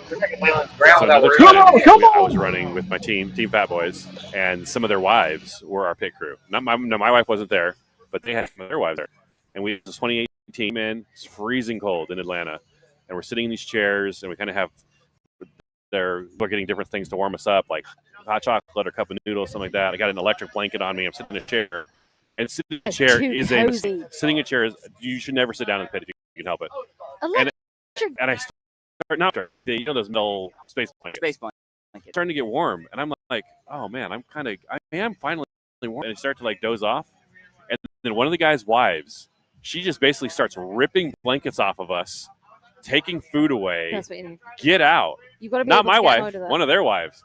And we're like up the hill going through the start chute, and I'm looking around at my team, and I'm like, what just happened? Like, your wife just kicked us out. I was getting warm. What happened? Shouldn't give you time to think. No, you got to just make it. How do you guys feel about starting at night and ending at night? We were just talking about that. It would just be too long because the problem is you're awake. You're awake the day before the race, the day of the race. You're Yeah. adding an extra 12 hours. I mean, already for this, and I'll just talk for myself, not for the athletes. I woke up this morning. I actually slept quite late this morning. Yesterday morning at 8. But I won't sleep this afternoon. I'll go to bed tonight at like 9. That's a lot of hours. How much? That's 24 plus another 11. That's 37 hours awake. It would be way more if it was dark to dark. And you wouldn't be able to go to bed once it finished in the dark because your adrenaline's too high. It'd be a long 24 hours. It would just destroy you a bit too much. It wouldn't be fun. Right. Yeah, I don't even like an afternoon start. No. My dad, who pit crewed for me, I think every year, he doesn't like afternoon start either. When he was like, "What time's the race start today?" I was like, 1. He was like, "Oh, I'm glad I'm not there." Yeah. He's like, even 1 o'clock's too even late, a right? 1 hour from normal. In the past, it started at 10. It started at noon, and it started at 2. This is the first year it started at 1 that I remember, at least for. And I love 10 the best. When the sun came up, you're like, what year was that? We were talking about the 10. 16 maybe. I'm not sure. It was in Vegas. I remember it was in Vegas. It was in Vegas. Yeah, it was in Vegas. I thought it was 2016. This is the first year you haven't run in a long time, Evan. This is the first time I haven't run ever. You've run every single Worlds before? Since I Okay. came to my first one. Sure. I was supposed to run in 2013. Long story short, didn't. Ran in 2014 for the first time. My first Tough Mudder ever, World's Toughest Mudder, and then I've run every year since. And this is my first year, not here, but I'm here in a different capacity, which is another thing that makes the community great. I'm in media, and dudes of Dublin, whatever you want to call us. Because there's 2 of them. There's 2 of them. No, that's clever. It's no European. So at some point, we're waiting for Jenny Stipp on Mudderhorn. I got it. At some point soon, just to let y'all know. Oh, So look, people are watching us, listening. Like, hey, what about the runners? So most of the athletes, I would say, most of the athletes are done. The start line closes in 30 minutes. We're 23 and a half hours into the race. Anytime in the last 3.5 hours when you finished a lap, you could have stopped and been an official finisher. Let me ask you this: do you think Jenny's going out for another lap?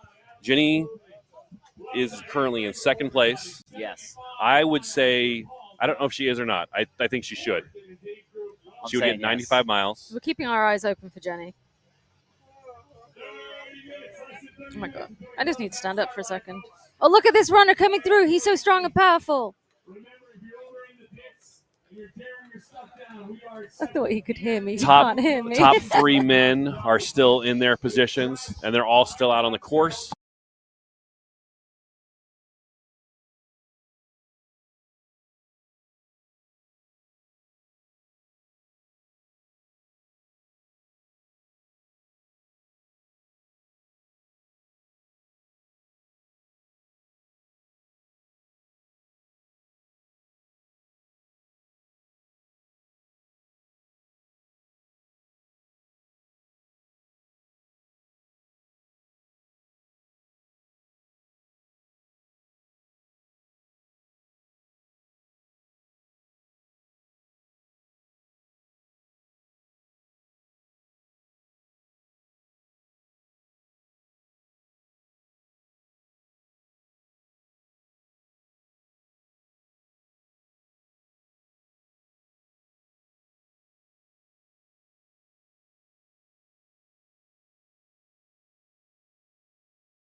so much bacon. There's a 3-minute gap from 5th to 7th. Andrew went through Reborn. Giving us some updates there. Once you can hear us, please let us know, just so we know. I believe we're back up. Someone give us a positive confirmation that we are back up. So where I left off, I was talking about some of the age group podiums. Men 30 to 34. 2 of the men in there, Michael and Christian, are sitting in top 3 overall, so they'll get pulled out. So the top 3 currently sitting are Andrew Robinson, Hunter Holbrook, Brian Beal. Men 35 to 39, Grant Thompson, Scotty Campbell, Jeff Lippert. Men 40 to 44, Josh Fiore, he'll get pulled out because he's in top 3. Matthew Mullins, Spencer Liddell, Joe Zach. Got a Canadian sitting there in 3rd. Male 45 to 49, John Fagan, Jim Gowdry, Scott Wierzecki. 50 to 54, Fred Clark Louis, a Canadian, Sean Hastings, Victor Beal.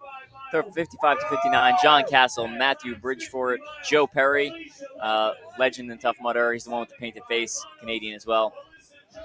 60 plus, Gary Villeneuve, James Brown, and Brett Tank. And those are all provisional. Again, I don't. It is too hard to break them down and give you like detailed tracking like we have been doing for the overall males. For the female age group, again, this is many of these athletes may still be on the course, so things can change. Ellie, 18 to 24 females, Ellie Leard, Sydney Doyle, Catherine Reynolds. Female, 25 to 29, Trisha Messick, Sheridan Santiago, Piper Hopkins. Female, 30 to 34, Nicole Kochia, Melissa Linden, Lisa Warzonski.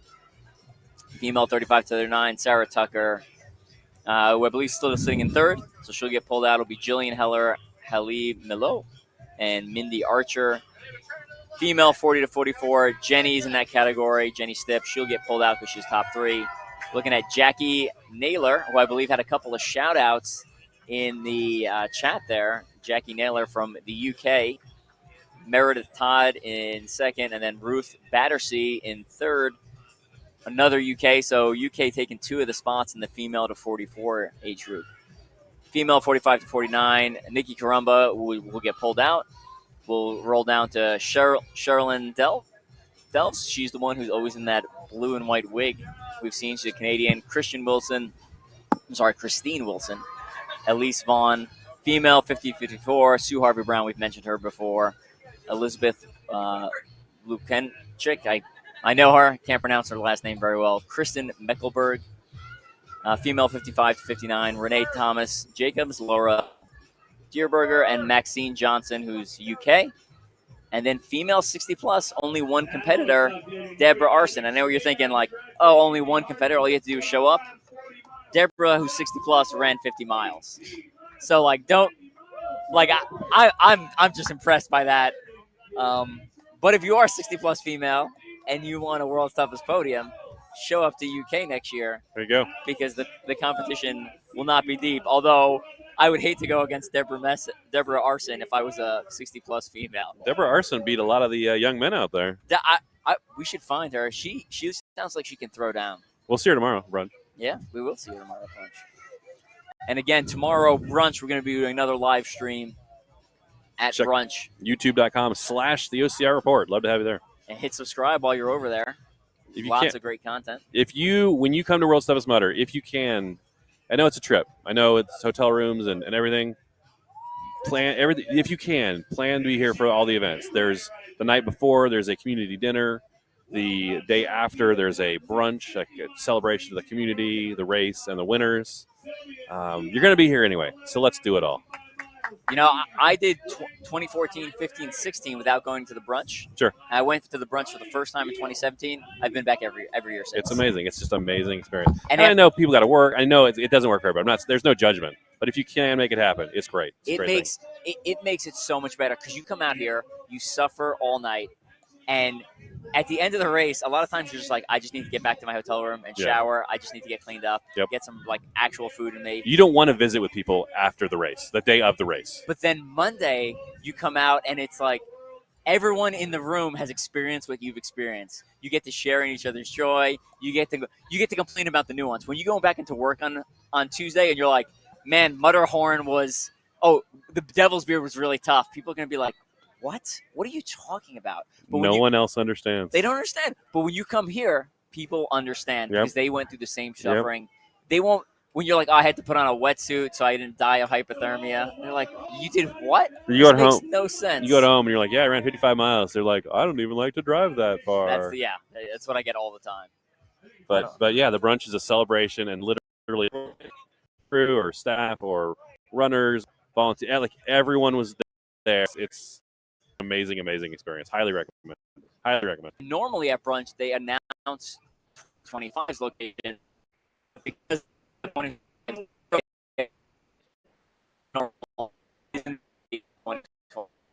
those of you who want to try your hand at 4 hours of Tough Mudder. Hey, if you are coming to World's Toughest Mudder 2025, let me give you a discount code. This will save you $50. Also, while we pull up that discount code, Brian Beal is about to head out for 100 miles. Mike Stefano just ran over and told us about Beal going for 100 miles. That'll be 200 milers in back-to-back weekends if he can pull it off. Shout out to Brian Beal. So here's a discount code: 2024 WTM 50. 24 WTM 50. This will save you $50 off your registration for World's Toughest in next year. They don't give out discount codes for World's Toughest Mudder. I'm shocked. I've never heard of a discount code before. Now $419 on the website. You can save $50. I've never seen. This is literally the cheapest price I've ever seen for World's Toughest Mudder. I've been running it since 2015. I've never paid less than like $479. You can get it for under $400 right now. Go to the toughmudder.com, sign up for events. Discount code 2024 WTM50. Side note, I just saw Jamie Simmons go running by, who is Jenny Stipp's pit crew, and I believe I see Jenny Stipp at the top of Mudderhorn right now in the yellow bib descending. Jenny Stipp, second place woman. And Jamie went running by, which tells me that Jenny's going back out. Because if Jenny was going back out, Jamie would have moseyed back onto her pit spot. Yep. But she went running by. So Yep. Jenny Stipp coming off Mudderhorn in about 30 seconds. Then she'll go through electroshock therapy, cross the finish line, stop by, do a quick pit stop. She's got 18 minutes from now to start her last lap. Hey, question in the comments. Where is it held next year? So, England, June 2020. Yeah, Hector Hernandez has the correct information here for you. Next year it's in England, June 25, 26. 6 months. You got 6 months to train. Commit before you're ready, and then get ready. And use the discount code 2024 DM50. And the World Toughest is going to be at Beaver Castle. It's the way it's pronounced, but it's spelled like Belvoir. A great trip. That's where I did Toughest Mudder there in 2018. We had a great time. We stayed in Nottingham. Got to did a bunch of Robin Hood sites. Went down to Cadbury. Went to the chocolate factory. Turned it into a whole family Cadbury trip. eggs? Yeah, Cadbury. Eggs. And they literally give you chocolate at like every turn. Right, guys, we're waiting for Jenny Stipp to come through. Jenny Stipp, we just saw her coming down Mudderhorn. Yep. So going through electroshock soon, or maybe she's now. Going out for one more? Yes, because we saw her pit crew rushing around getting ready. Amazing. And dropped Beaver Castle in the comments. Yes, that is the correct location. Throw that again. It's spelled like Belvoir. Does that code work of working? You know what, Stuart? Great question. Does the code work if booking in UK as well, or just if in states? Stuart, let me know. We believe it should work everywhere. It should work everywhere. It should be worldwide. 2024 WTM 50. So, and you know what? Hey, Stuart, do me a favor. Write that code in the comments. Oh, no, she's holding up a flag. That tells me it's over.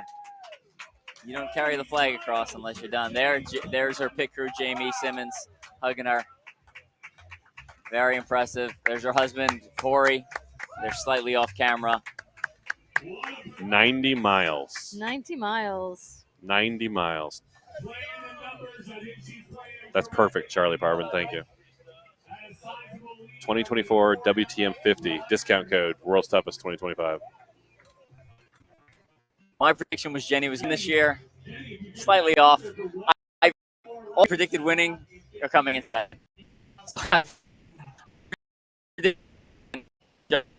second.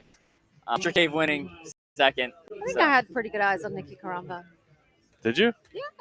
We're talking about Nikki? Yeah, she did Europe Toughest Mudder this year. Oh, you're right. You're right. Good call. You can see Jenny celebrating there. Clinton Jackson, one of the finish line MC at Most Tough Mudders. He's the one who helps you get through electroshock therapy through a combination of jokes and sometimes motivation. And if anyone's curious about how to train for Toughest Mudder, World's Toughest Mudder, I work on endurance obstacle course racing called the Ultra. You can find it on Amazon. If you're overseas, I'd recommend getting it off Amazon because it's a lot cheaper for you. Also off my website, teamstrengthspeed.com. You know what? Something else you wrote, Evan, you wrote a couple articles for us on the OCR report about the effects of running 24 hours on your body. Oh, that was a really good article. Those are evergreen. Yeah. No. We should share links to those in socials for people this afternoon. Yeah, so I wrote one about the physical effects and then one about the physiological effects. I'm sorry, the psychological effects. And I broke it down by like time periods, right? So like, here's how you feel 1 hour post race. Here's how you feel 1 day post race. Here's how you feel 1 week, and then like 1 month. So it kind of breaks it down, and it's an interesting phenomenon, you know. And you go through this like cycle every year. You do World's Toughest. You tell them you ran. Oh, I ran a 24-hour race. They may. Oh man, you must have slept so good that first night. Trash. No, Nuh-uh. your body is. What is going? What did you do to me? What did I do to you? Last night, as in not last night, but the night before the race. What nightmares did you have? Know what nightmares did I have? Did you all have problems sleeping? Like, no. I'm out on course. I forgot my neoprene. You know what? Live streaming. World's Toughest Mudder dreams like that are very common, 100%. But I have them less when I'm not running it. Okay. What about you, Evan? I didn't think I was going to have them. I slept pretty good. I did wake up a couple times in the middle of the night, but I did have a dream I was running. Really? And I think it was because I went to the community dinner, and that cued in my brain, because I've got 9 years of conditioning, where I go to the community dinner, and then I run for 24 hours the next day, and I'm very uncomfortable. So did have a couple of dreams I was running around course. That's so annoying. Yeah. And so when these, I'll go through some of the physical effects. When you cross the finish line, so the first hour I call the constant pain phase. Basically, all your joints throb, and there's no way to get around it. Your knees hurt, your ankles hurt, your hips hurt, everything hurts, and you just kind of got to ride out the pain wave. And there's not really much you can do about it. You just kind of sit there and squirming, and then it gets better after that. Really? Yeah, it's unpleasant. I was surprised. I've not done a ton of. Well, I've done no ultra running whatsoever. The longest I've ever run was a marathon, and the thing that I was really surprised by that. Joe Rucco coming across right now. Sorry. That's okay. The most painful part of my body was my abs. I used to get ab cramps at every World's Toughest. My feet were fine. My legs were fine. It was my abs. They cramped and they hurt. Way to go, Jenny Stipp. Chris Oates had a question. Where can we read the article? Go to the OCRreport.com and search for Evan Preparis. It's one of his. We'll share a direct link on socials after the race here at the OCR Report. But probably the fastest way to find it right now is by searching for Evan Preparis as an author on the OCRreport.com. Welcome back, Terrence Faber, 55 miles. Michael Thompson, 50 miles. Well done, fellas. Folks are crushing it.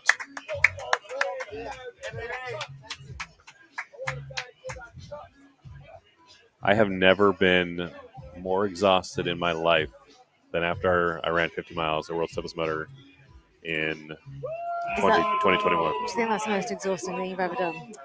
So the name of the article is What Happens to You Mentally After 24 Hours of OCR, published on December 21st, 2021. So you can search for that. And then the other one's called What Happens to Your Body After 24 Hours of OCR. And now it's the physical one from day one. So as far as like most exhausting things I've ever done, World's Toughest Mudder, number one.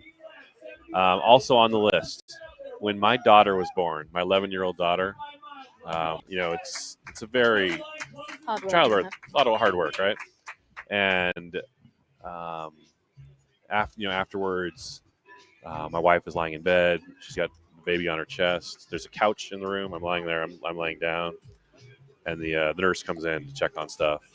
And the nurse comes in, and she's kind of checking on my wife, checking on the baby. And I sit up, and my wife and the nurse are there. I say, I don't know about you two, but you did not. But I am exhausted. How long was the labor? A day. They did not think it was funny at all. Yeah. We got a shout out from Tim Holt on Facebook saying the live stream looks fantastic. Lots of smiling faces and muddy hugs. Thanks, Tim. Very kind. And this live stream was quite a production.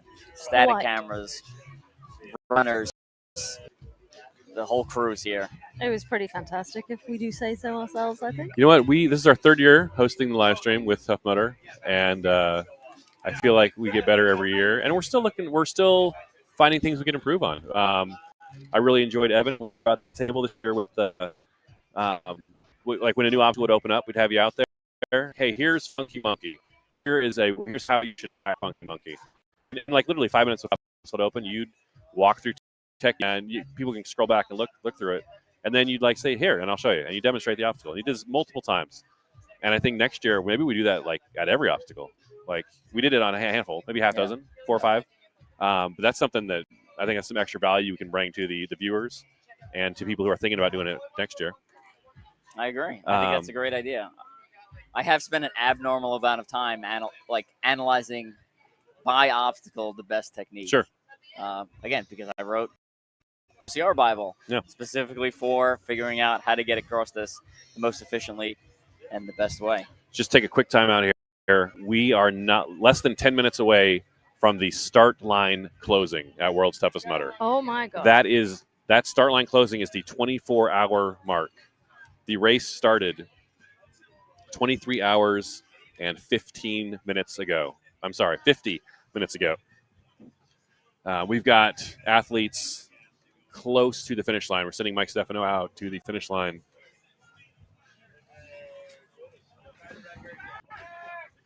Appreciate it, Hector Hernandez. We appreciate it. So just as an update, in case anyone was still invested, will be running through. Almost forgot about that. Now, okay, so do we want to extend this an hour and a half, or are we going to cut it off at the 24-hour mark? I just don't think I'm going to overtake you. You're at 3:15 and I'm at 2:47. I overtook a $200 deficit. Yeah, well. So at the end of the race, Fran, the end of the race is in 90 minutes. So we have 90 more minutes to raise money. I agree with that. So at the end of the race, Fran or I'm Will, she's Fran. Say hi, Fran. Hi. One of us is going to run through electroshock therapy. And we have agreed we're going to respect the will of the people. Whoever the people nominate to run through electroshock therapy will run through electroshock therapy. It's currently me. Let's see the dollar here. It is $3.15 for you. $115 for Will, $247. That's a $70-something deficit.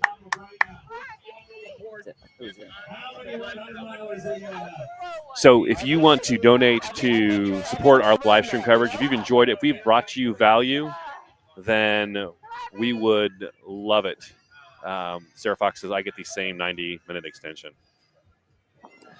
We would love, if we brought you value this weekend, we'd love if you jump into the YouTube Super Chat, you can hit that $ sign. You can send us $1, $2. We've had 5 people send us $50. Very kind, very generous to support our coverage. Every single penny goes right back into coverage of the sport.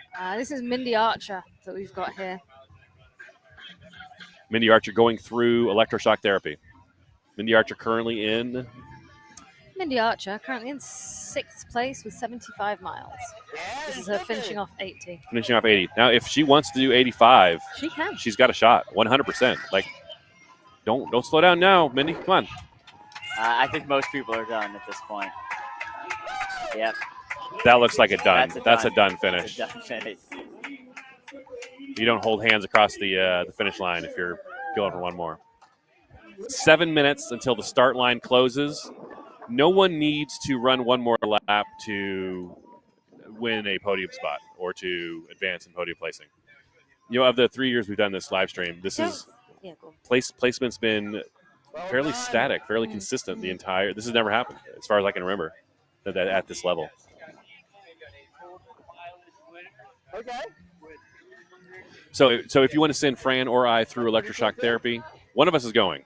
Whoever has the highest dollar amount. So when you give that super chat, write Will, that's me, or Fran, that's her, in the comments, and we'll put that dollar amount on their side of the ledger, and that person will run through World Series Better. Samantha Thompson, you are worth penny. Samantha, you already gave us a super chat, I believe.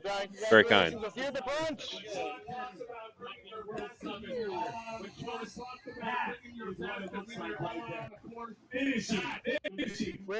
Remember how we were talking about your body? Yeah, you ask it for. Absolutely. Did you ask your body for 24 hours? My body, no, coming to the end. You can tell. It's starting to shut down. But if we were going for another 10 hours, I can promise you I wouldn't be. Isn't that weird? Just the expectation level. We rise or fall to meet the level of expectations. Yeah, I had a good way of phrasing that a while ago. As in, well, I think it was something like, your only limit is your goal. That's yeah. I've had that problem in the past. If you set your goals too low and you get them, you're like, oh, well, now what? Crap. I'm done. That's easy. So 5 minutes. 5 minutes until the start line closes. That's us. Looking terrible in the booth. Hey, there we are. Who's got that camera angle? That's Mike. Oh, Mike. Mike Stefano. There we are. Look at that. We can get away from that.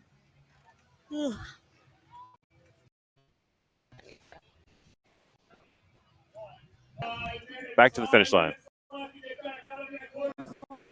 Super chat, $20 from Sarah Fox. Amazing. Uh-oh, you're not going to like this. Whoa. Anybody that can run tough guy can handle EST. That's a vote for Frank. Of the three of us in this booth, I haven't run tough guy. I haven't run tough guy. Oh. You haven't. I'm pretty sure I heard someone here did tough guy. I didn't run. Who did tough guy? Was it Carlo? Did Carlo do tough guy? Okay, did Jason do free do tough guy? Thank you, Sarah. Super kind. You got that $20, right? Mm-hmm. Yeah. Is it on there? Yeah. All right. Let's start a new page. Well done, Sarah Fox. Covert operation.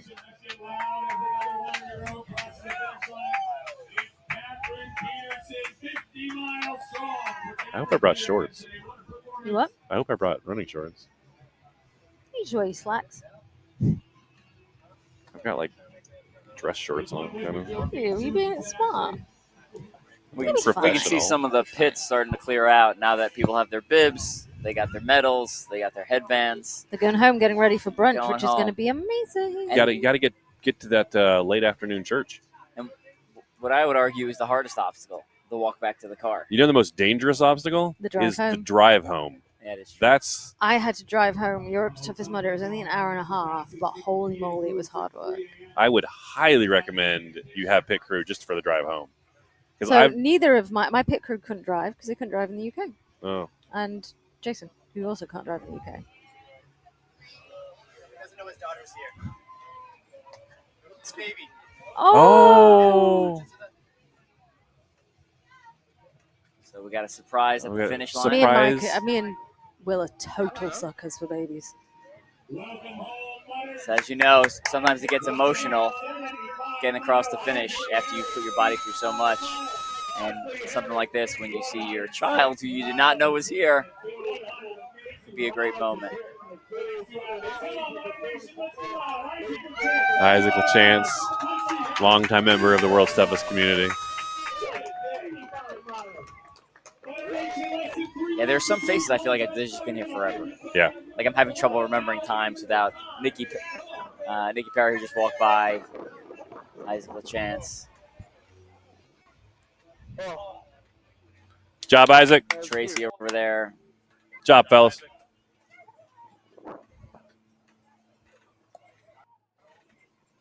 Two minutes and 8 seconds until the close of the start line. I'm going to look around the booth here, talk to our OCR report team. Do we think anyone is going for one, like, is anyone rushing in for one last lap? Nope. It doesn't seem like this 2 minute, like, typically, like, someone needs to get one more lap for a placement, right? And it doesn't seem like that this year. Yeah, and if you're going for like, all right, one more lap for 75 or for 50, if you're not in by now, you're not good. You're not moving at the pace. You've got a minute and a half to hit your pit and get out. Yeah, I think you're right. You're not moving at the pace where you're going to run sub 130. You're right. Unless we see somebody about to leave the start line like right now, like whoever's leaving on that last lap right now is already in.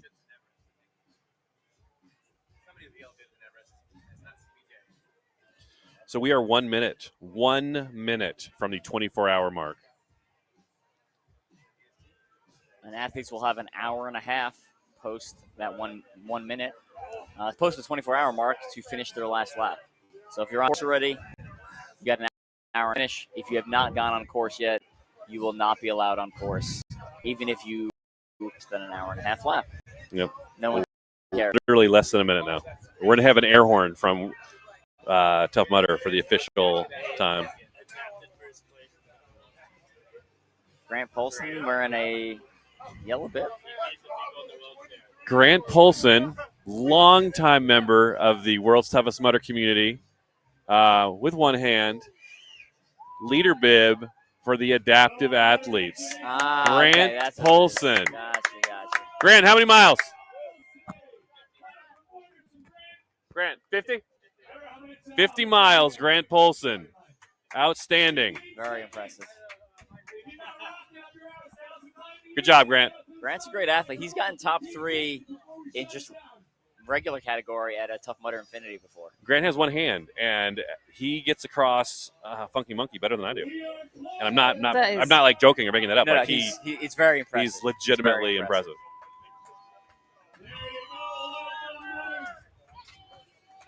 See some people celebrating. And there we go. 24 hours. 24 hours. World's Toughest Mudder 2024. Start line is closed. The finish line is still open for another 90 minutes. Super chat. Jason Altoff. Will, can't thank you enough for interviewing me for your podcast. At least as a token, I can help you. Jason, thank you for the help. You can find Jason Altoff on the OCR Report podcast. I can't do math. Just whatever it was, plus 25. Yeah, I can't do that. I'm done now. You don't even need to carry it. Sarah Fox, adaptive athlete leader bib. Again, we talked about how Sarah works with Jesse Strawham a lot, and they were instrumental in getting the adaptive athlete bibs, 25-mile bibs, introduced. That was a great addition to the community. Very cool. Very cool.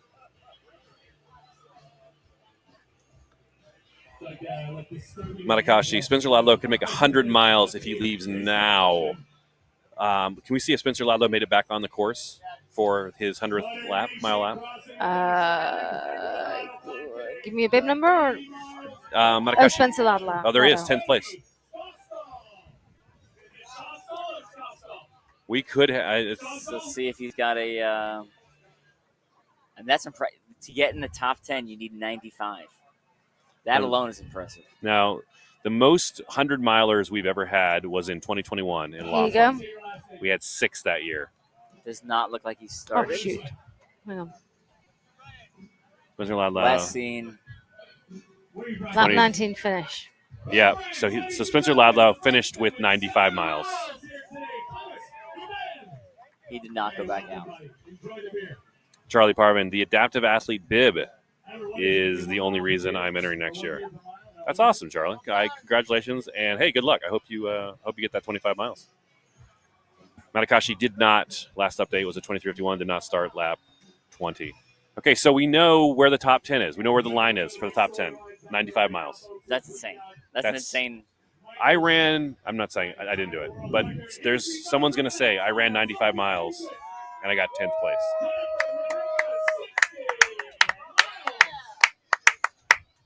So real quick for the men, in previous years, 10th place was 85 miles, 90 miles, 85 miles, 80 miles, 75 miles, 80 miles the last couple of years. 85, 75, 75, 80, 70. That's what typically gets you top 10. Can we look at some of the top 10 and who are out on the course?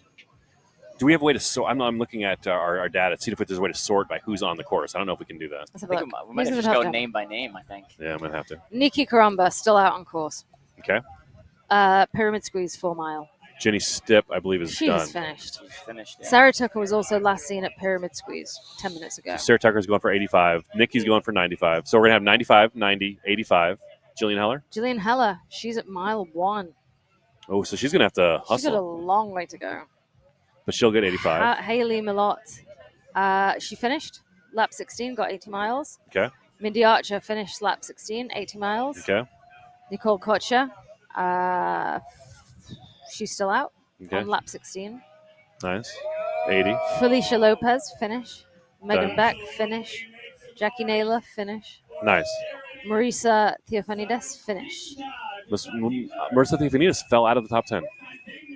Just a special mention to Miss Linden, who has been aiming to get a 75. How's she And doing? She should be getting a 75 miles. She's out there right now with She's 70 out in the there bag. with 70. Love it. Love it. Good for Melissa. What about the men? Do you want to look at those? Yes, please.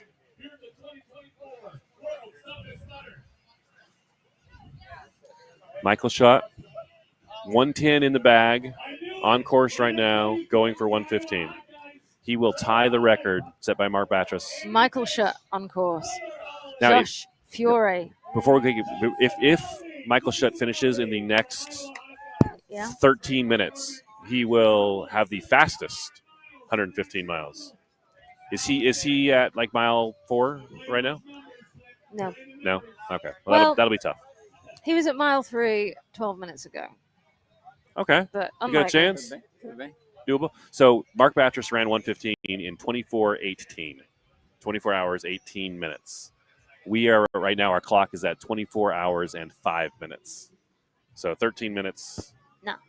It'll be tough. It'll be a tough ask. Fiore's still out there. Going for 110. Going for 110. CBJ. CBJ still out there. Going for 105.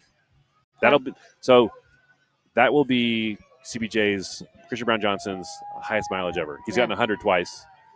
This will also be his top podium finish ever, or top World 700 finish. He's never been on the podium. This will be his first third place. He's gotten 100 miles twice and not podiumed. That's ludicrous. I want to say that one more time, Evan. Christian Brown Johnson has run 100 miles at World's Toughest Mudder twice and never podiumed. He's about to run 105 to get third place. If he had run 100 this year, not on the podium. It takes 105 miles to get on the podium these days. All right, how about Grant Thompson in fourth place? CBJ, he's at Matterhorn. Oh, he's almost done. Yep. Grant Thompson. Christian Brown Johnson's almost done. Andrew Robinson, still out. Okay. Matthew Mullins, still out. Matthew Mullins will be getting Holbrook, 100. still out. Brian Beal, still out. Rucco, still out. Lado, still out. No. Lado's in. Lado's in. Lado's in. Okay, so 9 placements deep. We have an opportunity to get 900 plus. 100 I or hope more they miles. have enough orange jackets. They do not. There's zero chance they brought enough. They 9. didn't bring double the amount of orange jackets they Well, normally bring. okay. CBJ's already got coming. an orange jacket. Let's But check they- this out. Technically, they supposed to give you a new one every year. Ruco's. I know they should. Ruco's already got an orange jacket. I'm sure. All right, Elliot. I see Elliot Rube, one of CBJ's pit crew, moving over to the finish line there. Wasn't he running? Elliot did run a little bit, and then he switched to pit. Okay. That was the plan all along. He's still recovering from some other ultra injuries, so he was just running easy for a lap or two, and then pitting. So just to recap. Excuse me. Why are we yawning? What's going on there? I don't know. Who's tired out I here? mean, how can you be tired at midday? It's 1 o'clock. So if you're wondering why someone's kneeling, they are not proposing. They are crowning someone. So Sean Carvel I believe it's a 75. So he did 75 Tough Mudders. Yep. And Sean's talking to him a little bit now, and he's about to put that 75 headband on him. I had someone ask me to crown them in Laughlin. Scott Sebastian. There we go. My brain names are firing slowly. Good job. Good job. And Sebastian. Again, pretty early. I apologize if I got his name wrong. It's 1 o'clock. I'm pretty sure. It's not really early. I don't know. So we are at 5 hours and 8 minutes, an hour and 22 minutes Mike, left. we're through. Some Denmark coming across the line. Here we go. This looks, I want to say Christian Brown That Johnson. is CBJ. Yes. Hey, Bradley Colley, super chat, £2. You are too kind. Shell, I don't know what you're laughing at. LOL, Shell. Tell Dennis to move out of the camera.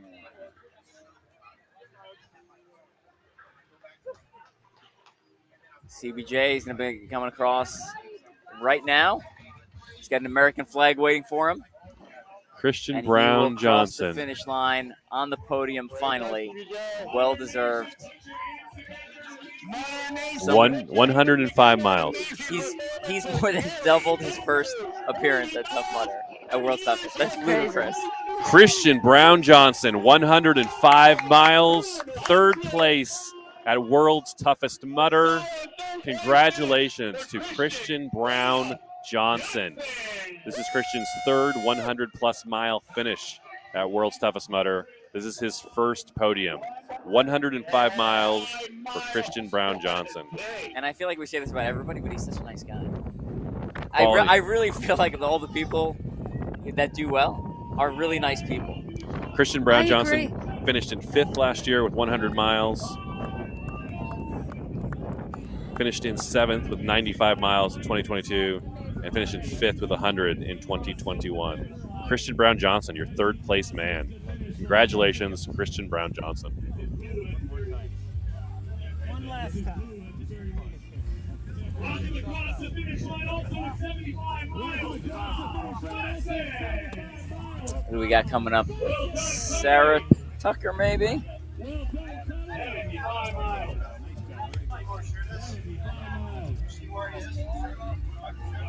He's still out there. So we had someone asking about Michael Shute. He's still out there. We're not sure exactly where he is right now. Starting to get a crowd gathering around the finish line, waiting for the top 3 men, top 3 women. We've already had the first podium winner come through. Christian Brown Johnson in 3rd.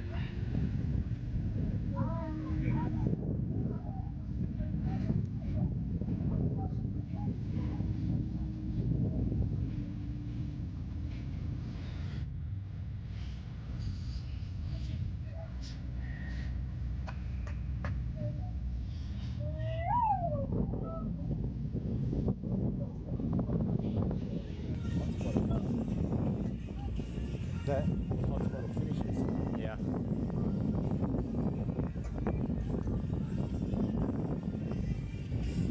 We got picture-in-picture there of Christian Brown Johnson and his crew celebrating. That is an all-star lineup that are lined up next to him.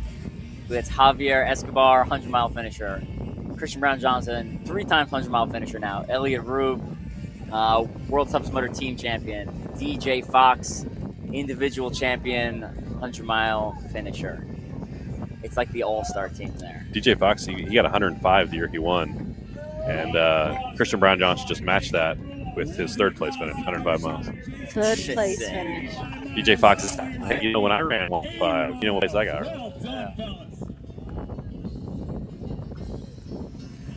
Also, here's the fun. In 2021, DJ Fox ran 103rd place. Just like 105 and got 3rd place. DJ Fox, also a super nice guy. I lived for a night, 2 nights. I lived with him in Alula, Saudi Arabia. He was my tent mate. Oh, who we got across him now? Sarah Tucker. Your 3rd place woman, Sarah Tucker. Sarah Tucker finishes with 85 miles. Sarah Tucker, your 3rd place woman, World's Toughest Mudder 2024. Congratulations, Sarah Tucker. Sarah Tucker, 85 miles. 85 miles. Thomas Mizuski, welcome, 50 miles. What a performance. Well done, Sarah Tucker. Welcome to the 50 3rd place. Thomas. Great day for you. Outstanding race. Outstanding race. 85 miles for Sarah Tucker. So our top 3 3rd were waiting place. for the 1st place. World's Toughest Mudder 2024. And only in a lap race could 2nd and 3rd come in before 1st. That's true. That is interesting. That's correct, yeah. So We're waiting for Jenny Stepp. No, Jenny Stepp is in. Nope, we're in first place. Waiting for our first place woman, Nikki Karamba. Karamba. On the men's side, we're waiting for first place and still come in. Michael Schott, Joshua Fiore. Oh, a note here from Shell. Sarah Tucker just lost her mum last month. I wanted to wait to the end to mention it. This is a huge deal for her, but she's awesome no matter the circumstances. Congratulations, Sarah Tucker. I know your mom is looking down on you with pride.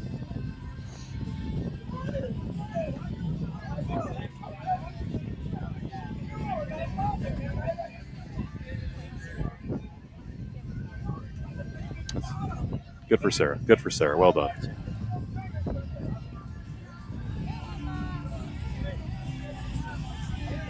So we've got our third place man in. We have our third place woman in. Good job, you guys. We're waiting for our first place man, second place man, and first place woman. Great job, good job.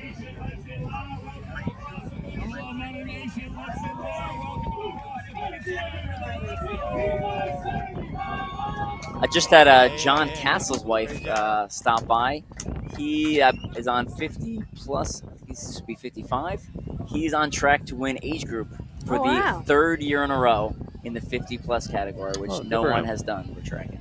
Congratulations, John. So that is a huge deal, and just an amazing accomplishment. Again, as you age, your body doesn't like endurance running sometimes. You know, you were talking about earlier on the podcast, 30 to 35 is generally people's peak. Sometimes you can stretch it out a little more to 39, and then it generally goes downhill after 39. See, I did a podcast with Josh, and he was like, "Yeah, 40 plus is kind of the peak," and I was like, "Good, so I've not peaked yet. Great, I'm ready for it." So but the problem is, you also have to do the work. You have to do the work, and your training your training background matters, right? So if you're a high school runner and a collegiate runner, you will probably peak What you're earlier. saying is you can't you can't just be average. It's the years of training base. It's stacking training on top of training. Thank you for ruining my dream there. Thank you. Yeah, you have not yet begun to peak. Oh my god, how good does that water look? Should we all just go jump in it at the end? I wouldn't drink it now. And again, I said generally. There's always exceptions. I mean, Joshua Fiore, I believe, is 42, 44. I think. Oh, is he 44? Bring Christian. Hey, you want to talk? Christian, you want to talk? Christian, you want to jump in here? We are bringing Christian Brown Johnson over. Yeah, I'll get that way. Let's get over. Sorry, Johnny. All right. We got Christian Brown Johnson about to jump on the mic. Christian Brown Johnson, you literally just finished your 105th mile. How do you feel? Wonderful. Definitely a surreal moment. I always feel like I'm going to break down and start crying. Yeah. You know, when I have big finishes like this, but there's just so many emotions going through my mind. I was telling somebody just before I crossed that I have a mirror in my garage gym, and about a month ago I wrote on it with Sharpie. I wrote, "Be one with the darkness. I will podium at WTM. I will run 105 miles." And it came true. You got it. You made it happen. Yeah, it does not feel good right now, but what feels the worst? Everything. Yeah, that's all right. All my toenails will be gone. Backs of my knees are just. I couldn't even run the last 2 laps. I was running all the way till 95. Then after that, it was just no more. How did you get through those last 10 miles? Just move. Then my hands swelled up, and grabbing things was fun. This is your best performance at World's Toughest Mudder ever. Yes. Coming in, you got 105 miles. You clearly had a goal to get 105. What was your thought as the race started? What was your plan? Honestly, coming into this, Congrats, I've been guys. out here in Good Florida job. since Tuesday just to kind of get acclimated to the time change and the humidity. But coming into this, I didn't feel as excited as I thought I was going to be. And, I've done 9 of these now, and coming out here, I knew, okay, I just got to start and hold it, just stay consistent. And I slowed my pace down tremendously this year, just held on and jogged and didn't even look at my watch that much, and everything worked out. So you mentioned you've done 9 of these. What was the first year you did? How many miles did you do? 50. 50. And that scared the crap out of me, man. So you Yeah. Multiple times you've doubled your first performance. We were talking. We're like, another Christian Brown Johnson can be literally. We walked right by us, and we won't know about him for 5 more years. Oh, I know. That's the beauty of the sport. Like the first 4 years, I went 50, 60, 60, 60, and I didn't take it super seriously because I never knew I could be an endurance athlete. Like I just thought, oh, I'm just gonna go try, right? I didn't know how to properly train or nutrition and all that, and I decided to take it serious. And then you start getting some high mileage, and you're like, oh, okay, well maybe I can be good at this. Great job. Talking to Christian Brown Johnson, just finished 3rd place with 105 miles. How does it feel to you're on the podium, 3rd place? How's that feel? Incredible. Hey, Nicky. That's magic. Like I've always dreamed of that. Being up there, holding a big fake check, wearing an orange jacket. It's happening tomorrow. It's happening tomorrow, man. It's just so wild, man. I mean, I remember starting this and looking up to Trevor Sykos and Ryan Atkins, and both on the course today. You and all these guys, and now I'm like, we're all good friends, and we hang out, we race together, we have fun, and yeah, I mean, I smoked Trevor today. How's it been training though? He smoked me the last couple weeks too, so I. That's Can you look over here? We're going to get some recovery in. We've got another 2 more coming across the finish line here, but congratulations. Look forward to giving you that giant check tomorrow. Thank you guys, appreciate it. Christian Brown Johnson, 105 miles, 3rd place man. Thank you. First podium ever at World's Toughest Mudder. Congratulations. Love catching up with Christian Brown Johnson. His pit crew, Elliot Reed, looking fit as well. Oh, that was for me. Oh, yeah, very kind. Elliot Reed is his pit crew. Elliot Reed made me the kindest offer one time. Elliot said, hey, we're going to run. Is Grant Thompson just We didn't even talk about Christian's new wife. Congratulations. Grant Thompson was on the finish line. Grant Thompson crossing the finish line right now. 4th place man, 100 miles. Here he comes.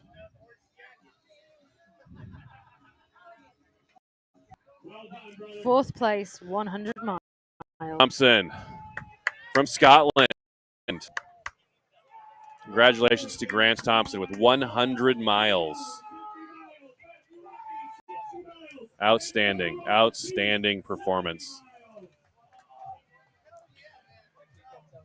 Evan, any thoughts? It's taking 105 miles to get on the podium now. This is preposterous. It's scaled up. Every year it's a little bit harder, it seems like, to get on the podium. Yeah, athletes refine their training. They continuously improve. They learn from previous mistakes. Surely there's a peak, though. I think the peak is 120. So what happens is just whoever can do 120 fastest. Yeah, I don't think you can get.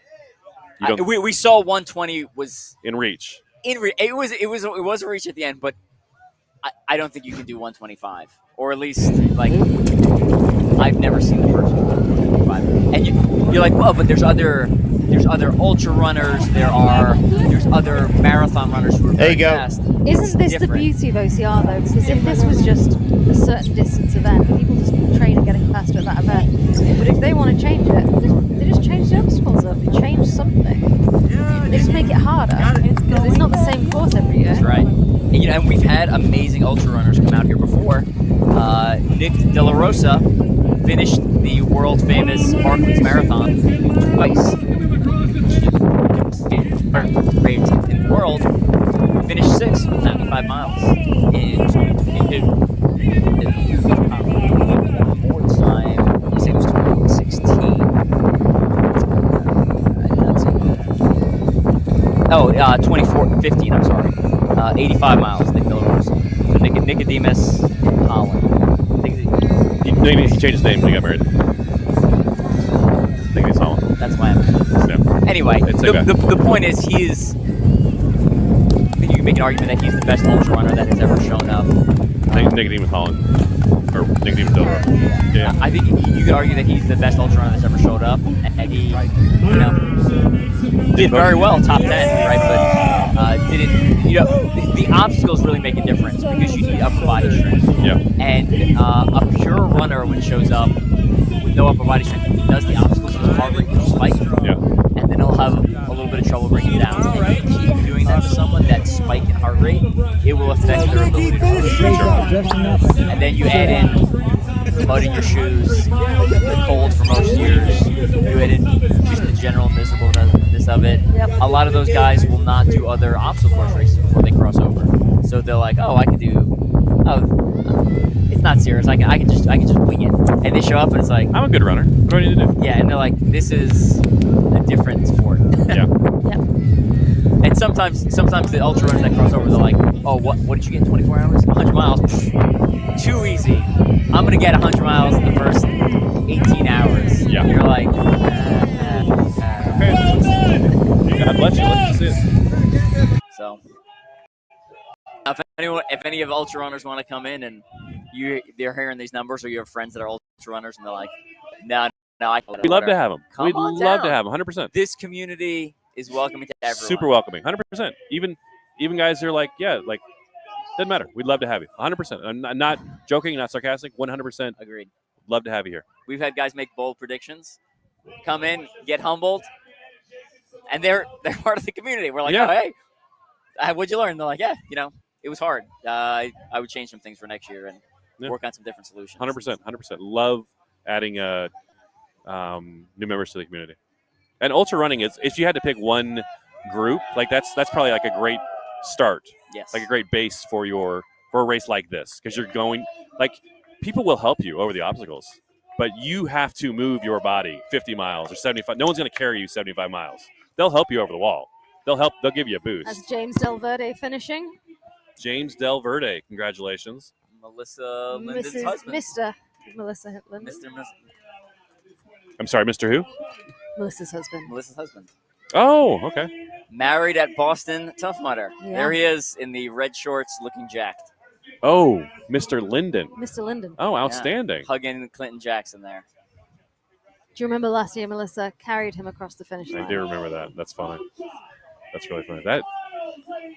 He's the one with the ponytail. And the large arms. Very fit. Strong boy. Who do we have going through electroshock therapy now? I believe it's female leaders. That could be Nikki Karamba. She was just a better. Yeah. Nikki Karamba. Yep, they got a South African flag ready for her right at the other side of electroshock therapy. She has 95 miles done. Love seeing the international representation. Here it is.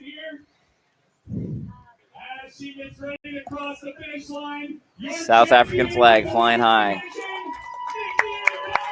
Nikki Karamba, 2024 World's Toughest Mudder Champion. Nikki Karamba with 95 miles.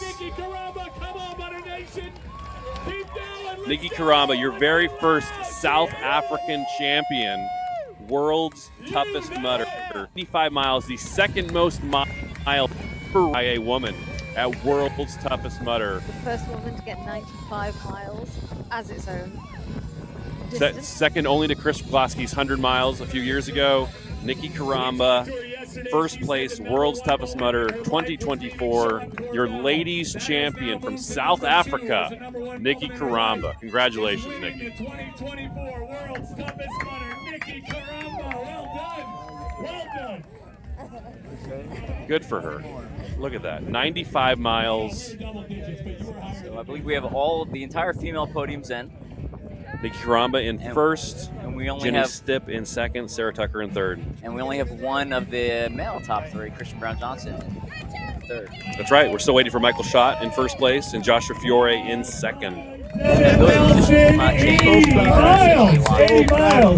Nikki Karamba finished with 95 miles, ladies Even if something terrible happened, they couldn't cross the line based on their last finishing placement on the last lap. In the World's Toughest Mudder, 95 miles for Nikki. It's just a matter of making it to the finish line, celebrating, getting the hold of the country flag nice and high.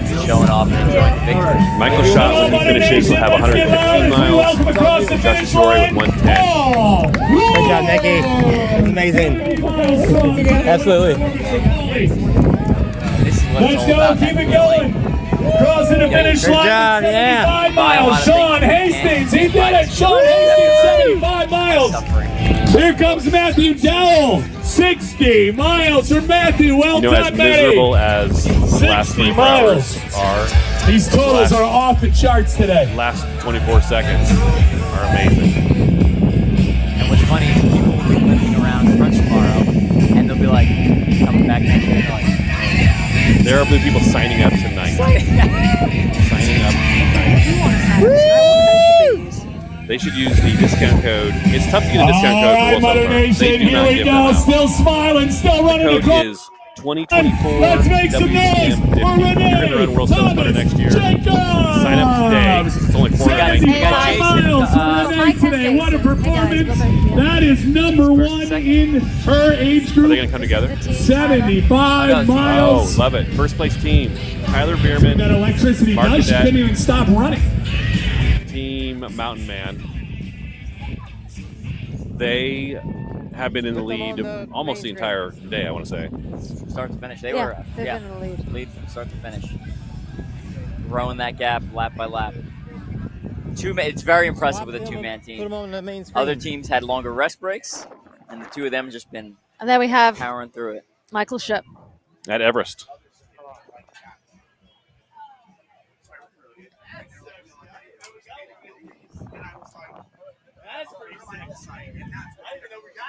Nice, showing off the new belt buckle. Belt buckle for 75 miles. That's a new addition as of last year. You get a nice big belt buckle. Some people said, man, what if I get 100 miles? I want a belt buckle too. Well, you get an orange jacket. I want the belt buckle. I'm pretty sure you can Well, get then a don't belt- run 100 miles. I know that. I'm pretty sure you can get a belt buckle. Fine, I'll You can stop probably. myself from You just gotta running be, you just gotta 100 be nice miles. about it. Ask someone. Because you used to get, like, I used to get the 25 mile patch. You used to get the brown bib. Even if you got the You get them silver all. bib, you get them Yeah. all. Did it too. It's not I'm even sure instead of. they still gave you the silver bib. You get the brown bib. Yeah, you got both. So maybe last year they were running a little low on stock or something, or they were concerned about running out. Here we go. We've got our team and first place team and first place male walking it in together. Love it. First place team of Tyler Bierman and Mark Cadet, along with Michael Schott. Oh my gosh.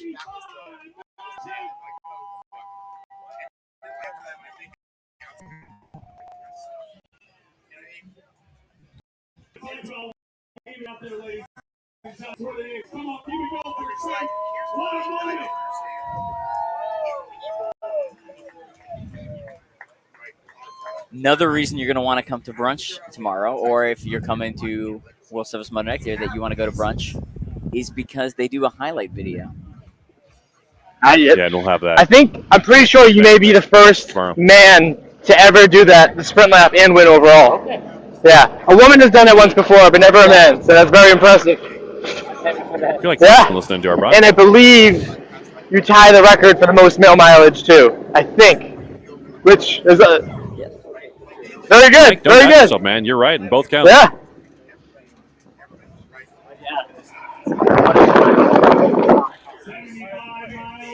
Yeah. Yeah. Yeah. But you That's persevered. Michael Also, the watching people in there the on the booth big double screen. checked. That is First correct. place You're the man. first to do.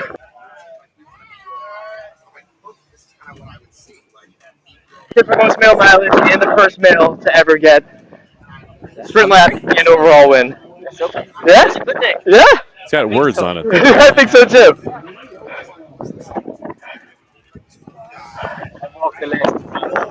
That's okay. That's okay. Makes it easier for me to catch up to you. I appreciate that. I appreciate that. Country's colleague. Long night for you. Yep. Gave us a run for our money. Totally on its side. Hungry. Hungry. I'm impressed with myself. You're good. You're good. There's Kali crossing the finish. What were some of your favorite obstacles out there? Funky Monkey. Okay. Crossing the finish line, Daniel Yeah. Kali. I know you said your obstacle completion was really good last year. How was it this year? 12th place as it stands right now. Yes. Pretty far. Pretty far. He flirted with the top of the leaderboard early in the race. So And still finished with 95 miles. That's no small shakes. So 2 times I missed one. The penalty's not very fun. The penalty though. Very fun. Oh, you like Yeah, that? just jumping on there. That's a lot on your quads, though. I'd imagine. That's fine. That's fun. Yeah. Yeah. I would say that's a good obstacle to miss. Okay. Yeah. Yeah, because it's not so hard, it's not so long, and so. Yeah. Yeah. Awesome. What about the heat? Was the heat a problem for you at all? Yeah. Yeah. I'd say that's Very hard. hard. Yeah. Yeah.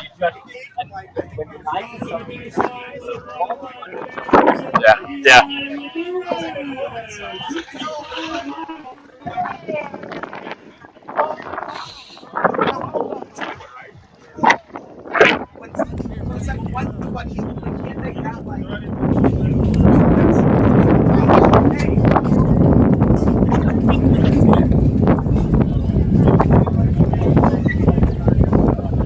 Here are the first place team coming into. Tyler Bierman, Mark Cadet. Jumping up that Oscar the Grouch suit. You don't even need to tell people. They really don't. And they're still, they look like they could go another 24 hours. I wouldn't sentence anyone for that, but.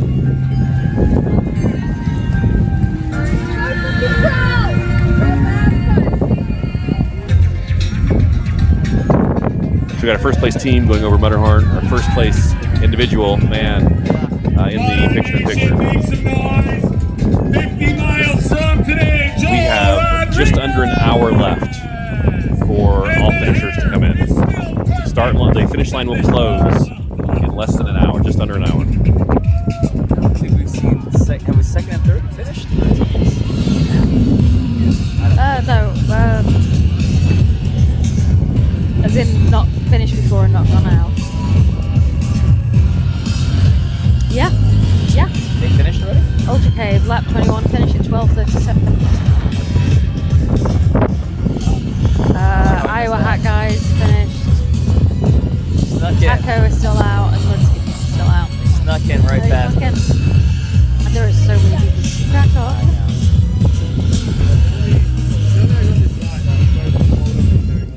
And if you don't make a big deal across the finish line, you just kind of stroll on through. It's easy for you to just. Oh, ladies and gentlemen, make some noise for another one of our fantastic finishers, 50 miles strong for Meg Half of the first place team Julian. there. Well done, Meg. And there's Here comes Mark Cadet. I can't on these two, look. With only 2 people trading back and forth. That's, very impressive. How many miles are they about to finish with? Should be 125.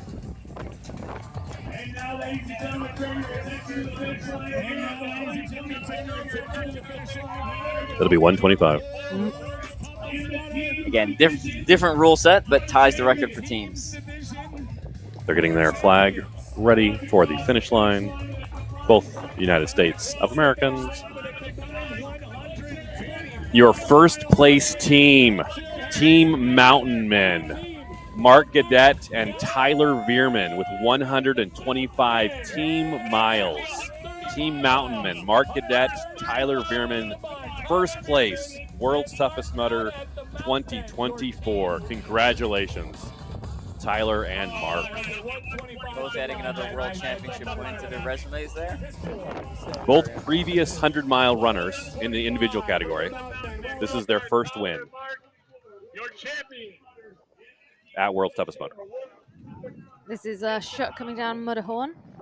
Our first place man is 1.5 obstacles away from finishing.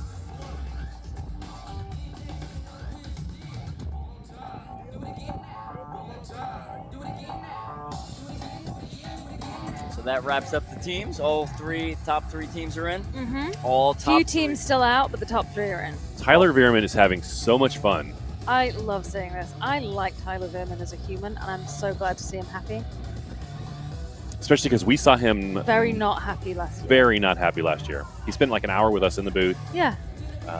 Just not. I was bummed. Not loving life. For him. Yeah. I see Everett and Sean Carvel getting the Denmark flag ready and getting the World's Toughest Mudder champion bib. You can see in your camera right now Tyler Veerman, Mark Odette sporting that champion bib as well.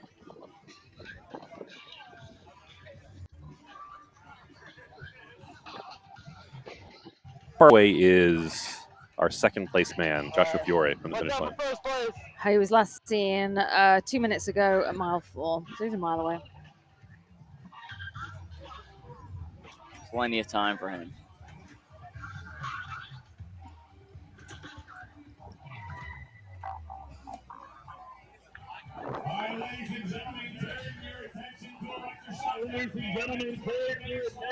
World's Toughest Mudder champion. Here he comes from Denmark.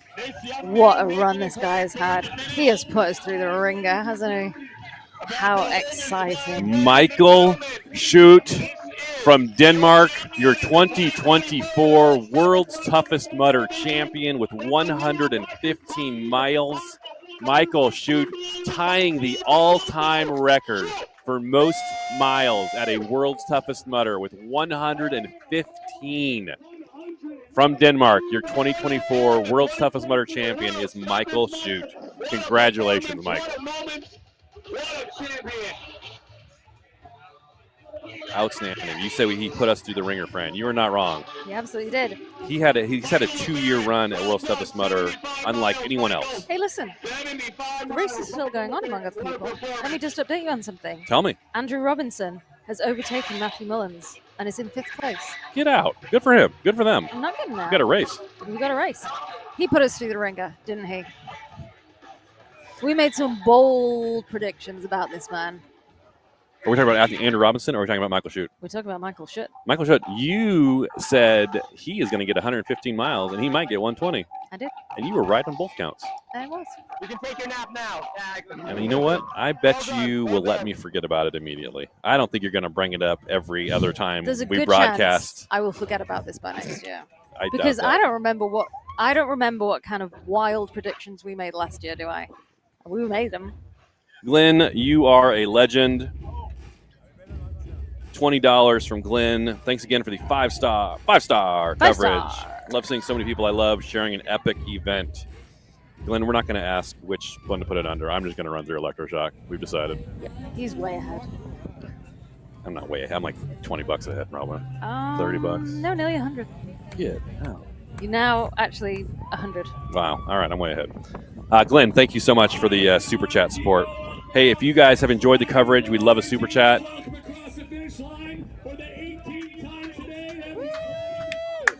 Watching a 90-miler. Glenn, I'm finding another Ryan Artigo finishing with 90 miles. Outstanding.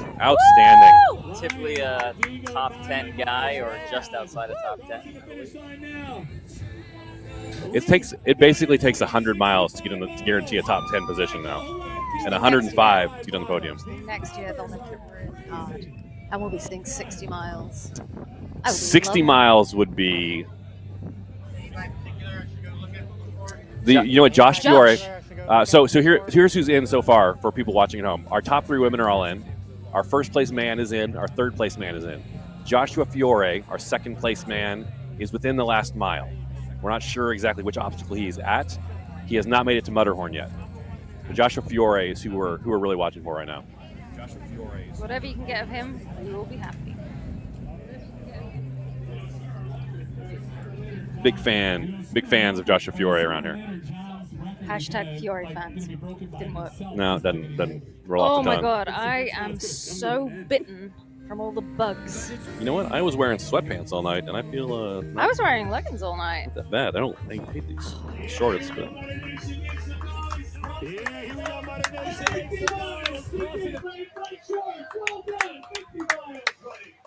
here he is.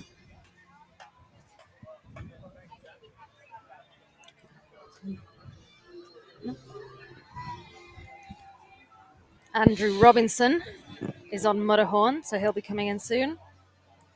Outstanding. We're also keeping an eye out for our second place man, Joshua Fiore. Joshua's going to finish with 110 miles. 110 miles will put Joshua in the top 5 performances at World's Toughest Mudder ever.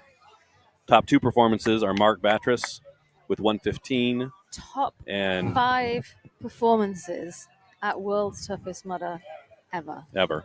And Michael Shute. So today we saw 2 of the top. Today we saw 2 of the top men's performances ever with Michael Shute and Josh Fiore. We also saw the second greatest women's performance ever from our women's winner, Nikki Karamba, with 95 miles. Wow. Not just top 5, top 4. Well, we of also course. have the top two. Top 2 are going to be 115. I'm gonna pass that on. See an elite female coming down the Mudderhorn. Who is that? Has Sue Harvey Brown finished yet? I think that's a great question. Let's check her out. Sue Harvey Brown currently in 15th place. Point last seen in Mudderhorn. I'm good. You eyed Sue Harvey Brown from here. Let's you got some peepers on you there, Evan. Jeepers. I can tell that is Mudderhorn. Brian Beal is 1 mile from his 100. And again, Brian Beal ran a 100-miler last weekend apparently at a trail race. So back-to-back hundreds, which makes me wonder what he'll do next year if he comes back. Brian Beal. And actually tapers supposed to. Brian Beal ran 100 miles last week, 100 miles this week.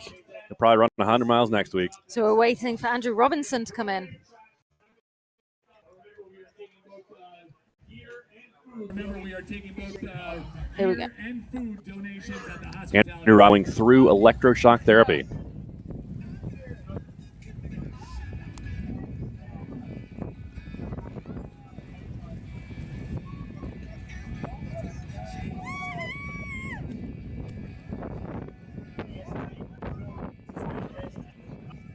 Andrew's goal was 100 miles as fast as he could and see what happens. And here he is, coming in with 100 miles. Those final 5 miles to count. Less than 45 minutes until we close the finish line at the World. Andrew will finish in 5th place. 5th place. Sue Harvey Brown crossing as well. Sue Harvey Brown, beloved member of the OCR community, World's Toughest Mudder community. Love to see Sue Harvey Brown. Robinson.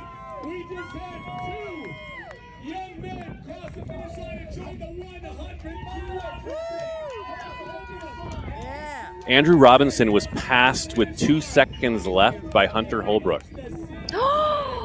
Andrew Robinson saw someone run past in him. 6th place. Andrew. Wow. 100 miles Did you see him? for Hunter Holbrook, miles for Andrew Robinson. 2 seconds apart. There's Hunter. Hunter's there in the orange bib with the backwards hat. He's like, where's my flag? Where's my flag? I am dumbstruck. I have never, after 24 hours and 45 minutes of racing, Hunter Holbrook beat Andrew Robinson by 2 seconds. Josh Fiore on the screen. Yes. We're coming back to the 5th and 6th place finish. So we all wanted this so badly for you. I'm happy for Michael Stritt for getting his revenge. I'm happy for you for getting your revenge. Hell yeah. Hell yeah. So we're watching Joshua Fiore here.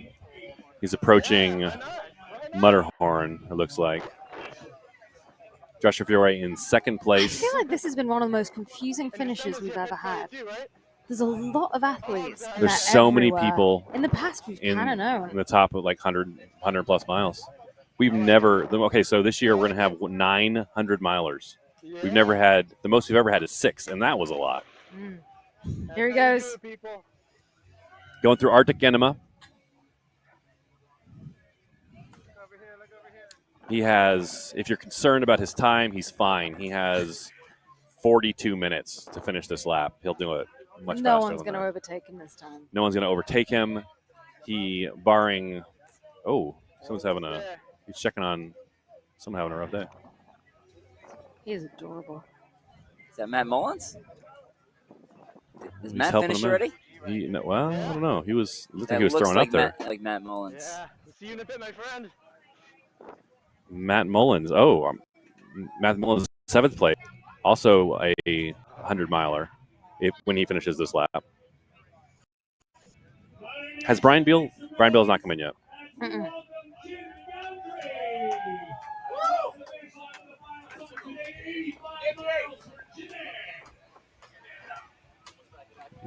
Jim Gowdry, one of the names we read off on the time leader list for World's Toughest Mudder mileage. I believe he's top 5 for total lifetime miles. He's the first man to ever win the sprint lap and overall. And we got Joshua Fiore trucking in. Just a woman, I believe it was Rhea? I think it was Rhea. Yeah. Missed her.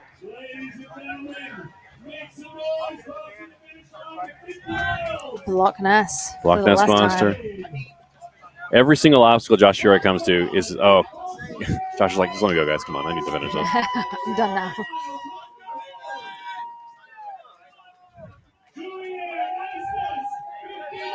now. Don't abandon those guys over there, fellas.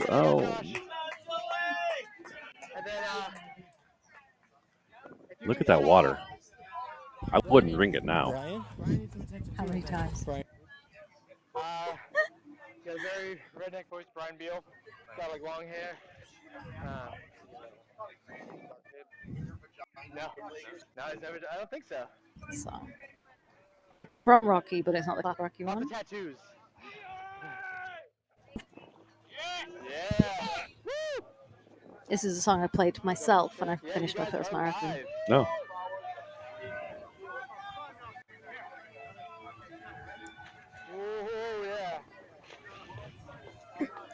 I love that splash there. Sploosh. Sploosh. Sploosh. Bloop. Bloop. And here comes Josh Fiore.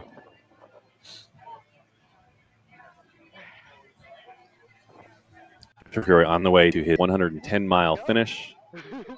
Absolutely redeeming the hopes he had last year. 2nd place, locked in, 110 miles Like a wardrobe malfunction. when he finishes his lap.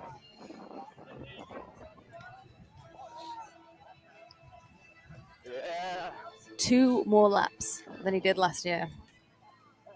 And 2 more places 2 more places. he got last year. But this wasn't a win for him because there was no competition.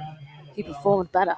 He did. He did great. He did outstanding. And there was an incredible competition. Hug for the Men of Mudderhorn who have helped him up over this obstacle 20 times. Tough to tell with sprint laps. And he said, not this time, fellas. I'll use my band. Joshua Fiore coming up to electroshock right now. Yep. Fiore's coming up to electroshock.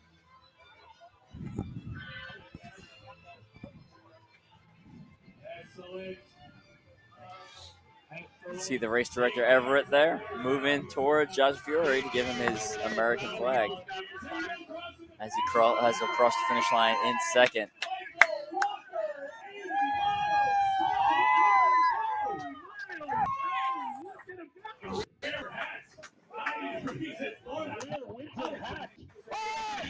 About to cross the finish line, your 2nd place man. And here he comes. Joshua Fiore, 110, 2nd place at World's Toughest Mudder 2024. Joshua Fiore, 110 miles, World's Toughest Mudder 2024, 2nd place. This is Joshua Fiore's best placement. This is his best mileage performance ever. In tears, holding this flag, greeting his loved ones. Joshua Fiore, heartbreak 2023, triumph in 2024. one of the beloved members of the community. We have loved watching Joshua Fiore compete this year. Joshua Fiore, your second place man, World's Toughest Mudder 2024. Congratulations, Josh. One of the top 5 best finishes of all time. 110 miles from Joshua Fiore. And here's Matthew Mullins coming in. Matthew Mullins, another 100-miler finishing here in is. 7th place. It's kind of hard to see. He's hugging his wife over the fence. There, I think we got some people kind of standing in the way, but hugging Colleen there over the fence.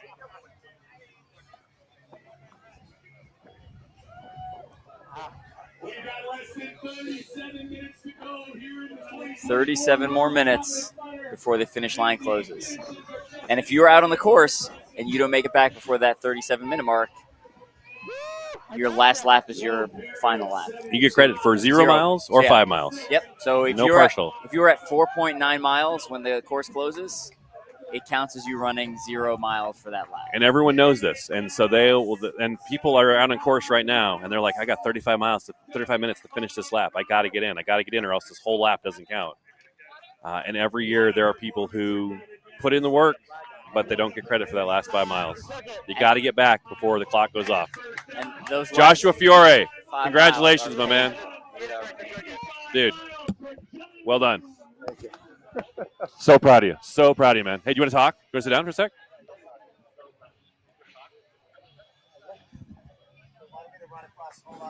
Yeah, absolutely. Go for it. Do it, yeah. Joe Perry just crossing the finish line now. Josh stopped by the announcement booth. Joshua Fiore, 2nd place. Very happy for Josh. Josh, we're going to get an interview with him in a minute, but he's actually going back to the finish line to congratulate some more finishers. Dave so Thanos nice. Because there. you didn't like him enough yet, friend. Crossing the finish line with Quentin Jackson right next to him. Oh, are we taking more pictures? I think we're taking more pictures.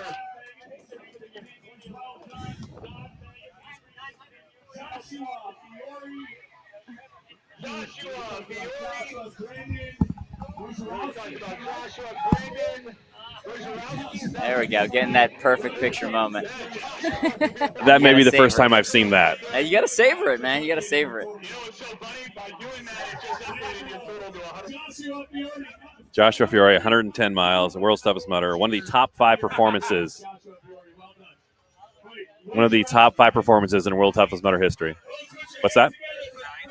900-miler. Carlo reminding us 900-milers this year. We're going to sit down and talk with Joshua Fiore for a couple minutes. He's exhausted. He literally just crossed the finish line. We're going to take 2 minutes to talk to him. He hasn't even been back to his pit yet. He's giving everyone hugs. If Josh is still good for an interview, we're absolutely going to grab him. I don't want to pressure him.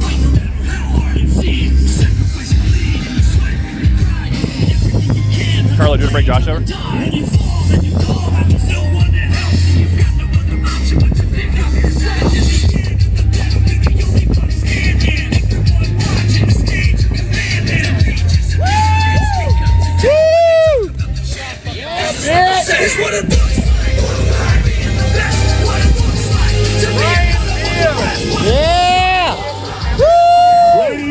Another 100-mile performance. Ryan Beal, 100 miles. Congratulations, Ryan Beal. 100 miles. 100 miles, 30 place. Ryan Beal, congratulations. We still have 100-miler out there on the course. Joe Roscoe.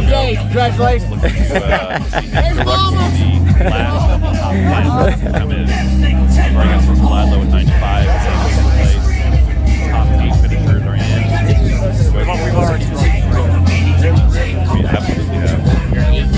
We're already 100 milers, and we got one more.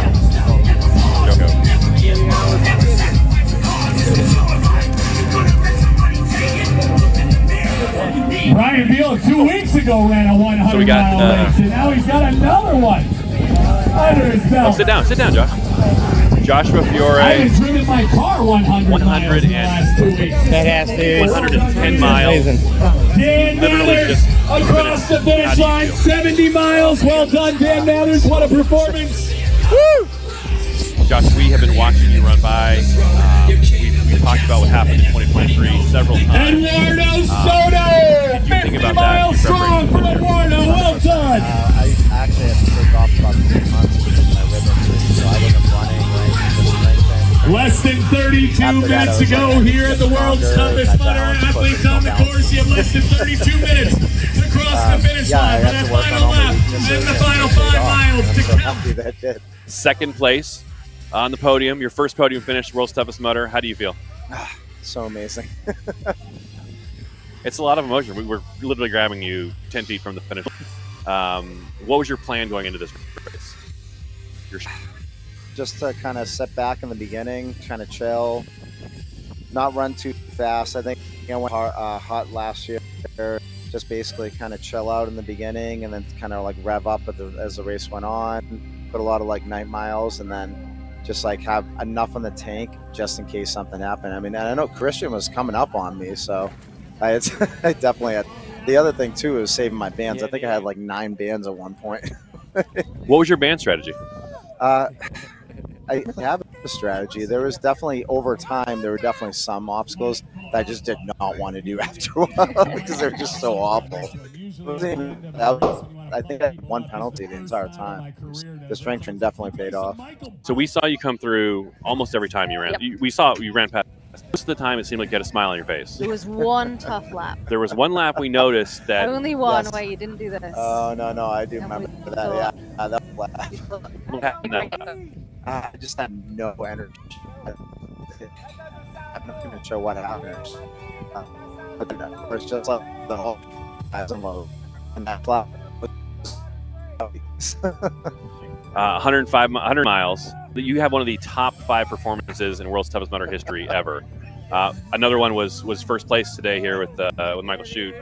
When you saw the competition in the field, lots of guys: Ryan Atkins, Trevor Sykes, Joe Rucka from last year. Oh, so many good, such good competition. I love it. Like I actually saw Ryan yesterday as we were setting up.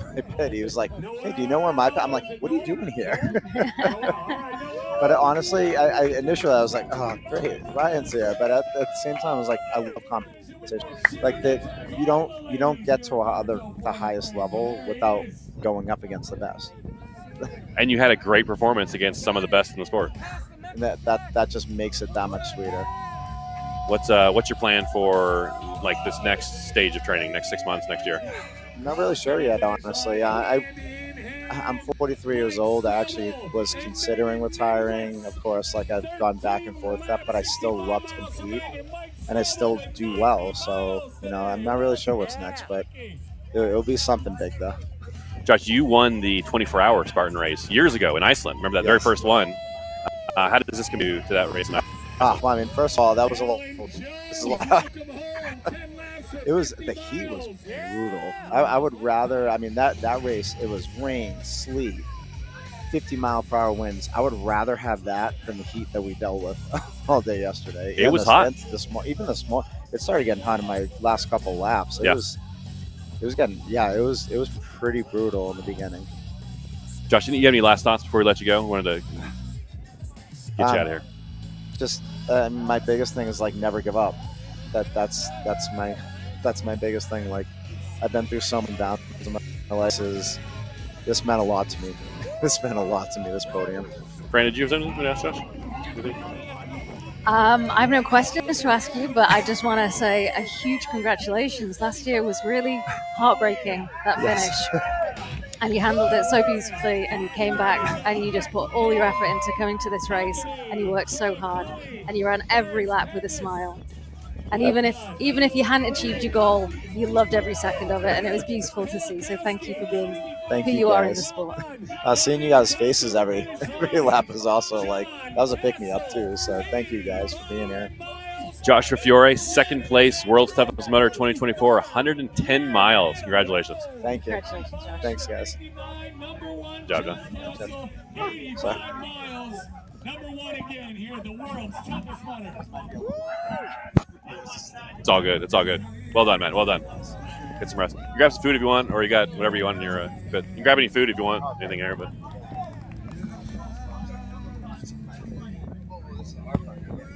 This is the hardest part is getting to the car, right? Yeah.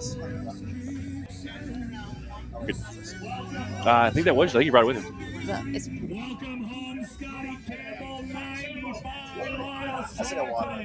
No, well, good job, man. Congratulations. Well done. Good job. So here we go. Melissa This is Linden. Melissa Linden with her husband.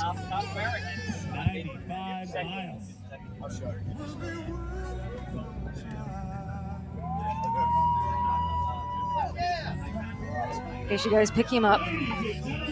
Melissa Linden picking up her husband, about to cross the finish line.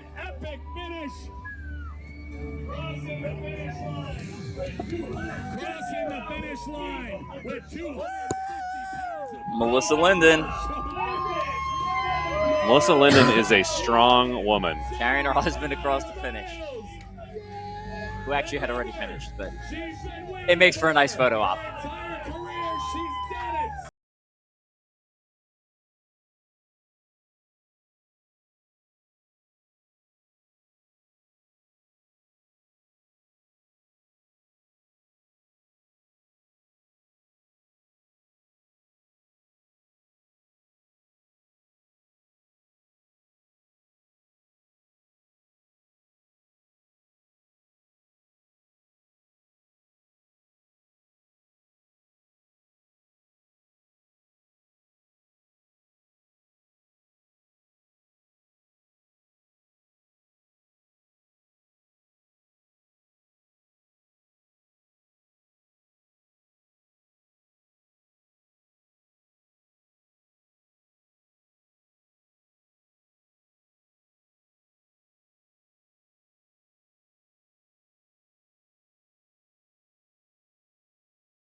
So Yeah. you may be looking at your clock and say, I thought it was a 24-hour race. Why are there people still running? The race Here we go, started at Butter 1 Nation. p.m. Let's get ready to on make some Saturday local noise. time. Crossing Here in the Florida, finish it is now line 2 with and 6 p.m. 5 miles, Brian After Sikansky. When the race 75 miles strong today. You have 90 minutes to finish your last lap. Just quick math in my head. That's a lot. That's a lot. Using that quick number, 75 miles. Brian Sikansky. A little bit of buffer. And a kiss from somebody. Might not even be his girlfriend or wife, but that's what happens when you hit the 75 Hey, like if you're mile really mark. close to a goal, you want that 90 Everybody minutes. But if you're not, like if you're in between goals or you kind of miss a goal, you're like, why is it giving me another hard choice? oh, Joseph Rucco crossing the line. Coming in and goes Another 100 miles. Zachary Obrey, 85 miles. Joseph Rucco, 100 miles of the 2024 World Toughest Letter. Joe Rucco, he did it. 100 miles. Last year. And I believe that's number 8. Matt B. Davis, if you can hear me, I believe that's number 8 today. We have never had 900 miles. We've never had more than 600 miles. Previous best in 2021 was 6. And 6 was a lot. 6 was insane. Or 9. Stage is going to be 9. Tomorrow, brunch stage is going to be full of orange jackets. They're going to need to buy some more. That's 9 now, yeah. Where do you get an orange jacket in Florida on short notice? You don't. And then they have Modern Nation, let's hear for all of our athletes. We've got 9 100-mile finishers today. Here he is, number 9, Joe Rucko. People weren't expecting. Joseph Rucko wearing the new Sanity. Come on, make some noise for the mud skippers. 100 combined miles for Joseph Winters and Christian Gomez. 75 miles for Christopher James. 80 miles for Robert Cameron. Welcome home. Great training group. I've traveled and raced all across the United States. I think they're the best training group in the United States because they not only have the elite competitors, but everyone down to open waivers has fun and they have depth. Sure. So when they show up at a race and they're racing, you're in trouble. Yeah. Well, he just got 100 miles. Talking about Joe Rucko with the 900-mile finish of the day. 900 miles. 9 people.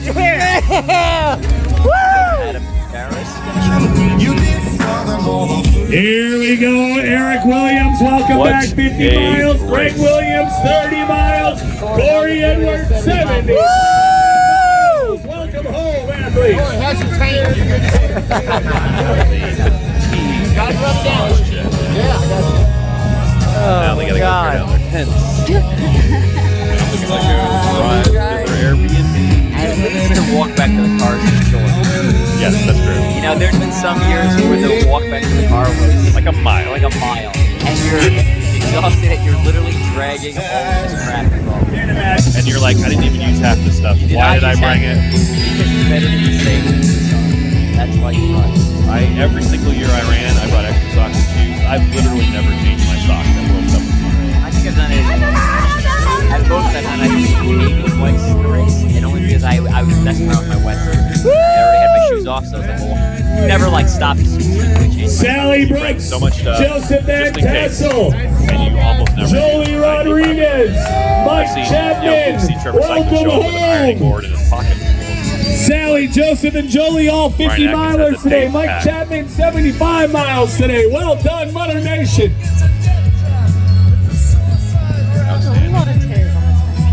I love it. I love it. I saw you and Melissa Linda sharing a emotional hug over there. Big fan of her.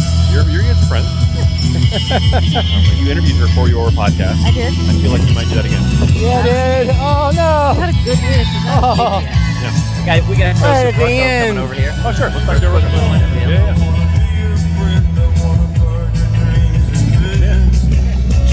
Less than 20 minutes until we close the finish line here at the 2024 how's it World going? How's it feel? Tour. Oh, Here man, comes I'm hurting. another athlete. How did that feel compared to previous years? Yeah, the sand was awful, by the way. That was a terrible part. But I don't really know what happened with my body, but it was saying no at the beginning. I got about 6 laps in, and it was just like shutting down on me. And Think it was the heat, maybe? I think so, honestly. I mean, I was hydrated. I ate. Nutrition was good, all that stuff, and so it surprised me. And I was like, okay, well, it was back off. My heart rate was super high, and I was like, okay, back off. And overnight, I linked up with Andrew and Brock for a while, and we just kind of like chilled, like kind of walk, jog, that kind of stuff. And eventually, Andrew kind of took off. And Brock and I kind of stayed together, and then it was like the legs just woke up, and I was like, okay, nice. We'll see how long this ride happens, and it stayed until about 90, and then the last 2 were rough. Yeah. When did you feel confident? You're like, I'm definitely gonna get 100. Never. Never, really, all the way up to the end. Yeah. Well, we've been watching you closely, and the field was crazy deep. Oh yeah. 900-mile finishes this year. 9. I heard them announce 7 when I was going out. I think 400 my 100-mile lap, and it's like, is that me or is that before me? Yeah, we had 9 finishes. We've never. It's amazing. The depth of the field this year, like we've never just the most 100 milers ever. Yeah. The top field maybe we've ever had for the men. Yeah. Crazy. How does it feel? It feels great. I mean, this was was brunch tomorrow. Oh, absolutely. Of course. Yeah. Good. Joe, you got third place last year. Yep. Coming back this year, what was your strategy going in? Pretty much repeat last year. My plan was 105, and obviously that didn't happen, but that was the plan. I wrote down all the timing splits and everything, and after like 4 laps, I knew that was gone.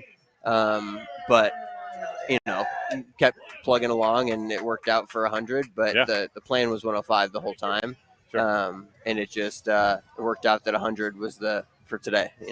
What is he planning for next year? I'd like to go. I really like to go. I don't know if it's for me right now. I got a year-old, and so he's obviously growing up, and I want to spend time with him and away for probably 2 weeks to really get acclimatized and all that stuff before a big race like that. Yeah. I don't know if that's really feasible, but I'm looking into it. I guess I'll put the feelers out there to people. If I think for me, I could get enticed with being on a team for that one. Sure. Because then you don't have to worry about pit crew necessarily. You're kind of your own crew. You can kind of share lodging and all of that stuff. And so it brings the total cost down. So if anybody out there is thinking about it and wants a teammate, maybe. Man, I got 8 other 100-milers that you might want to talk to. It's fair, yeah. And then I got the 2-man team from this year, only ran with 2 dudes. So they might be looking for an additional body. Exactly, yeah. Ease some of that burden. Joe, any last thoughts before we let you go? It was a great race. Like you said, depth of field was crazy. All those guys killed it. It was insane to see Ryan Atkins come back. When that got posted, I was like, oh, man, come on. It's a love-hate. It's a love-hate situation. Second person to tell us that. That's hilarious. Yeah. But it was great. It was a great race. Did you know he dropped out? I actually passed him right after he rolled like his ankle really bad. Yeah. And he was hobbling pretty bad. And I was like, oh man, like, I wanted to see him race too. And to pass him and see him like barely able to walk was rough because you never want to see that for any of these guys. How did you bounce back mentally? You're saying like your race wasn't like, I feel like some people when they start going off rails and they're like, well, my primary goal is gone. I might as well just quit. Talk me through that, like, psychological. Yeah, decision. so I got to a really dark place today. I came through, I can't remember if it was after 5 or 6, and had a little quick cry with my pit crew and was really frustrated with how things were going. And I said to them, like, I'm not quitting, but, like, I'm not in a good spot right now. And so I'm just going to go and, walk a lap or, whatever I need to do and just keep moving. But whatever it ends up being is what it ends up being. And like I said, when linking up with some of the other guys, you get a little bit of a boost from being together and kind of chatting and just kind of being, friends, randomly being friends. And Brock and I had a really close race in Chicago Toughest this year. And so he and I were talking about that and chatting. And that kind of just brought the mind back into like a better state. And then the legs woke up and it turned out great. It's interesting. The body follows the mind sometimes. Yeah, absolutely. That's awesome. Well, Joe, 100 miles, 9th place overall, but your second consecutive 100-mile finish. Outstanding. Congratulations. Thank you very much, guys. Any final shout-outs before we let you go? My wife and my dad, for sure, they were pit crew this year. And then my son kind of showed up and, gave me a little boost on the sidelines a couple times. Love it. And so that was great from them. Like Anka, she helps out with Chicago Toughest for me. And then my 2 pit crew from, I guess, last year that were supposed to come. And they had a snafu of events happen, missed the flight. And so they were planning to come. It ended up being like a 1 a.m. arrival. And I was just like, no, just go home. So it wasn't worth it for them. But shout out to them too, Pete and Lauren the Valley, for any names out there. So that's awesome. Yeah. All right. Well, great talking to you. Yeah, Joe Roca, congratulations. Thanks, guys. Appreciate it. Yeah, we'll see you tomorrow. Yeah.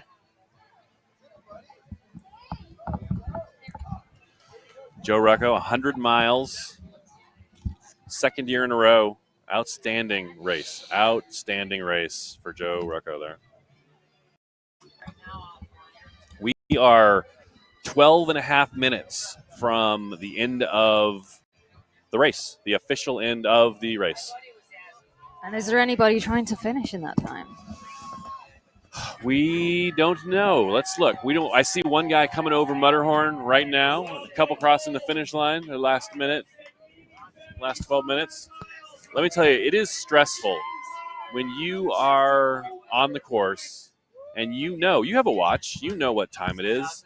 You think I've got so much time to finish this last lap, and it starts getting in your head. You don't know exactly where you are on course. You're like, I got to finish this last lap, or I'm not going to get my 50 mile, 75 mile. I'm not going to, or just, if I don't finish this lap in time, this whole 5 is a wasted run. Yeah. 11 minutes left for these guys. Here's someone walking straight on through. One of the Mitterhorn. F it. Just send it. Just send it. Just go. Just go. And he did. I wonder if that is an insulated suit. I don't think so. Is that a monkey face? What kind of mask is that he's wearing? I thought it was like a Grinch suit. I did too, but that's not a Grinch. It looks like a Planet of the Apes kind of thing. There they are, men of Matterhorn, or the people of Matterhorn. They actually had a female out there as well. I would love to know if they have any kind of count, how many people they help. There's no way to know exactly. I'm sure they're not like keeping a ticker, but you've got 750 runners times what do you say average 50 miles, give or take. Yeah. I don't know. That's a lot of boots and shoes on thighs and shoulders. And they're not smooth boots. A lot of these lugs are like sharp, and then some people, when they go up, they kick. Yeah. So like it digs they dig in. Oh, they got to get a good grip on your thigh. Yeah, there. yeah. Dig it in there. Push it in a little bit. Swish it around. You see an emotional finish there at the finish line. Dave Didier crowning another, looks like a 10X or 25X. My knowledge of headbands is a little subpar, but another great accomplishment for repeated mutters.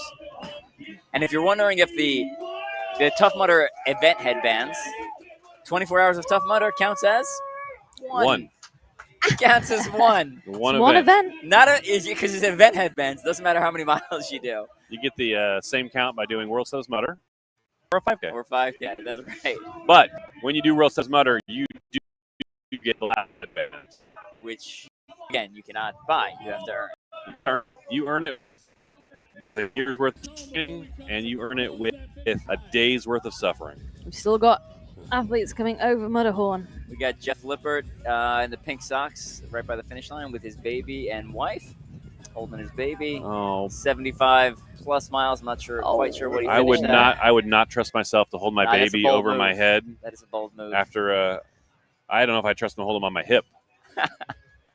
Mom is a trusting woman to let him do that, or maybe he's just way stronger than I am. Probably a little bit of both. Maybe. Great endurance athlete, Jeff. He's typically just outside top 10. That's kind of his normal finishing placement at these events. But always a threat because he's consistent. Michelle Carney, special shout out to you, requested by Charlie Parvin. Shell getting her 50X.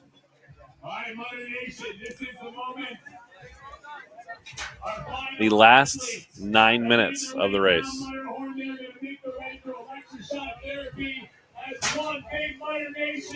You know what? We've got 9 minutes left. This is your last chance to donate. Send Fran or I through electroshock therapy. It's going to be well.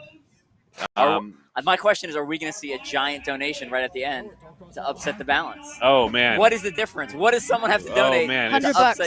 If someone donated $100 right now and said Fran, then Fran would have to go through electroshock therapy. As it stands right now, I'm going to go through electroshock therapy, which is cool because I love electroshock therapy. If in the next 7 minutes and 50 seconds. It's my favorite. But if in the next 7 minutes and change, if someone hits that $ in the super chat on the YouTube comments, makes a donation and says Fran, $100 to Fran, and Fran will run through electroshock. And we got, as it stands right now, I'm going through electroshock. We got the Everest Angels coming through. That's what that comment was about. So someone watching right now has an opportunity to do the funniest thing. There's Francis. Well, come on, Modern Nation, let's get ready to make some noise. We are just moments away from our last athletes crossing the finish line at the 2024 World's Toughest Mudder. Go through arms out and spinning. Steve, I promise you that's not how I'm going through electroshock therapy. I go through electroshock therapy one way, fast and falling. I'll tell you right now how I go through electroshock. Evan kind of coaches you the right way to do it for an obstacle in an event like this. We'll see pretty soon, right? Do you know? I mean, you don't want me to give out spoilers. No, I want to see you guys. Which guys go through? First Angels. Oh, here we go. Come on, Mother Nation, gather around. Let's start getting loud. Put your hands together. Let's welcome across our final 3 athletes in the 2024 World's Toughest Mudder. Here they come. What a moment. Let's check the mileage. Our new technology. Congratulations. They beat their race. They finished with 5 miles, and they did exactly what they came here to do, is to help hundreds and hundreds and hundreds of mudders. Maybe thousands of times. I don't know. I'd have to do the math. But people who got their goals today that would not have hit them without these 3 guys whatever. I know when I got my 50 miles, I would not have got it if it was not for Francis and these guys. They did outstanding work. It's literally a service to them. They do outstanding work. They pay the same as everybody else. They pay their $500 tickets, but their race isn't about getting 50 miles or 100 miles or podiuming. Their race is about helping other people run their race, and they do it every year. Francis carried that giant road on her mother who passed away from cancer. To see like today, the day she became cancer-free. A little bit of a sad story, but a great way to remember her and honor her memory. Spread around to the toughest all the balls, all the gamers out there who spent the last 24 plus hours making sure athletes can make it up Mudderhorn. And if you come to a regular Tough Mudder, a lot of times you'll see these guys walking around the course at super attention. Not always posted up at Everest, but Toughest Mudder, World's Toughest Mudder, you'll typically get a couple of them up there. Yeah, especially the 8 hour or the endurance events. You will not hit your goals at one of these big endurance events without guys like Francis, the Mudderhorn, the Mid of Everest, the Everest Angels. On site with y'all. My Rose is 6 miles. I don't think I've ever seen him without Sean Corbell, come on, big round of applause for our 2 MCs. Every minute here. Tons of hugs, tons of energy, tons of jokes, helping you guys get across that finish line. 4 minutes till the end of the race. 4 minutes, 10 seconds.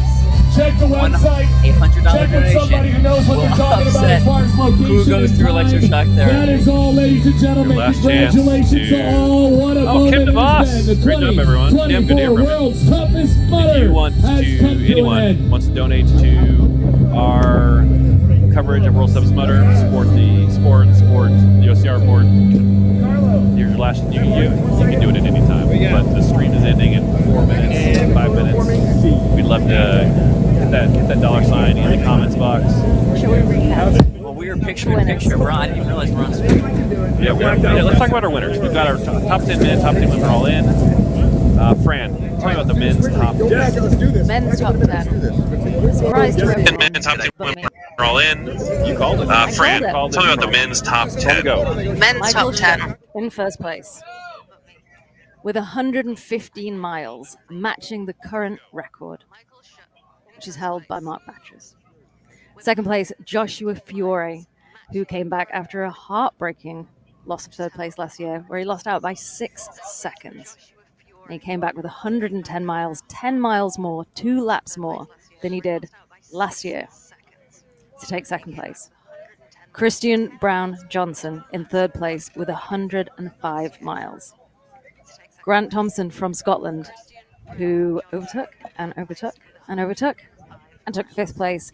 Andrew Robinson, whose goal was to get 100 miles as quickly as he could, and he got 100 miles. Did you skip over Hunter? I did. I've been away for a long time. Hunter Holbrook in fifth place.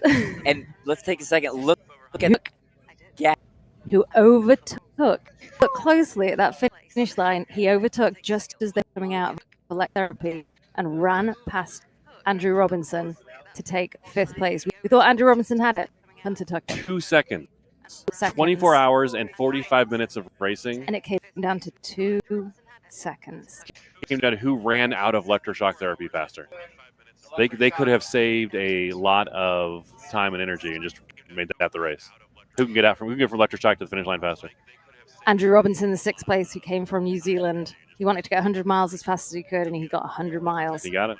Matthew Mullins in 7th place with another 100 miles. He had a lot of love out on the stream. People constantly asking how he was doing and supporting him. Same for Brian Beal. Joe Ruka, who last year came 2nd, this year was in 9th. And coming in 10th place with 95 miles, Spencer Liddell. Outstanding. So before we go to the women, Evan, just a couple thoughts. It takes you 100 miles to get on the top 10 leaderboard, basically. Spencer Liddell snuck in with 95. Snuck in. That's ridiculous. Snuck into the top 10 with 95 miles. To get on the podium, it's going to take you 105 miles. I remember years ago in Las Vegas, you were talking with somebody, and you said, I think 100 miles, you don't get even on the podium. And that was it was Laughlin. Pre-race. That sounded ridiculous. What? That's ridiculous. And you were 100% right. In Laughlin, that 100 miles did not get podium. That's the year we had 6 people. 100 this year, 100 miles doesn't even get you on the podium at all. 105 minimum is on the podium this year. Any thoughts on the men before we go to the women? I think we said it all at this point. Fran, what do you think about the top 10 women? Top 10 women. Nikki Karamba, first woman to get 95 miles. Absolutely incredible.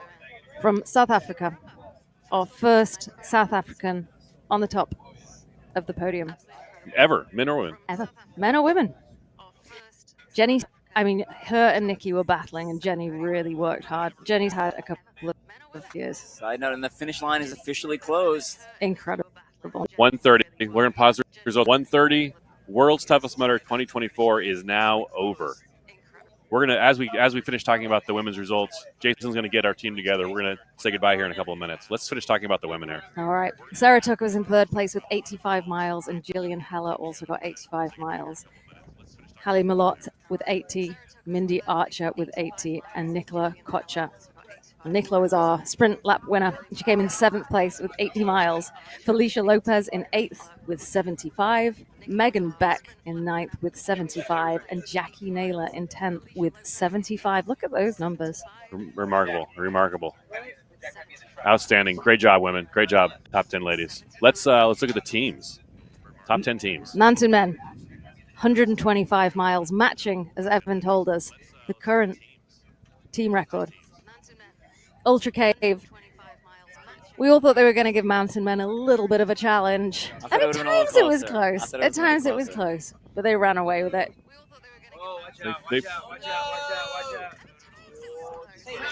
Just had a tent go flying almost into electroshock there. A little final excitement for us. 3rd place with 100 miles, Iowa Hawkeyes.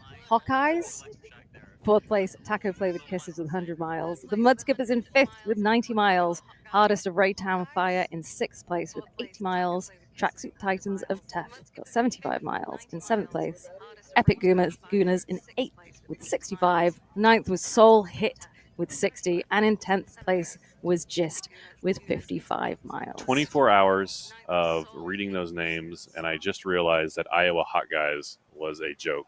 Hawk eyes. Oh, come on. Carlo already said that. Carlo literally said it 1,000 times. Hot guys. Get it? Hot guys. We get it. Hey, thank you so much to tuning in to World's Toughest Mudder 2024. I'm about to go run through electroshock therapy, which you can watch on our Instagram feed. Thank you for the super chats. Join our Patreon at patreon.com/theOCR report. Let me give you one more shot at the discount code for World's Toughest Mudder 2025. The code is, write this down, 2024 WTM 50. 2024 WTM 50. Pay for your World's Toughest Mudder 2025 with that code. It's the cheapest possible way to go to World's Toughest Mudder 2025. Thank you to our crew who worked their tails off this entire event. This has got to be our best coverage to date, I would say. and you guys just all did amazing. Thank y'all so much. Shout out to everybody, especially Jason Dupree, our producer, for putting the whole thing together. Guys, well done. Good work. Outstanding. I couldn't be more proud of what you did and what we put out there for the community today. So well done. All the viewers. The All most right. engagement. I couldn't even imagine we would have this much engagement. It's amazing. All right. So we will see you at World's Toughest Mudder 2025. Don't forget to tune in tomorrow for the brunch brought to you by the OCR Port. Yep. And, we'll see you tomorrow, guys. On Instagram first, Will Hicks gets electrocuted. On Instagram, Yeah, let's do Electroshock, like 5 minutes from now. Jump on there. Out.